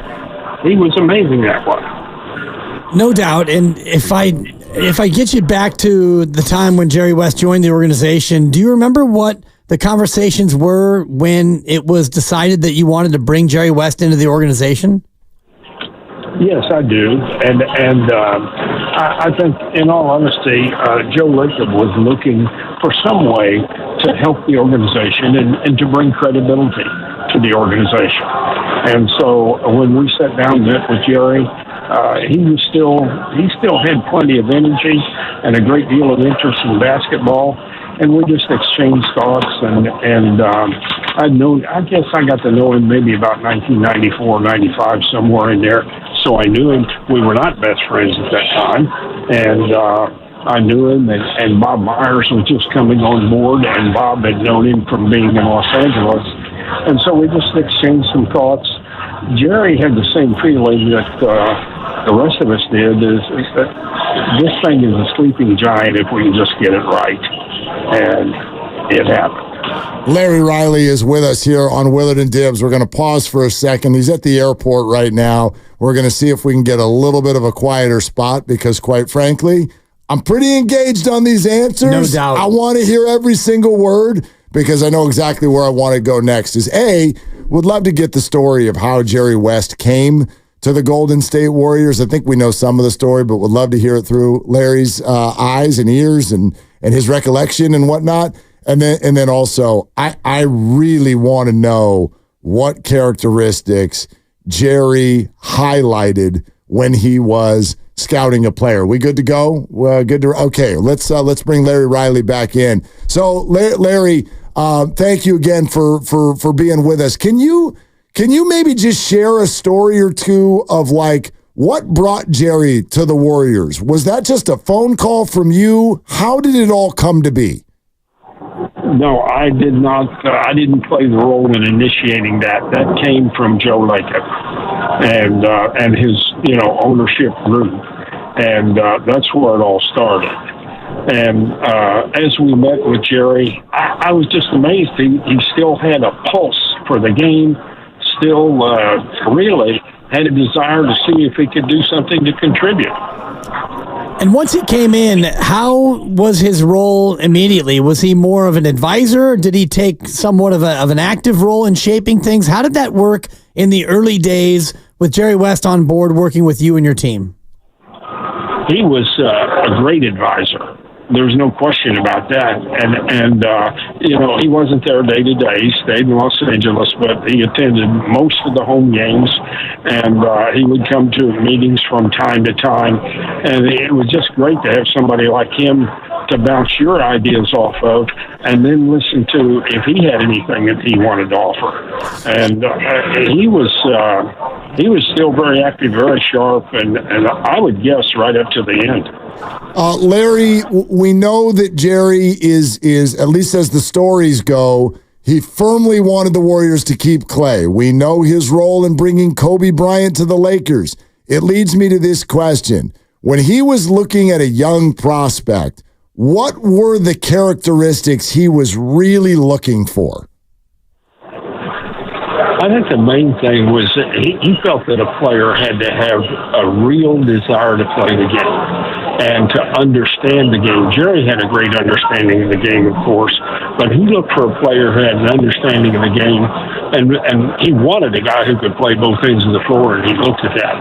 And as well, for example, as we looked at Klay Thompson, Bob Myers had joined us, and Travis Slink was there, and we had scouted Klay and so forth. I don't think Jerry ever saw him play, but he saw him in a workout in Los Angeles. And when he came in, we were talking about him, and when Jerry West supported it, he just made that, okay, this is a home run. And our biggest problem now is, can we get him in the draft? But he obviously liked shooters. And at that time, he was looking, if he was looking for size, he was looking for size with quickness. Was he kind of ahead of the curve on that, Larry? Because now we look at what you're describing, and it seems like every team is looking for that. And we've got, Boston with a 7'3" small forward in Porzingis, and you've got all this size and quickness around the league. Was Jerry West ahead of the curve in trying to identify those sorts of hybrid players? I would say so. I would say he liked that kind of thing. Now, of course, he had the Lakers, the Showtime Lakers that were so good. The Lakers never totally fell apart, but then he rebuilt them with Shaq and Kobe, and Shaq certainly wasn't that kind of a guy. But by the time he got to Golden State and we were having discussions, he was looking for mobility. And, of course, Steph brought in a great change into the game, but Jerry was right there with it. Larry Riley, former Warriors GM, is joining us here on Willard and Dibs 95.7 The Game. Larry, you mentioned what Jerry said about Klay when you were potentially getting ready to draft him. What do you remember with regard to conversations 10 years ago when there was the thought of potentially trading Klay for Kevin Love? That was somebody else's thought, and it was never a part of the organization that I was involved in. We weren't. There was even a story that we would trade both Klay and Steph, and that never came up. That never came through Bob Myers or Travis Slink or me, and I never had that conversation with Jerry. Okay, so you guys never even really got close or considered trading Klay. Is that right? That is correct. People don't want to believe it. It's there. All right. Well, and what about this, Larry? Just simply this Warrior dynasty. Does this happen without Jerry West? It's hard to say. There's so many people who played a crucial role in it. I would think certainly. Well, obviously, you remember that Jerry West was part of the delegation that went and sought Kevin Durant, and certainly that has to have an impact on the decision that was made there. And then he helped us make decisions as we went along. So I've got to say, he was a good contributor to the success of the Warriors, and Warriors got championships as a result of his contribution. Larry, I know it's a busy day, as we can hear in the background. We thank you so much for taking a few minutes of your time to hop in. It's a pleasure to be with you, and I'm glad to, get to say some good things about Jerry, because there's nothing else to be said except good. There it is. Larry, thank you, sir. Larry Riley, the former general manager of the Warriors, who, that's interesting enough in and of itself. Right. Again, we have this sort of, this isn't to discredit at all, but there's these mythical things that Jerry gets credited with. And I do think his fingerprints are all over it, but there's also a dynamic, and maybe this just speaks to his legacy and being the logo and whatnot, but he's almost singularly credited for things that maybe he simply just had his fingerprints on. Larry says that this Klay Kevin Love thing never even got off the ground. But you hear people all the time say, Jerry West stood on a table and fought every Warrior exec who wanted to trade Klay. The trade was going to be done until Jerry West went over there and ripped the phone out of somebody's hand and hung up that phone and said, if you make this trade, I'm out of here. Hold on, Minnesota. What'd you say, Jerry? Sorry, Minnesota. We're going to have to call you back because Jerry West is on top of a table. So does what Larry Riley just said jive with what Bob Myers said to Steiny and Evan just a few hours ago. That is like this mythical story. And I always tell people the idea that was as close as people thought there was nothing going on in the NBA. That story dragged. And I always tell people, we never got as far as people think. And they don't believe me or whatever. And I say, had that deal been close, we would have requested, Kevin Love's medical, because he had some medical stuff going on, and we never did. Sure, our job was to look at it, but Jerry, it never got to the point where we want to do it, and Jerry said, if we do it, I'm out of here. It never got to that level, but it's a fun story for people to tell, and people remember it in such a way, but he certainly, and Steve, we all love Clay. I mean, and people want to say that had Jerry not stepped in, that wasn't, Joe loved Clay, I loved, Steve, everybody, but he was a big fan, and that kind of took on a life of its own. But no, that one, I don't know if I can ever talk that one down. But it's fair to say that he didn't want to do that. No, he didn't want to do it. Yeah. No, he did not want to do it. Yeah. But to the point of like everybody else did, that part isn't true. But he definitely didn't want it. The article that you keep referencing from Mark Stein. Yeah. What's the date on it? It is June 19th, 2014. June 19th, 2014. Yes. It was exactly a year later that the Warriors won the championship. 2015. It was exactly a year later. And I think that they kept Klay Thompson. I do believe that he also won a championship. And this article is fascinating from Mark Stein because it's about sources telling ESPN.com the Warriors, while they covet Love greatly, have been weighing internally whether they're prepared to give up two such assets in addition to David Lee for Love and Wolves swingman Kevin Martin. You remember K. Martin? Of course. The skinny swingman. You skip ahead a few graphs, and I believe this is the 6th paragraph, and tell me if this is familiar to you. Thompson's father, Michael, a former number 1 overall pick in the draft, and now a radio analyst on Lakers broadcasts, said Thursday on ESPN LA 7:10 a.m. that the Warriors and Wolves have been discussing a deal in which Golden State would receive Martin in addition to Love for Thompson, Lee, and a future first-round pick. 7:10 a.m., 2014. Is that you?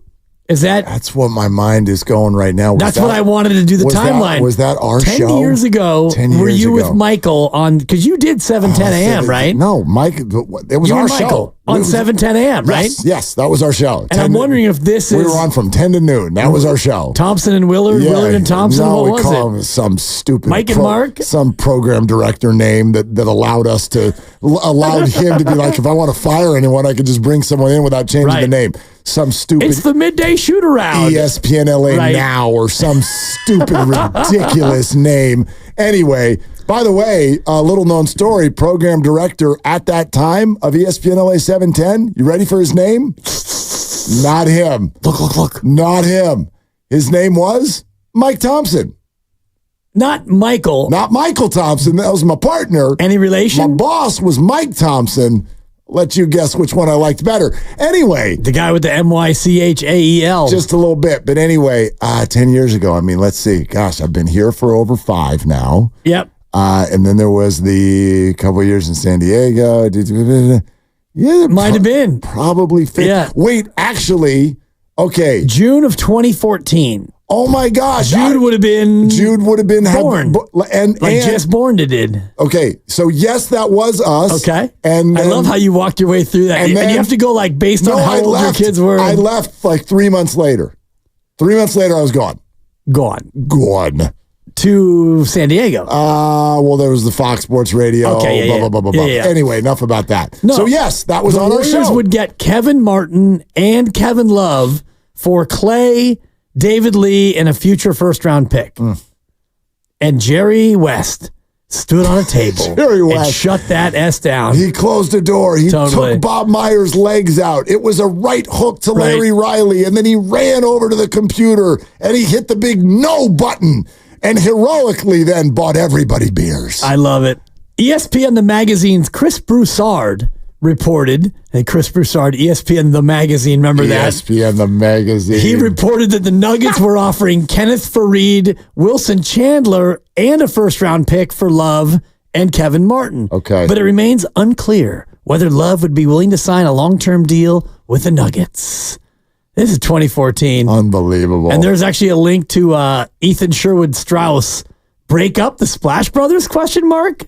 Our friend of the program. Hopefully Ethan the article Strauss. said no. I'd have to Thank look at you it. for reading my article. And his, he did it in his typical esoteric and very eloquent fashion. So weave its way toward yes or no. Right. And turns out they didn't break them up, and they've didn't. now won 4 titles. And here we are 10 years later, almost to the day, and the same topic is, should they break up the Splash Brothers? Yeah, it's crazy. Yep. It's When crazy. you remember how the whole Kevin Love saga that summer ended was he ended up getting traded to the Cavs. To the Cavs. Joined forces with LeBron and Andrew Wiggins for became Andrew Wiggins. a T-Wolf. Yes, or for the pick that was Andrew Wiggins. Little did they know that all roads would lead to Golden State and rings over the next decade of all of our lives. Yeah. Good point, Grady, because Here it we was Love for 6 in Minnesota, and then, man, he was in Cleveland a long time, and then a couple of years as a Heats. Yeah. And he's still not done. No, I know. He's still a Heats, right? Yeah. Yeah. Technically. Yeah. I don't know where he'll go. Is I he don't a know what free his agent? contract is. He's a free agent. I could look. He's 35. I'm sure he is. He's a free agent every year. Right. At this point. By the way, FP is going to join us in 10 minutes. The Giants have defeated the Astros 5-3. And so they do take that series 2 games out of 3, and they're back to 1 game under 500. The Angels come to town this weekend after a day off. Tomorrow, the Giants will see if they can get at least back to 500, maybe even over, if they can pull some brooms out against an Angels team that has absolutely nobody on it. I was happy and mad yesterday listening to Bob Melvin with you guys. Happy because I love Bob Melvin, and it was a great interview.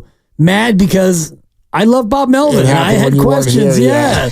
We'll get him on again. I caught the replay at 5:08 after I got absolutely rat-a-tat-tatted. I went to the grocery store, got back in the car, and I got Bob Melvin on the way home. It was awesome. Thank you for still listening, even though you were getting rat-a-tat-tatted. Well, actually, I turned the radio back on after I did my little call-in, and I heard the tail end. I'm like, man, do I sound like that? Dude, I'm angry, Jeff. That's awesome. That's awesome. Yeah. Angry, Jeff. That's awesome. Oh my gosh, I'm looking up at NBC Sports Bay Area right now, and they just had a picture of Jerry West talking to Klay Thompson, and it's early Klay. And early, like, one of the crazy things about Steph Curry, and this isn't really true, but in our mind, you're like, Steph still looks like the baby he was. It's not true if you go back and look at. Remember when the jersey, that picture that you have of Steph, right? You and the Steph, jersey would just flop around when he ran, and part of that was style. Part of that was the fact that these guys were like 165 pounds soaking wet. But man, watching Jerry with young Klay, no goatee, no rings yet, none of that stuff. That is a very, very different look, and I want everybody to be prepared for that. I mean, as Jerry passes on. And we wish his family nothing but the best, and his legacy is unmatched. Like, I really think there is a preparation that needs to go on for Warrior fans right now with what is potentially coming over the next 3 or 4 weeks, because there really could be some changes. And I know you think I'm talking about Klay, and partially I am, but I want to flash back now to one of the answers Larry gave us when I asked him, what are the characteristics Jerry West really prioritized when looking at a young player? And he said exactly what I thought he'd say. Did you hear he talked about being able to think your way through the entire game, being a complete player that plays on both ends of the floor? I want to be very careful when I say this. I am not saying Jonathan Kuminga can't be that. I am saying he currently is not. Jonathan Kuminga is currently not the type of player that Jerry West would have, even though he didn't, stand on a table and fight for, because Jonathan's athleticism is incredible. His talent, fantastic. But what about those characteristics? I know he can play good defense. He doesn't always. It was only a year and a month ago that they pulled him out of a playoff series because he literally refused to rebound. And I think that does speak to someone's sort of competitive nature. I'm not saying he's not a competitor by any stretch, but is he maniacal about it?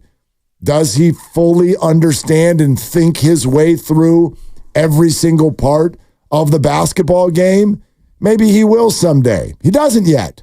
The player that Larry Riley just described that Jerry West loved, Jonathan might be that someday. He is currently not. Right. My opinion. And are those things that you can actually learn as you go, or is that something that's innate? Like I think about Kobe Bryant, and even, you're not going to compare Jonathan Kuminga to Kobe Bryant, certainly, but when Kobe came out, he immediately was aggressive and competitive, and those are the things that, Jerry West saw when he said that it was the greatest workout he'd ever seen, and those are characteristics that you're looking for, not necessarily the true greatness, but somebody who loves the game and wants to compete at that level, and that's not something that you always have seen from Jonathan Kuminga. And is that something that you can develop over time, or is that something that you have to have from the get-go? I don't know, because some of the stuff that we're talking about, like, can you become a better defender? Absolutely. Right. Of course you can. Can you become a better rebounder? Absolutely. Of course you can. One thing that I think gets talked about behind the scenes when a team is about to draft a player a lot more than it does in the public space, because we don't see it.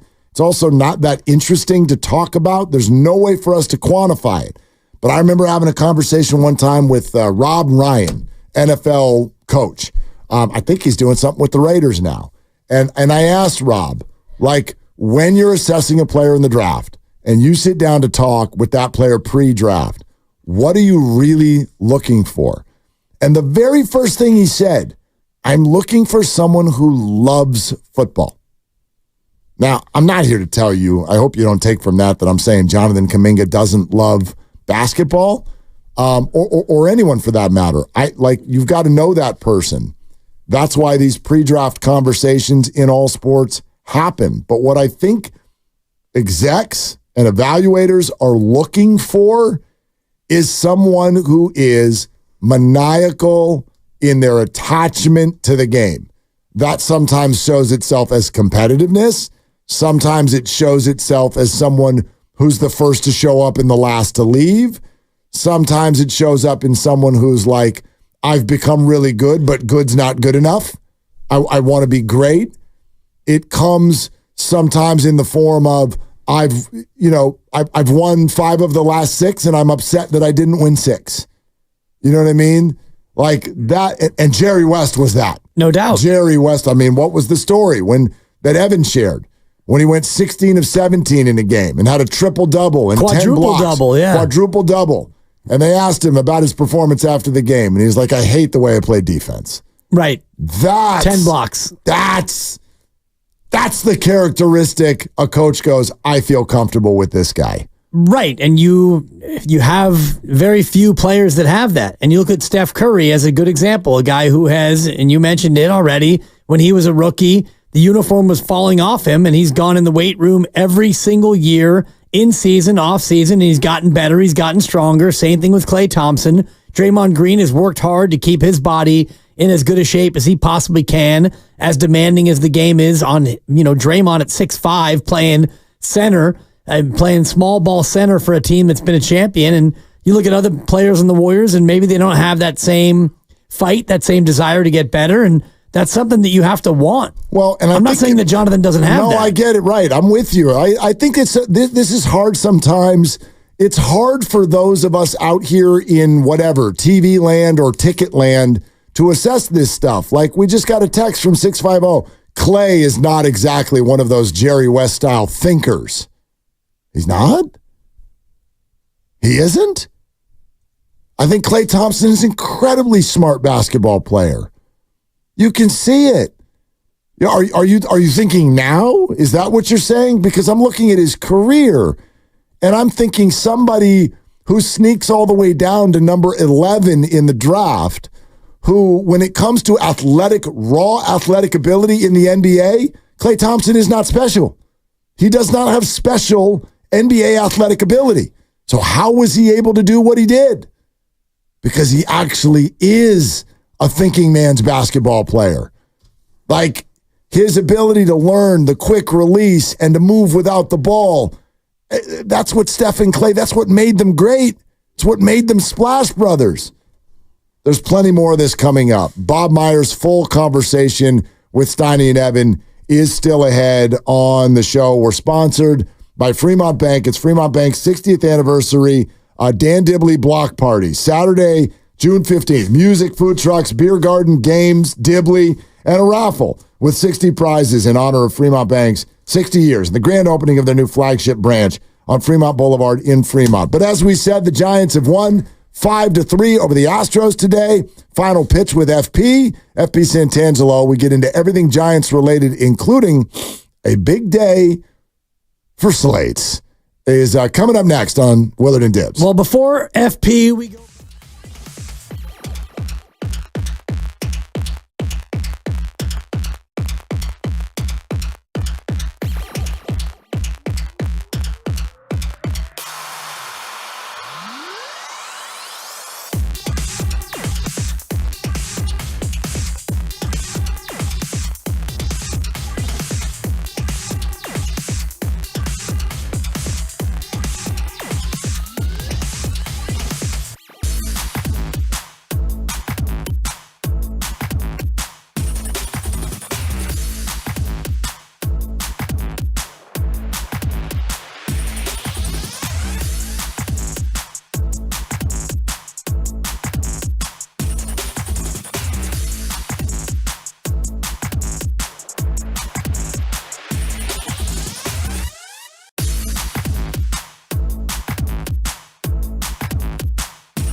Braves are going to score.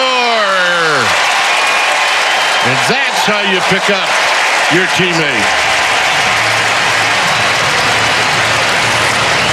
Well, that's a 3-hit day now for Slater. Hey, look, what is he, over 350 on base percentage now again? And that's kind of what he does at the top of the order against lefties. So I don't think it has anything to do with me. I think it's just him settling in, getting some consistent at-bats, and doing his thing at the top of the order. Now, back to Willard and Dibs on 95.7 The Game. Yeah, that's a big 2-run base hit with the bases loaded from Austin Slater. That's Bob Melvin talking about Austin Slater. Austin Slater also admitting the Giants wanted to get at Framber Valdez, the Astros pitcher, because one of the previous, and in fact, it might have been the previous batter, was Mike Yastrzemski, who got quote-unquote hit by a pitch. It was a high and tighter that grazed the brim of his helmet. Yeah. So it didn't hit body. He was fine, but the Giants wanted to, quote, get back at him, I guess. Let's get FP in here for final pitch. FP Santangelo joins us now after the Giants' 5-3 win. Hey, buddy, how are you? I'm good, dude, but you should have come back from commercial with the theme to Saved by the Bell because Slater was great today. Oh, that's very well played. Dad jokes. I got dad jokes for it. I got dad jokes for days. Boy. 35-year-old reference. I love the young people. No,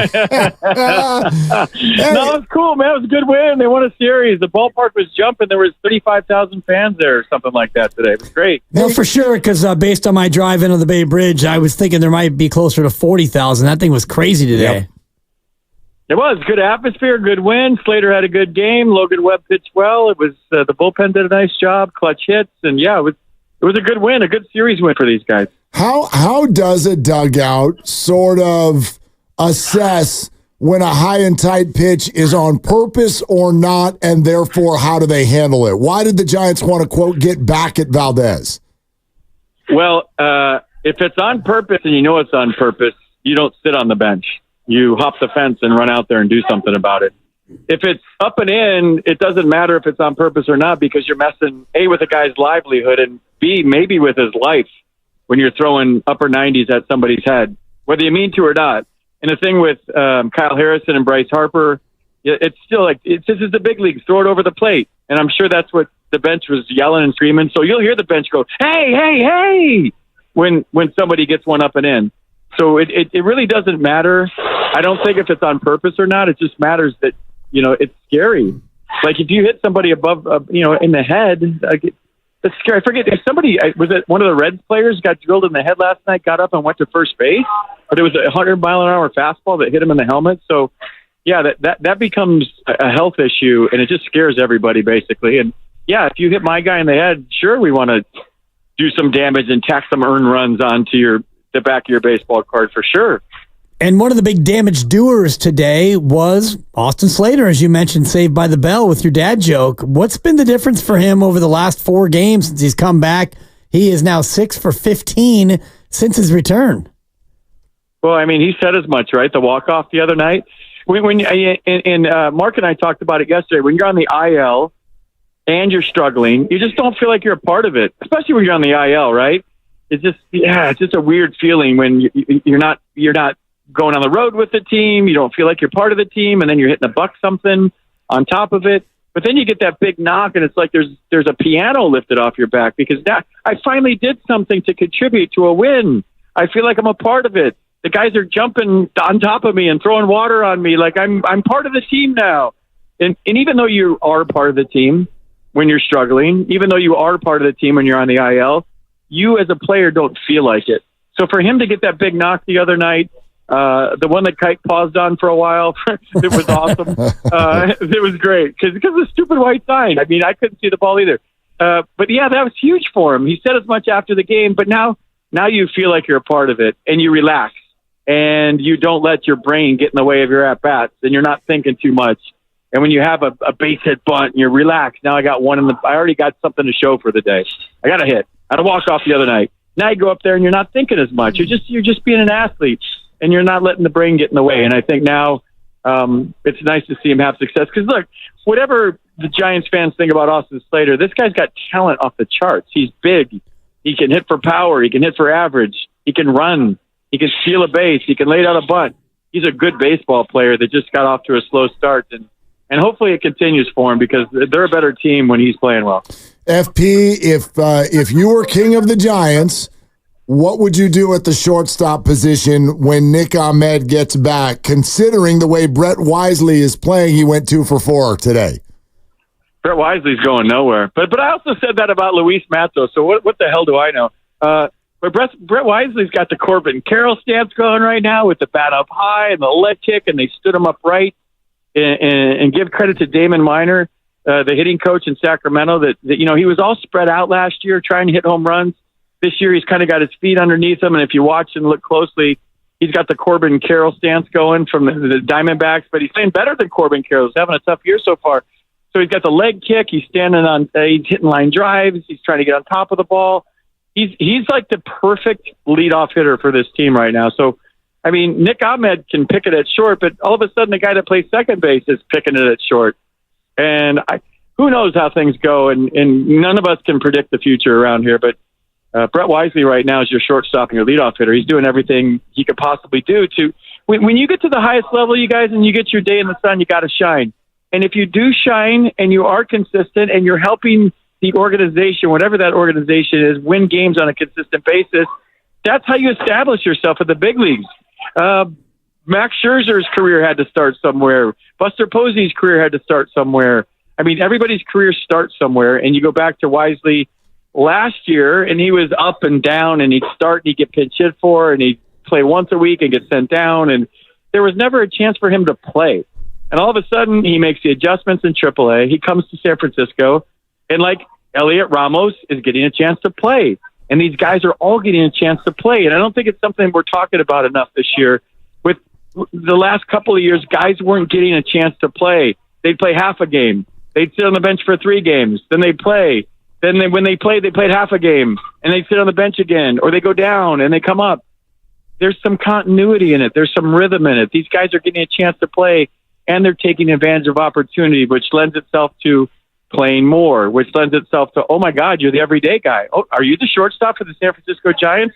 I still think the jury's out on that per se, because the trade deadline and you could get some stud to come in here. But if you're asking me if I'm king of the Giants, which I'm not, but if I were, Brett Wisely's my leadoff hitter and he's my shortstop against right-handers. I'd probably move him down the order a little bit against lefties, but he's proven he can hit lefties too. Yeah, he's proven he can flat out hit. And again, more contributions today. And I'm thinking about the rotation, FP, because Jordan Hicks, I know he was under the weather and he struggled yesterday. And you look at his last 3 outings, they have not been his best. And he's coming up on his career high in innings already. We're not even to July 1st. What do you do with Jordan Hicks and his spot in the rotation as he gets deeper into the season? I don't know. It seems like he's sick every start, doesn't it? Like he got a cold this start, and he's not feeling well this start. First of all, we got to give him some vitamins. Like he needs vitamins and some orange juice. I feel like that would be the first thing I would do. And next, I don't know. Hell, the kid's got electric stuff, and I love watching him pitch. Like he's part of this rotation. Like you cross those bridges, Dibs, when you come to him. I mean, I'm not going to make a decision about who the starting rotation is until those guys get back, because there could be other things that happen and trades and whatnot. Who knows? But right now, Jordan Hicks he's fine. The guy's fine. I thought he pitched well last night. FP, I asked you yesterday about a Bob Melvin assessment, and I know maybe we're just starting to get to a point in the season where we can start thinking about that, but what did you make of Logan Webb today saying publicly, and this was about him coming out after only 83 pitches, he publicly stated, "I trust Bob with every decision." Well, I mean, I love that, right? I mean, you got to love that. If he said that, that means that Bob Melvin got the respect of all of his players, because Logan Webb's one of his number 1 players. And one of his number 1 players isn't going to question him. He didn't even say, I didn't hear it, so this is all news to me. I walked across the street to the Hotel Via rooftop, and I'm over here now. So he didn't say I would have. Well, I mean, I'm telling you, I didn't hear any of the post-game quotes. Yeah, all good. What are you drinking? So I haven't had one yet, because I knew sometimes if I drink and come on with you guys, I swear. So I didn't have one sometimes. yet. What are you gonna drink? My point is, if I'm like on the fly and analyzing this, is he didn't say I would have liked to have stayed in longer, but what Bob says goes. He just said that point blank. Is that how it went? The quote was, "I trust Bob with every decision," and I agreed with him. Well, that's great. I mean, that's what you want, backing from your players. There's a lot of respect for Bob Melvin in that clubhouse. And it goes back to what we talked about this week. He's a giant. He knows what it means to be a giant. And when a guy's played for the team that he's managing for, and he's grown up in this area, and he has resume, there's a big respect factor for this guy, you guys. Like, I told you, when I go in those meetings, those pre-series meetings, and we're in his office, I mean, there's a feeling, and maybe it's just me making stuff up. Like, I'm like, wow, this guy's got a presence about him. Like, he's every bit a big league manager. You know what I mean? Like, so for Logan Webb to say that, I love it. He's not going to question his manager. And when you do have confidence in the decisions your manager's making, I think if you really evaluate the season so far, and you take the record and the averages and a lot of things out of it, and you just look at some simple things that have gone on that we haven't seen over the past 3 or 4 years. And it's letting guys play. It's lefties hitting against lefties. It's guys starting consecutive games. It's guys playing the entire baseball game. It's not guys getting 2 at-bats and sitting down and other guys coming off the bench getting 2 at-bats. There hasn't been that many openers. And when there is, it's because of necessity and injury. And all of a sudden, oh, my God, what are we doing on this day? And you have to do it. And even the other day, you know, they're just going with the kids now and letting them pitch and bringing in the relievers late. So you're seeing a subtle shift in the way the Giants are going about it. And it's just baseball again. It's not the line changes and the pinch hitting and Michael Conforto getting pitch hit for in the 4th inning and Mitch Haniger getting pitch hit for when he hits a home run, the at-bat before, and stuff that used to make me scratch my head. What do I know about baseball? But stuff that used to make me scratch my head, you're not scratching your head as much anymore. And it's no shot against the other guys because they did it their way, and that's the way they felt would give them a better chance to win. But like being a little more old school and baseball-y and less mathy, I'm seeing your more baseball-y approach by Bob Melvin. And I don't think a lot of people are talking about it. He's giving people a chance to do it, a chance to play.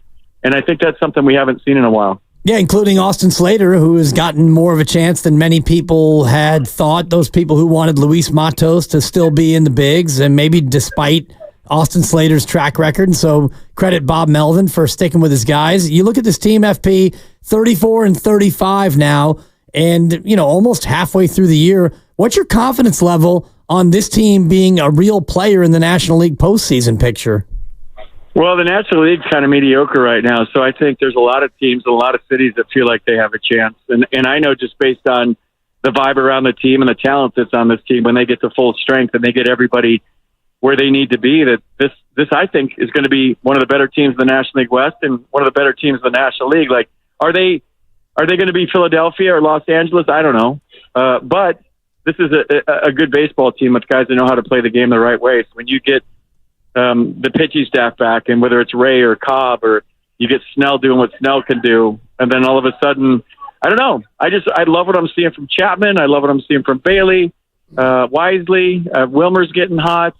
Yaz's swing is coming around. Ramos had Ramos. I get Ramos and Matos mixed up. Ramos had a tough day today, but still, I mean, I like this team. Maybe I'm nuts, but I really like this team, and I got good feelings about them.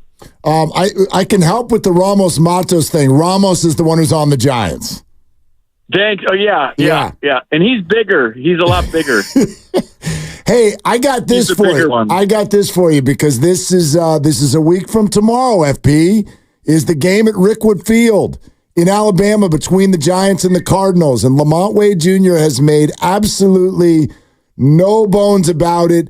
It means a great deal to him that he play in this game. And the word is he's pushing to at least DH in that game. It's a hamstring injury. We know that those are touchy. What would your suggestion be if you were talking to Lamont? I wouldn't tell Lamont Wade anything. He's a grown man. He could do what he wants to do. And I think he's such a veteran that he'll know there's a way to go about playing with a hammy. to not aggravate it. Short, choppy steps. You do your treatment. You warm it up. You don't try to stretch singles into doubles. You just kind of go station to station baseball. So I think he's a veteran enough and smart enough to know how to go about this. And I think it means a lot. And you understand why it means a lot. And I saw the uniform. You guys see the uniforms today? The uniforms are sick. Oh, dude, this is going to be an unbelievable spectacle, I think. Yeah, it is. The St. Louis uniforms are great, and their history with Cool Papa Bell, and then the Giants' history with the Seals. And I just found out today, because I didn't know this, that the bear on the uniform was because they were hand-me-down uniforms but they were the San Francisco Seals in the Negro League, but the bear on it was from their hand-me-down uniform. So it just kept the bear on the Seals uniform, which I didn't even know. And I think that's really cool. There's so much, there's story and there's history, and there's so many great traditions and stories. And this is a wonderful thing for baseball. And, we criticize Major League Baseball so much because it's an easy thing to do, and Commissioner Manfred so much, but there's certain things they get right, and this is definitely one of them. So I hope Lamont Wade Jr. can play in it. And I think it's cool that it means a lot to him. Go have a drink, buddy. Thank you. All right, boys, have a good show. Dibs, I'll see you tomorrow. You better be ready. Just bring your A game. Wow. You better be ready, buddy. That's all I know, because I will bring my A game. That's all I ever bring. Let's meet up at noon for a couple of pre-show cocktails. Nope. Yeah. Nope. I'm coming in. I'm doing the show with you, and I'm leaving the second that show's over.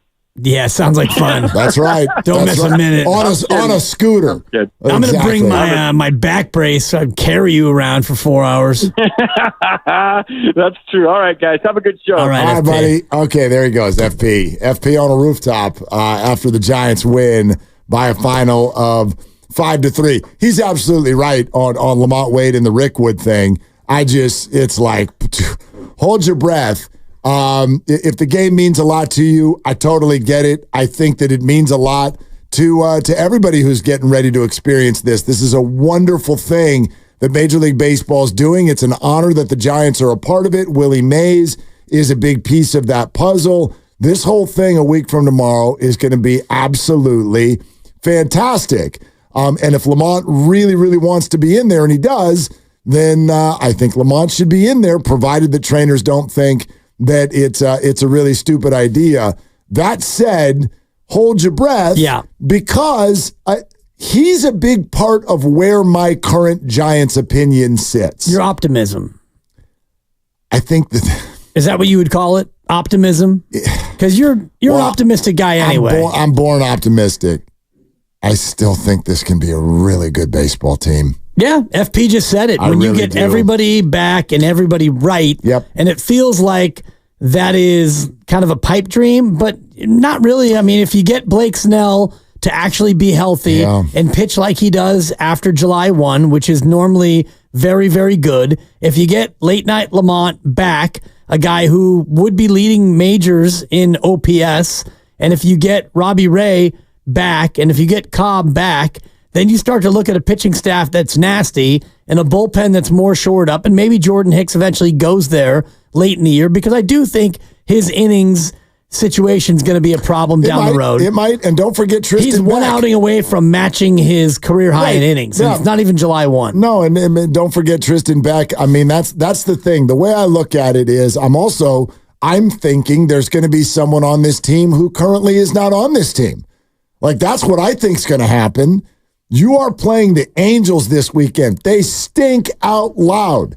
Then you're playing the Cubs and Cardinals. They are at best very, very mediocre. You have a run coming up at the end of the month where things get very, very difficult. I know you may respond to that by going, the Giants are mediocre, and you're not wrong right now. The Cubs and Cardinals are each a game behind the Giants. Yeah, they're all about the same. Right. But I'm saying those are manageable games. The month of June is very manageable. There is the Dodgers and the Guardians, and this is some good teams, Braves, coming up at the end of the month and into July. It gets difficult. You're always going to have those stretches. That's not what I'm getting at. I'm more getting at, look, if you found some things, if you found in this process of injury, if you found Elliot Ramos and you found Brett Wisely, and those are big ifs, but if you found some things there, and then Lamont Wade Jr. playing like an all-star, if he comes back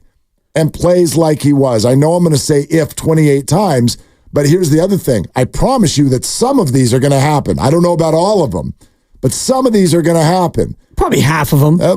I would think at least. Like, Lamont Wade's going to come back and play baseball. Will he play as well as he was? I don't know. I'm saying half of them because that's what you've been. You are a team with a winning percentage of .493. Sure. So if 49.3% of these ifs actually happen, then that to me feels like a fair way to look at it. And actually, that'd be a good thing. Because it's a lot of ifs. Right, but I'm learning to get to a spot where you actually appreciate 500 in that so many key pieces aren't there. And if you do, that's all. Like, I keep thinking about this the same way I thought about the Warrior season 2 years ago. And this doesn't usually happen, but it can, which is everybody can get hurt and then everyone can get healthy at the right time. Right. And something really cool could happen. I'm not talking about a championship, but I still believe in this National League that this Giants team, based on their pitching staff alone, should be a playoff team. And the scenario exists for me right now. This is the chain link fence that I'll build. So from the grouping of Blake Snell, Alex Cobb, Robbie Ray, and Tristan Beck, are you even going to get 2 starters out of that 4 to come back and be legit big league starters to go along with Webb and Harrison and Hicks, or however that all falls? It's possible that some of those guys end up shoring up the bullpen. What if Hicks and Beck go down there and the other 5 are your rotation? What if they are healthy? What if Wade is ready to rock here in 2-3 weeks? What if Ramos sticks? What if Wisely sticks? And if that all happens, what's going to happen between July 15th and July 30th? I promise you. I promise you. They're going to make a move. They're going to make a move. They're going to do something to shore up something. You know what I mean? So I still think there's a Giant who's currently not on the roster. You know what I mean? Like, I know it's possible. I know sometimes that, well, I think way more probable, in fact, this time than at any point before. And I'll tell you why coming up next. This is the July that I believe, provided that the San Francisco Giants are right where they are now, which is either in or within very close range of the wild card. I think that this is the most likely year ever that Farhan pulls a significant deal. And I'll explain that coming up here in a second. We'd love to hear from you. Your Giants optimism or pessimism is where? 888-957-9570. We're presented by Fremont Bank, celebrating 60 years of full-service banking with no compromises. This is Willard and Dibbs. Have a red-hot summer at Whole Foods Market. Get red cherries for $3.99 per pound.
got him, and that's the ball game.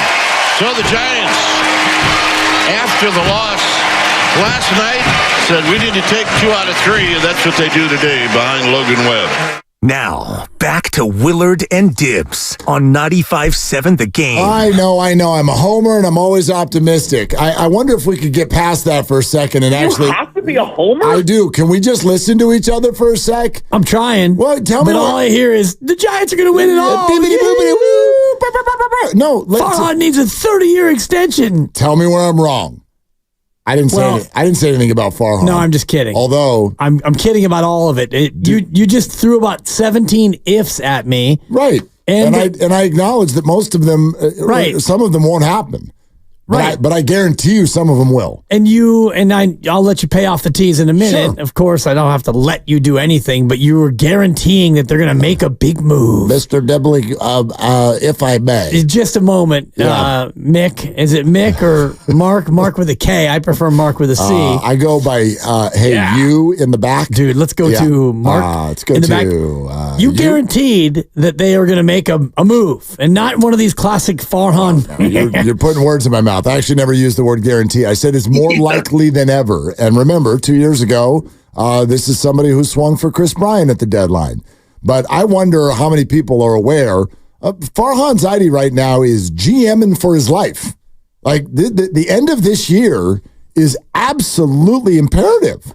He's got 2 more years in his deal. So what? Well, you're getting paid. The Los Angeles Lakers are paying 87 coaches right now. Do you think that big-time sports teams care if there's 2 years left on your deal? You think Darvin Ham is out there crying over, making ends meet? He's probably loving it. Yeah, but that's not my point. My point is that there is a desperation with the Giants organization. Sure, desperation sensation if you want. Thank you. That I don't know if people are aware of. And it's much more about attendance than anything else, which I don't know if you've noticed. The Giants are actually crushing it in terms of attendance right now. They are maybe but also one of the top risers year over year. Right. Maybe that's not fair because they were down last year. But the point is what they asked for from the front office. What ownership asked the front office to do, they did. You can argue with it, and I can totally sit here and hear you. I'm not going to argue with it, and I don't think that's why I don't think that he's GMing for his career, his life. He is if the attendance drops and they flop and they win 75 games. Well, dropping a flop, sure. But right now, attendance is up, and they're a playoff team as we sit right here on June 12th. Well, sure, which is completely irrelevant. It's completely irrelevant, and I hate the format, and I wish I would have heard yesterday's handoff thingy, because apparently you and Steiny got into it over the addition of a third wild card. I'm surprised he showed up today. It was an Ottoman game. 10-8 round? No, it was 10-1. You cuffed him around? Yeah, but I mean, at times we were discussing two different things. That's how it goes sometimes with you two. Well, no, Steiny was giving his opinion about something, but he was speaking as if it was fact for millions. This guy is such a D. It was that the NBA is a joke and that baseball is dying and that the wild card, the extra wild card, does absolutely nothing for anybody. It does nothing to drive interest in June. And I was like, there's just too many holes in what you're saying. Number one being that the standings don't drive any attendance in June. Nobody gets playoff fever in June. That's not when you get play. Nobody is like, we're in first. Let's go to the game. Nobody cares. The Dodgers fans knew they were going to be in first. Nobody is like, I think we might go to the playoffs. Like, it's June. We're not doing that yet. But what I kept challenging on him is give me something, a provable metric that suggests what you're saying is accurate. And that many, many people are being driven away from the sport because of playoff expansion. And when he said, you can't prove that it helps, I said, you're right, I can't prove it, but what I can do is give you some metrics. I can tell you that attendance around baseball is up. I can tell you that finances are up. I can tell you that inside the NBA is going away because a different network decided to spend multiple billions of dollars on regular season NBA games. And smart executives don't do that if they think something stinks and is going away.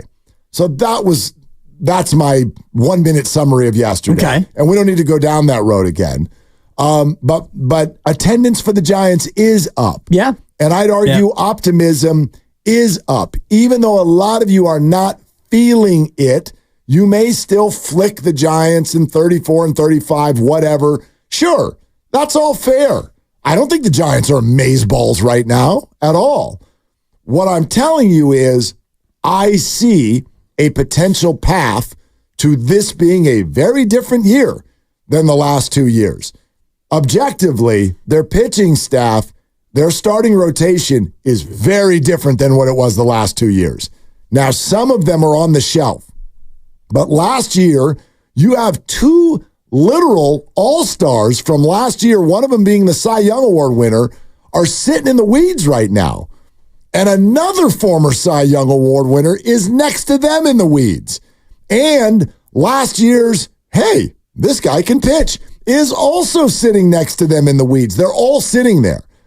I would actually argue that it's overly pessimistic to think that those four pitchers are not going to have some sort of an imprint on the second half of this baseball season. I would say it's overly optimistic to put those labels on those players, especially Robbie Ray, a guy who is yet to pitch, and he's coming off of Tommy John. And yes, you can call him a former Cy Young Award winner because he is, but right now he is a surgery victim. He's a guy who is coming back off of surgery. And Blake Snell, he is also a former Cy Young Award winner who has been terrible when he's pitched, and when he hasn't pitched, it's because he got hurt. And he got hurt because he missed training camp, I would assume, or I would presume rather. And so I don't know if he's ever going to get back to that Cy Young form this year. And Alex Cobb is a guy who's had, 3 or 4 setbacks in his return this year? No, he's had one major setback. Right. He had surgery in the offseason, and then he had a major setback. Right. And then he had the shoulder, and then he had the hip, and it seems like he's been unable to get himself enough to even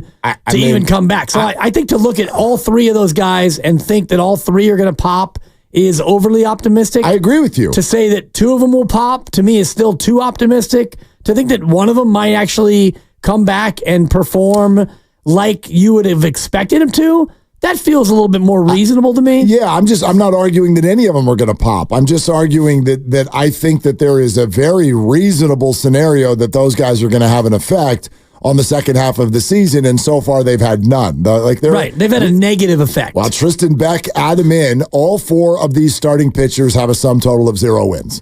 I don't even think the Giants have won a game in which Blake Snell pitched, let alone has he gotten the win. Now, one of those was an unfortunate Camilo Doval disaster against the Yankees, but still, they've not won a game in which any of those guys have pitched.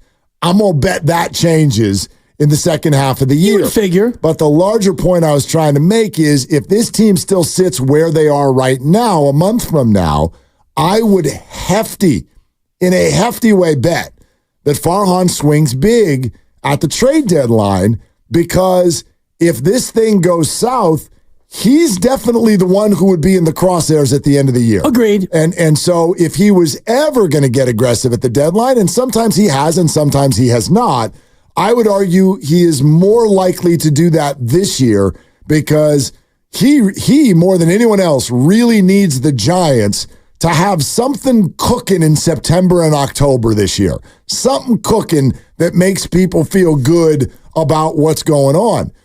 And he's got obvious places where you're like, we could probably upgrade here. Now, I don't know if Brett Wisely's still going to be hitting 300 a month from now, and maybe they feel good about shortstop. And Wade is back, and they feel good about first base. Or just go get a bopper and replace Soler at DH. Yeah. Maybe you'll want to do that. I don't know, but I'm pretty confident that this lineup, come a month from now, could use another bat. And I'm pretty confident that as things sit here right now, Farhan would aggressively go chase that because he needs it more than anybody. He does, and I agree with that. And you do have some prospects. You probably don't have the same haul of prospects you would like to get a real big bopper, but you've got some holes and you've got some spots that need filling for sure. And first base becomes a spot depending on Lamont Wade, and DH I think is definitely a spot. And I don't know what you're going to do at the middle of the infield depending on how your shortstops continue to perform, but yeah, you could use at least one more bat, and you could use probably 2 more starting pitchers, and you are waiting on 2 or if not 3 guys to come back. And I think you might actually need 3 starters, because I don't know if Jordan Hicks is going to be able to go 150 innings. It seems to me like that's a little bit of a leap for a guy who's never thrown more than 77 in his career. He's already at 71, and right now he is your number 2 starter. If you look at effectiveness in the rotation, Kyle Harrison would be your 3. And he's been good. Yeah. And so how does that project out for the back half of the year? Usually that doesn't go great when a guy goes from 77 innings up to 150 or 160. Right, but I'd also I'd argue with Jordan Hicks. You're right, I don't know. I don't know how that's going to go. I do know that he trained the entire offseason with this in mind. He convinced the Giants that he could be a starter, and they bought. And it appears to be a brilliant 4-year signing for not a whole lot of money. I think he's making around $40 million or something over the life of the deal. So that so far looks like a very smart thing. The other thing I know is that Jordan Hicks, he throws 7 miles an hour less than he did when he was a reliever. So how does that sort of project out? I mean, those innings that he's done in the past, much higher leverage, much higher workhorse type innings, where he's throwing 100 miles an hour and now he's throwing 93. So how does that project out? I don't know. I'm not a doctor and I'm not a pitching coach, but I don't think that the Giants and Jordan Hicks are suddenly like surprised by this. This was the plan. And so I think they plan on Jordan Hicks being a starter for the rest of the way is plan A. And there's not a lot of evidence right now to suggest that won't work. Right, but I don't know. Well, the evidence would be the history of guys who have their innings jump up dramatically. It tends to either lead to injury or ineffectiveness over the longer term. But he's never pitched like this before. He's never pitched at 93. So it's almost like he's a brand new guy. Well, he's also never pitched more than 77 2/3, which was his rookie year. Right, but again, he's doing that at a 100-mile-an-hour fastball. Right, now but it's 93. More than just the arm and the elbow and the shoulder. It's the overall body and the fatigue of just being a pitcher at that level. So we'll see. I would love for him to go and be able to make 30 starts. Right now, he's made 14 starts. He's tied for the league lead. He's been great. If he makes every turn, he'll start 33 times, and that would mean that not only is the investment great for the future, but for this year as well. And right now you look at your rotation and you've got 3 starters, and that has not been good enough. And you are number 2 in baseball in bullpen innings. And so I think about the future of this bullpen. Yep. And by and large, when you have a bullpen that works a lot early in the year, you get late in the year and these guys start to fatigue and they break down and they become less effective. So I wonder about the long-term viability of a pitching staff that last year was number 1 in baseball in bullpen innings. And I know a lot of that was because we like the opener. But this year, I mean, you've used openers. You've had to. You also have had a lot of starters only go 5 1/3 on the regular. And part of that is baseball. But yeah, the injuries, I think, are the lead story there. Keaton Winn is back too. I don't know how that's going to go. That's been a little wobbly of late. Yeah. But I would just, again, if I'm a betting man, there's 8 starters in theory. 5 weeks from now, there's 8 starters. There's Harrison, there's Webb, there's Hicks, there's Wynn. Those are the 4 that are actually pitching right now. And then there's Robbie Ray, Alex Cobb, Blake Snell, Tristan Beck. There's 8 starters. You just need 5 of those guys to rock. If I'm a betting man, I need 5 out of 8 to rock and roll. And let's boogie. And if you get more than that, now you're bolstering your bullpen. Great. I don't think that's an unreasonable bet. I think it's a little bit of a reach when you're looking at the various characters. You're asking, I mean, Keaton Winn has been, let's just put the rat on the table, brought to you by Atco Pest Control. He's been bad since he came on this show. He got hurt. He was sick. He was terrible. Right. He got hurt. Yeah. He's come back, and he's been bad. He wasn't terrible before he was good for a little while. Well, he was awful when he got sick. He pitched sick, remember? Yes, and he got absolutely lit up. Yeah, by Philly, I think. I think that was right. Philly. I think you're right. And then you go to Blake Snell, who has been unable to stay healthy, and he can't pitch 5 innings, and he's been slightly better. It looked like he was starting to round into form, but he can't get healthy. And you got Robbie Ray, who's coming back off of Tommy John. You don't know how effective he'll be. it just feels like the more you run down this list, and Cobb was supposed to be ready by, end of April, mid-May, how about early June? And here we are mid-June, and he still isn't able to get back and pitch. I just feel like, yes, you have 8 starters, but right now it feels like of those 5 guys who aren't there, it feels like a lot of them aren't going to ever get there. Yeah, I don't know. I mean, Wynn was really good for his first 6 starts of the year. It was basically the entire month of April. He was 3-3 with a 3.18 ERA. He's had 4 starts since. They've all stunk. They've all completely stunk out loud.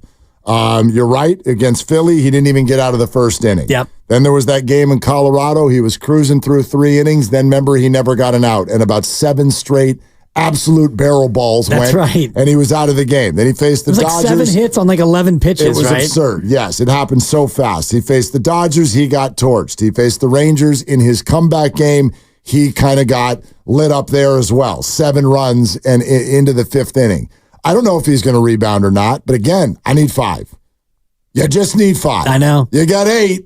A month from now, you need 5. Well, you've got 3. You got 3. And you have 8. You just need 2 So you need of the 2 5. more. 2 more of the of the remaining 5. Yeah. A month from now. It kind of reminds me of the National League wild card race, where even if you want to give the Braves the first spot, and I don't know if they're a sure thing anymore, but other than the Braves, you've got 8 teams for 2 spots.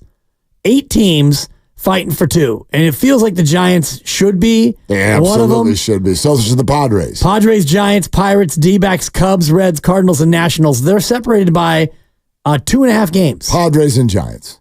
It should be. Those should be your guys. But if you look at the Pirates are a half game behind the Giants, and then you've got 4 teams who are a game back, and then the Nationals suddenly are a game and a half back. I don't think that they're a real contender, but that's kind of what this Giants rotation conversation feels like to me. You got 8 guys for what, 2 spots? Or 5 guys for 2 spots? I mean, look, it's baseball. It can play out any sort of a way. You can look at the current situation 2 ways, I think. You can look at the Giants and go, this team is blah mediocre. You are just blah mediocre. Or you could say, wow, everybody's hurt, and you're still right there. You're still actually in this moment one of the playoff teams. Right. You could do that either way. I wouldn't be mad at either way. Both of those are probably just determined by which side of the bed you woke up on. Yeah. That's all. It goes back and forth. You know, optimistic Ollie over here. I've got days where I'm like throwing stuff at the wall and yelling at the TV. They're just days. There are days where you look at the Giants and you're like, this is gross. I was annoyed last night. Damn it, Farhan. I was completely annoyed last night. By what? A 3-hit effort? Well, yeah. They don't. One run on 3 hits? Hit the ball. And Dubon is hitting the ball all over the damn yard. Ooh, Dubon. Right? And he's scoring on a ground ball to short that gets thrown by the first. It's frustrating. It's baseball, you know? But I get both of those points. The Giants are not a very good team right now. I'm not sitting here saying that. What I'm saying is my optimism today is at a pretty high clip because I see a path for the Giants to be a good team in the second half of the year. I see that their starting rotation will be bolstered. We haven't even talked about young guys. Reggie Crawford is pitching amazing down in AAA. Who knows if he's going to have a hand in all of this? Who knows if Luis Matos is back? Maybe you found something in Ramos and Wisely. I don't know. But I also think an acquisition is incredibly likely. And the guy who was your best hitter for the first 2 months of the season is hurt. And you've won 5 of 7. And you've got some pretty manageable things on your schedule for the next 2.5 weeks, including the Rickwood game, which I think is going to be a ton of fun. So that's all. It's Wednesday. It's an optimistic day. Sure. Yeah. Sure. Best day of the week, right? Wednesday. Not at all. Giants have scored 3 or fewer runs 33 times That's this too year. many. 33 of their checks notes, 69 games. That's damn near half the games you've scored 3 or fewer. You're 8-25 in those games. Yeah, they need to, breaking news, their offense needs to be better. Yeah. Could you get 4 runs? They're incredible when they do. Right. And the answer is no. Most of the time, no. Or half the time. 26-10 when they score 4 runs. 4 runs. Yeah. 8-25 when they don't. It's not asking a lot. Although, we have sat here and watched baseball in this ballpark for 25 years. And I would think with the Matt Cains and Tim Lincecums of the world, we've come to appreciate the 3-2 win. Like that's been a part of Giants baseball even when they were amazing. You know, I always remind people they called it torture in 2010. And that's largely what they were talking about. It was two things. It was, dude, do you guys ever score runs? Do you ever blow out the opponent? No, you don't. It was almost like you either lose 6-1 or you try to grind out 2-1, 3-1, 3-2. And oh, by the way, when it is 3-2, somebody with a beard is going to come in and load the bases with nobody out in the ninth inning and then pitch out of it. It's torture. That's always been Giants baseball in this ballpark. Of course. They're never going to lead the league in runs. No, but a 3-hit performance, like you said last night, was just annoying. Putrid. It's super annoying. And that happens far too often where the offense is just a non-factor. I agree with you completely. Richie in Queens is on with Willard and Dibs. Hey, Richie, what are you doing? Hey, guys, how are you? What's up? Oh, man, I thought your assessment is so right on. I was in New York, obviously, watching the game. I was frustrated last night, too, because I went to bed 3-2. It was 3-1 in the seventh. I said, not going to win this game. You could just see the mode they were in. You know, guys, you mentioned the pitching. I think the pitching is going to be a major asset. I love our relief pitching at this point. I do. And the biggest surprise to me is Jelly. Jelly's been phenomenal. And then, obviously, Miller. And you got the kid Rodriguez. Walker is lights out. I think Walker could be a closer one day. The one guy that gets you nervous with is Duvall. And it was a good inning for him. I mean, what he does in the ninth inning, at least the pitch count, or the pitch clock is not beating him up. He's gotten that down pat. But their hitting is the issue, and you touched on it. I mean, Salah has cost them 3 or 4 games this year, where one little double, one rip to the seats could be a difference in winning 2 or 3 games. Salah, Conforto is another guy that frustrates me. I was happy to see Slater come off the slab today. But the hitting, you mentioned it, they're going to have to get a bopper. Maybe a kid like De La Hoya, right-handed bat from Miami. They're out of it. Somebody that's going to give them that consistent hitting because we have nobody. I mean, again, I love Wade, but is he our best hitter? Is he a 300 hitter? Give me a 270 hitter. So, look, they're going to fight all year. And you mentioned they got plenty of people assets with the pitching. I think these guys coming back, I don't think the pitching is going to be an issue at all. It's going to be their hitting. Yeah, agreed. And I think you mean De La Cruz from Miami, not De La Hoya. He was a good boxer. I don't want him in the Giants lineup at all. But I agree with Richie. They're like there needs to be a different bat, or Soler needs to play like he was supposed to play. Soler's a problem right now. Although we're sitting here saying this on a day where he reached base all 4 times. He went 2 for 2 with 2 walks. One of the hits was a complete fly ball that just found the right spot down the right field line. It's base hit in the morning. Yeah, exactly. So he went 2 for 2 with 2 walks. He scored a run. That's a good day. But by the same token, with runners on base, Soler needs to pump some balls into the stands here at some point. Right, or at least drive a ball into the gap, and that's been his biggest issue is with runners in scoring position. And he was brought in not to draw walks and not to hit solo home runs in meaningless games. Coming up next, we'll continue with your phone calls, 888-957-9570. Your Giants optimism or pessimism right now sits where? We'll take your calls. Bob Myers' conversation with Steiny and Evan from earlier today is just over a half hour away. Also want to tell you something about Brett Wisely that you probably don't know. And we're sponsored by Safeway. It's Willard and Dibs. Head to Safeway this week for these amazing digital deals for members. USDA.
towards right center field. Devon got a good jump. He's not going to get it.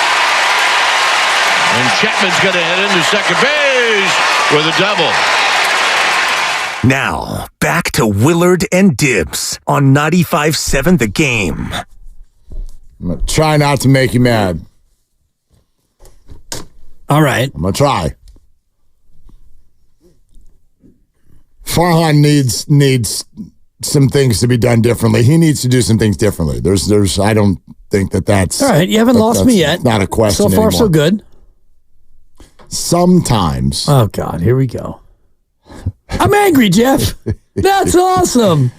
Sometimes those stupid little transactions where you're like, you just did what for who? Right. Wait a minute.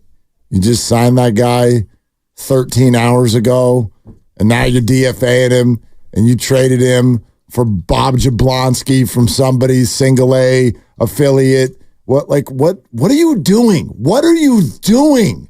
What are you doing? You know that's how they got Brett Wisely? He's not homegrown. Who is? People think he's homegrown. Brett Wisely was drafted by the Tampa Bay Rays. Brett Wisely was acquired by the Giants less than 2 years ago in exchange for minor league outfielder Tristan Peters, who they had just acquired a couple of months earlier. Of course. Stupid transaction. Those things come across and people are like, you're just annoying us. Like, you acquired who for who, and you just acquired the who that you gave up like 6 minutes ago. What game are you playing? This isn't Words with Friends. Don't get on your iPad with another GM and just start farting around with people's names. What are you doing? Well, totally. Might have found a middle infielder. Might have. Yeah. Give a couple more good weeks, and then he'll be traded to Seattle for somebody we've never heard of, most likely. For sure. But, I mean, Bob Melvin was asked, hey, what about Wisely at shortstop when Nick Ahmed returns? He's got to get back here first. All I know is that Brett has done a great job, and he's gotten really good at-bats against lefties as well. I mean, he was in the lineup today and, had really good at-bats across the board. And you look at some of his numbers in the past, he's hit lefties pretty well. He's playing the position like he belongs there and has played it. I think that's the most impressive thing right now is how well he's playing shortstop for me. Brett Wisely, so far this year, let's take a look at what we're looking at right now. Brett Wisely is hitting .317 with an OPS of 800. Yeah, keep that up and you'll be off to Sacramento, young man. Because that's what happens. It's only 60 at-bats. But I guess this would be my argument right now with the experience Giants fans have been taken through with the shortstop position so far this year. From Ahmed to Schmidt/Luciano and now Wisely. Dude, you could lop 100 points off that OPS and I'd still be fine with you if A, you could hit pitchers who throw from both sides, and B, you pick up the ball when somebody hits it to you. Pick it up and throw it? Pick the ball up. Gotcha. Throw it to the person you're trying to throw it to and throw it to them accurately so that they can catch it. I ain't asking for a whole lot over here. That's not asking for much, actually. Somebody hits you the ball, pick it up. Throw it somewhere. Have that person catch it. Right. That's what I'm looking for out of a shortstop. And if he's going to do that, we got an interesting player right now. Right. You got a chance to stick around, and, the OPS of 768 is good and solid. And again, you mentioned the small sample, 56 at-bats. Well, that was before today, I think, right? Yeah, it's up to 800. Okay. Yeah, 2 for 4 today. Yeah, there you go. 60 at-bats, 19 hits, Dibs, Yeah. 317 average and an 800 OPS. Big time. Time for an extension, although he's probably pre-ARB 3, so they've got him under team control as long as they possibly want him. Strikes out less than a quarter of the time.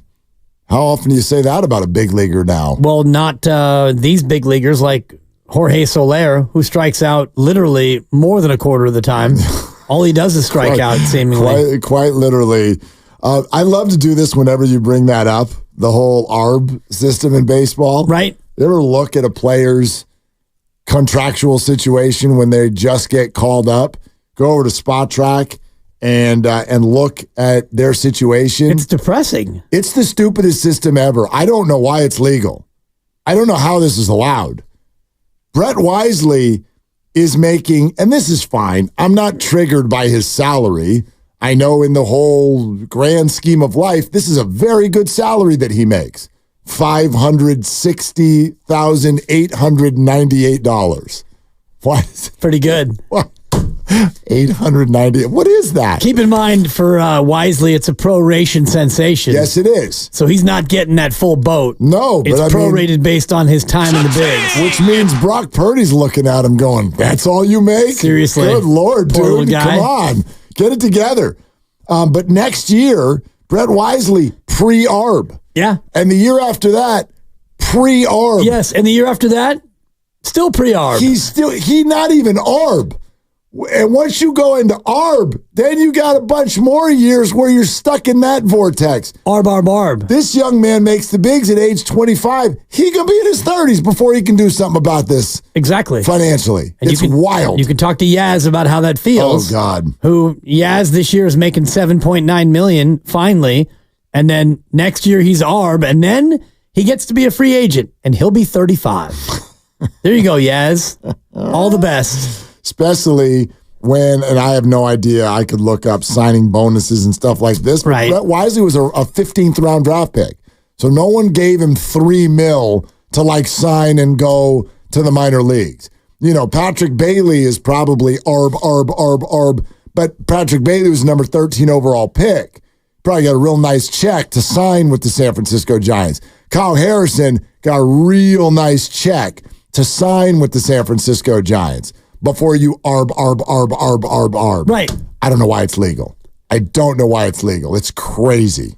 Weird system. Right. Especially with the baseball players union being as strong as it is, you figure they would be a little bit more strong about making this arbitration system a little bit shorter. And I get it. You get team control and all the rest of it. But the fact that you get 3 years of pre-ARB and then 3 years of ARB, that the length of it seems to be wild. Dramatically unfair, you know? I mean, no wonder they don't want to call anybody up when they're 20 or 21. They want to wait till you're 25, and they can hold you until basically they're like, yeah, you're kind of on the downturn of your career now. And Wisely started in 2019 playing for Princeton in rookie ball, part of the Tampa Bay structure, and then there was no 2020. And sorry, guys, COVID, you all don't get a year of service time because we just didn't have minor league baseball. So for guys like Wisely, heck, for all these guys, you missed out on a year, which cost you a year of possibly getting out of the ARB system. I'm looking at his career earnings, and you're right. Yeah, I do actually see his signing bonus. His signing bonus, $50,000. No, it's more than that.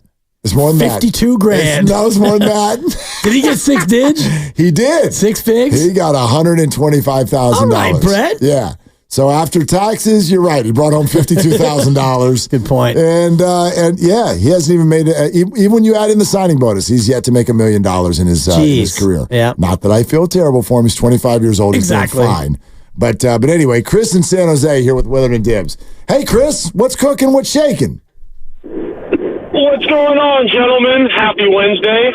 Yeah, like you said, not the best day in the week, but at least we're in the back half now, right? So we're there. Yeah, I'm kind of before all the pessimistic Giants fans call in. I wanted to call in maybe with a little bit more of an optimistic take and maybe a different perspective. When you talk about the national team, you got 15 teams in the National League. You realize 10 of them are under 500. We do. Do you realize that the Giants are in 6th or 7th in the National League in terms of runs scored on the road and average half a run less at their home ballpark, which is statistically the bottom 3 ballparks to hit in? So that skews it a little bit. We're talking about a 6-month season. We are 2.5 months in. We've missed a lot of time from Conforto, a couple of weeks from Soler here and there. We've missed time from Wade. We've missed time from multiple pitchers, and we're sitting at 34 and 35. So I don't know how you can't be optimistic with 3.5 months left in the season. You've only had 1 month of Ramos. So let's just say he keeps that up. You're talking about a 3,100 guy who's hitting close to 300. And I know the Farhan haters will say, well, Farhan didn't draft him. Farhan didn't sign him. Are fans really that naive to think that every successful World Series winning team that had a GM change at some time didn't have players from the previous regime? Are we saying that Farhan doesn't get credit for Brett Wisely if he keeps this up because we didn't draft him? Are we saying that Farhan doesn't get any credit when he was the one that hired Donnie Ecker back in 2021 and all of a sudden all of the guys Sabian drafted their best offensive careers or years by a mile? Is that really what we're saying? I know he's a goober and he's an easy guy to point your finger at him. I think that guy, I don't like that guy. And not be optimistic. I think that is a very reactionary take from a lot of, frankly, baseball fans who must not watch other teams. Well, Chris, that's a super interesting call, actually, and you got the word goober in there, which is nice. Just that's always funny. Thank you very much, Chris. Look, here's what I would say if we really want to get a little bit deeper in this. This is what I would argue to people. If you've got a problem with Farhan, I completely get it. I'd argue that most of you have the wrong problem with Farhan. I've got issues with Farhan Zaidi. They're just not mostly about player acquisition. I think that it's hard for fans, though, who may not really, really want to, study or go, because who wants to do that? You just want to go get a dog and a beer and watch the game. It's totally, totally fair. But what happens is, and you see this in our political structure, you see this at your work, you might even see this in your own home. What happens is you make a decision about a person or a thing, and then afterward, you compile all of your evidence to show why you do or don't like a person. So you back someone even though they make mistakes if you like them, and then if you don't like someone, you only highlight all the bad and not the good. We could sit here with Farhan. I could take you to the end of the segment right now and give you acquisitions that he nailed. Now, I could give you a few that he didn't, for sure. We could go tit for tat, because I'm looking right now at MLB.com, and I just clicked on transactions, because when you were talking about Farhan and Brett Wisely and all the moves, the micro moves he's made, I thought, you know what, I'm just going to look at these transactions. Take a look. And I don't even want to go through the whole list. Of course, that'd be boring. I'm looking at May, and on May 31st, there were 7 moves that were made. Just the Giants? Yes. Okay. What they do? Actually, 1, 2, 3, 4, 5, 6. Conforto, rehab assignment. Okay. Luciano on the 10-day IL, retroactive. Casey Schmidt, recalled. Pomerantz, outright. McKenna, outright. Jackson Reitz, outright. That's just one day. Right. So, I mean, the constant shuffling. They signed on the 29th a free agent named Alaric Soler to a minor league contract. So if Alaric Soler in 3 years comes up and does something, Farhan's a genius. But if not, no one's going to ever remember that they signed free agent outfielder Alan Serta to a minor league contract. But there's plenty of stuff that happened at a much higher level that you could take issue with, from DeSclafani to Tommy La Stella. Sure. We can do that all day. But we can also, Brett Wisely. How about the battery the other night? Anybody enjoy Kyle Harrison and Patrick Bailey? These are drafted players by Farhan Zaidi. That's my point. My point is, I think you could take any GM in sports and go, there's a list of crappy acquisitions, and then over here is a list of good ones, unless the guy is really bad. You know what I mean? Like, you're gonna hit some, you're gonna miss some. That's life, that's sports. Right. My issue with Farhan Zaidi is not about player acquisition. It's about ego. That's my issue with Farhan Zaidi, is that the inner workings of the San Francisco Giants through the last 5 years have often been run in a way where he's trying to prove something to everybody instead of just doing a good job. That's the problem. The problems with the age of analytics, I feel like, is people who really buy into it. Gabe Kapler was the exact same way. People who really buy into it are going to subscribe to it at such a level that it constantly feels like they're trying to tell you that they're right. And if something doesn't work, they go, well, it just didn't work this time, but trust us, over a long haul, absolutely. And then the 107 wins happens, and now they're super activated.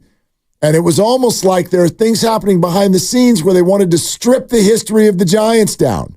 The pictures of the players coming off of the wall from the Bonds and Buster Posey eras, because they really wanted to, quote unquote, build their own brand of Giants baseball. I think that's been damaging. That's my issue with Farhan Zaidi and his hands at times being on too many baseball things. There are signings behind the scenes that I think the baseball people didn't like. There are lineup decisions behind the scenes that the baseball people don't like. I'd like a little bit more of a give and take there. I think you're starting to get it. Bob Melvin's got more cachet than Gabe Kapler. That would be, and I know a lot of people don't see that, and I'm not asking anybody to see that. But that's the issue that I've got. To me, that's a way bigger thing for the morale of Giants baseball and where things have been over the last 3 years than firing on the clearly disproven idea of being cheap and, oh, this acquisition, that acquisition. Blake Snell, you idiot, it didn't work. You all loved it when Blake Snell got signed. I did. I still don't want him unsigned. I'm still sitting here today going, maybe he's going to be Blake Snell in the second half of the year. And I don't care about $31 million. It's not mine. It's not my money either. I don't care. But if Blake Snell doesn't pitch well, you can rightly rip him for that not working out. Not if he doesn't pitch well. I'm not going to rip him for the guy getting hurt. Well, I'm not. Guys get hurt.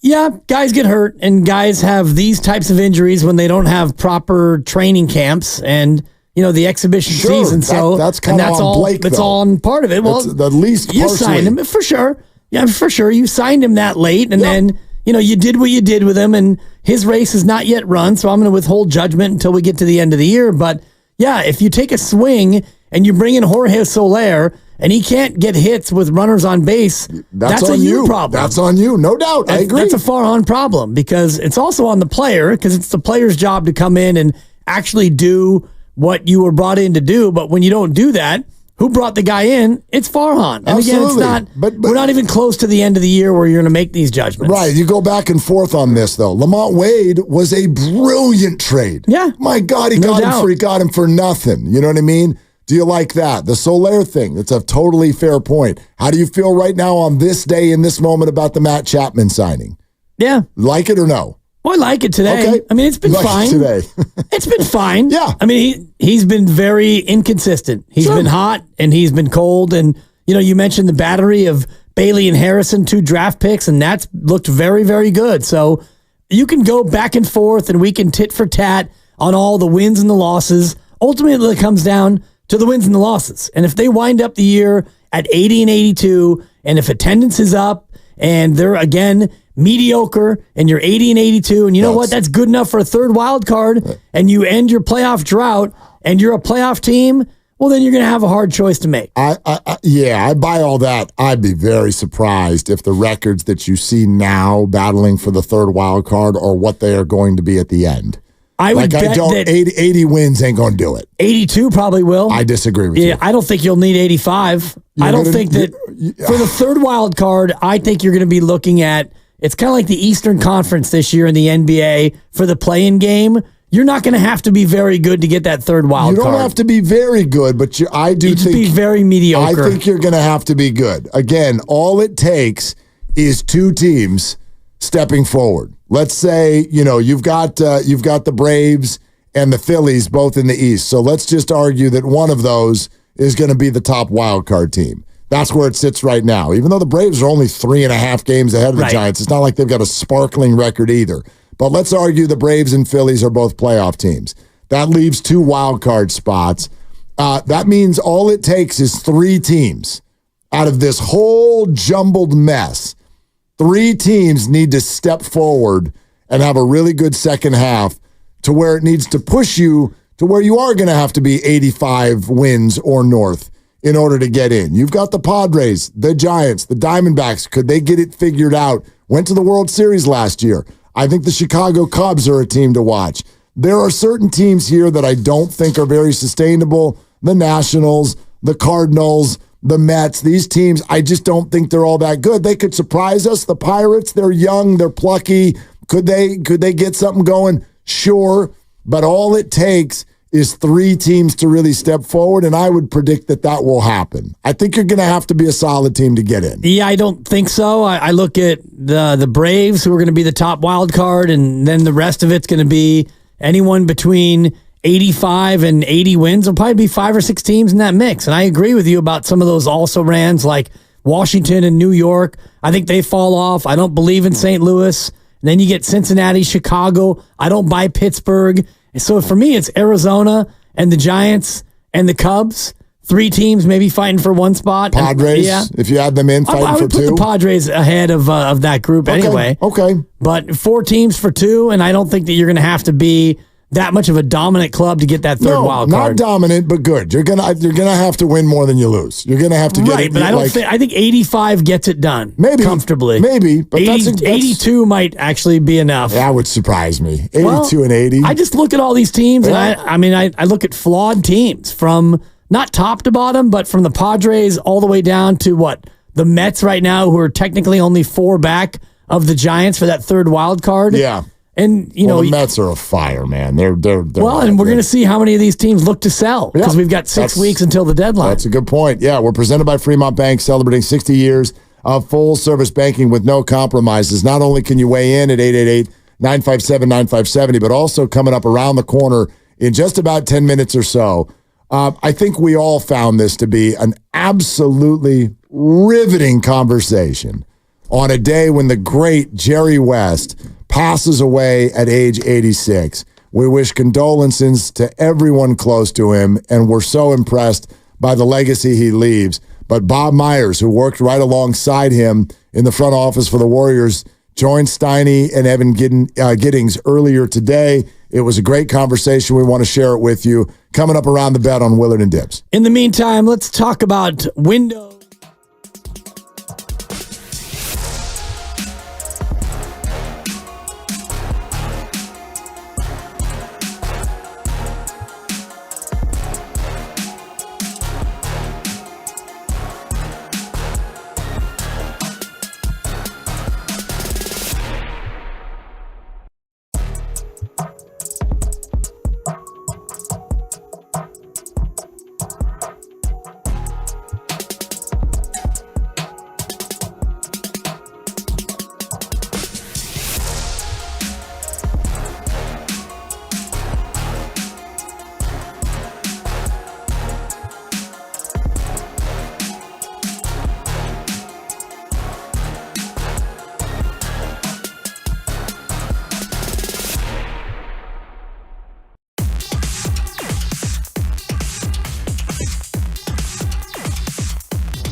The Odyssey app, Twitch, and YouTube. Powered by First NorCal Credit Union.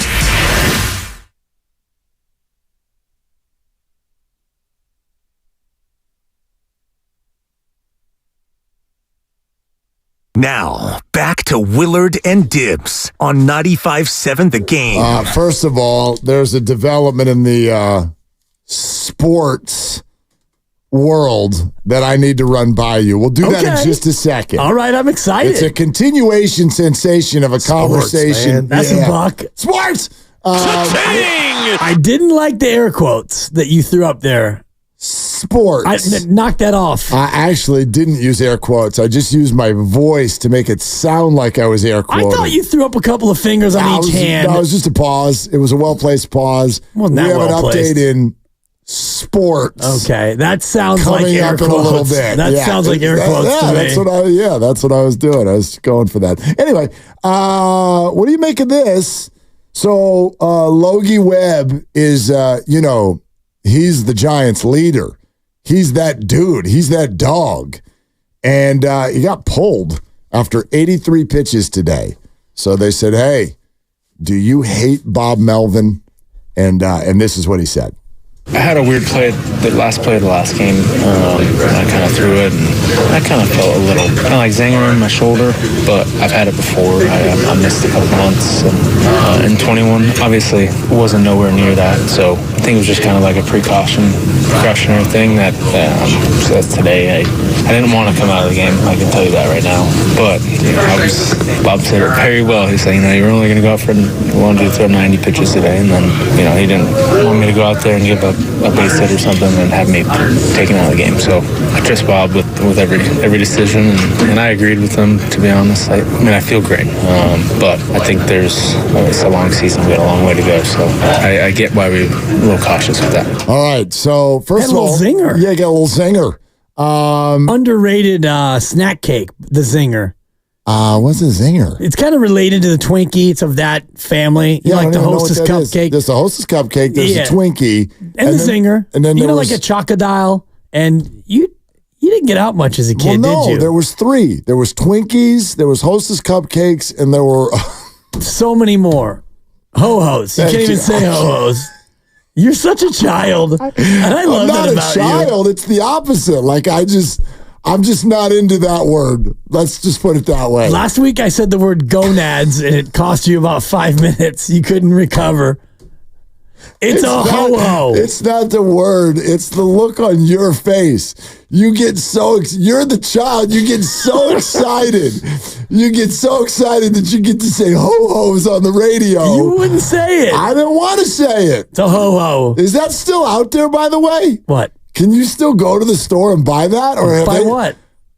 The thing. You can't even say it. The thing. And you can get zingers too. Can you still get those? And Chocodiles, oh yeah. So we got to change the name of every school in America because it's named after a historical figure who was once not nice to Drake people. High School. But we could still do that. We can call desserts ho-hos. Santa Claus's go-to introductory line has to change now too. Ho ho ho. Merry Christmas, young lady. No, now it's got to... Take it easy, dude. We got to change that? We got to change everything? Probably. I mean, what are we doing? What are we doing? I'm surprised what are we doing here? Just hasn't gotten to it yet. Just haven't gotten to it yet. The PC police are coming for Santa. Oh, absolutely. He. Merry Christmas. What are we doing? Anyway. Merry Christmas. The zinger. Yeah. You can still get it. Logan Webb had a zinger. Yeah, he had a zinger. And I love that he just threw out there. He's like, yeah, I had this a few years ago. Missed a couple months. I'm like, whoa. You missed a couple months the last time this happened? He's like, yeah, but it's not that big a deal. And to me, the big thing is he's like, I trust absolutely every decision Bob Melvin makes. I don't know if Giants fans care about this or not. Maybe it's too soon to assess a manager. I don't try to micro assess managers. Oh, you messed up that bullpen. Guys are going to come in and get hit sometimes and just not going to have their stuff. I don't think that's the way you assess a manager. I think you assess a manager based on how hard the guys want to go play for that manager how buttoned up they are, how, are they running hard to first base or whatever, and also just the vibe and the look on their faces.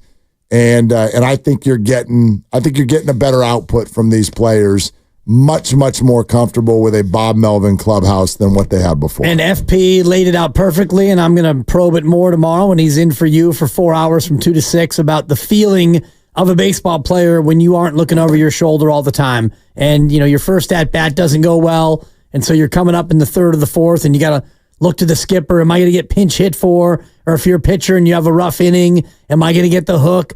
That comfortable feeling of knowing that your manager has your back, that's got to matter a ton for a big leaguer. The great Jerry West passed away earlier today at age 86, peacefully at his home with his wife, Karen, by his side, his legacy unmatched. He's the logo, and his fingerprints were all over so many organizations, partially because of what he did as a player, and then what he did as an executive. And I think you'd have a pretty easy time saying that at least the Warriors dynasty was teetering on the edge of being very different if Jerry West was not here and a part of it. And a lot of the stories of how that all came together, what was going on behind the scenes, shared earlier today with Steiny and Evan, who's in for Guru, as Bob Myers, obviously the former GM of the Warriors, joined the show. So we want to let you hear that. And the guy started out by simply thanking Bob for taking the time to come on the show on such a heavy day. Hey, thanks, Matt. Thanks, Evan. Appreciate you having me on. Yeah, obviously it's a sad day because of the passing, but I think it's also a day to celebrate Jerry West. And you were as close to him as anybody when he was here. Just why don't you share some initial thoughts, and then we can maybe get into some specifics. Yeah, I didn't know him, Matt. I don't know if you did, or I think Evan's younger than both of us, but I don't know him from playing, right? He wasn't my hero growing up. He wasn't my, like a lot of people, maybe a generation in front of me.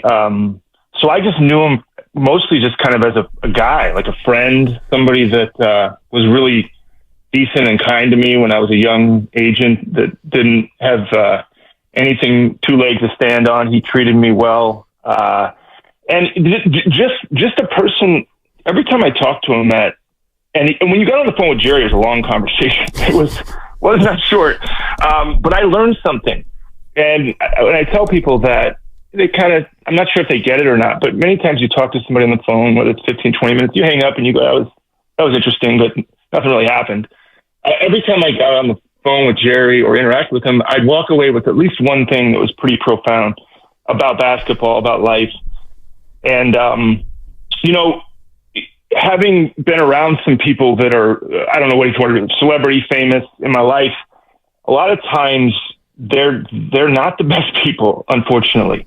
But he was better as a person than I think as a player. He just was so fair. If you and I were talking, or you, I, and Evan were speaking, he would treat you both as well as he would me or anybody else. And I always love that, because I think that's lost sometimes when you a lot of people that have the power that he had would potentially not abuse it, but just just not be a good guy. Be like, I don't know who you are, I don't need to talk to you. And he never was that way. And so I always appreciated the kindness as a person, and how much I learned from him. Well, Bob, you are correct. I'm a tad bit younger, so I also did not have a chance to watch him as a player. But I'm curious, because a lot of people who did watch him play that have called in or texted in, they keep describing how competitive he was.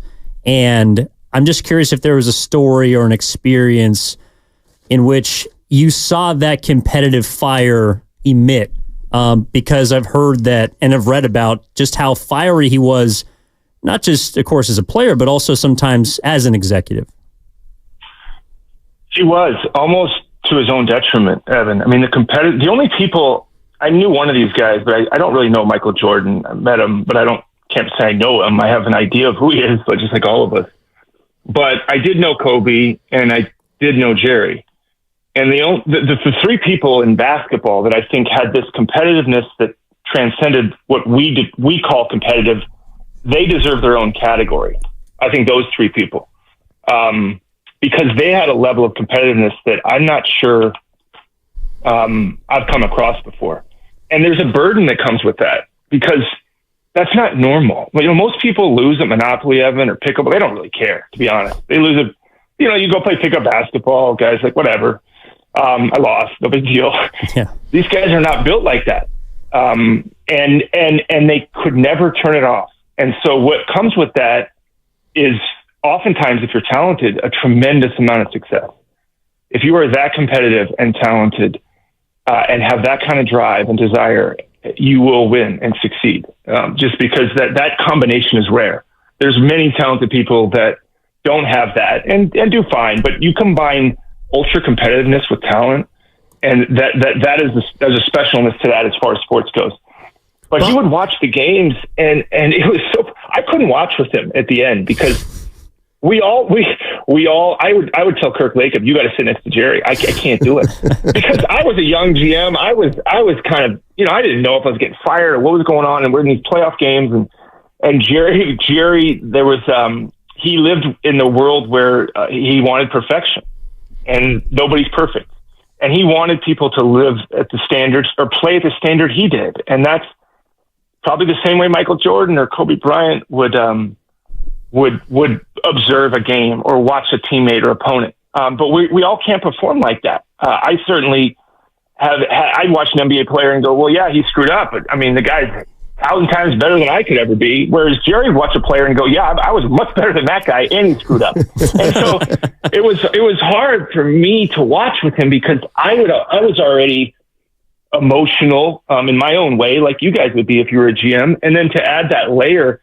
But I always admired the passion. I always admired the care factor because you can live with somebody that cares too much, but I don't like people that don't care enough.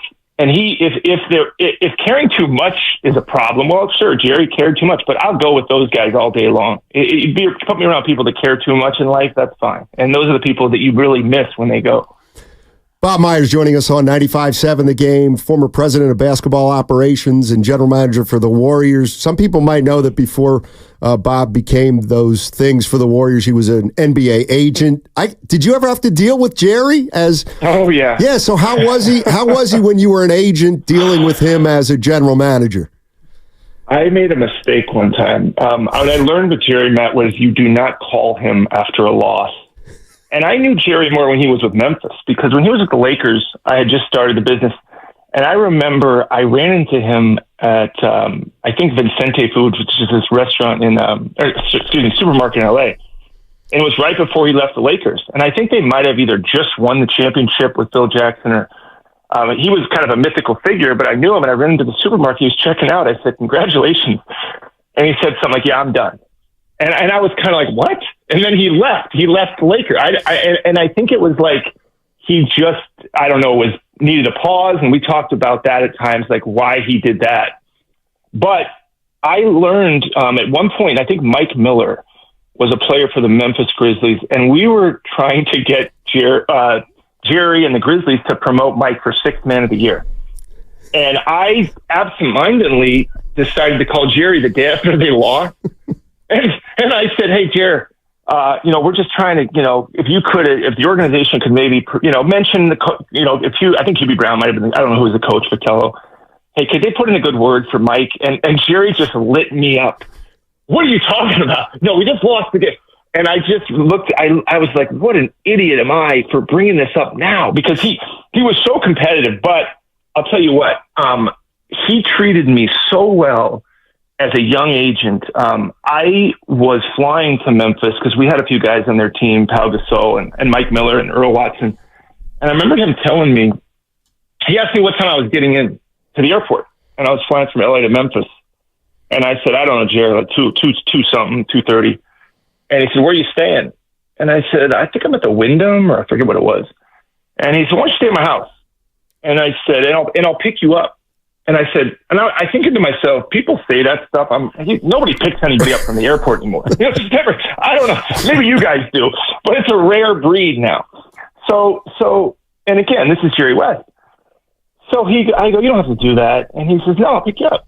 Jerry West picks me up. I am a nobody, like a zero. I'm not even important. And he picks me up from the airport, and I stay at his house and treats me like a family member. And I'll never forget that about Jerry, the kindness when no one was looking, just the decency that he was to me. And again, I miss him for who he was as a person. I don't have these memories of watching Mr. Clutch, but I'm thankful. I spent so much time with him. I'm just super grateful for knowing the man. I'm fortunate. Well, and for a lot of Warriors fans, your introduction is essentially the same time as his. I'm curious, though, Bob, when it came to the draft or identifying players, because that's something that Jerry West is also, I mean, it was synonymous with a lot of things in the NBA, but that's also a big part of it, too, him being able to identify future talent, future greatness. What was it like to speak to him about a player like Klay Thompson or Draymond Green or any one of these members that we now know and love, but he saw before anybody else did? Could you take us behind the scenes in regards to that? Oh, yeah. He was always, he loved talking about players that played in the league. He loved the draft. He'd been part of the league so long. We would do a lot of that as far as I like this guy, I don't like that guy. He was very quick. I remember when I was an agent, I had a player working out for him, and he would let me watch the workout, which is rare. A lot of times when you're an agent, they don't let you watch your draft workout in the facility. Jerry said, you can come watch. And he was the Lakers GM then. And I remember it was a certain player, I forget who it was, and they ran up and down, and about 10 minutes into the workout, Jerry goes, all right, that's enough. And I was kind of thinking, what do you mean? Did the guy screw up? He goes, no, he can play. He's good. It's enough. I'm not going to kill these guys. And so he had a very great eye. He had an unbelievable eye. And if you talk to him about the Kobe Bryant workout, which I didn't see, he knew on Kobe Bryant.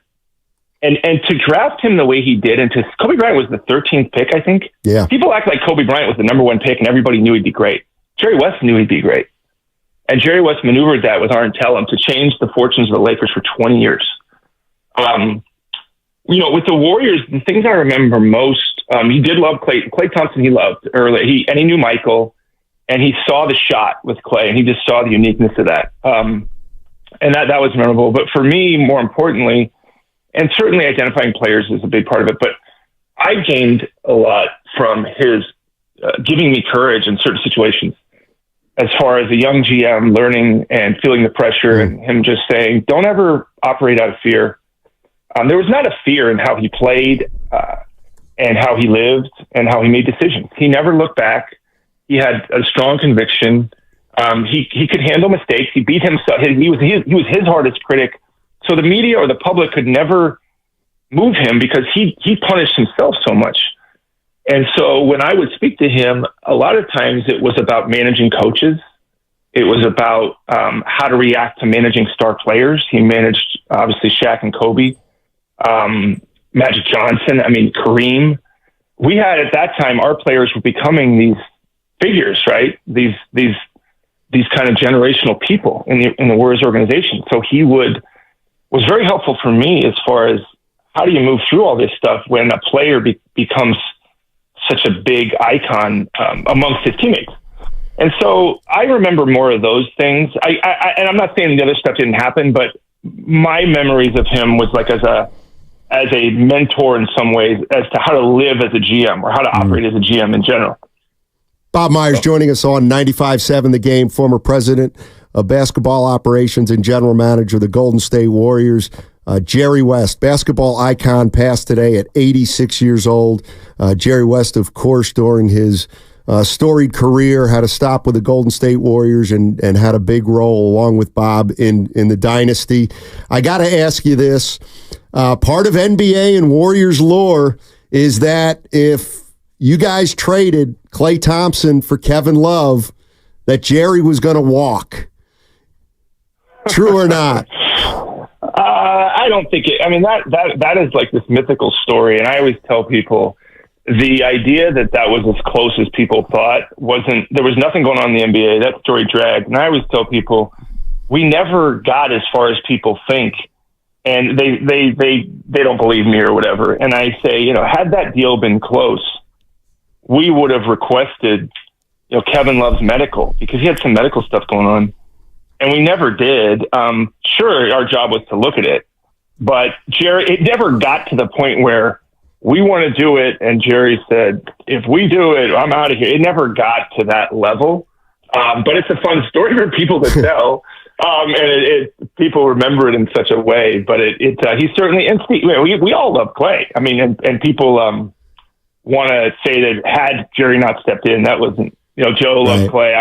Steve, everybody, but he was a big fan, and that kind of took on a life of its own. But no, that one, I don't know if I can ever talk that one down. But it's fair to say that he didn't want to do that. No, he didn't want to do it. Yeah. No. He did not want to do it. But to the point of like everybody else did, that part isn't true. But he definitely didn't want it. Didn't want it. So, well, while we're on the subject of myths or tales of a mythical figure in Jerry West, Bob, how influential was he in the Kevin Durant courting in 2016? Yeah, I mean, he knew. Jerry was out. Jerry could pick up the phone and talk to anybody in the NBA. Everybody respected Jerry. Anybody you throw a dart at the wall and it lands on a coach, a GM, an owner, a player, a commissioner. Everybody is taking his call. And so where Jerry was good in that process is after we left the meeting in the Hamptons, he just wanted to talk to Kevin. And Rich Kleiman helped make it happen. This was like early July after the meeting in the Hamptons. And, Kevin, just having Jerry West a part of something just makes it better. And I know people want to put percentages on, well, Kevin Durant came because of this or that or Curry, right? I mean, truth is probably more Curry than anything. But Jerry was certainly additive in the whole process because, to my point about Jerry, when Jerry West calls you and says, hey, I think this would be great for you, people listen to that, and people respect that. And so whether it's even you guys, if you guys called Jerry West for advice and said, hey, should I stay here? I do this, you would remember what he told you because he's Jerry West.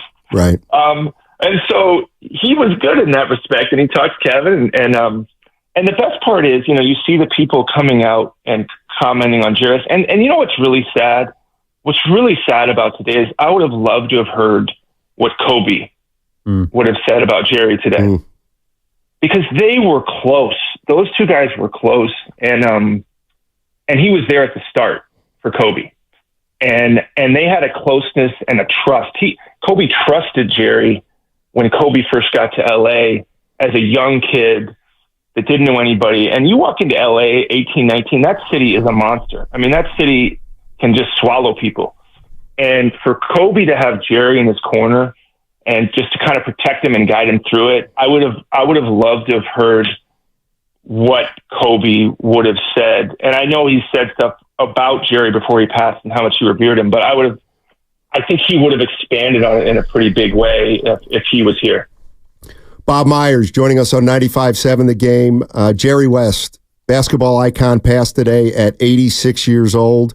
And, of course, he worked alongside Bob Myers with the Warriors, helping them create a dynasty here. Bob, I know you're probably got a lot going on today, so let me finish up with this one.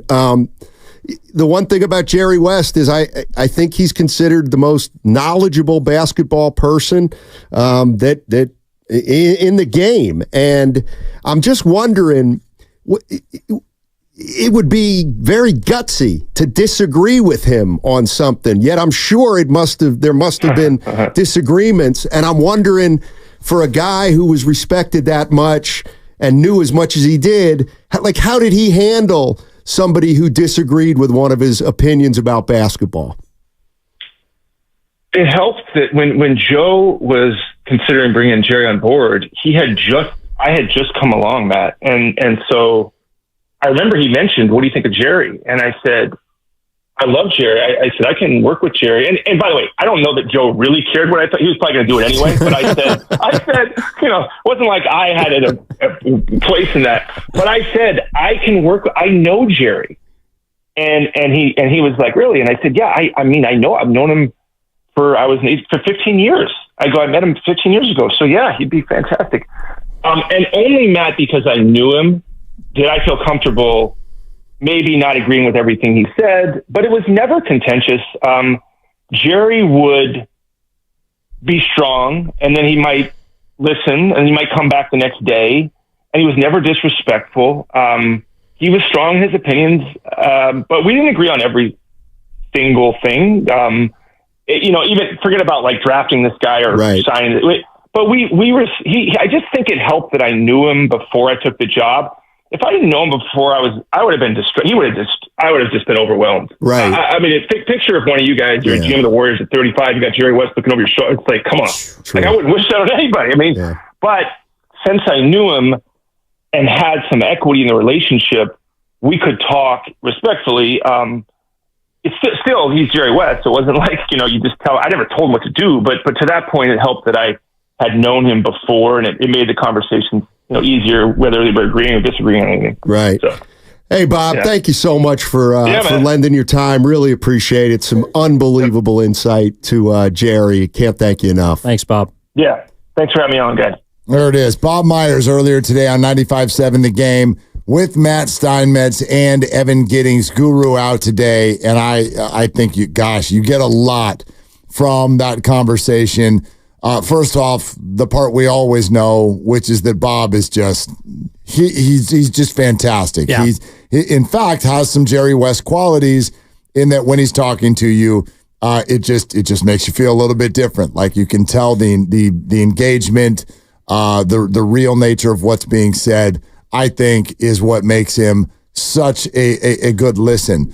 But the other thing that comes from that, he backs off of, as did Larry Riley with us, this idea that Klay Thompson stayed a Warrior solely because Jerry West drew a line in the sand. All right, fine. So maybe that's a tall tale. Right.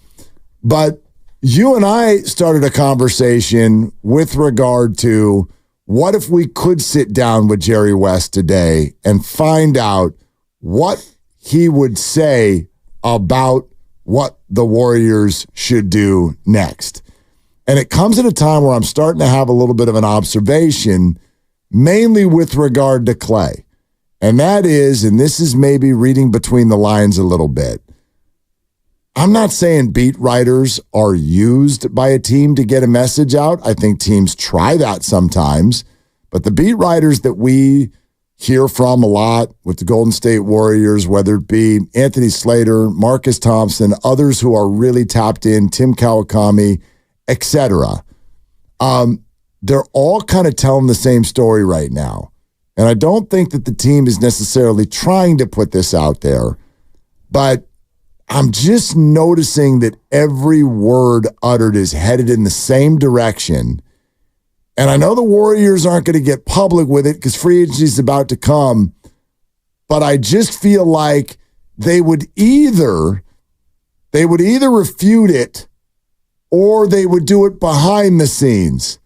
In other words, if you're the Warriors and you hear that podcast last week with Slater, Thompson, and Tim Kawakami, they're saying everything that they're saying about Klay Thompson, and Marcus is like, yeah, it's not looking good for him to come back. And yeah, he was mad throughout the year at the front office. If you heard all that and you were really planning to make a pitch at him and he was really important you to have him back, what would you do? Would you have Raymond Ritter call them? Say, actually, I don't know, think about this. Or think about that. Or here's actually what we're trying to do. Or would you just let it sit? What would you do? You probably wouldn't just let it sit. You'd probably do what you've done, I think, from the outset, which is, we can't imagine Klay being anywhere but with the Golden State Warriors. And of course we want Klay back. He started here. He's won here. Yeah, we want to have Klay back. But the one thing that they can't say, nor would they say, is there's a price point, and there's a certain number that we want to pay Clay, and you want to have him back. And even the initial report that came out back in November about the 2-year, $48 million offer that was purportedly offered to Klay Thompson, that came out, and Clay reportedly rejected that offer. So it's the way for the Warriors to kind of protect themselves. Even if this thing comes up in July and Clay signs elsewhere, well, all the breadcrumbs were there. The Warriors tried to give him an extension in the start of the year. The Warriors said all the right things about wanting him here, and then you get into the summer, and then the word comes out that, well, maybe Clay will wind up going somewhere else. I just think in the PR world, we, the public, get prepared for things. They prepare us. I think it's why Steve Kerr said what he said a few weeks ago. About, a couple more years. Maybe I'll be done at the end of this contract. Everything has a shelf life. Yep. He said. Might need a new voice. Yep. I know I'm loving it now, but, that might be the end. And they're going to say might because, things could change. And they're obviously not going to paint it in ink, but we're being prepared for things. Always, yeah. That's just how I feel right now about Klay Thompson. Anthony Slater on the morning show with regard to Clay maybe not feeling like he's a priority. I mean, all the way up until now, it's not necessarily that Klay Thompson has been priority number one. Locking down his future is not necessarily priority one for the Warriors. And you can, from a cold-hearted business perspective, I think you can understand that from the Warriors side. But, Klay Thompson is Klay Thompson. And, he has pride in what he's built with the Warriors, who he still is in the league, what his statistical resume still says he is. And I think there's a fair, you want to be prioritized. And I don't think necessarily, the Warriors management all the way up into the top has from day one of this, they did with other people over the last couple of years, said, we have to do whatever it takes to make sure you're here long term. Yep. We've had a lot of conversations about money. And the more I listen to this and think about it, I just don't think that's what it's about. I really don't. Yeah, he just used the word that you talked about before, which is priorities. The prioritization of Klay Thompson is not job number one right now for the Warriors. And for Clay, it's the first time he's gotten a chance to really be a free agent. So for him, his free agency is priority number one. And if the Warriors are looking at him as a plan B, if not a plan C, well, then there's your disconnect. It's not so much about role or money. It's about priority. They walked out of here a couple of months ago. Of course we want Clay back. This has absolutely been expressed to him. And then it goes silent, and I get that, right? They're not going to talk a lot about free agency. Quite frankly, they can't. The playoffs are ongoing. They don't want to get out ahead of those games. You've got Game 3 coming up tonight, et cetera, et cetera. I understand all that. I just think there would be some way to push back on what I feel like we're being walked to, like we are being brought to water so that we can drink. And I think the Warriors know that because this is going to be more emotional. And again, I could be wrong. Yeah. And he stays. I'm not saying it's out of the question, but I think that this is going to be way more emotional for Warrior fans than they sort of feel like right now if he is to go. And therefore, it feels to me like we're being prepped for surgery. Right? Yeah. Right? Yep. We already put in the prescription. Go get that at the pharmacy. Yeah. Right? We're going to put a little bit of this ointment right there, get you all ready. All right. It feels like the gown on yet? The gown with no back? I mean, the backless gown. And what does it all stem from, according to Anthony Slater, The Athletic? This has been a storyline for years that Clay, because he missed 2 seasons and got paid max money, owes something to the Warriors. And I mean, and you heard it in his exit interview answer, if people can remember it, but it's like, think about, it's kind of like think about all I did for the organization all up until the moment that I tore my ACL in Game 6 of the finals. And I think he was kind of expressing frustration that it's even a topic that he owes them something because of what they did way down the line. And yes, Draymond brought that up, and Draymond has a tendency to be very talkative, and still is. I know you guys talked yesterday about, what he said recently on the pool thing. I don't think it's some deeply directed at Draymond for saying that. I think it's more frustration with the idea of, that storyline and like he owes something to the Warriors this summer because of what happened in 2009. I don't know. Just an observation. I feel like I'm being walked down a hallway, and at the end of the hallway is Clay in a different colored jersey. Yeah, and if it happens that way, then you absolutely were kind of prepared for it. All the things that we've gone through from what Anthony's saying, the narrative of him getting 2 free years of pay, the Warriors didn't ever put that out, but that's out there about, Clay, you earned 2 seasons worth of pay for rehabbing big time injuries. So, some fans are thinking, you kind of owe us because of that. I don't believe that, but there are fans who kind of feel that way.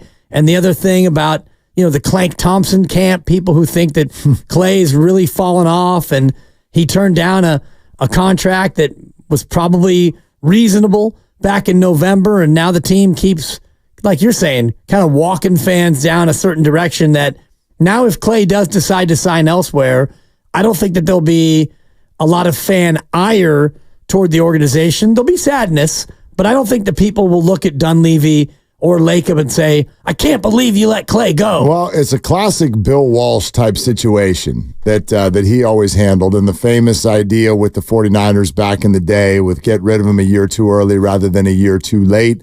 I know this one's a little bit more complex. You're dealing with things like luxury tax penalties and whatnot that was not a thing back in the days of Bill Walsh, but I think an appropriate conversation on the day that we lose Jerry West, because he has been tied to Klay Thompson, number one, seemingly for Clay's entire career.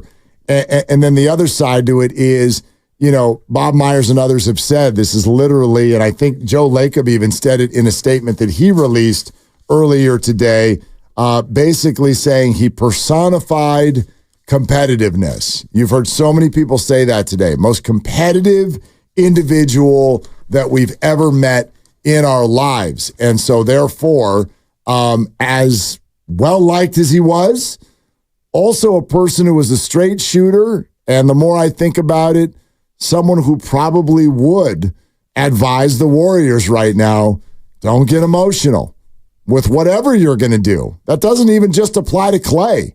There's a lot of players on this team, Wiggins and Podziemski and Jonathan Kuminga for sure. Looney and GP2. There's another one, Looney. Kawakami saying just the other day, they're expecting to release him.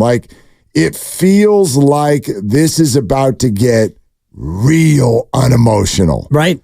And that in and of itself is going to be emotional for a lot of fans. Yes, and Kevon Looney would be the first one. I think his date is June 26th, where his contract either becomes fully guaranteed or it's a partial guarantee and he's released. I think it's $2 or $3 million that he would get, and he would be out there on the open market. I don't think that they're going to guarantee his full amount, and that's going to be a hard one. And if Clay does go elsewhere, it's going to be emotional. But I do think you're right about the prep work that's been done through blogs and podcasts and other things that, breadcrumbs that have been released. And I think about it in terms of Brandon Ayuk, too, because he had the report come out from Matt Mayoko, and then Mike Silver came out, I think it was yesterday or the day before I was off, talking about $26 million appears to be the number. And before, Mayoko said, there's one of 3 things that can happen, and we all know that. He either gets an extension, plays the 5th-year option, or door number 3, trade.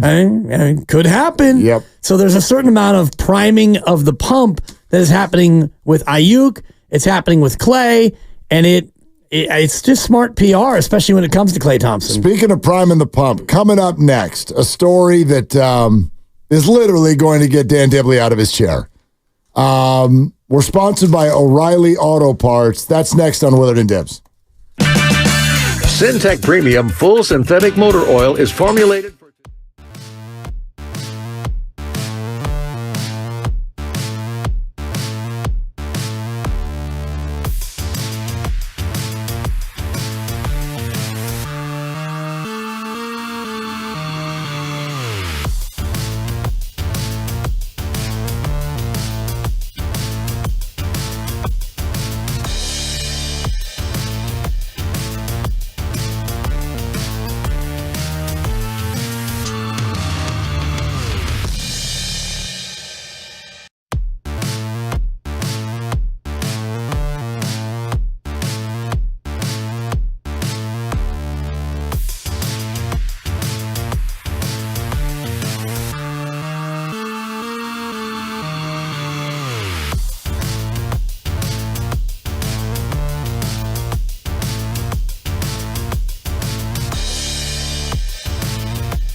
Now, back to Willard and Dibbs on 95.7 The Game. Yeah, rest in peace, Jerry West. Giants beat the Astros 5-3, but all of it that was a huge part of the show today. I don't know for you, Dan Dibley, might not live up to this. Yeah.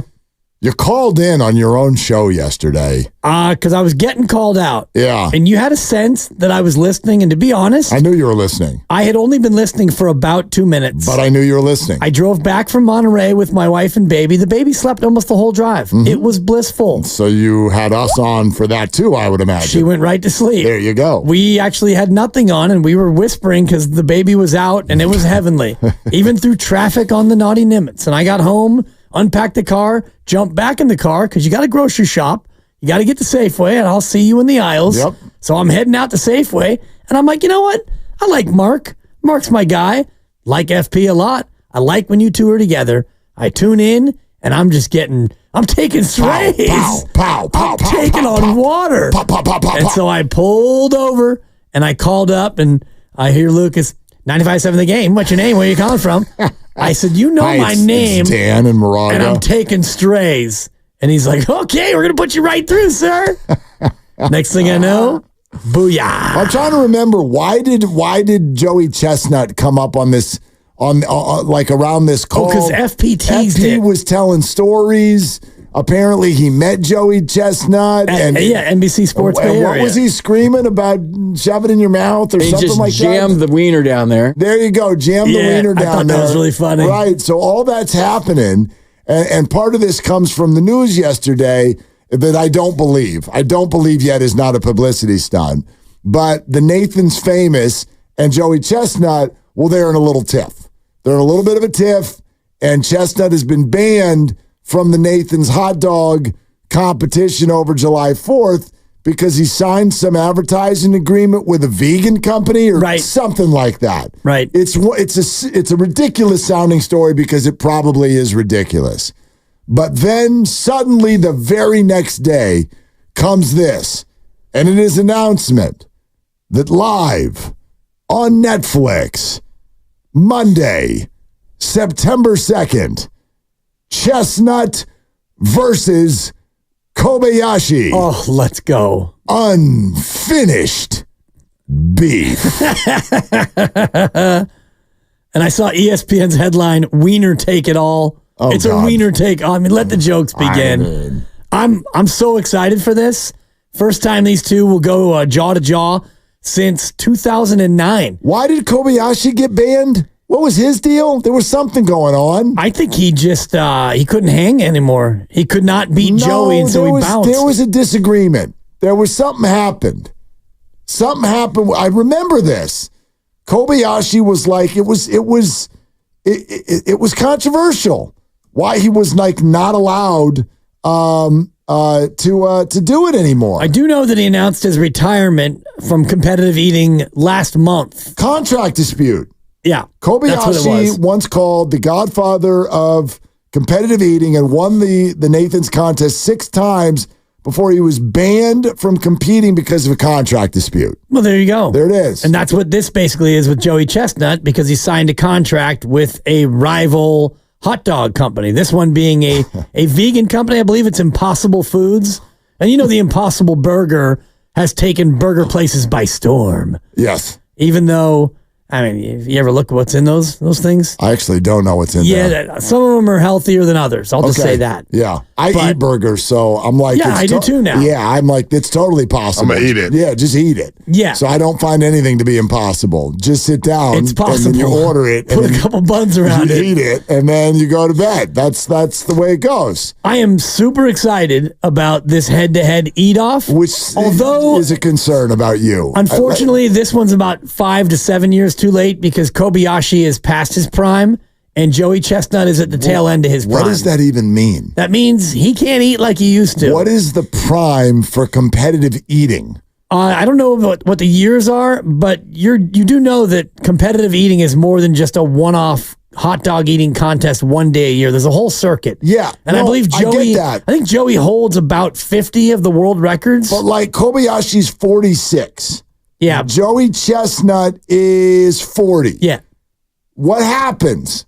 You're just eating hot dogs. What do you mean you're out of a prime? What is his first step is slow now? Yeah. What are we talking about? Well, you realize that what these guys go through takes a certain amount of musculature. And I was joking yesterday about hand-eye coordination, but Thank God. you definitely have to have your body in a certain shape. Your stomach has to be able to. Yes. No, you have to have your stomach trained. You have to have a strong enough stomach to be able to expand and withstand 70-plus hot dogs and buns in that period of time. Well, I know about the expansion. I don't know if it takes working out, though. Absolutely. Joey Chestnut is he's pretty fit. You buy all this. I don't really buy all this. I know it's Joey and I have history. I know Joey fairly well. Yeah, and so great. Yeah. I know that Joey is a guy who works out. He works on it 12 months a year. He doesn't just show up hungry on July 4th and start cramming dogs. Hungry is what you don't want. I know this. I don't know anything about Joey Chestnut or Kobayashi. I think the whole thing is kind of gross and silly. I don't really get much out of watching it, but that's fine if you do. Yeah, it's elite athleticism. Yeah, great. Whatever. If you He's enjoy an American hero. that's wonderful. I find wet buns to be unattractive. But anyway, I gave that one to you, Grady. Anyway. That's a double cut right there. Sometimes you know what it's. Anyway, the quick story. So, group of guys, a fraternity. When I was at college, Cal Poly San Luis Obispo, this restaurant has gone by the wayside, but it was called the Pure Side Cafe in Pismo Beach, California, and is burger fry joint down by the water in Pismo Beach. Well, they had something called the Pure Pounder, and now if you could finish it without getting sick, you got your name in a plaque form on the wall. And this fraternity would go down there annually or maybe twice annually. Maybe they brought both pledge classes. I don't know, whatever. They go down there and you do the Pure Pounder. And everybody does the same thing. They all make the same mistake. You just said. You go hungry. You starve yourself all day. You got no shot. Yeah. Because your stomach is all shrunk up. No doubt. And you get about a burger or two in, and all of a sudden, you got a choice. You can either duck out, which is what I did when I tried it. I'm like, I'm not eating all this stuff. Like, I got no chance. Or you could be stubborn about it and keep shoving the food down, and then you puke. You go to the bathroom, you puke. We call it a reversal in the business. Some people puke right there at the table, and it's super gross. And they don't get their name on the wall. Yeah. Well, we had one guy. There was a guy who knew how to do it, and he wouldn't tell anybody, but he had figured it out. Massive breakfast, massive lunch. There was no working out. Portly fella. There was no working out. But he went down there. This guy swaggers in there and goes, before you give me the Pure Pounder, and by the way, the Pure Pounder was a pound of fries, a pound of meat, and a pound of bread. It was 4 burgers that came on a Subway style bun, all attached.